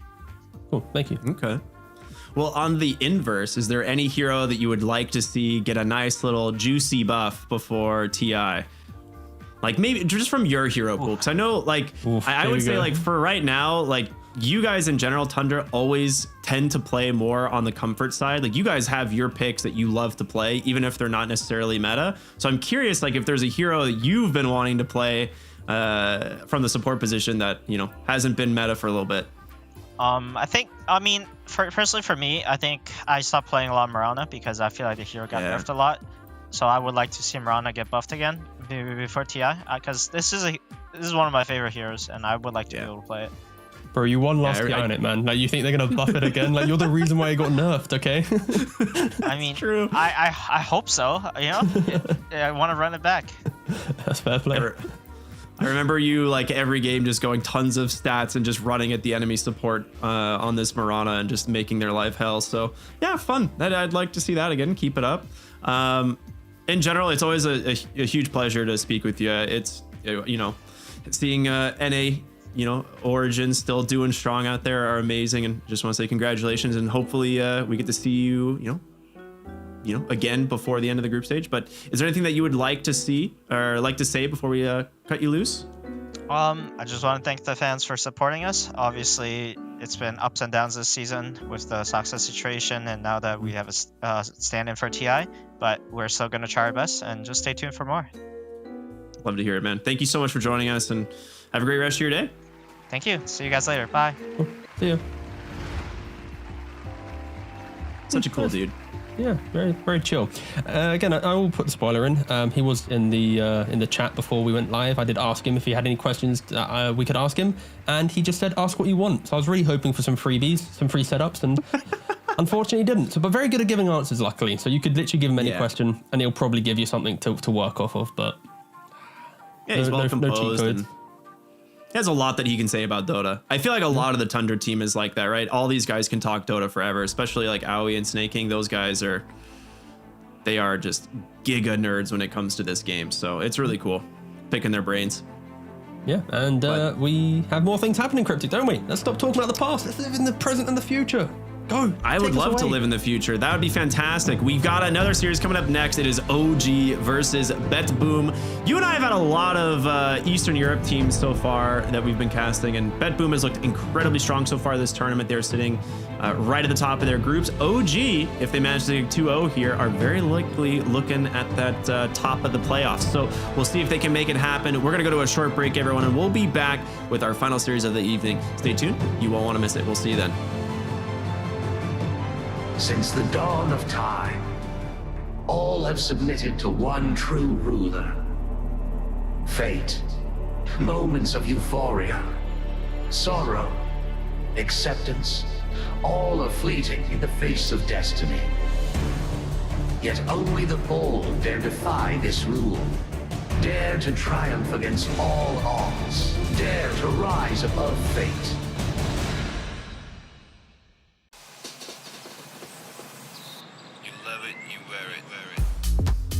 Wear your passion. Share your passion. Wherever,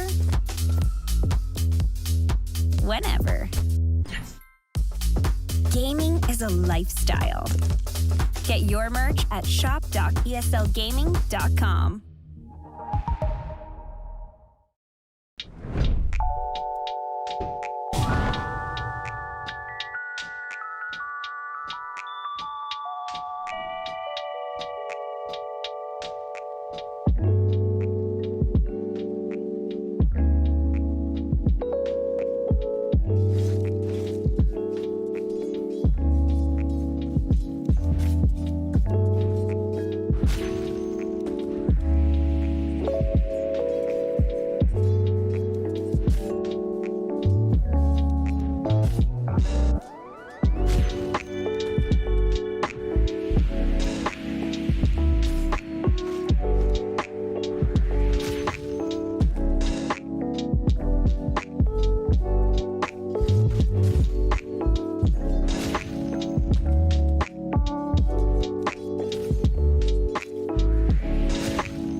Hello, everybody, and welcome back to Dreamleague Season 21. We've got our last series, of the day. It is OG versus Bet Boom. And sure to be a barn burner of a series. I mean, these teams have looked really good. OG with the stand-in of Mind Control, a little bit of a new roster overall. I mean, they're looking pretty good. Despite being the only team not going to TI in this tournament. And Bet Boom, it's Bet Boom. These guys are insanely good. They've had an incredible performance so far. They're at the very tops of their group. Let's see if OG can maybe knock down the Kings a little bit. Yeah, I think OG, they did play about 3 hours ago, and they had a little bit of a shaky game too against Quest Esports. They had this like Night Stalker plus Terrorblade strategy. They could never really get the meta plus the Dark Ascension timings perfectly in sync. I think they played against a Sven who just every God Strength just felt like it was doing so much work against them, but there is this flair with OG. I think whenever you have, the raw skill of MC, BZ, like Uragi, I can list all of them, right? But then like the captaining of Seb behind that, like they're down 20k gold, they could probably come back into their game. Like they have the vibes in the wins and the losses, right? And I think that's where it's going to be exciting to always see them against these like TI contending teams, because maybe there's a spark. And imagine the storyline that OG, the team that isn't going to TI, is able to make some deep run in this, season 21 of Dreamleague. It also maybe be a bit bittersweet for them, right? Like, oh wow, we finished top 3 at Dreamleague. Imagine if we actually got to TI, right? Like it will be a little bit of an awkward tournament. Like the better they do, the worse they might feel. Dude, true. That would be pretty rough. Either way, they should be pretty proud of a deep run in this tournament. Like running with like stand-ins and stuff. We'll see if it makes a big difference. I will say Kitrak has been kind of a cool addition to this team. I think he, like, obviously getting his roots in NA, making his stand here in Western Europe, a really solid support player. I don't know. It's cool to see him on this team. Yeah, it kind of helps. I think his path to getting to OG is also very interesting, because he went from doing the standard motions on playing on like the NA teams, some VGJ Storm as a coach, and then he moved towards like Animal Planet, Wind and Rain. He then went to, in like 2022, he kind of took a break, become an analyst for T1, and then he joins like the OG, the old guard team, old G, not OG. And because he's within the organization, and they're like, wow, this guy, he's got some good ideas, some good logic, plays with Seb. During that kind of transition period of OG, he gets brought to the main team. I think like there's a lot of respect in the organization towards Kitrak, to how he approaches the 5, very analytical, very kind of just open perspective on things. And then behind the scenes, of course, still utilizing the likes of Misha to have that kind of creative input. So I think OG are moving towards a spot of being a strong contender. Of course, in present day, they weren't good enough for TI, but I think if they are able to kind of keep up the current momentum they are on, then whatever happens in the new year, it will be an exciting roster to watch. Of course, EU is always very competitive. Even if you're strong, you might not be good enough to even hold down a top 4. So yeah, we'll see where this roster does lie. And right now, they need to live in the present and continue their journey on maybe trying to break through into that upper bracket, which is in the realm of possibility if they are to beat out Bet Boom. Yeah, this is probably the biggest series for them right now. Bet Boom has looked insanely good this tournament. Like, these guys are very, very rarely making mistakes. Their only game that they've dropped this tournament so far was actually up against Team Spirit, who is tied with them at 5-1. So yeah, this will be a big one. If they manage to tie this or take the 2-0 on OG, like, you could knock Bet Boom out of that potential upper bracket of playoffs. So you could see some swapping here in these positions, but they got their work cut out for them. These guys are so good. In Toronto, Tokyo specifically, making that transition into the 5 position this year, people were questioning it. They're like, all right, can he actually do this? Turns out he can. This guy is really good. Plays some interesting heroes too from the 5 that we don't really see out of other teams. Specifically yesterday we see the Phoenix come out, which I feel like is a Toronto, Tokyo only hero right now. Maybe Fly is one of the only other people that actually grabbed this one as well. Like, oh yeah. Like, the thing for me for Toronto, Tokyo is, I think we saw in the True site, was just how good they were at or his kind of view and analytical view at like approaching the draft and like the shot calling. So without True Sight, I think people would have been like, this is a weird change, pointless, like a mid to a 5. But getting that extra little bit of insight into the TI, getting that information, it gave you just so much more perspective on, wait a second, this is like a smart move from the guy. And when as soon as he moves into the pubs, like he was crushing pubs on 5 instantly. And then I think for BetBoom though, it will always be not the in-game situation, it's how do you facilitate that many voices, right? When you have Toronto, Tokyo, GPK, Nightfall, all in the same team, Save as well. Like, I think Pure might be, I don't know them personally at all, but my expectation is it's like 4, potentially 5 voices who want to have an opinion on how to play the game. And normally in teams, you have like 2 or 3 quiet lads, an old guard captain, and like that springy little carry that wants to do something, right? Like, but BetBoom, it's all 5 guys at some point are going to be like, this should be good, that should be bad. You can see it as well when they win, when they lose. The camera, when you see their player shots, it's like, oh, they're already analyzing the game straight away. And that is what's going to make or break this team, especially at TI with the high intensity. It could just be their undoing, right? Because normally camaraderie and like just having like equal trust no matter what is a good thing. But this team's still trying to find that kind of level footing between the 5 of them. Yeah, and honestly, like, the thing that is so funny is like watching this team in the player cams as well. Like you were talking about how some teams are just like stone cold killers. Like they're just so calm.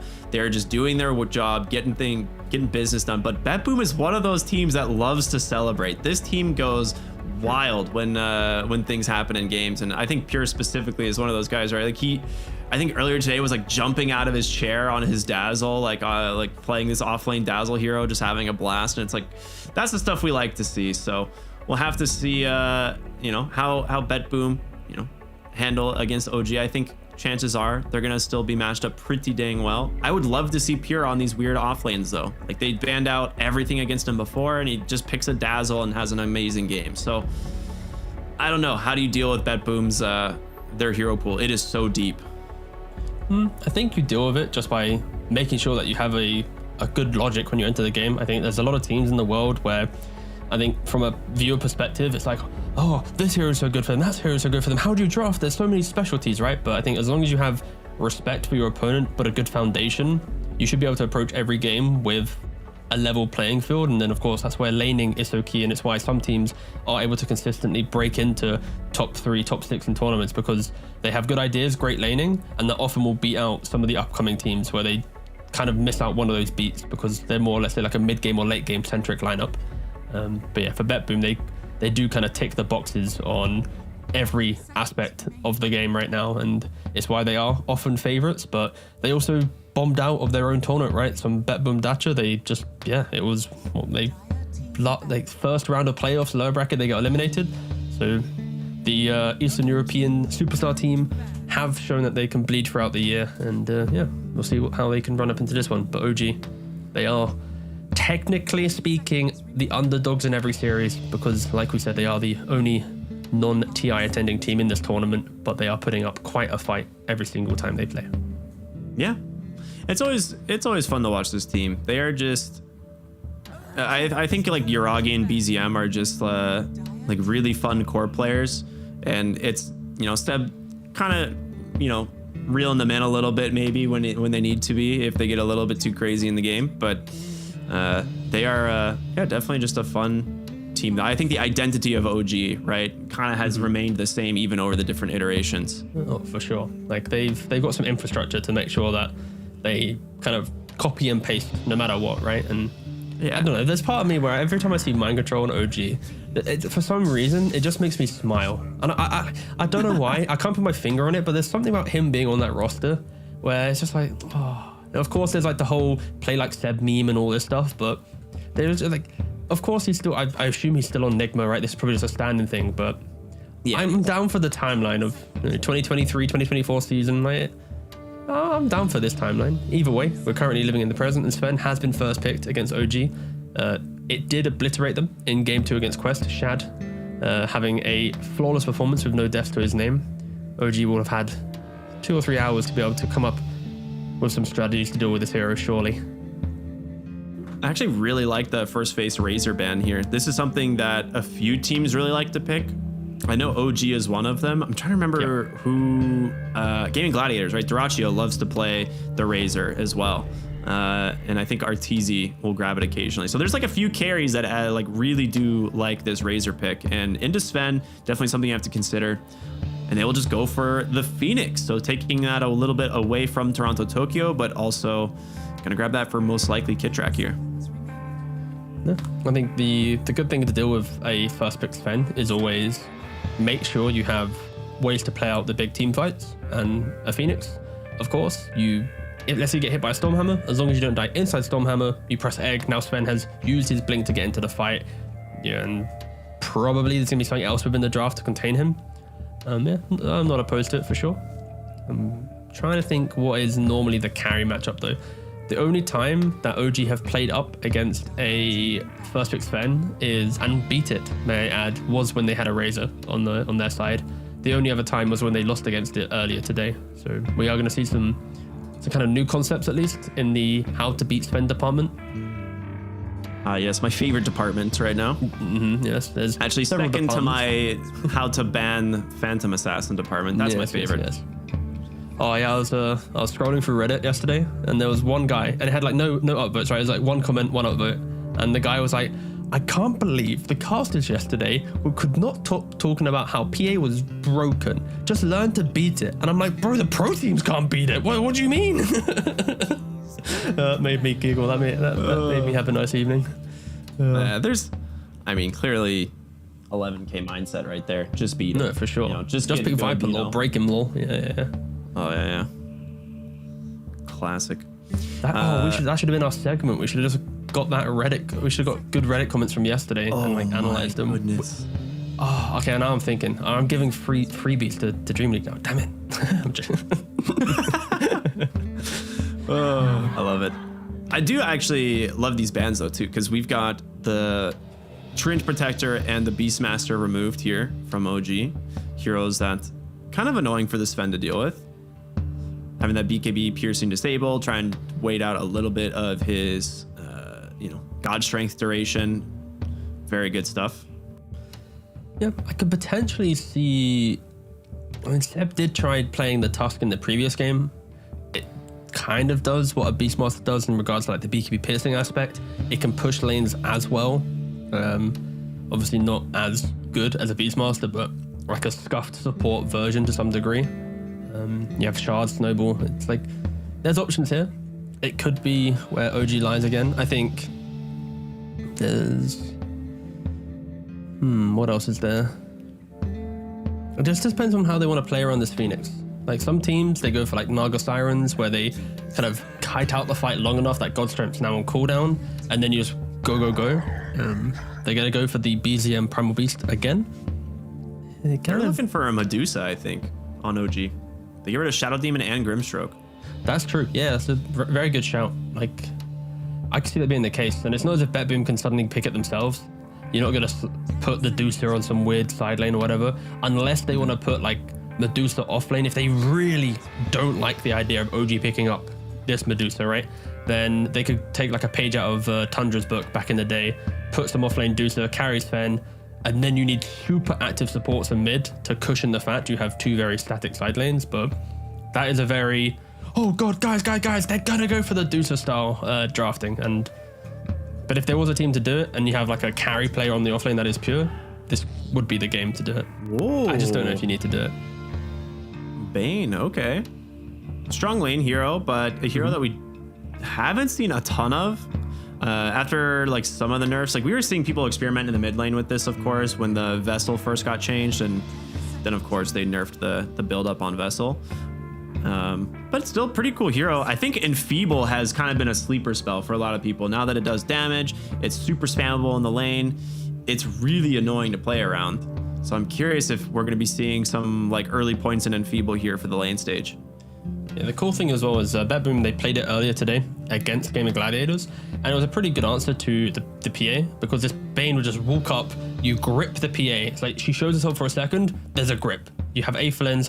It also was a position for Bane. It wasn't Toronto Tokyo playing it, which gave it maybe a little bit more life within the game, because he's going to get to his items. But what a classic pairing. Bane Mirana, Nightmare into Arrow. You want to make moves on the map. You go to your Sven, he can go to him, get a kill. You expect there to be pressure on the other lanes as well. And of course, Mirana for the egg. Classic, but very stable draft right then. Yeah, absolutely. I was gonna say the only thing you worry about is kind of this Primal Beast BKB timing, because yeah, I mean, to be honest, both these supports, like Mirana has the leaps and stuff, but if he's able to actually get the onslaught onto one of these heroes, they're probably just dead, especially if you have any form of follow-up. The Mirana would have been great for OG, right? The onslaught into that pulverize, the arrow to follow. So I'm curious what they want to pair with it. And they grab the TA. Okay, this is something we've seen a lot of teams actually ban when they pick up the Sven. Is not a hero that, you know, you like to play into. Each one of those refractions just nullifying so much of Sven's damage output. Yeah, Sven does not really eat through them that well. And okay, OG get the Rubik. It's going to be, they've got a lot of protection for this TA, because inside you're going to have the primal tankiness, the egg. You got Rubik naturally stealing spells to also help the team fight out, lift back. Yeah, this OG lineup, it feels like it's going to be, you know, play strong lanes. You hit that first Roshan timing, and then you go, you break, you try and fight. And for Bet Boom, I'd like to see them pivot a little bit with a little bit more in-your-face style of heroes. Of course, Pure, I mean, technically, you could still go for the Axe here. Some like Axe Mirana, constant threat of I'm going to Blade Mail call your TA, and if she dies, she dies. You know, there's not a lot of instant save. Phoenix could go Axe down the line. Rubik can buy yours. Just depends if Bet Boom want to react so heavily towards this TA. Yeah, the Axe is there, the Legion Commander is still there, but there's also a Dark Seer as well. They will grab, okay, Storm Spirit actually. It feels like I'm watching Shopify Rebellion from like... Yeah. It feels like a NA draft. This is definitely their draft. This is when Nightfall played on Shopify for sure. Yeah, it exactly feels like that. That's really funny. Oh, so Smartiti's fan, okay. There's the nice. ban, all right. Do you worry about a Darkseer here? I mean, it's like TA is like relatively okay in lane against it because of Side Blades, but it is one of those things where you don't have a good way of breaking refractions at the moment, and Darkseer would kind of ruin that for you. Yeah, I'm trying to think if there's like a quirkier pick available, but there's just no real good follow-up with the Darkseer. Like, you don't have that like standard really good like forward position that benefits from like Ion Shell that's like in the fights, you know. But you do have the wombo combo of like Storm Ags into Stormhammer, Stormhammer, etc., etc. But the OG's positioning should never be multiple heroes getting hit by it, right? I think the Axe and the Legion that we mentioned are the better picks for Bet Boom. Already Axe getting banned out. And that's maybe where hindsight will be a really powerful tool here for Bet Boom. If they are to potentially lose this game, they'll be like, was the Storm high enough value? And that's always what you see within pro teams, is like, it's often like this Storm pick will be the point in the draft where you'll go, maybe that should have been the offlaner. Why did we go for the mid? And we'll see that maybe in the second series if it kind of shines through, if they change it up. But for now, they had trust in the Storm. There isn't really any lockdown, right? You can't expect Primal Beast to be able to get that pulverize on him. TA Trap Silence, never good enough. A Rubik Lift, it could be okay, but there really isn't enough. But yeah, the two heroes that you were talking about, I said Axe, you said Legion, both gone. Where does Pure go now? Pure's classics. Like, he loves these heroes. He's so good at playing them. There's no reason to just give it for free. I think there is... Oh, interesting change here to get rid of the Faceless Void. Okay. They go Dawn themselves. That's a great way of dealing with fraction, actually. The hammer just melts right through it. And on top of that, OG's entire game plan is jump on hero, right? Primal and TA naturally just want to hit that double jump combo. If it's a Sven, he probably should be able to turn that around. Dawnbreaker, Solar Guardian, that extra little bit of assistance will help out. And OG, I like this. Round out the draft with a Slark. I guess this is really smart. Carry Slark and offlane Primal. Okay. Yeah. I mean, the mid TA, like, it's actually a pretty decent matchup in a Storm Spirit. It's never one that's really bad. And now you have a really favorable core matchup. The Slark into Sven. This is you know, again, Stark is a little bit slower and not gonna be able to keep up with the Sven, but you're always favored in that late game. It'll be interesting if they actually manage to get there. I feel like if you took away the teams and asked which drafts BetBoom, which drafts OG, I think 99% of Twitch chat would be able to get this one correct though. Like OG's lineup looks glaringly OG-esque. It's got points of early game aggression, early Roshan. It can sweep the map. It has that kind of comeback potential as well to some degree. And then BetBoom's, it's just, we have the draft that is just strong together. There's synergies between support rotations. Storm can go to any lane. There's the global pickoff potential with the Dawn as well. Like it's a very, like, just a strong, safe kind of draft. And we'll see if OG can exploit it. There isn't a lot of perfect lockdown to punish this Slark. It is going to be a matter of we need to hit that clutch nightmare, that clutch fiend script into the Sven layering on top of that. And we'll see if the robust nature of BetBoom's draft can deal with what is going to be a very in-your-face 20-minute lineup of OG. I'm excited. This should be a really fun game. I think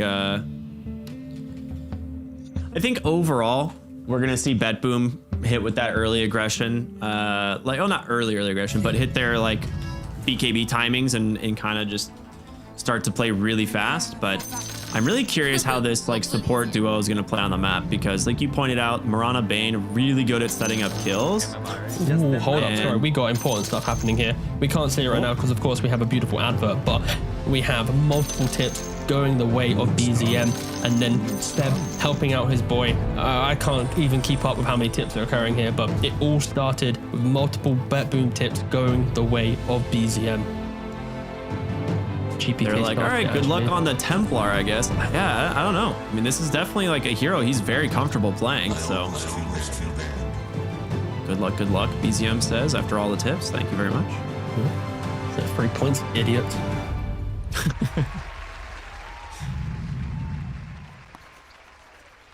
So, what were you saying before I rambled on about tips? I don't even remember.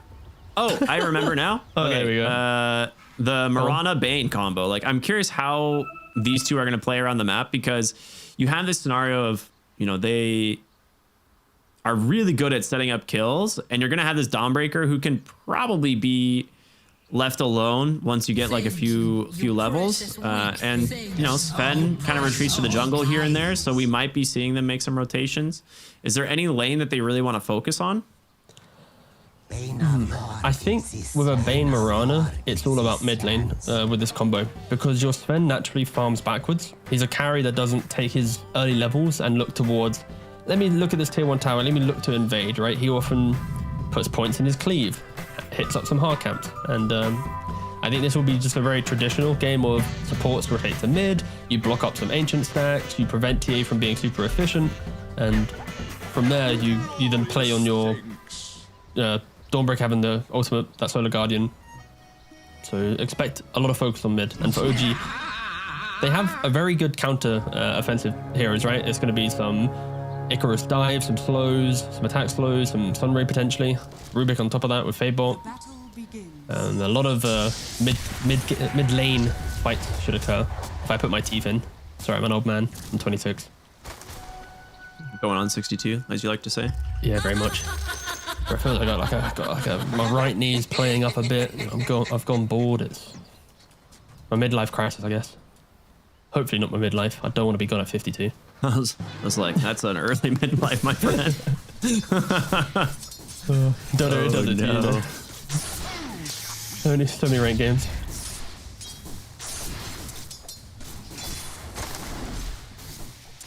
All right, I want to watch kind of this early mid lane, right? The TA versus Storm. This mid matchup is very close usually, but 3 denies from GPK. Yeah, that'll do it.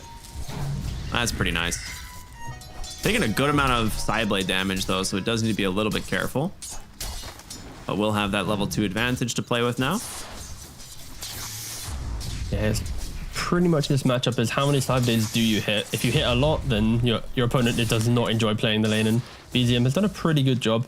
He just needs to be careful that he doesn't try and man up too close to the lane, get hit by some Vortex at 3 into a Remnant. But yeah, like you said, should in theory be a trader farm. The earlier denies, or 4 denies and 7 tier Storm is currently just destroying BZM, but again, it'll recover in a little wave or two.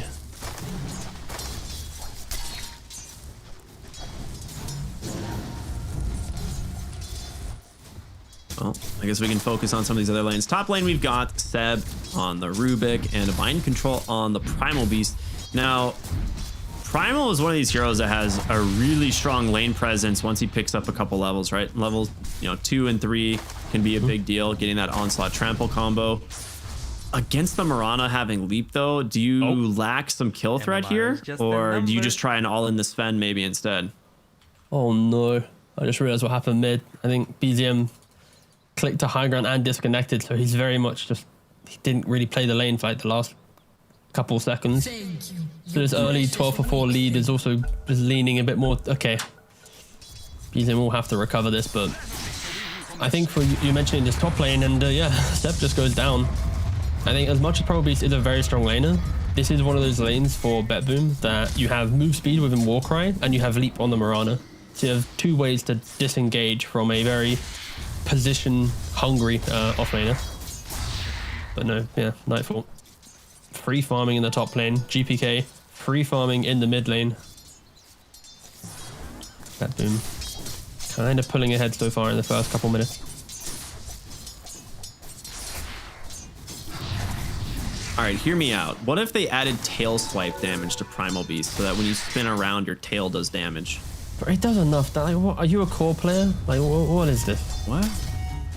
You wanted to do just more? add raid mechanics into Dota, make it more confusing. Bro, he's so strong already. Come on. But it would be really cool though. Like you don't just right click anymore. You just slap them. Yeah, no. I'm down for it for like one day, like an April Fool's patch. Like everyone picks Primal just for the slap, but I love it. God, trying to buff up big heroes already. Taking a lot of damage there. Just the good old Dawnbreaker, level 2 Celestial Hammer. Tons of damage that comes out from this. And Save being very annoying with his early points and Enfeeble. Kitrak gonna lose his Courier. Has to dive to not lose the items as he needed those extra tangos. Yeah, and for OG at least, this safe lane, Phoenix naturally likes to play with more self-sufficient carries, where you can play on the pool, kind of just poke your head into the lane. But with a Slark, it's not going to be the strongest of lanes, especially when there's a Dawnbreaker there. With the turnaround potential of a Bane, it is too much for this Slark to handle by himself, and Phoenix also not strong enough to assist, and that is why you're seeing Pure of a 19-4 scoreline to the 12-1 of the Slark. I was gonna say, Slark he definitely has felt like a pretty weak lane hero in this patch. Like he's good against a couple offlaners that are getting picked, right? Like he's really good against Bristleback. He's good against well, I think that's it really. That might be it. Bottom lane takes a ton more damage. Yeah, I love how you tried to start listing some stuff and then you were like, wait a second, this isn't too fun to list the heroes. Yeah, I'm like, well, that might be the only one. Yeah. Oh, save. Should be dead here, actually. Nice pick off by Kitrak, actually. That's really, that's a sick setup from him. Hands the kill over to his core. I didn't expect Bet Boom to be the one actually giving away a kill. Like, with how much just natural pressure they're applying with their existence to step up like that on save, to give Kitrak the opportunity to allow Uragi to get the kill.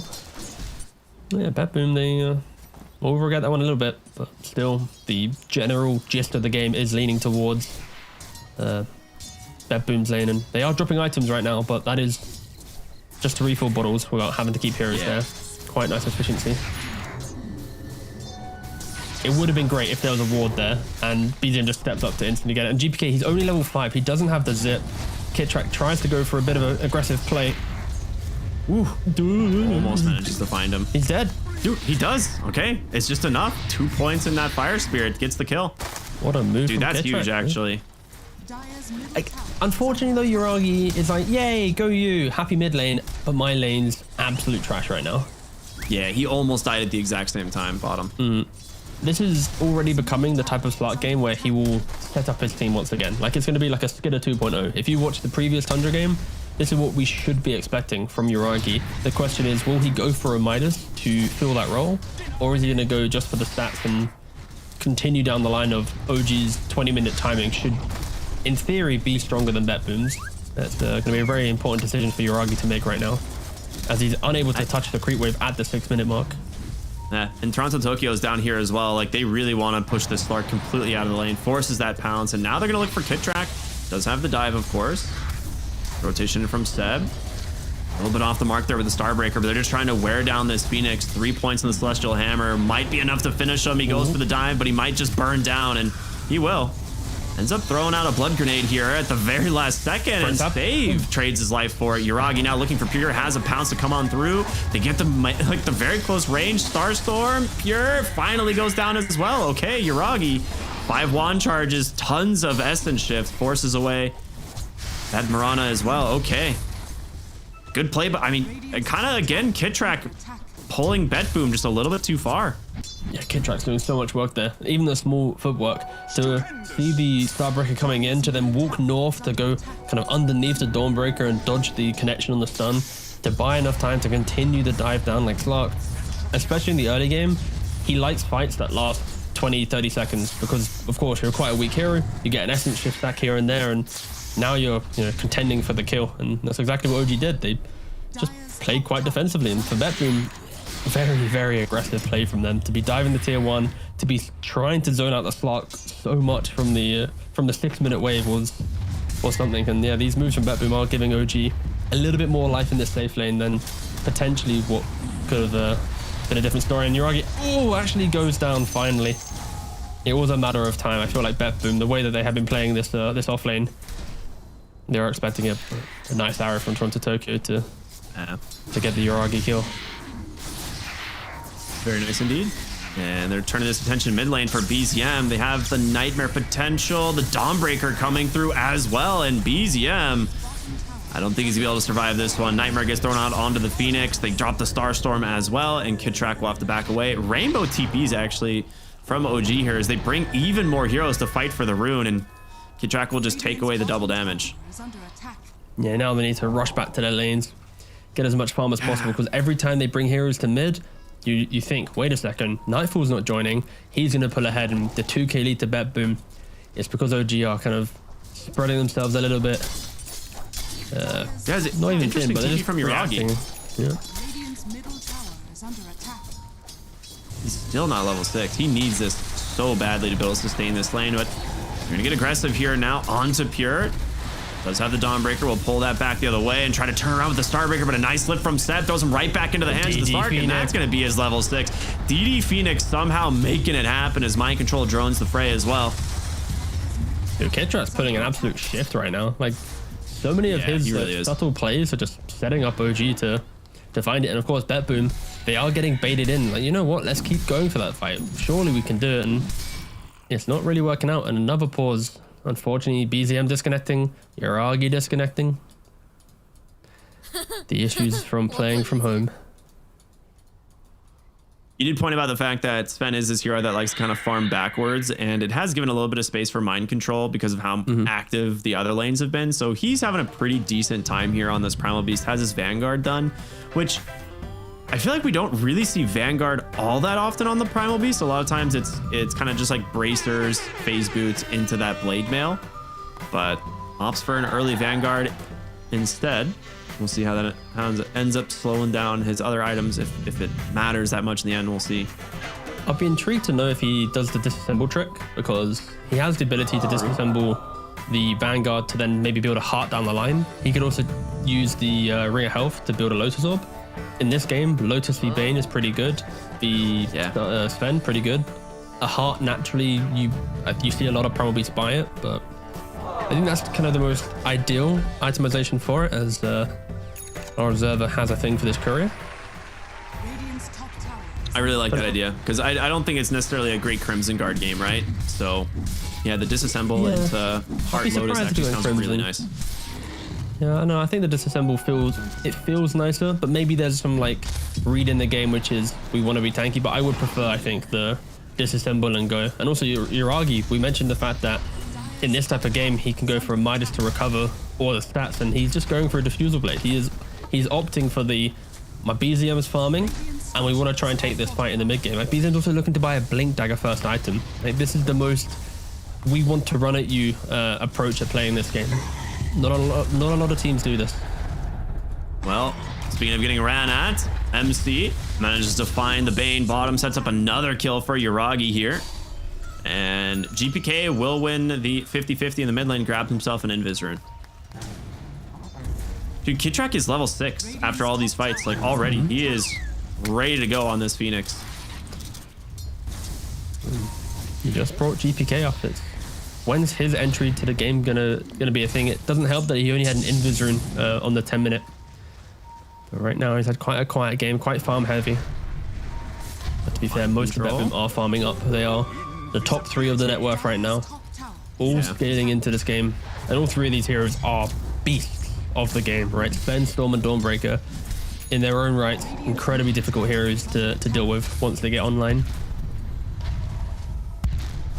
Top lane, a lot of heroes here positioned. Toronto Tokyo will be forced to use the leap. Stormhammer does connect.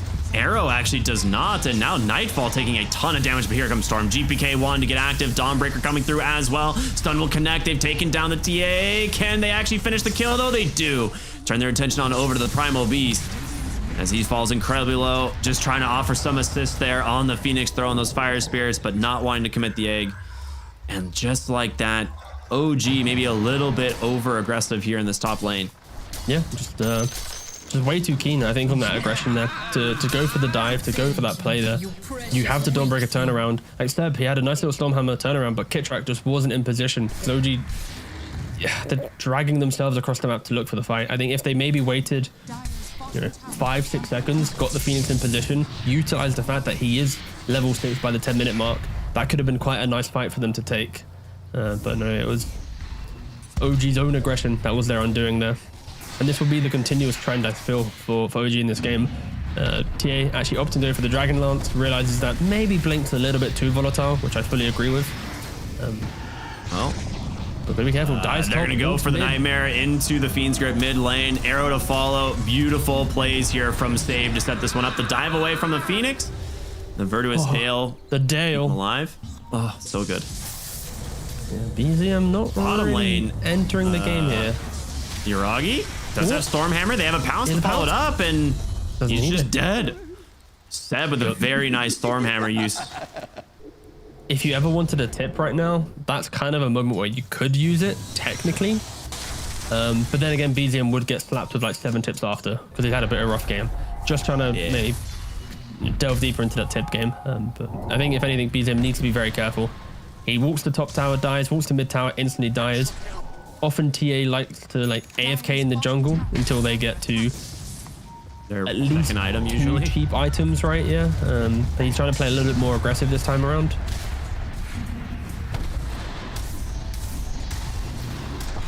Top lane, we're going to see some more aggression come out as they're looking for Primal Beast and plenty of chain stuns to prevent that onslaught away. So that is another big one.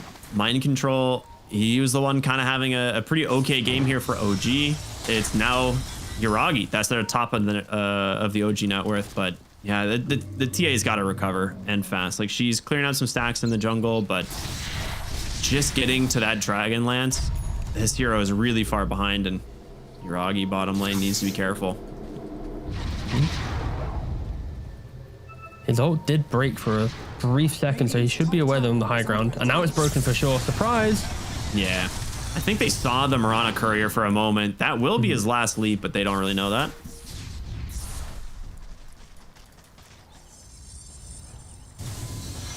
Okay. They bring down these supports on the side of OG, and honestly, these two are very capable of defending the Slark here. They have some serious turnaround potential with the egg as well as the spell steal from Seb, so a little bit of a difficult kill here if Bet Boom want to go for it.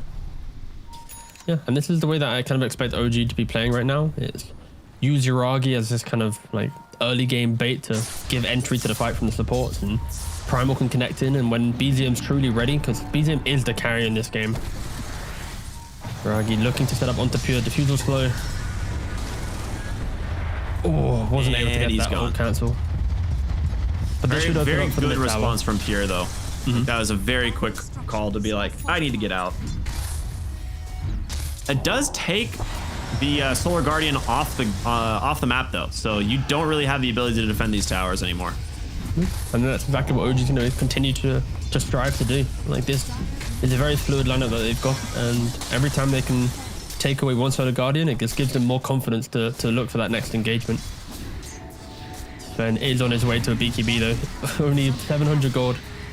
He's going to disassemble his Echo Saber and have a 17-minute BKB Mask of Madness. That is quite the spooky Sven. Just in time for spooky season. Very happy about that. True.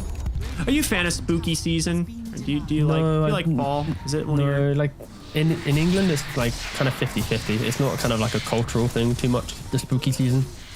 Is it more? I guess it's also just getting cold there, and it's, you know. Yeah. That's a BZ's also getting cold because you're getting sent to the grave right now for the 4th time in this game. Yeah, sometimes you just get Fiend's Gripped. That's a rough one. Kitrak though, he's not okay with this. He wants to find these heroes, just commits the egg and save. Will get revealed here on the side as Yuragi will be able to chase him down, most likely. One more auto attack, gets the roast deny, man. Was that a fairy fire he used to survive, or a Lotus? I think it was a Lotus, a level 1 Lotus to not die to the Slark. That's cool. And mid lane, we're not done. More fighting happening. Good read by GPK to intercept him off that onslaught, but the Blade Mail, this guy's pretty tanky now. Yeah, he's 2100 HP, Vanguard Blade Mail, a 1 to boot. Yeah, this Primal shouldn't be going down, but just the Bane Roshan deny, that just cuts, that really just shows how awkward this game has been for OG so far. Yuragi scaling, though, he did get a permanent Agi. Not, you know, he definitely would have liked the gold, but yeah, at least he didn't get absolutely nothing. I mean, Yuragi has had quite a stellar game so far, right? 4, 1, and 3. He's got 8 permanent Agi, part of 7 kills, so somehow still gaining 1. But either way, yeah, I think Yuragi's just doing really well. Echo Saber Diffusal. I'd like to see him kind of connect again and maybe look for another fight, but of course the map state isn't really OG favored. The lanes are kind of getting shoved into them a little bit right now,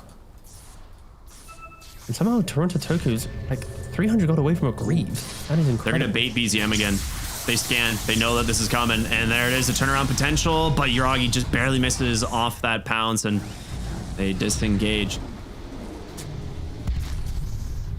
Nice quick D-board there. This is the point where if BZM had Desolator, maybe they'd be just calling for a Roshan, but Eggs on cooldown, it's kind of dicey. You see the map getting drawn right now. That just go play bottom. If they want to use resources top, go play. But Nightfall, he's kind of by himself. He has the BKB. He's going to have to he's going to get pounced. Disengage, yeah. And in comes MC trying to get the pulverize, but a nice Stormhammer, and with that movement speed, of course, of the Warcry and Mask of Madness, he's out. I mean, now surely OG could probably go Roshan. Right? No BKB on Sven, it's a big timing. You have the TA with the Meld Strike. You either go for Rosh or you keep chasing for that further kill, and it looks like they're opting to go for that kill. Yuragi running in deep, getting the his ultimate proc, getting the D wards. That's really smart. Just like chasing the Sven away from the farm, right? Just not letting him kind of, you know, expends BKB and they punish you for it. He is doing it, by the way. The Primal is disassembling the Vanguard, so mind control. I love it. Early Vanguard purchase, cool. Disassemble to get the heart. It gives him a way to be tanky enough to use the Blade Mail in the early game, but then to truly utilize the Blade Mail as you enter the mid game, because that just transitions from a Vanguard to a heart. It's, yeah, really nice stuff there. And we expect the Lotus probably to be the concluding item to that disassemble trick. They are doing such a cool sweep across the map here with this Slark. Like the Phoenix was just kind of following him with a flurry of sentries, just seeing if his ult gets procced, and managed to find, you know, wards one after another, and it's good stuff. Slark is one of those heroes, especially when you get out onto the map. The vision game is just so key. GPK though is inside the creep wave. Yuragi, he's kind of wrapping around the trees. He could be able to hit a pounce. Oh, so close. Might have gotten a glimpse of MC there. Quick on the fingers, and meanwhile Betfam instantly hitting the tier 1 tower mid. The BKB is back up for Nightfall. Slark is in. He's just kind of the bait for his team here. They go ahead. A nice Nightmare to buy some space, but where's the egg? It's gotta get dropped. Mind Control just getting beat down here. The Blade Mail returning some, but there's gonna be a good Pulverize, a good turn. The egg gets popped, and a good steal here as well. Honestly, from Seb, getting that God Strength. He's actually hitting pretty dang hard, but the Nightmare catches the Templar Assassin. Yuragi on the high ground looking for Pure, gets the pounce. He can't rejoin his hammer. He finishes the kill. And now they look for more. BZM with the chase on to save, putting this Blink Dagger to good use. Will end up finishing the kill. A double for BZM. This fight, it honestly looked like it was going to go Bet Boom's way, but the egg, the Slark surviving just off the tail end of the Shadow Dance, it pays off. Yeah, but so OG did a really good job there. When the fight started, kind of Mind Control dragged the fight to the right. The egg stopped the rest of Bet Boom entering the river and connecting on the Sven, and at no point was Sven really clicking throughout the entire time. But you see here, Mirana and Bane at the northern side of this engagement, they couldn't go down because of this egg. They knew that inevitable snap of the egg would stop them in their tracks, and TA would be able to 100-0 them. So yeah, Kitrak, once again, just playing such a good game on this Phoenix. And for OG, the Slark was able to just thrive in this engagement. It lasted long enough. No one really got burst down by the Sven that we were already saying. And because of that, their heroes were able to shine. And Bet Boom, they need to be careful. Their draft, it is very good. But if you ever just misplace that Solar Guardian, if you don't get the Sven into the engagement correctly, OG is going to just run you over with how annoying their heroes are. I mean, it's kind of like, it's really cool seeing the different play of the Slark this time versus last game. Like, this game, it's Yuragi going in, kind of baiting Bet Boom into taking the fights. And in the previous series, it was Slark kind of just running away from fights, like realizing he was way too susceptible to just getting bursted down. And really good kind of adaptation here. I'm really enjoying this version of Slark. I think not going for the Midas, it just gives him ways to play out the game. And at any minute, if he connects a pounce, like he can kill the Bane, the Mirana, he can threaten the Storm. Because Storm isn't going to rush to buy a BKB. Like he's got Falcon Blade, Kai Sange, he's even looking towards an Orchid on this Storm Spirit. So yeah, I think Yuragi is playing quite an exceptional game. But technically Nightfall equally playing a very exceptional farm game. Like only that just that one awkward death in the river was his only real kind of question mark of the game so far. And you expect that probably to stabilize as he gets a couple more items. His damage output will be simplified. Both teams kind of dancing around each other right now. Yep. Moonlight Shadow comes out. Good ward here in the lane. I mean, at this point, it's definitely Bet Boom favored in terms of the vision, and you have the Dawnbreaker that can join at any time. TA just have the shard. Yeah, he's just farming on the top side of the map. Oh, TA does have the shard. That's cool. Just bought it herself. That's you know, you're going to have the additional silence from the trap. Great addition with Bane, right? Trap. Oh, Primal. Mind Control. Everything. Vortex into the arrow. They do get the pounce right onto the Storm Spirit. A Nightmare to buy him a little bit of space, but the onslaught on through. The Primal Beast catches a Storm Hammer, though. He can't get the Pulverize off. It's going to be Pure to cancel. The actual Fiend's Grip catches the Slark. Triple kill for a Nightfall Sven. And Bet Boom are looking for more. Seb trying to hide in the trees here. I don't think you're going to make it out of this one, my friend. Make it an Ultra. Sven is happy about this one. They've absolutely crushed that fight there. Of course, the Solar Guardian to help out the Storm Spirit, but the Nightmare to dodge out the initial spell combo to then hit the grip on the Slark. Like, Bane versus Slark is always a incredibly fun matchup because at any minute, Slark just presses that Dark Pact and you have no game to play. But you see here, of course, at the very tail end of the fight, look, see Dark Pact and boom, instantly hits the grip. Instant Fiend's Grip, yeah. Just being able to just see the visual cue of Dark Pact has ended because, of course, there's a kind of that little trail off period at the end of the spell that you can still get your stuns removed from. But yeah, just nice positioning there from Bane to do it. And also OG, they stay true to themselves, right? It's when they take a fight, they're taking the fight. They're not backing down. You could argue maybe it was a little bit too early. The heart was, what, 300-400 gold away. And there's also an Aegis in the pit. Guys, there's an Aegis in the pit. Luckily, Storm Spirit is there. Oof. That could have been a good meme. You know, that would be good stuff. I'd appreciate something like that happening. It's just always quite funny. They disassemble into the axe for the Slark here as he's looking for what I'm guessing would be an eventual Mage Slayer as well as the Shard, just to give yourself as well as your team that kind of extra safety net outside of just Shadow Dance. Top lane, BZM's hunting this Mirana in the trees, but looks like she's going to be fine. Has a good ward here to play around. So Bet Boom now with Aegis as well as the farm advantage. You're probably just waiting on your next big items, and then maybe you put the Aegis to good use then. I think is this just going to be kind of like a farming Aegis? No, I think they're ready to go right now. Silver Edge was complete on the Sven. We've already got the Orchid that we mentioned earlier for Storm Spirit. Dawnbreaker just picked up the BKB. So that is 3 cores of big ticket items. They're smoking up 25 minutes. I think OG are aware of this. Kitrak on the map has drawn out a couple lines where they probably could be smoking. So yeah, just a nice read again. Scouted them completely. Nice, yeah. Oh yeah, true. There was a trap in mid lane. Yeah. That shard bonus range. Oh no.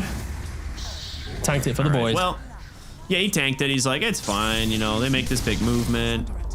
He's then again, you saw the smoke coming, but you know, that's a debate for another day. They're looking for pure bottom though, and they've caught him on the pound, so they have the detection. The Sunray gonna do a lot of work here. Pure with the BKB, trying to hobble away, and it's working for now. Yuragi gets silenced up. They're gonna turn it around onto the Slark. The second Sunray and the egg. Is he gonna live? He does not. Slark gets popped. The soul burn from that Orchid, too much. Mind control turns his attention on over to the Mirana. In comes BZM, and he is doing a lot of damage.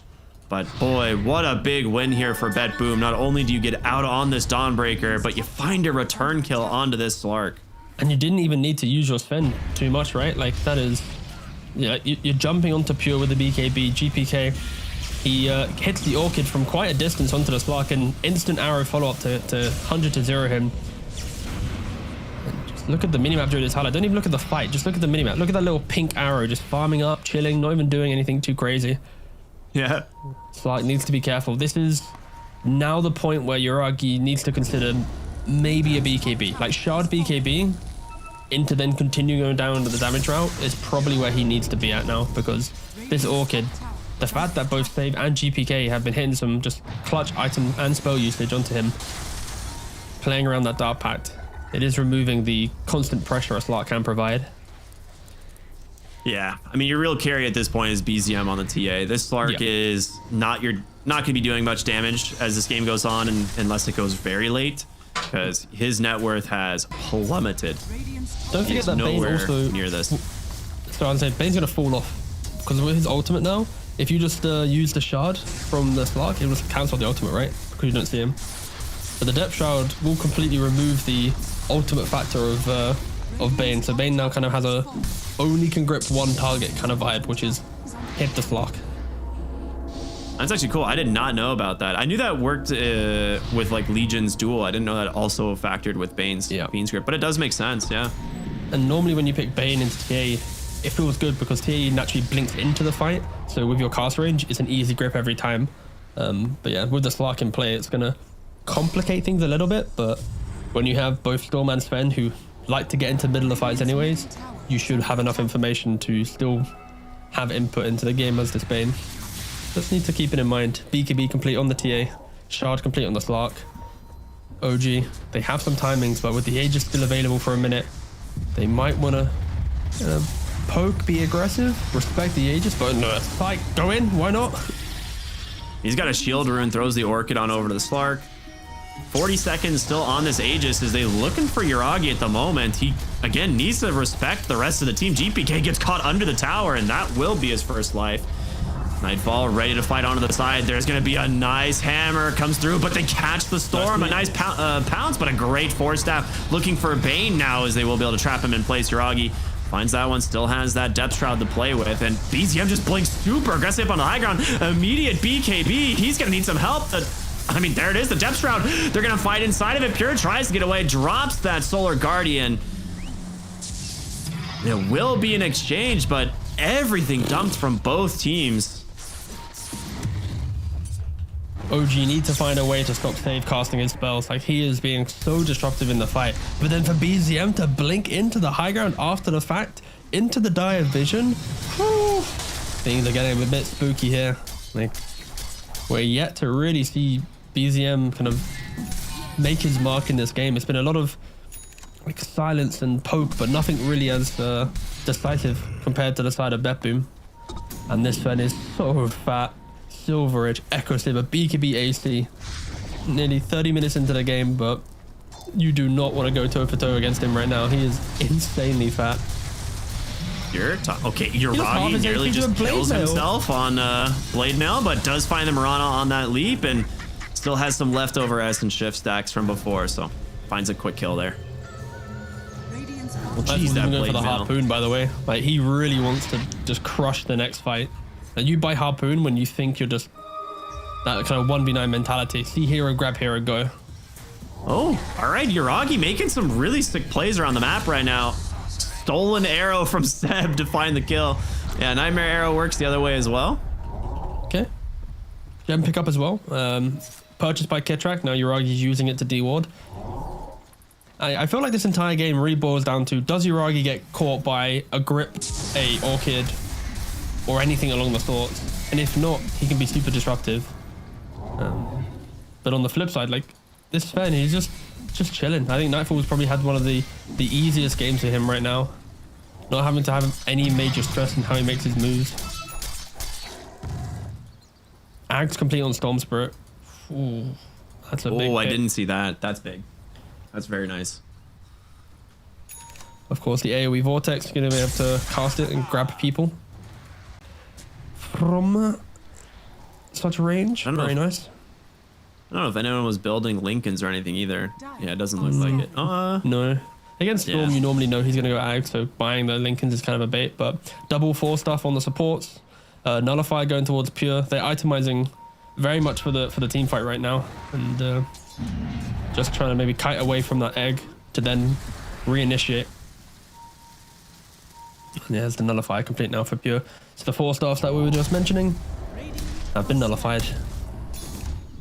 It's so good. Dude, Defiant Shell on this hero is so scary as well. Like, the Slark who went in, like, hits the Blade Mail, also just gets bonked by Defiant Shell. Like, it's so much damage. I love seeing the, you hit a guy with Defiant Shell who has a basher, and you're like, oh, I just bashed myself. You see the Darkseid interaction on this when he has Ags? Oh, you get the proper replica punch, right? Yeah. But it goes first. Like, the enemy auto attack doesn't hit. It just like procs the normal punch before your attack connects. It's very weird. Here, a little bit of a delayed initiation here, but they are going to go for it. He has the BKB, the Pulverize. It's on cooldown for 1 more second. He actually gets out by a beautiful Storm Hammer to follow it up, and Phoenix is dead. That's a really rough way to start the fight. There goes BZM, MC in trouble as well. He's going to try an onslaught away, but a quick Nightmare from Save, and 3 dead on OG, jumping the gun by just a second. That is a completely different fight if you get that Pulverized, but oh my goodness. It's a matter of margins, but for OG to try and go for that play, they're trying to kill off the Dawnbreaker. They don't have that perfect control lockdown, and then the massive Vortex to layer on top. It gives Nightfall just enough time to range in engagement, kill off the Phoenix, and Pure, of course, Solar Guardians to then combo down Mind Control. Like, Bet Boom's lineup, if you don't execute in the moment, their turnaround potential is insane. From the fog, the Storm jumps. From the fog, the Solar Guardian appears. Like, it is, at any minute, you can just get completely ripped apart. And for OG, they are falling victim to it. We are seeing them not really bring this TA into the game. 3, 5, and 4.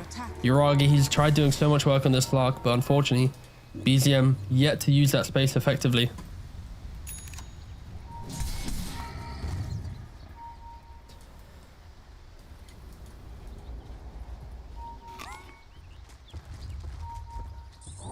Smoke up once again here from Bet Boom, as I mean, they didn't really commit much of anything there, right? It was just Solar Guardian. Everything else was, you know, kind of available, as smoke the other way from the bottom side of the map. Ward gets dropped behind them. They don't actually scout it, but the smokes are so close to connecting. And there it is. The jump in. He gets the Vortex onto 2. Goodbye. A huge initiation from Nightfall as the Slark just trying his best to hobble away, but the Soul Burn is there. 3 dead as a Fiend's Grip catches the Primal Beast, and Bet Boom are cleaning up. Toronto, Tokyo with the cancel of the TP. Kitrak stuck nowhere to go. It is a 5-0 Bet Boom crushing this game. just the speed in which they make that move. And like for BetBoom, they make the wraparound, they smoke, they put the high ground vision, Storm hits the double vortex, and then boom, instant Orchid onto that spark after the Dark Pack. There is no way for the clutch turnaround, but it all boils down to the team play for BetBoom there. There's dire vision on both the high ground spots, at the top side of the Radiant safe lane and the bottom side as well. So when they make this smoke move, they're under the cover of all their vision. So when it does break, there's only one place for them to be, which is on the steps. The vision was key, and these two observers placed by BetBoom is what gave this GPK Storm Spirit free entry to the fight. If you're OG right now, I don't think you can take a fight on the wider map. You need to try and play some split push shenanigans, because you show you're dead. It's as simple as that. It's a nearly 30,000 net worth Sven. Homeboy we could get to the point where like Slark plus Primal equals Sven right now. That is kind of insane. Do you think Slark might have wanted to go for that Midas this game? Do you think he's going to be kicking himself for not itemizing for more of a farming late game build? Honestly, I think the way that Yuragi played the game was pretty exceptional in the early game, like super active. Yeah. I'd lean more towards how they utilize BZM, but either way, Toronto Tokyo is getting picked off. That's a nice little start to this fight. They found BZM though. He's gonna get nightmared up. Fiend's Grip's in a few seconds. They've got to be able to break them out of this, and gonna be some space for the moment. Silence does catch that Bane, but the Dawnbreaker's coming in pure with a huge hammer. Goodbye, 2 more dead. Dude, the damage from these heroes is just ridiculous. Please don't ask me how OG get back into this one, okay? Please don't. I'm not gonna. You know, Storm Spirit happens to catch Mind Control on the backside with another Vortex, trying to hobble away. He's not gonna make it, but look at save, dude. He's caught the Slark. And with that one, Yuragi trying to hobble away does end up going down. 5 dead once again, as your high ground will start to crumble. Yeah, you know, backdoor protection is gonna kick in a moment, but that wave will catch up.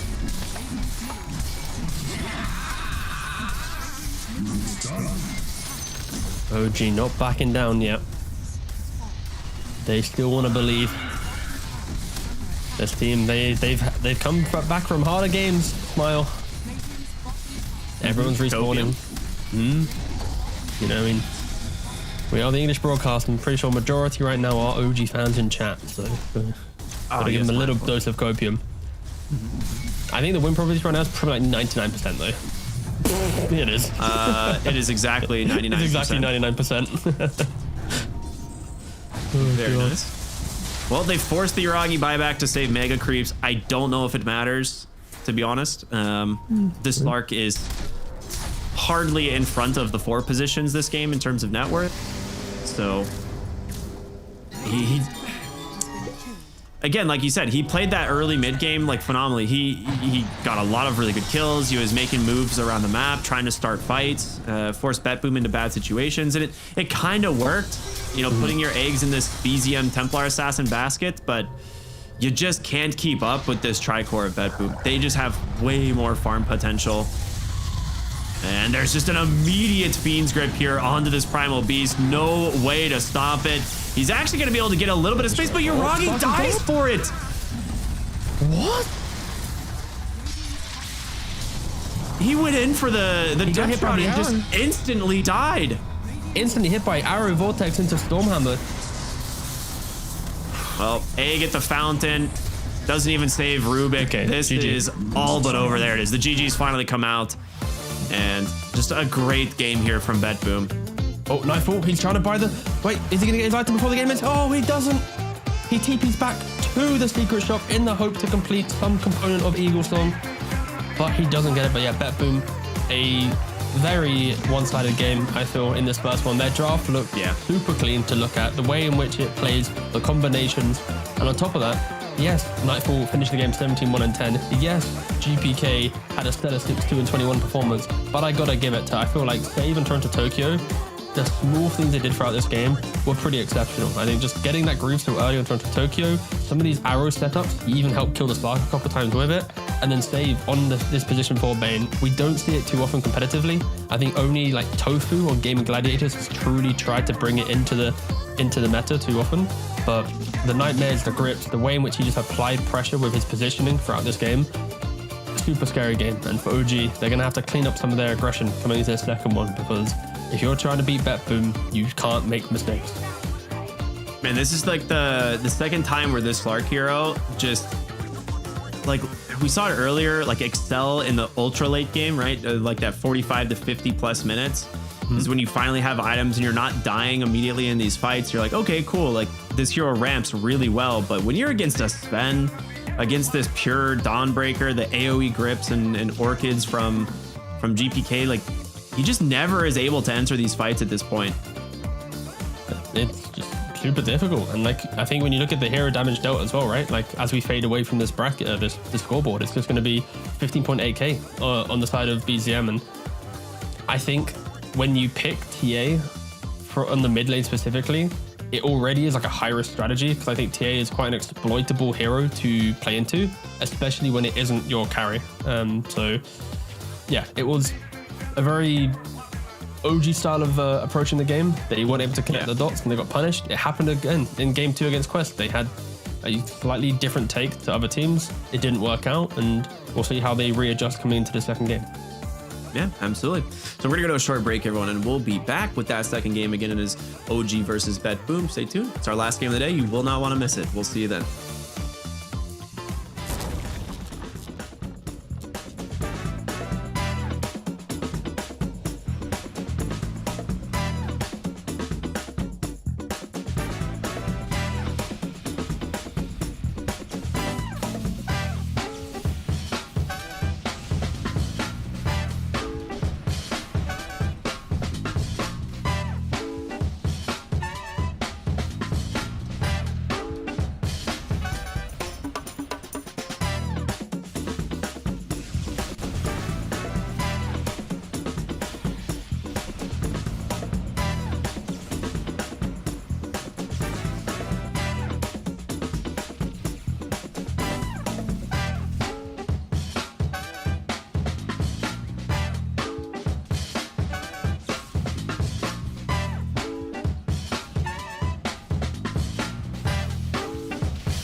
Since the dawn of time, all have submitted to one true ruler.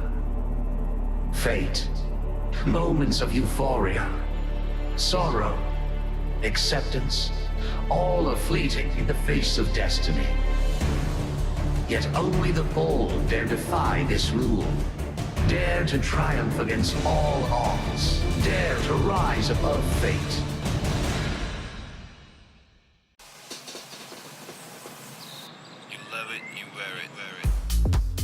Wear your passion. Share your passion. Wherever, whenever. Gaming is a lifestyle. Get your merch at shop.eslgaming.com. Hey everybody, and welcome back here to Dreamleague Season 21. We are just coming off of game number 1 between BetBoom and OG, and honestly, a pretty convincing, I would say, win from BetBoom, to put it nicely, I would say, right? Yeah, pretty much. I think BetBoom looked to be, slightly more methodical and disciplined in that regard, and for OG at least, they are winning games due to that kind of like the rawness of their gameplay, I'd say. I don't know how much they've been scrimming coming into this tournament, of course, with the roster shuffle that they've had. If they were to scrim, it would be maybe a week or two of maximum compared to the likes of BetBoom where they've had like a year, right? So yeah, true. It's of course going to be quite a weird tournament for OG. And to give a little bit of context, of course, OG right now are sitting at a 1-2 scoreline. They are yet to lose a series. They've drawn 2-1-1. And I think if they are to draw their series again, there are strong contenders to make it to playoffs in some capacity, be it the lower or the upper bracket, most likely the lower in that scenario. But again, it's not out of their hands. Just they need to respect BetBoom and just how clean they are when they get to play in their stride. Yeah, I mean, that's the thing, right? Like, this team they've just looked so consistent. So we'll see. I would say for the most part, I really do like BetBoom's drafts. Like, they have just had multiple drafts that have just looked super good. I'm curious if OG is gonna, I don't know. It's hard to say if you can like respect ban out BetBoom.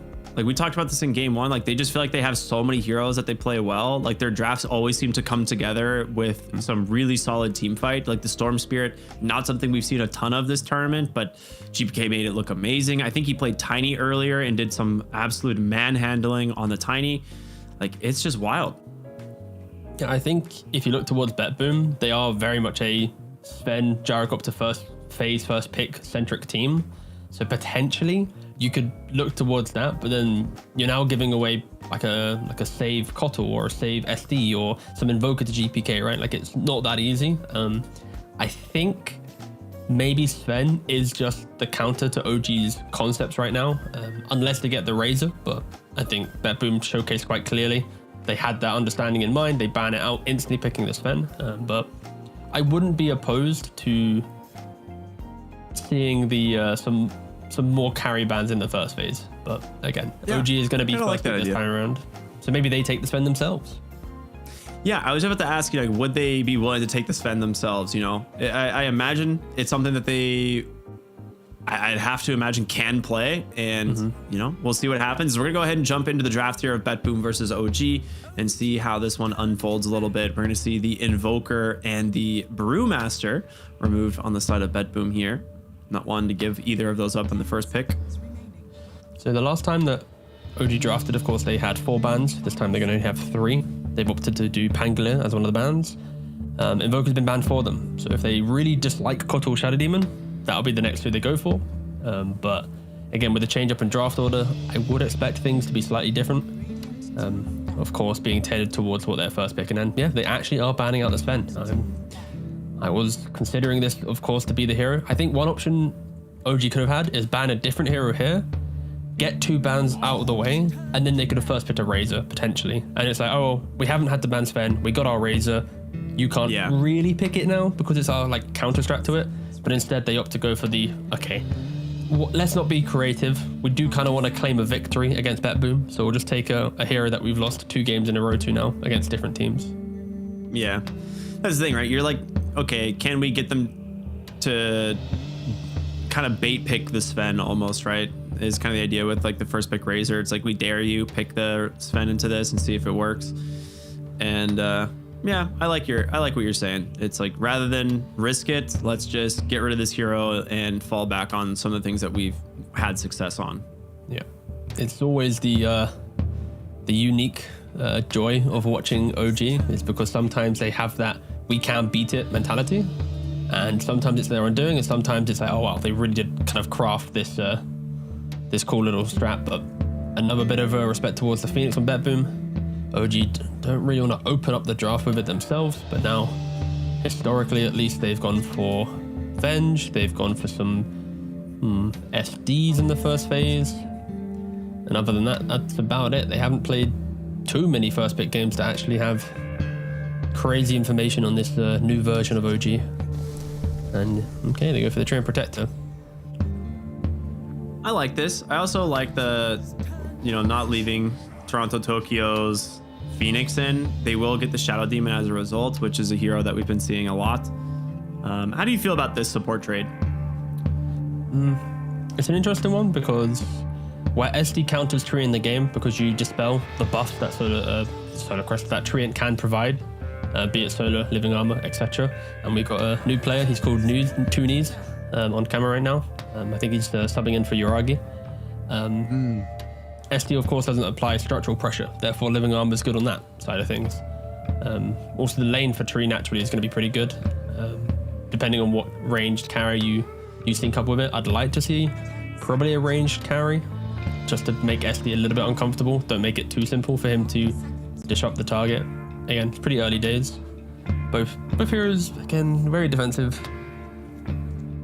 Kind of do the same thing to some degree. Counterplay.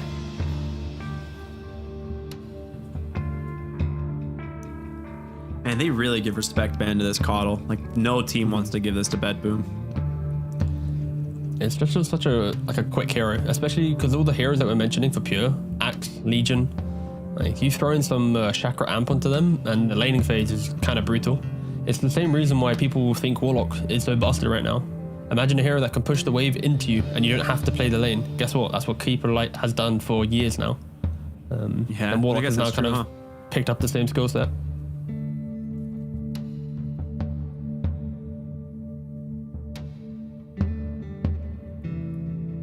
Curious to see what BetBoom are looking to ban here before going into phase 2. Obviously, they have second pick, so they will have last pick overall, which I want to say a lot of times they actually save for Pure.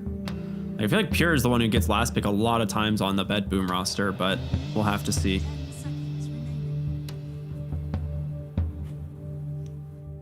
How do you feel about this Templar Assassin ban?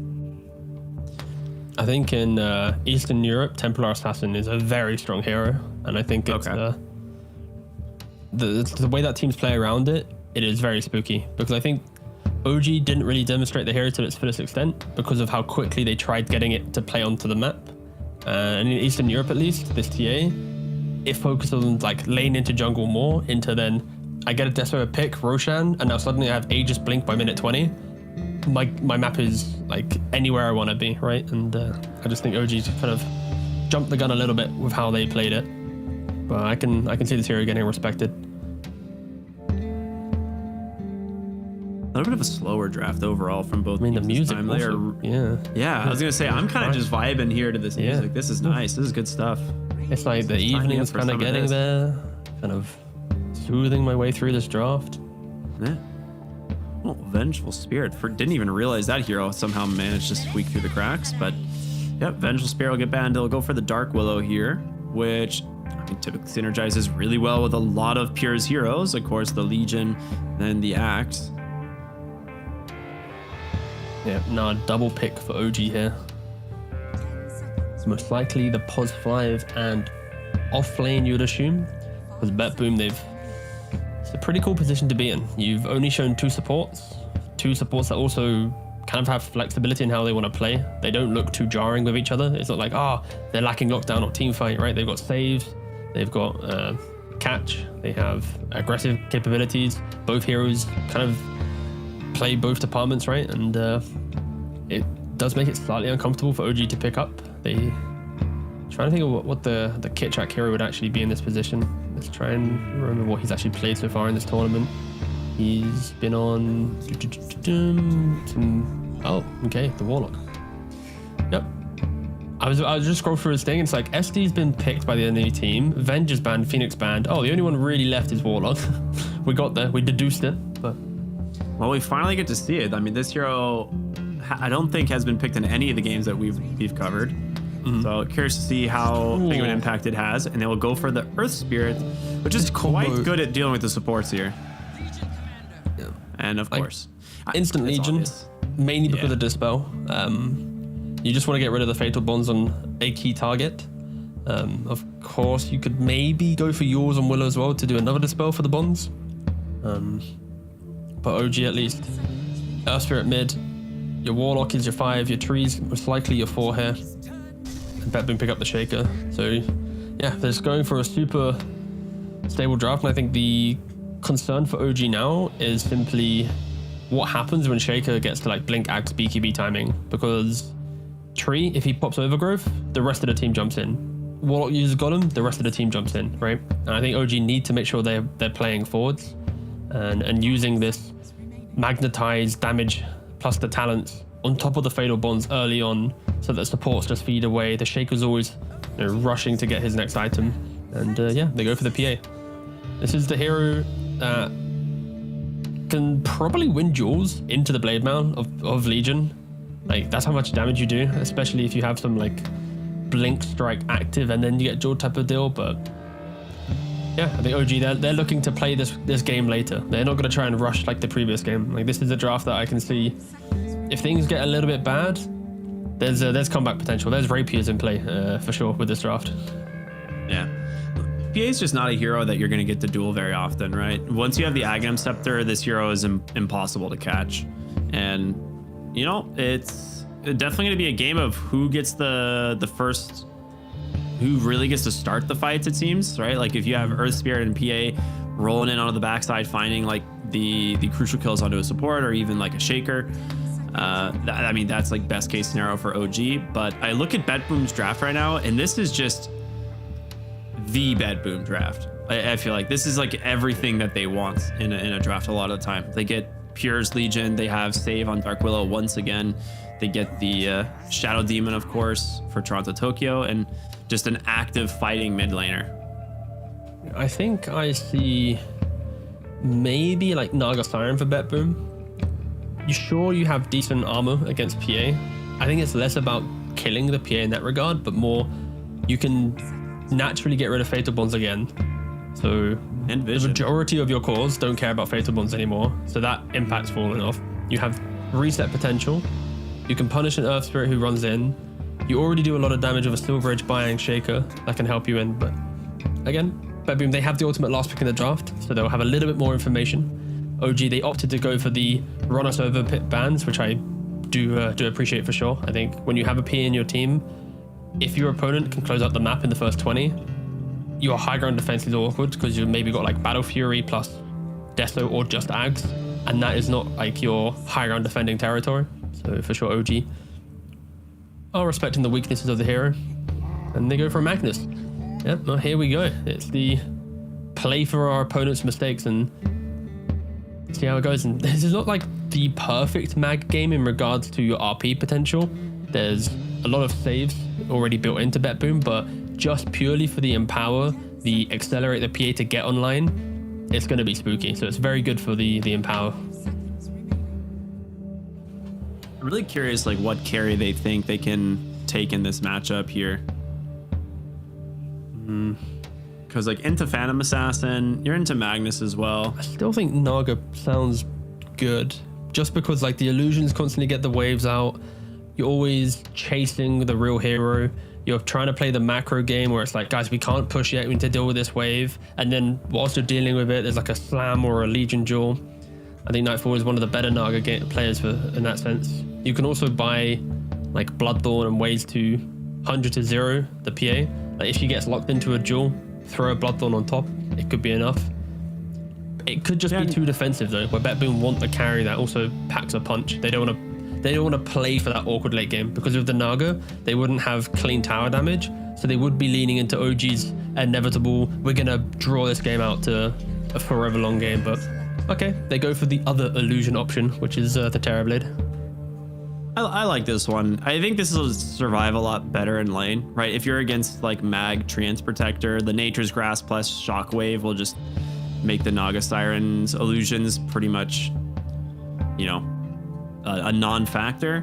Terrorblade at least can fight a little bit more with the use of meta and reflection. So I kind of like that. Yeah, we'll see. I think last pick Terrorblade works here. I like it a lot.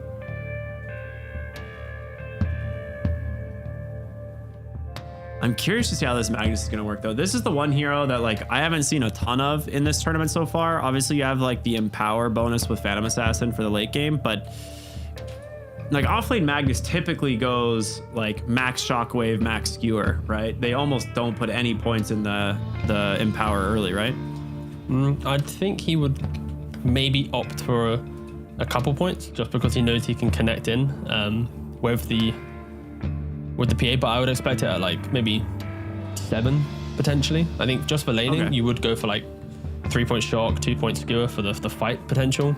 And then as soon as after RP, you might go, oh, you know what, how close are you to farming with me? It also depends on how well the PA lane goes. If the PA farms well, then she naturally doesn't want to really join the mag too early into the game. The other question as well is, will PA still go for the Battle Fury? With the Empower in play, she might opt to go for like the Yasha, like Sanjin Yasha style approach with the Deso, the Ags, and just hope that the cleave from the Magnus is enough. I would be surprised if they went down that route just for scalability and wanting to play maybe wider on the map, but this is going to be a cool draft from OG. It has a lot of comeback potential if they are to get outplayed in the early to mid game, and you can never count out a PA. Yeah. I will say there's a pretty interesting little bug on the Phantom Assassin here. He swapped to the Persona to get like the Persona image up top, but then he's swapped back to the non-Persona in game. So it has like the health bar up top has like the Persona for some reason. He knows the tricks and the ways to do it. Yeah.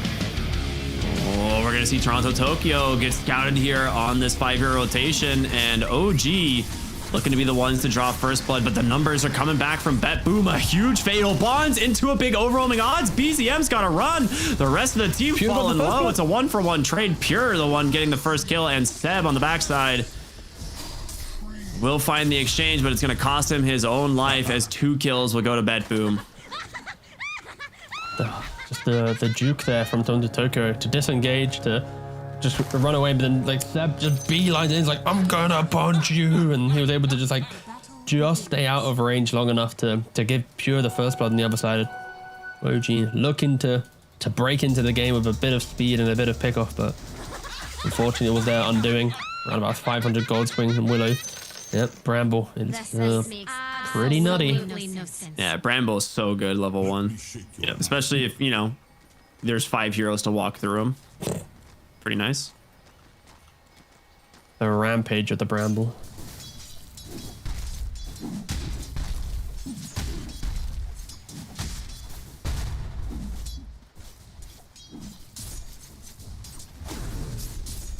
Right, well, let's take a look at this bottom lane since we're gonna have a little bit of interesting positioning here as they're kind of swapping spots in the lane for a moment. But Nightfall on this Terrorblade gets that first kill to start things off. Gonna be pretty happy, I think, with that. It's well, like most of all of Bet Boom's lanes kind of play themselves, right? Like the TB just casually farms. SD's there to protect. The Legion should farm. Like Warlock is an aggressive hero, but you'll be pushing the lane away from your PA, and you might be stealing a couple of CS. And in doing so, Pure will obviously happily farm whatever's getting thrown his way. So I kind of expect Bet Boom to pull ahead once again in regard to just the CS advantage that they can pull out. I'm intrigued to know how they play this off lane though on OG. Like a Treant and a Magnus, if you are to Shockwave skewer back this Terrorblade into some like level 2 Leech Seed or some Grasp, you might even be able to kill off the TB, especially when he uses meta like this. Wait for the meta to expire, then go again in that round into the fight.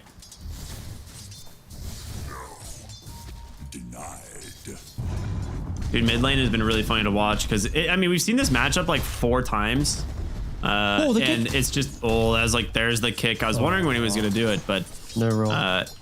Just 2 big boys just hitting each other with, you know, one totem and the other one with a big stick. That's all it is. I saw some tweet earlier today where I think it was Kitrak, like preemptively quelling blade cut down a tree. That's what, like a mid laner was going to place to eat the tango from. I was like, damn, I've not seen that before. But that was really cool to see.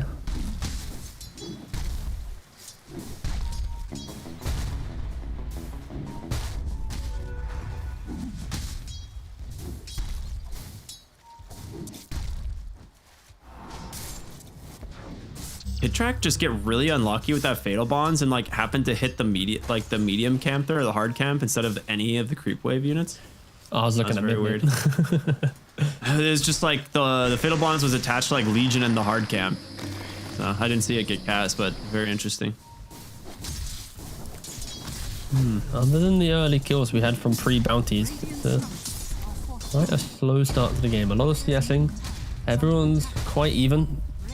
GPK really nice had the port on the range mid lane. Yeah. Ooh. It's gonna be close. Oh, does not want to go for the dive. Yeah, it's a really solid fort there. Otherwise, GPK might have taken a few extra tower shots there. I feel like this mag matchup is always... Sorry, not mag matchup. The Earthshaker matchup is always like, are you realistically ever going to kill him? Like when he's low, he's just going to have that like one totem turnaround play, the aftershock, and I love the music. All these guys just jamming out. I feel like, yeah, these 2 guys, they definitely... Who's the lead singer though? Oh, Shadow Demon. Are you kidding? Okay. He's got the bald head. He's ready. I'm picturing just like everyone's just a drummer. So it's like the first ever rock band that has like 6 drummers and then just one lead singer. You know what? That would be pretty cool. I think they can make it happen. Do you think Earthshaker would be a good drummer? Or do you think he might be I think he's compensating with his totem right now. He's probably like a guitarist. No, he's like a bass or something. There you go. Yeah. Mag would shred. This guy I can feel. He would be guitarist. I'm getting some like clarinet vibes from PA, I think. You know, so I'm just... Clarinet?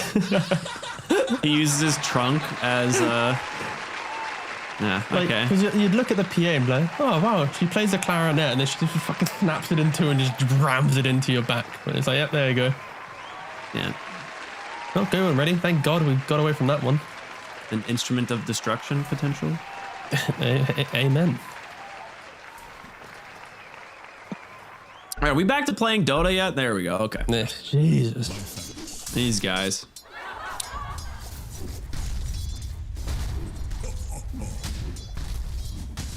BZM not happy about what GPK is doing in this mid lane right now. But he's gonna get some regen. We'll be able to get the bottle refill here off of the bounty rune, and then of course the 4-minute water rune as well. So he'll completely reset for himself. I think like the early game for BZM though will be a little bit obvious because the rotations will have to be towards bot lane. I don't see him really utilizing the Warlock PA to net some kills. I think Batboom, they need to be aware once the Thirst Spirit does go missing from mid lane, you would expect it to be towards this this Terrorblade. And Yuragi trying to go on to save a little bit here, but with the Shadow Realm, able to very easily disengage. But yes, this time around, all the cores in the game are quite even. Yuragi taking a lot of damage. I mean, you gotta respect the Dark Will as just right clicks now as universal. Like just this casual circlet triple branch. Like she does a lot of damage. Yuragi buys his own salve as well. Like not often do you see carries buying their own regen. Even with the Warlock on lane, he identifies the fact that this is a lot of spam coming out. The overwhelming odds, the Bramble, the Realm.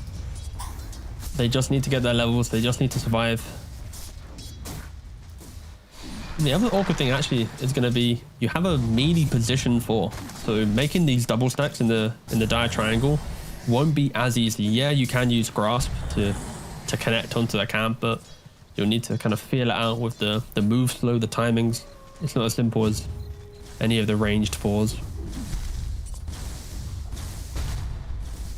Yeah, that's very true. I didn't really consider that about the Treant Protector initially, but yeah, you're definitely not going to get as much out of the stack game as you would say on other heroes, like kind of like the Shadow Demon, right? Which we've seen do some serious work in the stacks department. Yeah, we don't really see like those triple quad stacks too often, right? Like you always get that one Reddit video, like I can stack the entire jungle, but rarely does it bleed into pro play. Yeah, Nightfall does force out MC to TP. Yeah, they surrounded him. It was actually pretty interesting. The illusions plus Terrorblade. Ooh. A lot of top lane aggression, of course, using that Fatal Bonds to keep them quite low, but Seb, he's posturing in the mid lane, hoping to secure the 6-minute rune. Will it be top? Will it be bot? Oh, it's going to be bottom, and he just takes the DD. Okay, nice. They're looking for the kill. They're actually just going to let that magnetize go. And I mean, Seb hits for 200 damage in the mid lane. A big echo. GPK just gets level 6. Actually saves him potentially for the moment. The roll. He's not done. He's going to keep this magnetize going. He's trying to bottle through it. He's got a couple more stones. GPK, will he make it out? It doesn't connect, but it still gets the kill. The last tick. On the tip as well. Toronto Tokyo kind of needs to be careful. Seb, a couple auto attacks. Yeah. That's going to be scary. He doesn't have mana. Oh boy. Yo, this is the most awkward potential death. No, 30 mana short. Just one punch. Bonk. 7 punches. Oh, the DD expired. Yeah. All right, they'll get him eventually. It's a slow. It's not as funny, but you know it worked. Yeah, they get the kill. I was hoping for like the one punch into the boulder smash into the, but then the DD expired and it looked really boring. So, well. But nice kill there. Nice rotation from Seb. They did have fortification available from OG, so potentially could have fortified to prevent the level 6 to make that kill cleaner to start with. It wasn't used, but still, OG making the moves, punishing GPK a little bit there, and forcing his hand. You're off to a pretty good start this game. No boots, blade mail. Picks it up here at just the 7-minute mark. So we're going to probably see him look for some duels here very soon. BCM making that rotation into bot lane. 6. Oh, yeah, you're right. Nightfall caught out. Beautiful rotation there. They even just commit. I mean, it's worth it. You definitely do not want this Terrorblade to get out of here. So commit the RP. Beautifully done. Slow down Nightfall's game as much as possible. And yeah, mind control. You asked in the pregame, will Magnus go for more points in Shockwave? But no, he's gone for the 2 points in power. He's going for might have baited himself. A little bit. Well, wait a minute. Any damage? Oh, a little bit of damage. Nice. He hit level 6 and immediately went for Blade Mail duel and kind of backfired. It's a Legion thing. Now, do you think Mind Control because he has 2 points in power, is going to use the twin gate to poke his head top, throw out in power, then gate back bottom.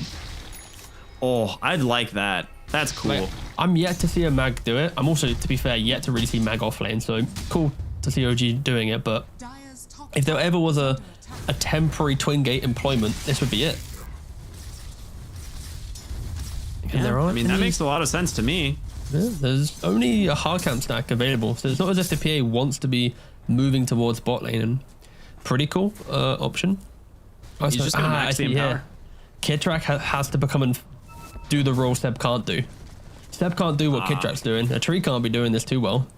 So Kitrak shifts towards the bot side of the map to start making the stacks, and then Seb starts kind of playing between top and mid to assist. I like this a lot. It's really smart. GPK once again.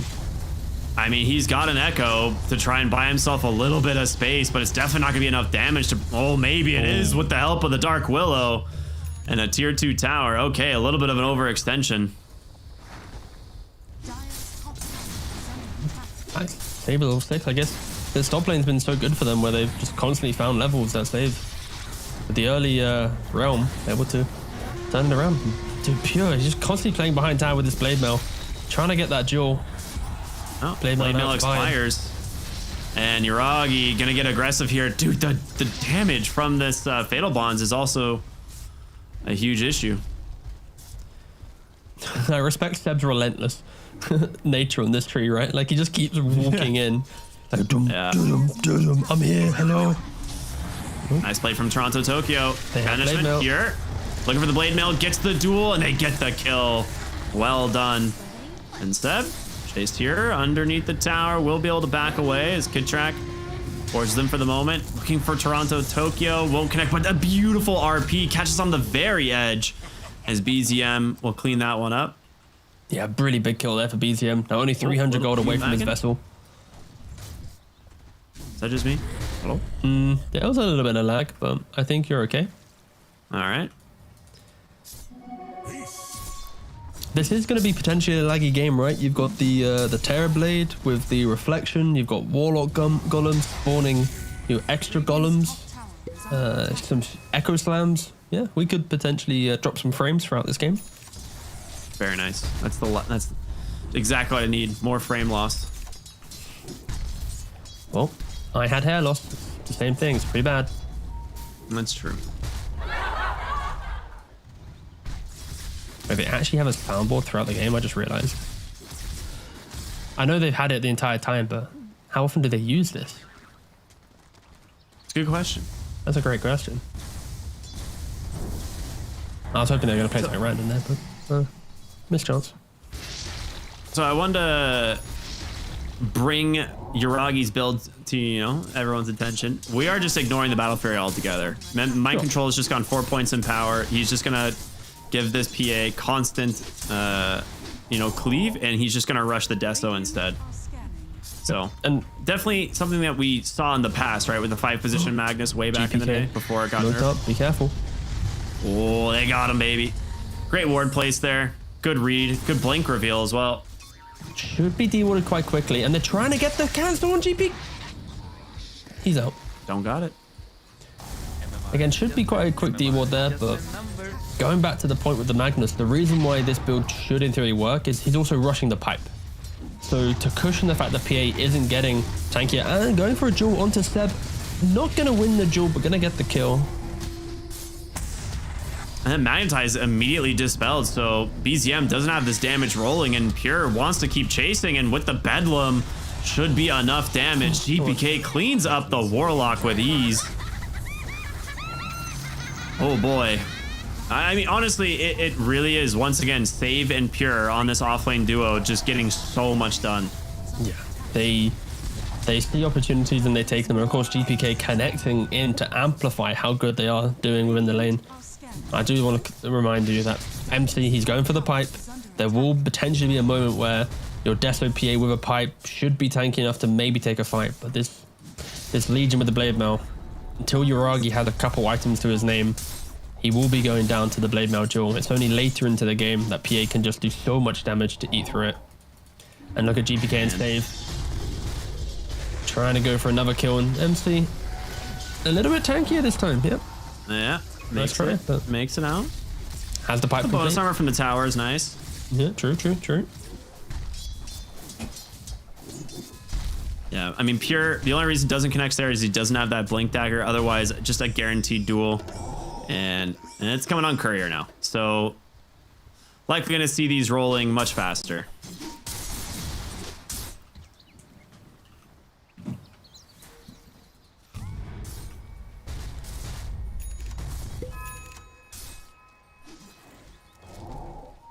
Ooh, a vessel. That's also quite nice. BZM finally finishing that one up here on the Earth Spirit. Obviously, you have a couple forms of Dispel. Terrorblade eventually going to have the Manta. You have Legion Commander with the Dispel from Press the Attack. So it's not the most influential. Bottom lane Toronto Tokyo. They just RP. Okay, I mean, that's a pretty big cooldown here for the 5 position, but not one to let him escape for free. And Yuragi will be the one that comes over to clean up the kill. That's nice for him. Yeah, he was trying to contest the 14-minute Wisdom Rune. Of course, Yuragi was already ready to take it, and then MC with a quick TP. But just look at how Pure and Save. I feel like Save, he's the real key component right now. He either plays with GPK to utilize the fact that he can use Bedlam on his Shaker, or he's hugging Pure with the Blink Dagger. So this Willow, he's the one bringing the other 2 cores to light. We haven't really had to talk about Toronto Tokyo or Nightfall at all in this game. They've been kind of doing their own thing, getting the levels, hitting the creeps, hitting the farm. That's why OG are so scared to play this top side of the map. They're actually mass TPing. I say mass, it's just 2 lads, but they have double TP. They're 2 massive lads, though, you know? They are big boys. Yeah. GPK kicked down to the low grounds, silenced up. He might just dunk him, and he does. It's a quick duel victory for Pure, as GPK's got to get out. BZM wants to keep this damage going, but he's going to need some help. That doesn't look like it's going to come through, and Save actually might just solo off the Phantom Assassin. He tries to go back in, gets the Spirit Vessel refresh, pumps that Shadow on the backside. It's just 2 different fights, 2 different continents altogether. BZM still has that Magnetize going. As GPK trying to survive MC with the chase, the Blade Mail comes out. They will finally burn him down. The Shaker falls. As now Pure in some trouble, doesn't have a Dispel, and Kitrak slowing him up. They will finally get the kill. So a big win, a good turnaround here from the side of OG, as Yuragi's able to keep himself alive. And don't forget, what did I say just before this fight? I'm super happy with how the Willow's been playing with the Shaker or the Legion. SD and TB are doing their own things. Look where the TB is. He's deep in the jungle. Look at the SD, deep into the bot lane. Like, I feel like that boom, their pickoff was incredible, but the fact that they've held true to not bringing Toronto Tokyo into this fight, not having that disrupt save, not having just any of his tools being brought into that engagement, it gives OG just a little chance. And now Toronto Tokyo even kind of getting soloed. There was a grasp to help, but soloed by the PA. So a little bit of a weird couple of minutes there for BetBoom. So you will have the Deso now early on the Phantom Assassin, since obviously not going for the Battle Fury. The one thing to consider is this Demonic Purge will always remove that Empower. So at some point, you've got to hope that that Purge gets thrown elsewhere. OG, I feel like Roshan would be pretty critical for this draft. BetBoom's initiation is kind of, it's on or off, right? We slam, we don't. We duel, we don't. And if you throw an Aegis into the mix, that's pretty key. In Nightfall, he is getting chased down. I mean, this is a huge kill if they can find him, but GPK controlling up Mind Control, a beautiful Terrorize catching too, and it's made a ton of space for the Terrorblade. They will lose the Willow on the backside. The duel does come out, but there it is. They're going to get him a nice RP, holding Pure down, being able to save that BZM for the moment. But Pure still manages to win the duel somehow.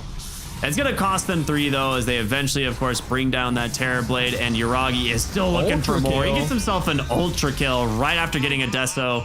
4 stacks now, or rather 8 stacks, but that's huge. Yuragi's game is just incredible now.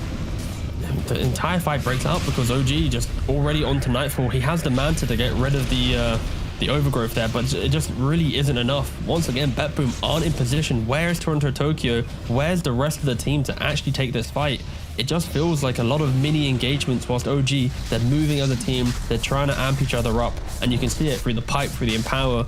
The fact that Warlock and Tree just can prolong fights so nicely with their toolkit, and yeah, Bad Boom just quite a sloppy 6 minutes of Dota here. I think they got a bit too excited with what pickoffs they were achieving and didn't really respect that inevitable grouping from OG. And Yuragi, now with the Aegis, I mentioned how important this timing is for the PA.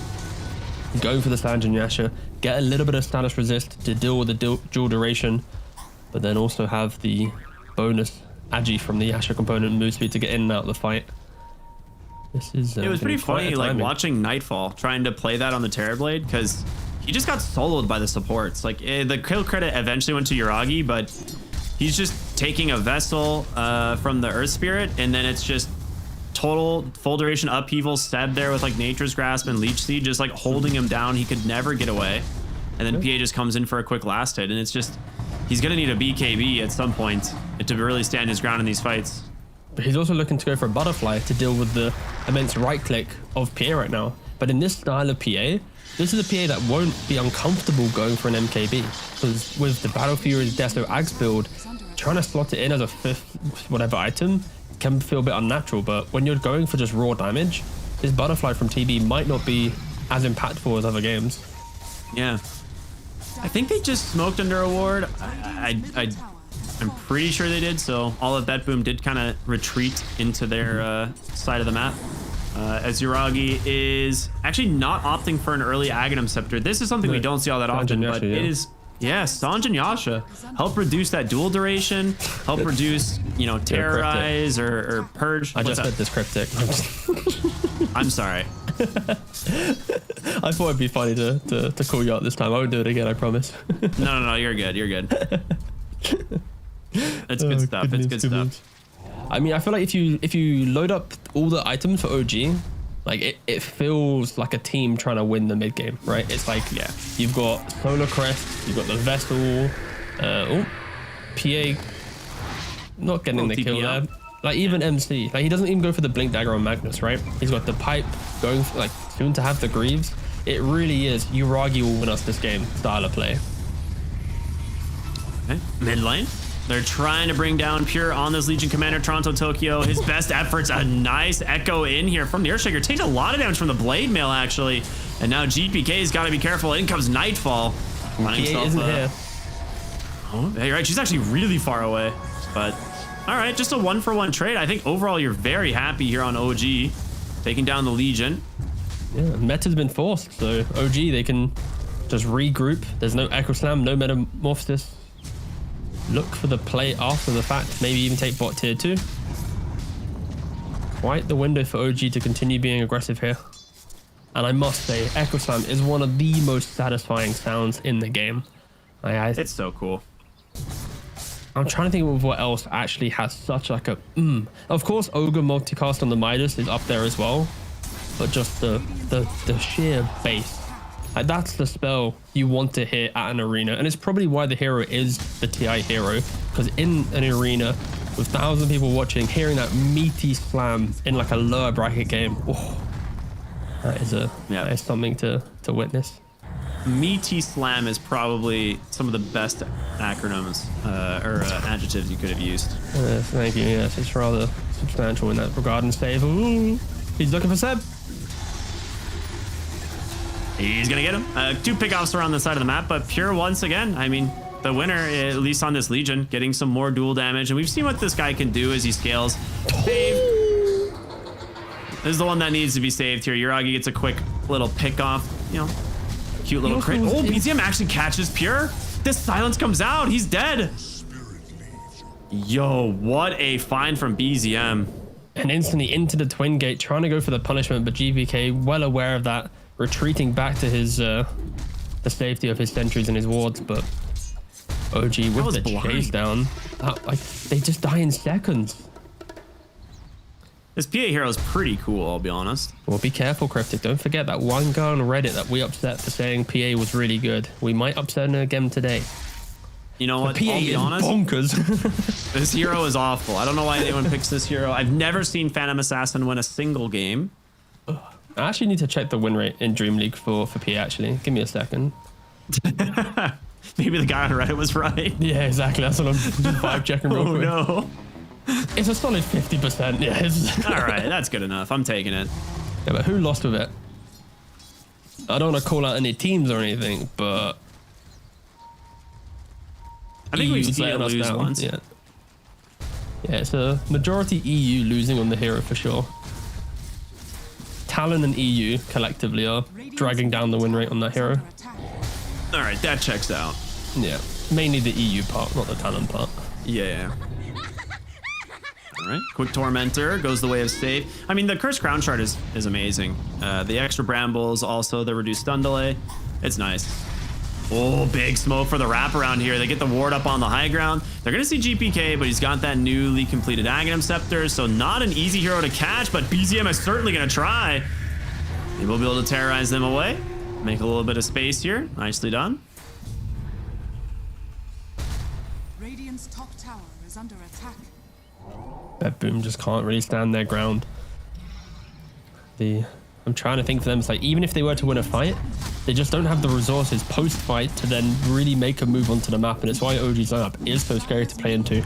Bet Boom, they need to be quite careful in how they play the next 3 or 4 minutes. I think they need to look to try and sync up their big moment with the Roshan timing. Try and get that second Aegis, which will then kind of bring them back into just a place of confidence. Also helps Pure picking up the BKB.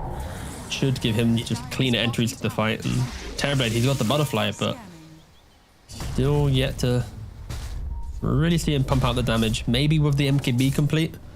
I think TB has quite a clean path for his itemization right now. It is going to be the MKB, Daedalus, Satanic, and that's kind of where he'll be in like his happy spot for sure. But still, they need to find a window to find. They're actually, oh no. Yeah. They smoked you all the illusion. Not the first time we've seen this OG from weren't Pure. aware. No one pinged it on OG. True. Do you think Terrorblade will be tanky enough with this build? Not going for, the things like the Scotty that we see? Or is the butterfly kind of BKB kind of more essential this game? I think he needs to do the damage. So I kind of like the idea of it. You've got plenty of control. And I think it's more, if you hit the duel on the PA, kill her.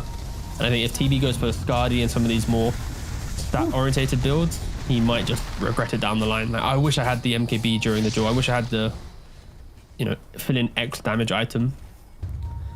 Oh, dude, Yuragi, he is a bold man. He's got BKB queued up after Axe into just straight Rapier. Like, I was talking about like MKB. That was like the soft approach, But he's like, no. I want to make the game spicy. It's actually a really good Rapier game because he does not want to be the one jumping in and getting purged, right? Pure pops the BKB with the Blade Mail. MC's looking for him, trying to close the gap. They just commit the Warlock Golem. Yuragi with the chase, still going for more. Terrorize, Beam Pump Fake, TP out in the trees. Pure juke him. No way. That was sick. Could be a chance for Bethroom with no Golem in play. Might give him a little bit of confidence. Sure, the BKB's on cooldown for the Legion Commander, but in this type of game, you need to play on the timings. Do they have a smoke though? It doesn't look like they actually have a smoke on the side of Betboom. They're on cooldown for another 45 seconds.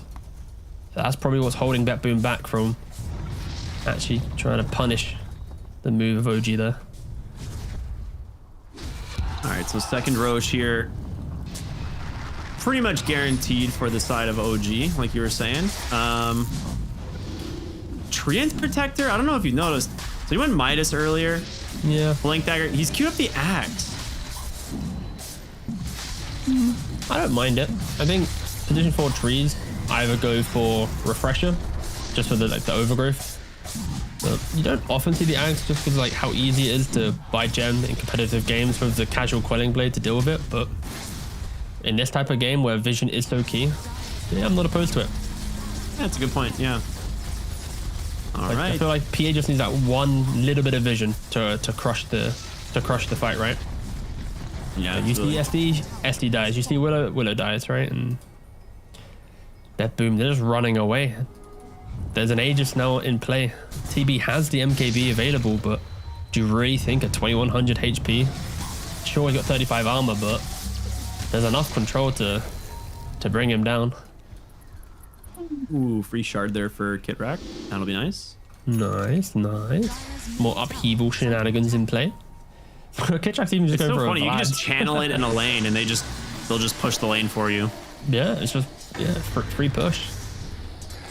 Like I feel like Warlock was kind of getting to fun territory when you had the little golem spawning, but then they just threw additional golems on Fatal Bonds. Like clearly someone in like Valve HQ's like, how do we make Warlock more fun? Okay, they like the golems. Golems good. All right, more golems. Okay, let's call it imps now. All right, imps on the upheaval. Imps on the maybe they're gonna throw imps on the shadow word next, just to really complete the trifecta of imp. Each shadow word tick spawns a imp that explodes. Yeah, that'll be great.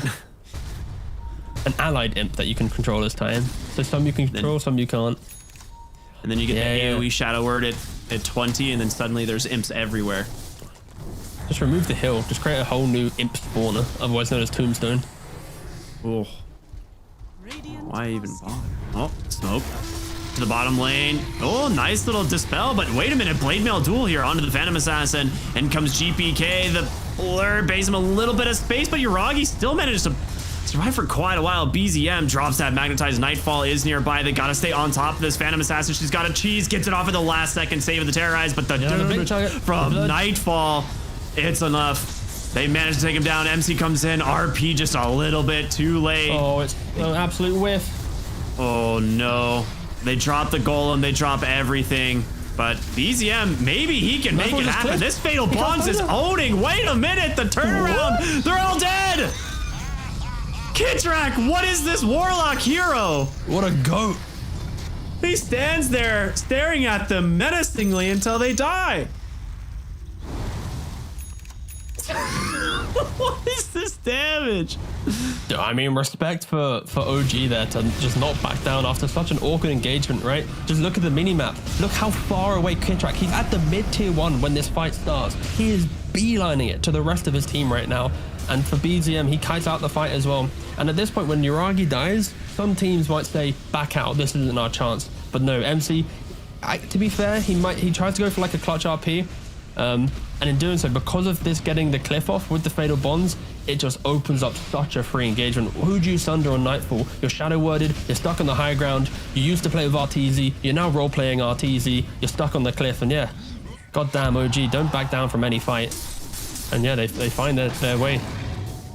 Magnus plus the Warlock. Who'd have thought that was the killer combo to kill off a Terrorblade? I mean, that was like the best possible start to a fight, right? Like, it was so good for Bet Boom, but oh my goodness, what a... Just the RP skewer, everything was just so clean. I don't even know how to like... I don't know how you make that call in the moment. That is just nuts. That is so cool. Yeah, especially with like...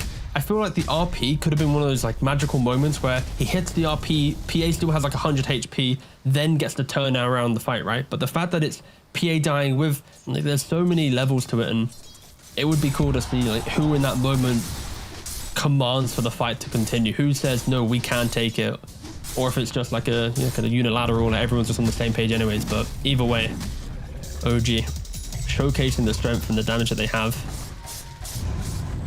I think this is like a good example of how to play Warlock without the need of Golem, right? Like your bonds with the Earth Spirit or the PA, with the control of the tree, like there's so many layers to it that you're not feeling, like I'm not looking at Warlock now and going, I need to see the Golem. I'm looking at the Solar Crest, the Vlads, the upheavals, the bonds. Like this is, I think, the comfortable way to play Warlock reliably without his weaknesses really shining. So fair play to OG, but boom. Can they actually find a fight where they don't get their Terrorblade? Like Terrorblade's not really stood an A-click in any of these fights, right? For like the last 10 minutes. Like he's bought, he's invested maybe, what, 10,000 gold plus? And he's yet to really fight as a Terrorblade. He's farmed, he's kind of moved around the map, but they need to kind of just give him entry somehow, some way.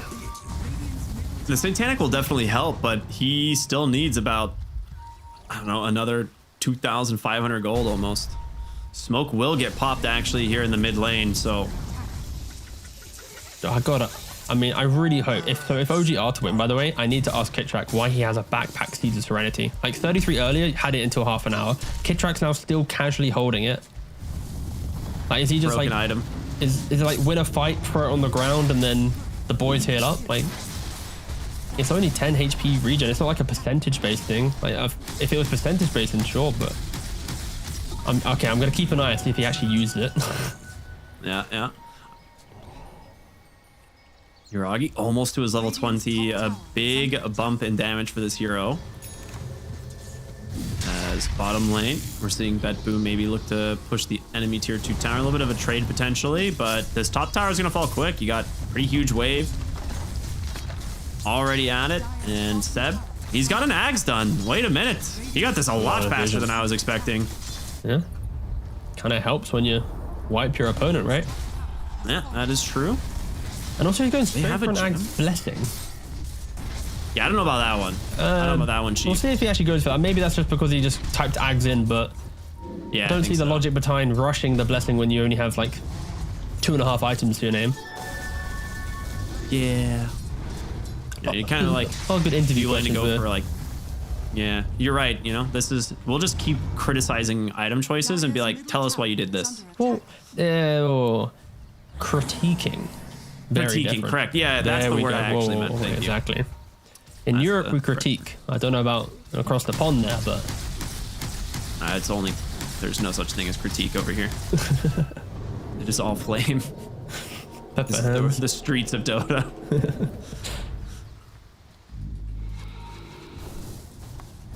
Okay, so they do have a gem on Toronto, Tokyo, so we might not see a ton of these Eyes of the Forest like get to stick around too much. I don't know when he bought it, if he just got it seeing the Ags come out on the Treant Protector, but starting to get some decent vision placed with these. Smoke on smoke action. Both teams running head on into each other. Roshan might respawn in 23 seconds time. You would argue that the vision currently is favoring OG as they already are in the area set up with the Treant. The Eyes of the Forest plus the Observer Ward. Seb smoke broke, hence why he instantly blinked back. Both teams well aware of their position. Ward sentries placed aggressively here on the other side. I mean, they see these. They want to take these out right away, and they will. Nice fissure there. The follow-up, though, they decide not to go for it. And Seb on the backside will drop an Eye of the Forest. Blocking off that choke point. I mean, that's a beautifully placed one. That's going to be really difficult to scout.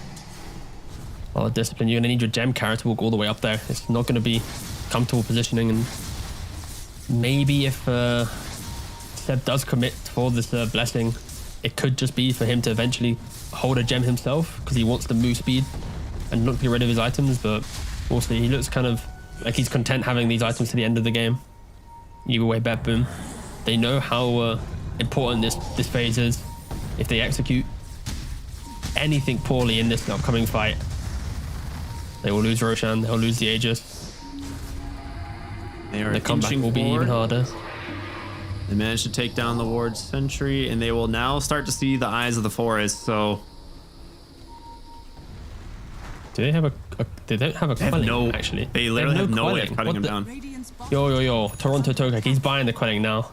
This is so awkward. They're doing like the Roshan contest, walking around all the trees, but there's not a single quelling to their name.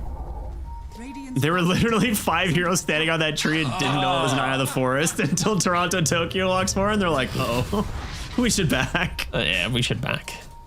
They're kind of lucky Roshan wasn't a quicker respawn. Like, if that was already up, they have to then retreat all the way. Like, everything they've just achieved in the last minute was just removed because they just didn't have a single way to cut a tree. All right, Toronto Tokyo beelining it back for that eye. He's like, I saw you.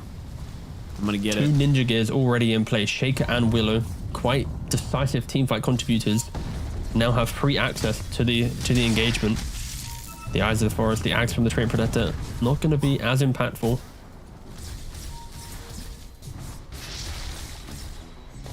Seb with the Spell Prism, of course, he just wants more trees, and thank God he got rid of that blessing. Oh.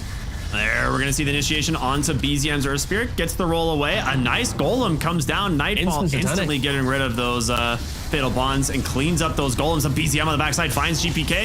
A huge echo comes through. Can they finish him off? They can't. The root holding him in place. A beautiful overgrowth doing the work, but now it's going to be Yuragi on this Phantom Assassin, seeing if he can get active in this fight. Nightfall's got nothing left, trying to hobble away. Pops the Manta.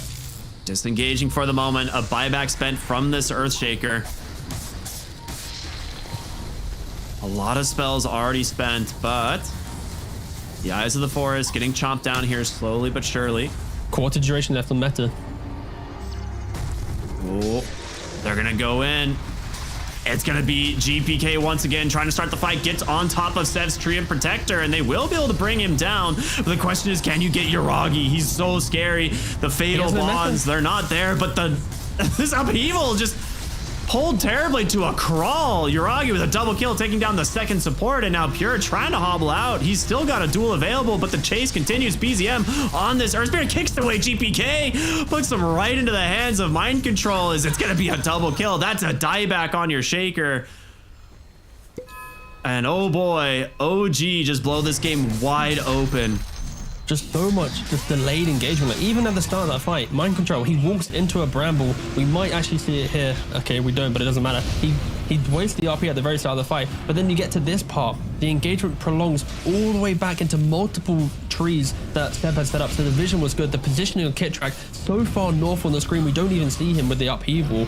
And at that point, Boom, you got no Metamorphosis, no BKBs, no slams, no Legion, who really wants to commit with another jaw at this point. And Yuragi, MC, BZM, they happily get in and out of the fight here. Seb dies first, but it doesn't matter. The rest of your team are just absolutely crushing it. For Boom, they need to localize a fight during Metamorphosis, but it's kind of difficult.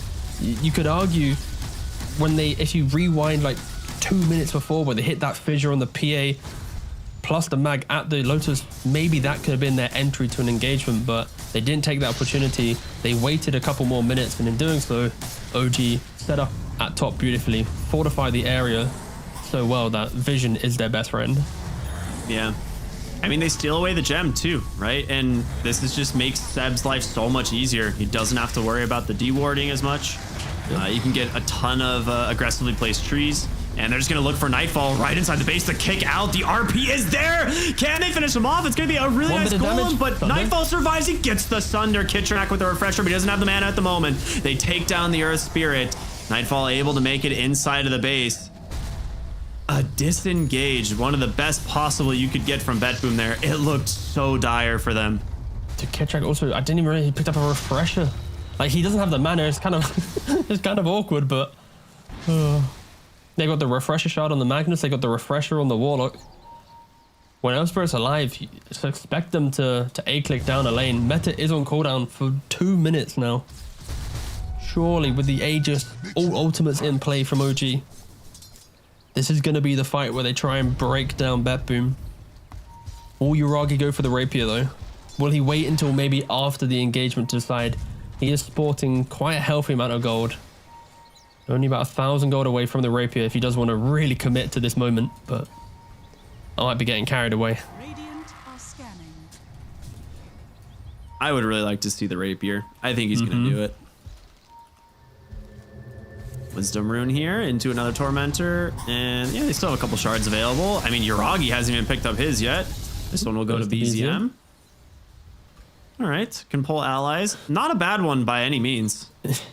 Oh no, my Rapier PA is too deep. Let me help you out. Yeah, I'm not opposed to it. Yeah, that sounds pretty nice.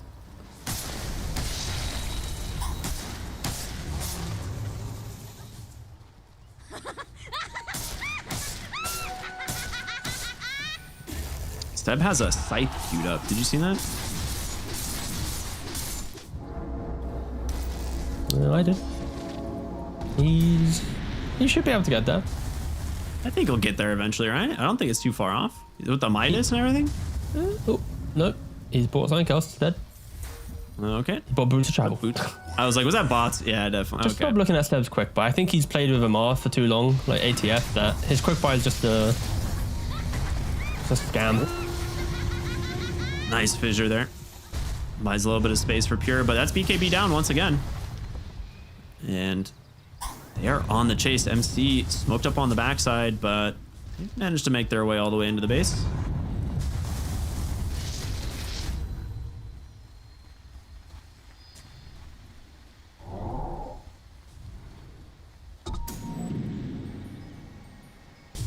These eyes are starting to become a real issue. As soon as you lose the gem, right, it's your step on the game is so difficult. He's got this spell prism too, so you know, just more reduced cooldown every 35 seconds. He's putting another one.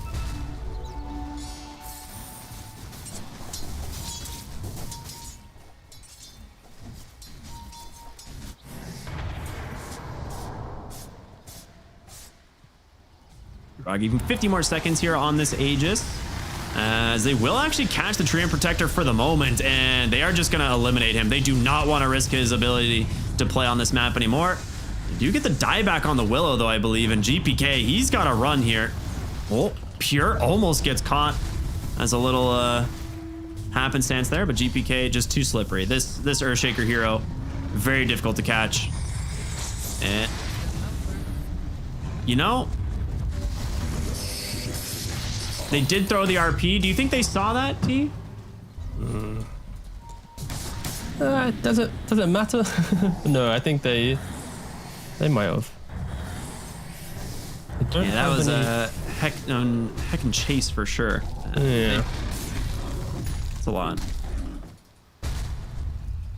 I guess he was on buyback cooldown. So it was like OG. If they get the RP, it's worth it. They're playing with the logic of they didn't see it because they're still just running at them. That boom. Need to be ever so careful.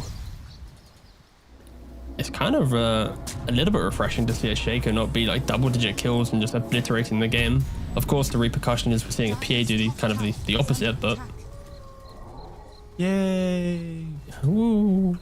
Terrorblade is so farmed, man. Like every time I look at Nightfall, it's like I feel like he just hasn't had a great game, but he just is still towering over everyone in net worth.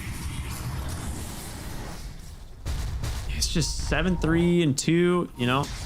Got the Satanic Manta, Silver Edge now.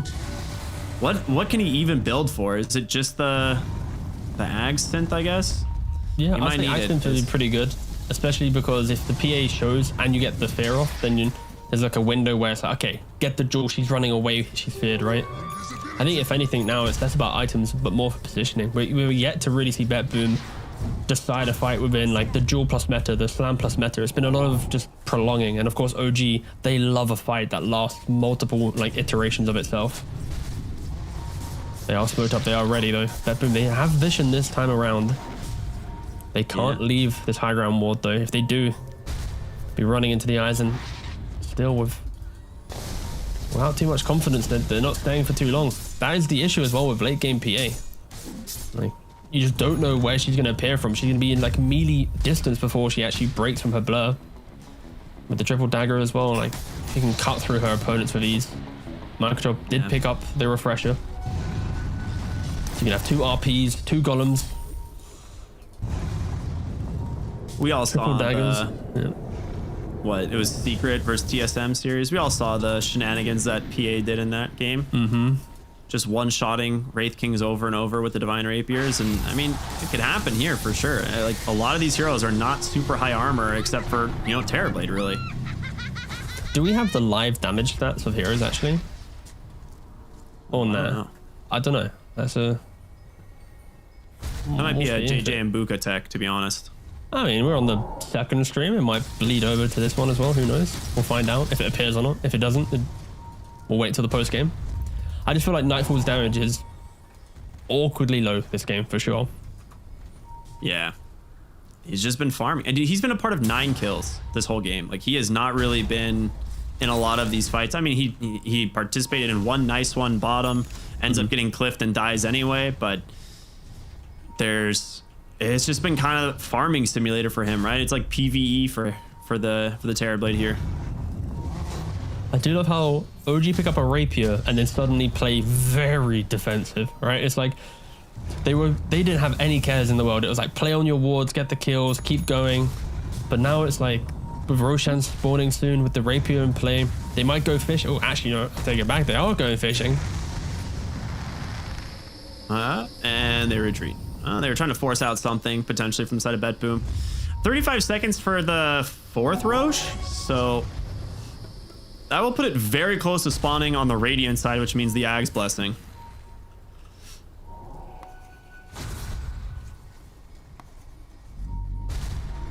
Smoke up from Bet Boom here once again, looking for their opening.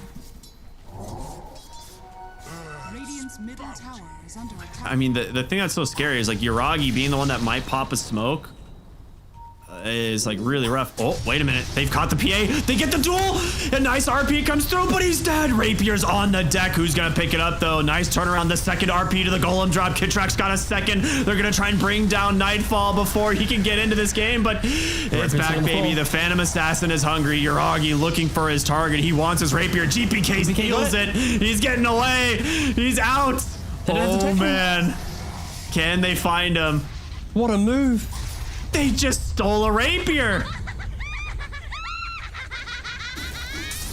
You kill a PA, you force her buyback, and you take her Rapier? Dude. That is nasty. That is the exact move that you want to make for Bet Boom. You have not been able to pretty much achieve much in the last 50 minutes of this game. You find the PA, you get the kill, you sniped it, sure, they're going to get the Aegis, but at the expense of the Yuragi buyback.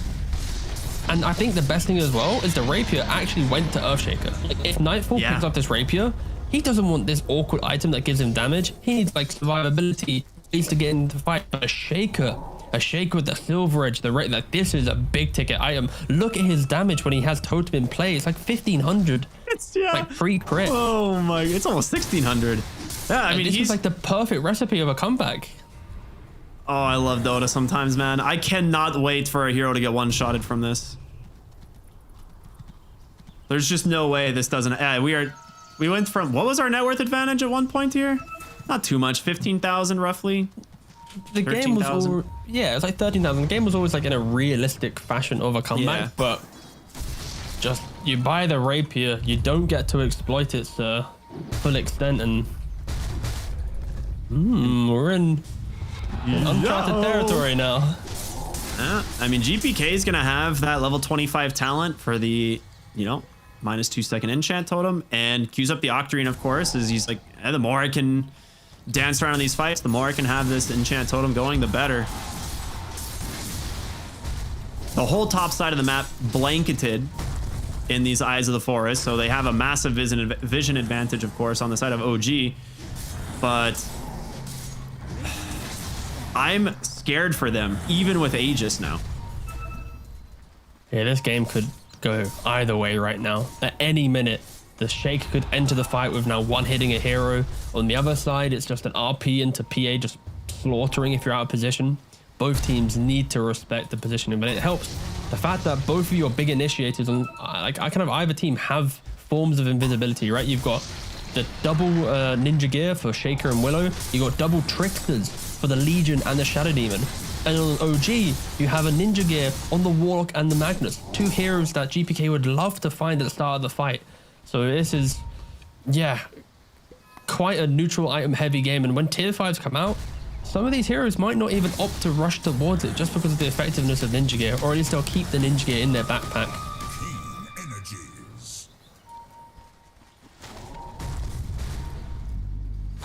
To give context as well, Bet Boom currently sitting at the top of Group B.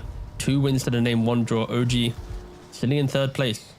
Only 2 draws. So if they are to win this, they'll be tying up with Bet Boom and pushing themselves into a top 3 placement if Spirit are to maybe drop a series down the line. Man, you look at these fights, right? You have double refreshers on the side of OG, like we pointed out earlier, both Mind Control and Kitrak, and somehow Bet Boom just inch out a win at that top lane fight. This game is it's a game of margins at this point. Like, I don't know how you're gonna be able to like take this fight on OG anymore, but we'll see. He has the DD. We finally get to see Bet Boom. Like, they're so close to the Dire base. Of course, they're not gonna rush to hit it, but nice little ward place there. Dude, Demon Zeal is a sick ability. Like, a lot of people kind of like forget about, you know, since the shard change, it's like doesn't do anything during meta. Oh, they found Seb.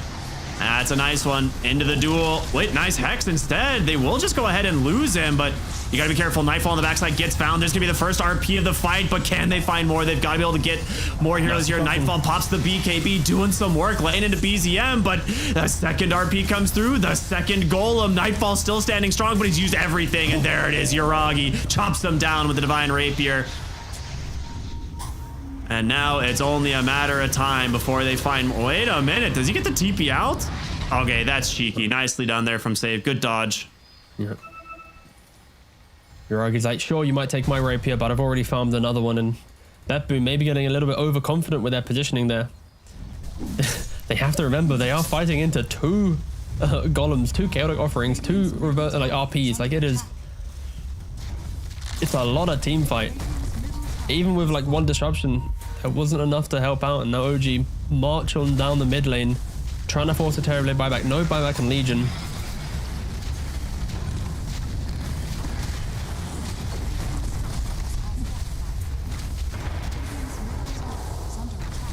You've seen this. We see this Rapier pick up on GPK, right? After they steal it, and it's like, you haven't really felt the effect of it. The Aeon Disc obviously protecting Kitrak a lot, but Mind Control is some very, very well-placed RPs, kind of stopping anyone from getting to that backline. It's just so much BKB piercing stuff you have to deal with. Like, it's not an easy game for Nightfall to stand his ground.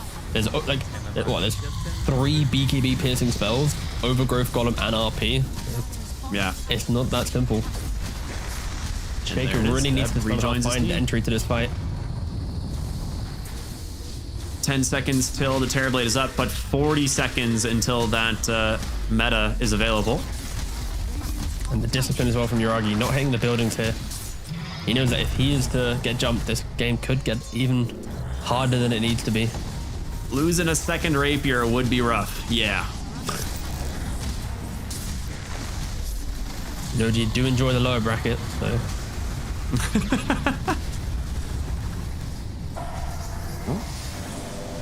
They will back away. Wow, I mean, that is discipline. I really thought they would commit for this Rax, but they will leave. They do not want to risk dying on the high ground there as the respawns from both Legion and Terrorblade come through. Some lines are being drawn by Save. He's drawing quite the line down the mid lane.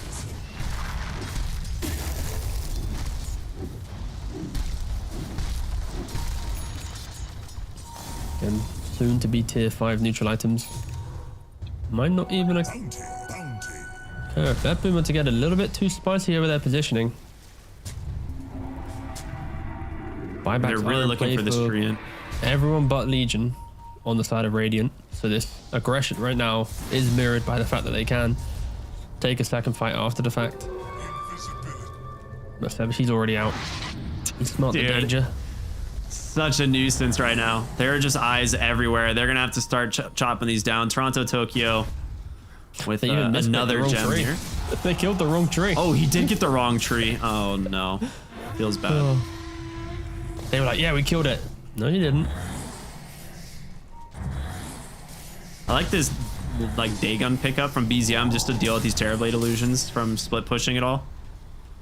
And this might be a really dumb thing I'm about to say, but if there's ever a spell that like looks like how a team plays, this AoE living armor right now in the bot lane looks like OG. True, like this especially with this cosmetic, creep right? Wave coming down. Look at the creep wave in bot lane, the dire one. Like this just looks like OG if you had to like summarize them as a team. Not fading away. No. I meant more like when they were up and joyous and dancing. I promise. Yeah. Of course, that's what you meant. Yeah. Yeah. Sorry, OG fans. Production just kind of hating right now. That's what I'm saying.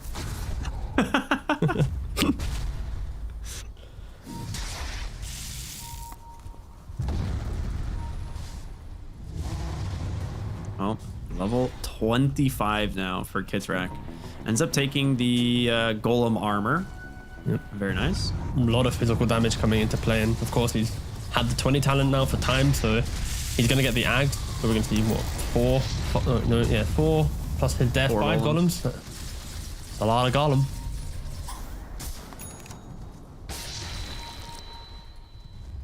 Well, this has now officially been the longest game you and I have covered.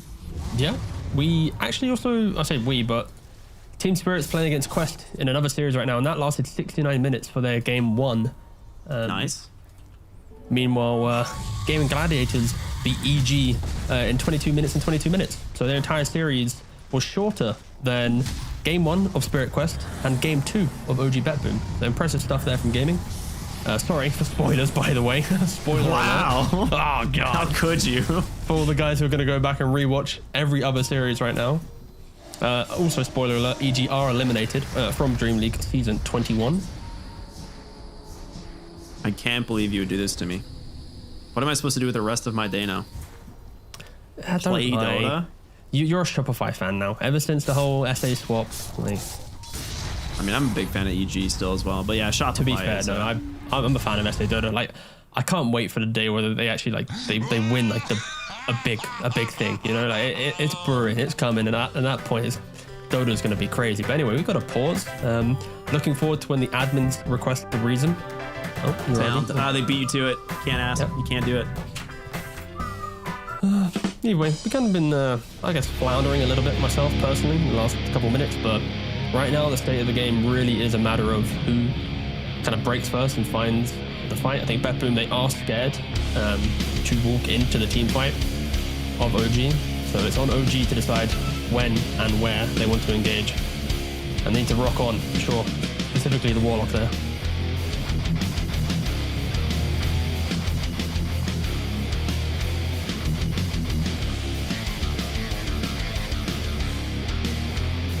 I'm just jamming, dude. I don't really need much else. This is plenty entertaining for me. I'm a simple person, you know. We've been talking for like an hour. Let production have their fun right now during the pause. So I'm down for a quick rest with them. See? All right, I'm a mute. Have a drink. We do have a soundboard. I love it. Good stuff.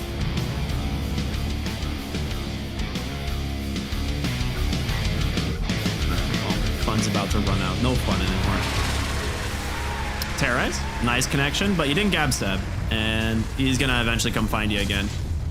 So Dark Willow trying to buy herself a little bit of space here in the bottom lane. I mean, very annoying here with the Shadow Realm constantly, but the magnetized damage is just way too much. PH, he's hunting top as well. OG constantly sweeping across the map. That one pick is all OG needing. Knifel, he's just running in. He's gonna do it again. He's trying to do it again. He's trying to break the blur. Oh my goodness, it was close. Dude, I mean, it was a sick play last time and it worked. If he gets it twice. Oh man. They're just BKBTBing. They are so afraid. They saw the eyes of the forest. They're like, get out. But wait, was he not? Roshan. Oh no, he was on just the edge of the eye actually. And Roshan gonna be going the way of OG once again. Wait, what? Oh, they're just going bottom because they don't think they're gonna kill it in time. Just their time, yeah. Yeah, I guess Roche is pretty tanky at 60 minutes. And this also will be the Ag's blessing, so... Just swap over. Quite nice. So who gets the Ags? Let's do a quick check. So, Mag Ags, Horn Toss, could be I. PA's already got one. Warlock just completed one. Enchant Remnant's pretty good. Yeah, I'd argue it's between the Mag and the Outfit, but right now, because of the Roshan, it is giving Bet-Boom a little bit of farming time to get some tier 5s. We are at the 60-minute mark. We will have a little look at that in a minute. A pirate hat for Legion. When you're behind and stuck in base, of course, one pirate hat on the team is great for the economy to give yourself a little bit of Hear me out. gold going your way. Hats. True. That would be nutty. Either way, Did you go for the horn toss though? Okay, so I don't see this too often on the tier 5 list, but going for an Arcanist Armor and Earth Spirit, getting a bit of a magic resist, soaking up additional damage. Maybe he's just doing it to help the PA as much as possible. Get into the fight, press the button. 5 seconds of PA being a little bit, indirectly tankier, or he misclicked. Can't say. Hard to tell. I imagine it's intentional. His whole point is to just never die. Just 5,800 HP. Stygian now complete on the Willow as well. She's gonna have Ags the plus Ags. Stygian. Oh, baby, they've got Nightfall, though. He gets the Terror Wave off. Does he find a Sunder? He's looking for a target, but he's not gonna find it. His buyback's available. He lost 2 right away, Seb. Huge overgrowth. Helps find them. They will get the Dispels to get out. Earth Spirit, he's in deep, and he's taking a beating from the side of Bet Boom. He will fall. Second RP, second Golem. Yuragi goes in. They get more. The flurry of spells, it's never ending. His Nightfall's forced back into the fountain.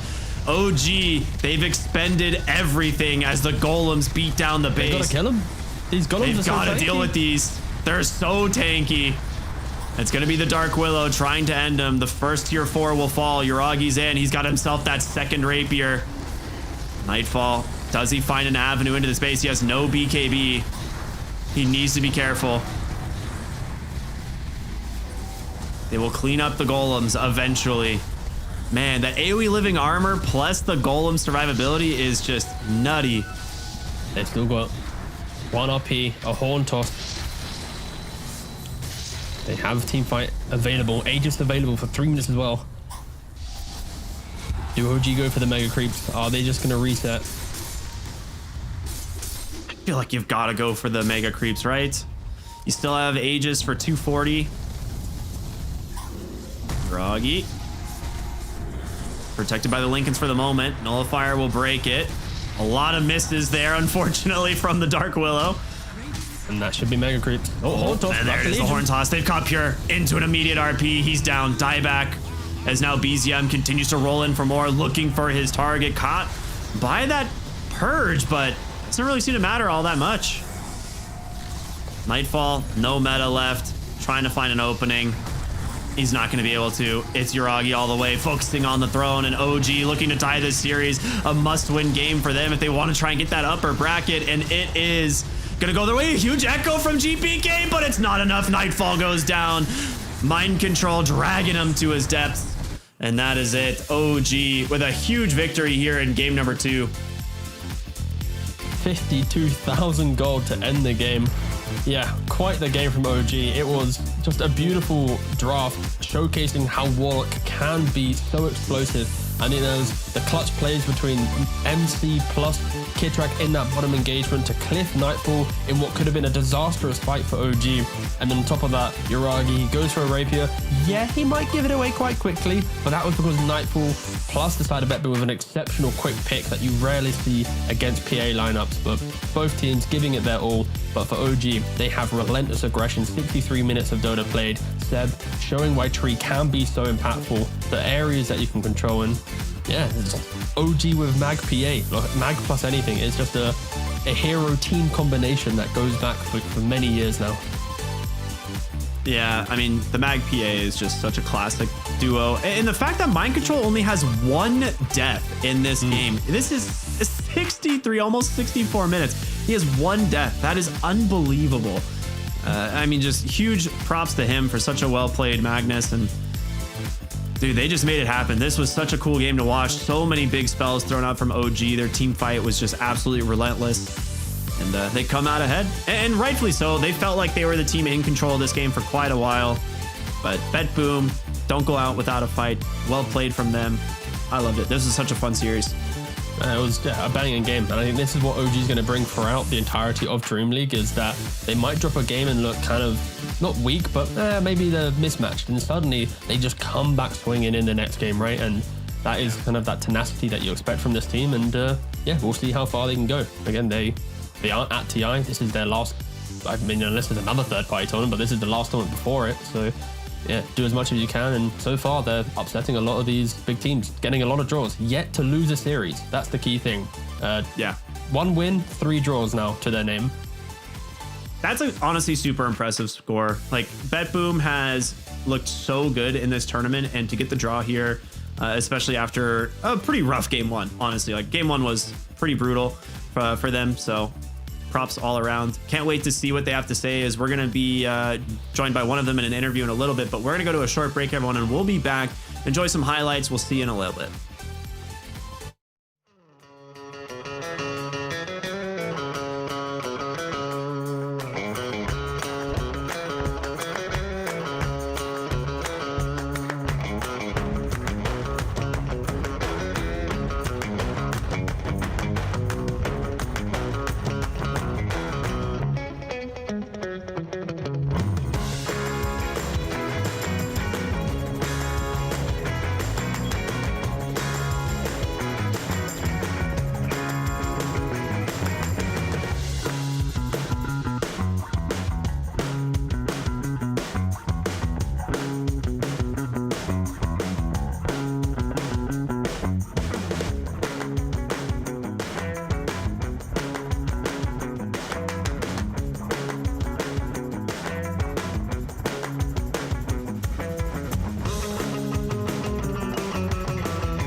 Welcome back, everybody. We're going to just take a look back at what we just witnessed, a 64-minute, just intense game from both sides, but OG, of course, coming out the victors here. Whew. I needed a breather. I'm glad we had that short break here, T, because that was intense. Yeah, it was one of those games where it was intense, but it had its like downtime, right? It was like at any minute, some rapier PA can just crush the fight, or somehow this TV Silver Edge finds the PA and then also opens up the engagement, right? But I think OG, they just demonstrated how to play around the Treant vision so beautifully. Like the way that they kind of parked themselves at like the extreme corners of their map with multiple Eyes of the Forest in play. It just enabled, Kitrak to hit the upheavals, the golems, MC to hit the clutch RPs, and yeah, just fundamentally just the team fight from OG. Triple BKB piercing spells. There is no way in the world that Terrorblade should legally be able to actually win a fight when you have so much anti-carry built into your lineup at the the 50-60 minute mark. Yeah, it really was. Like every fight towards the end is just a flurry of massive, I call them the circle spells, right? Big AoE spells that you can't really dodge. So, and it works. It, sometimes kind of the return to the fundamentals. Big spells equal good. But yeah, congratulations to OG overall. That was such a fun game. I'm glad to see them bounce back as well. Game 1 was a little bit of a rough one, but game 2 definitely kind of more what we're used to with the OG team, right? Yeah, I think, OG, again, they've got 3 draws to their name now, 1 win.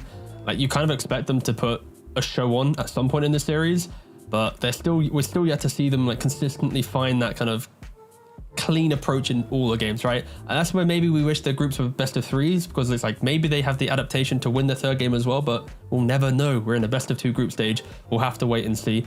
Of course, they should, in theory, be on the way to playoffs. If they can get like at least one more, game win. I was about to say map win, that would be very bad, but one more game win under their belt, but that's for tomorrow to see. Yeah, I think it'll be close. Ooh, there we go. All right, very happy to say we do have our interview ready, and it is going to be with Kitrak from OG. Thank you so much for joining us, and congratulations on your win here in game number 2. Yo, what's up? Thanks. So I gotta ask, we were talking about this earlier. You guys have yet to drop a whole series. You've either 1-1 your opponents, or you've got a 2-0. So you guys are looking very good. How does it feel like? What's the kind of like team, I guess, head state going on so far in the group stage? Pretty good. We're pretty loose. Don't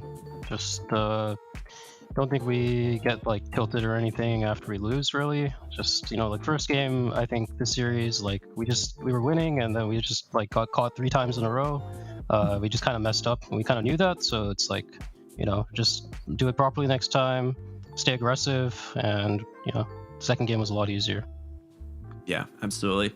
And speaking of second game, I gotta ask, what was Yuragi feeling like as soon as he gets?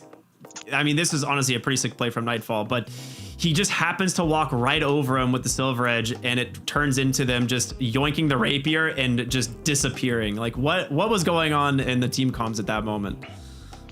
Yeah, I think we just dropped our guard a little bit because we kind of knew the only way they could win a fight is if PA got jumped, and unfortunately, I think PA was on the wave, and then it was like some really weird sequence of events because the TP broke her blur, I think, and then they were able to jump her with duel, and that wasn't supposed to be able to happen. So I don't know, it was just a little bit unlucky, but I think luckily we still ended up winning the fight. We got the Roche, and then we just farmed another rapier, so whatever. Just buy another one. All right, T, what do you got? All right, so I guess following on the second game then, I got to quickly ask you, you had Seeds of Serenity in your backpack at like half an hour into the game. Like, were you, I didn't catch it, but were you using it on like creep waves or something to push him out? Was it just like accidentally there? We had the same issue with 33 in the previous game. He was also holding it for like half an hour. Like, what's with pros holding onto this random item for, please, is there any substance behind this? I thought it might be useful if we tried to hit Roche or something, but that's really the only reason. I wasn't using it for anything. I think I just had it in there. I was really hoping that I'd missed you putting it on the creep wave to add like the 10 HP to help push it out, like the small things, but all right, fair enough. No 600 IQ answer here. I was 600. Okay, no worries. Well, you won the series at least. That's pretty cool. Oh, the game. Also, OG, there's been 4 hour-long games in Dreamleague so far, and OG have been part of 2 of them where you've won both.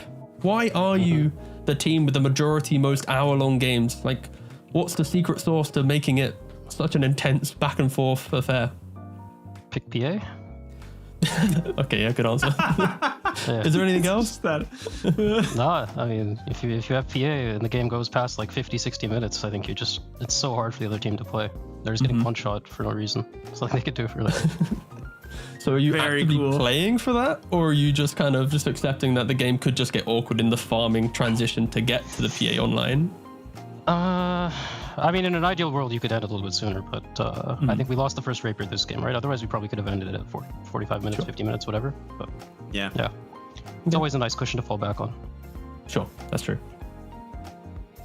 So there was a moment in this game, just this is just some RTZ cosplay here from Nightfall. He played on his team previously, and gets skewered up onto the high ground, and you just get to sit there and channel Upheaval on a Terrorblade who can't leave.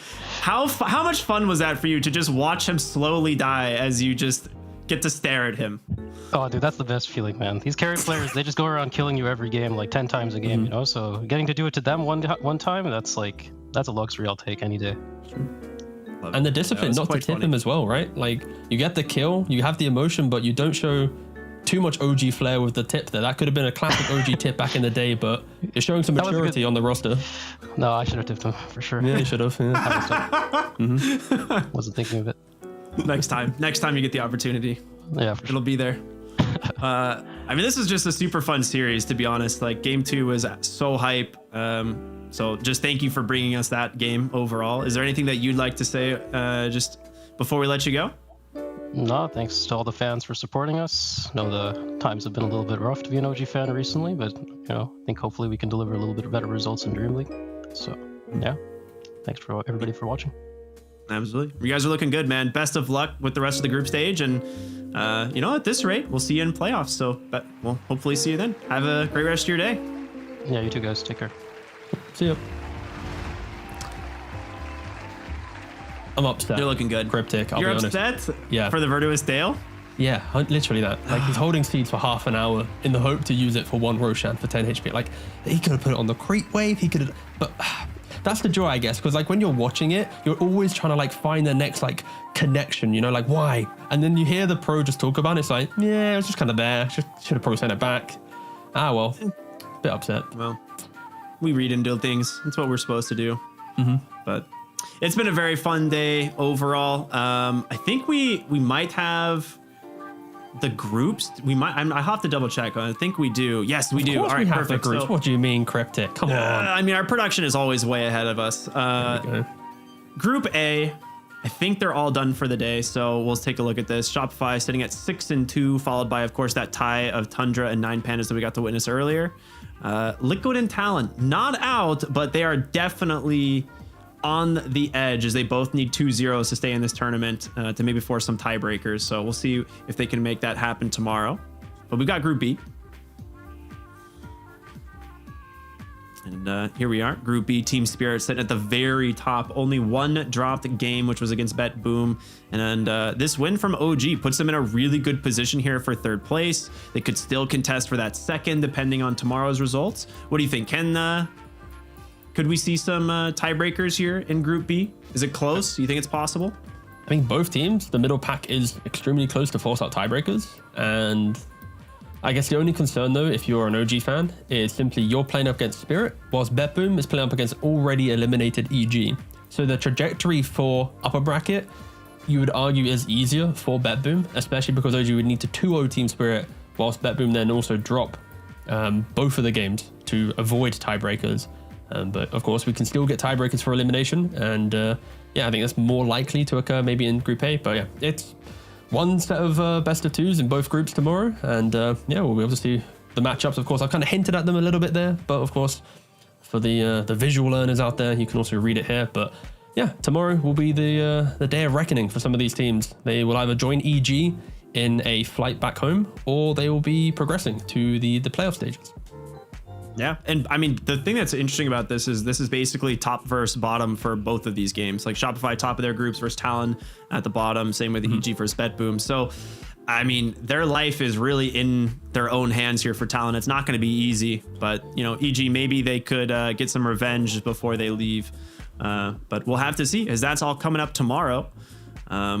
It's It's been a fun day. It's been a fun tournament. Whether or not you and I get to cast any more Dota is to be determined, unfortunately. I think it's going to come down to whether or not there's a bunch of tiebreakers. I'm kind of crossing my fingers because I've been having a bunch of fun. What about you? I mean, Winter's going to lose his internet, and I'll probably have to stand in again. So I'm just going to be, ready. I'm just going to wake up earlier. All right. Well, lucky you. That's about it. Good luck, All right, Winter. Well, it's been a lot of fun so far. We want to say thank you all so much for joining us once again here on Dreamleague Season 21. It's been a blast. We will see you all tomorrow with more Dota 2 action. Have a wonderful night. We'll see you then.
Since the dawn of time, all have submitted to one true ruler.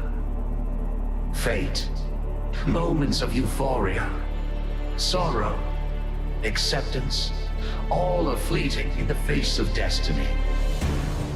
Yet only the bold dare defy this rule. Dare to triumph against all odds. Dare to rise above fate.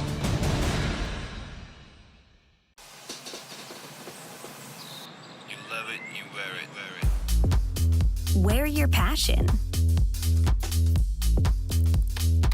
Share your passion. Wherever, whenever. Gaming is a lifestyle. Get your merch at shop.eslgaming.com.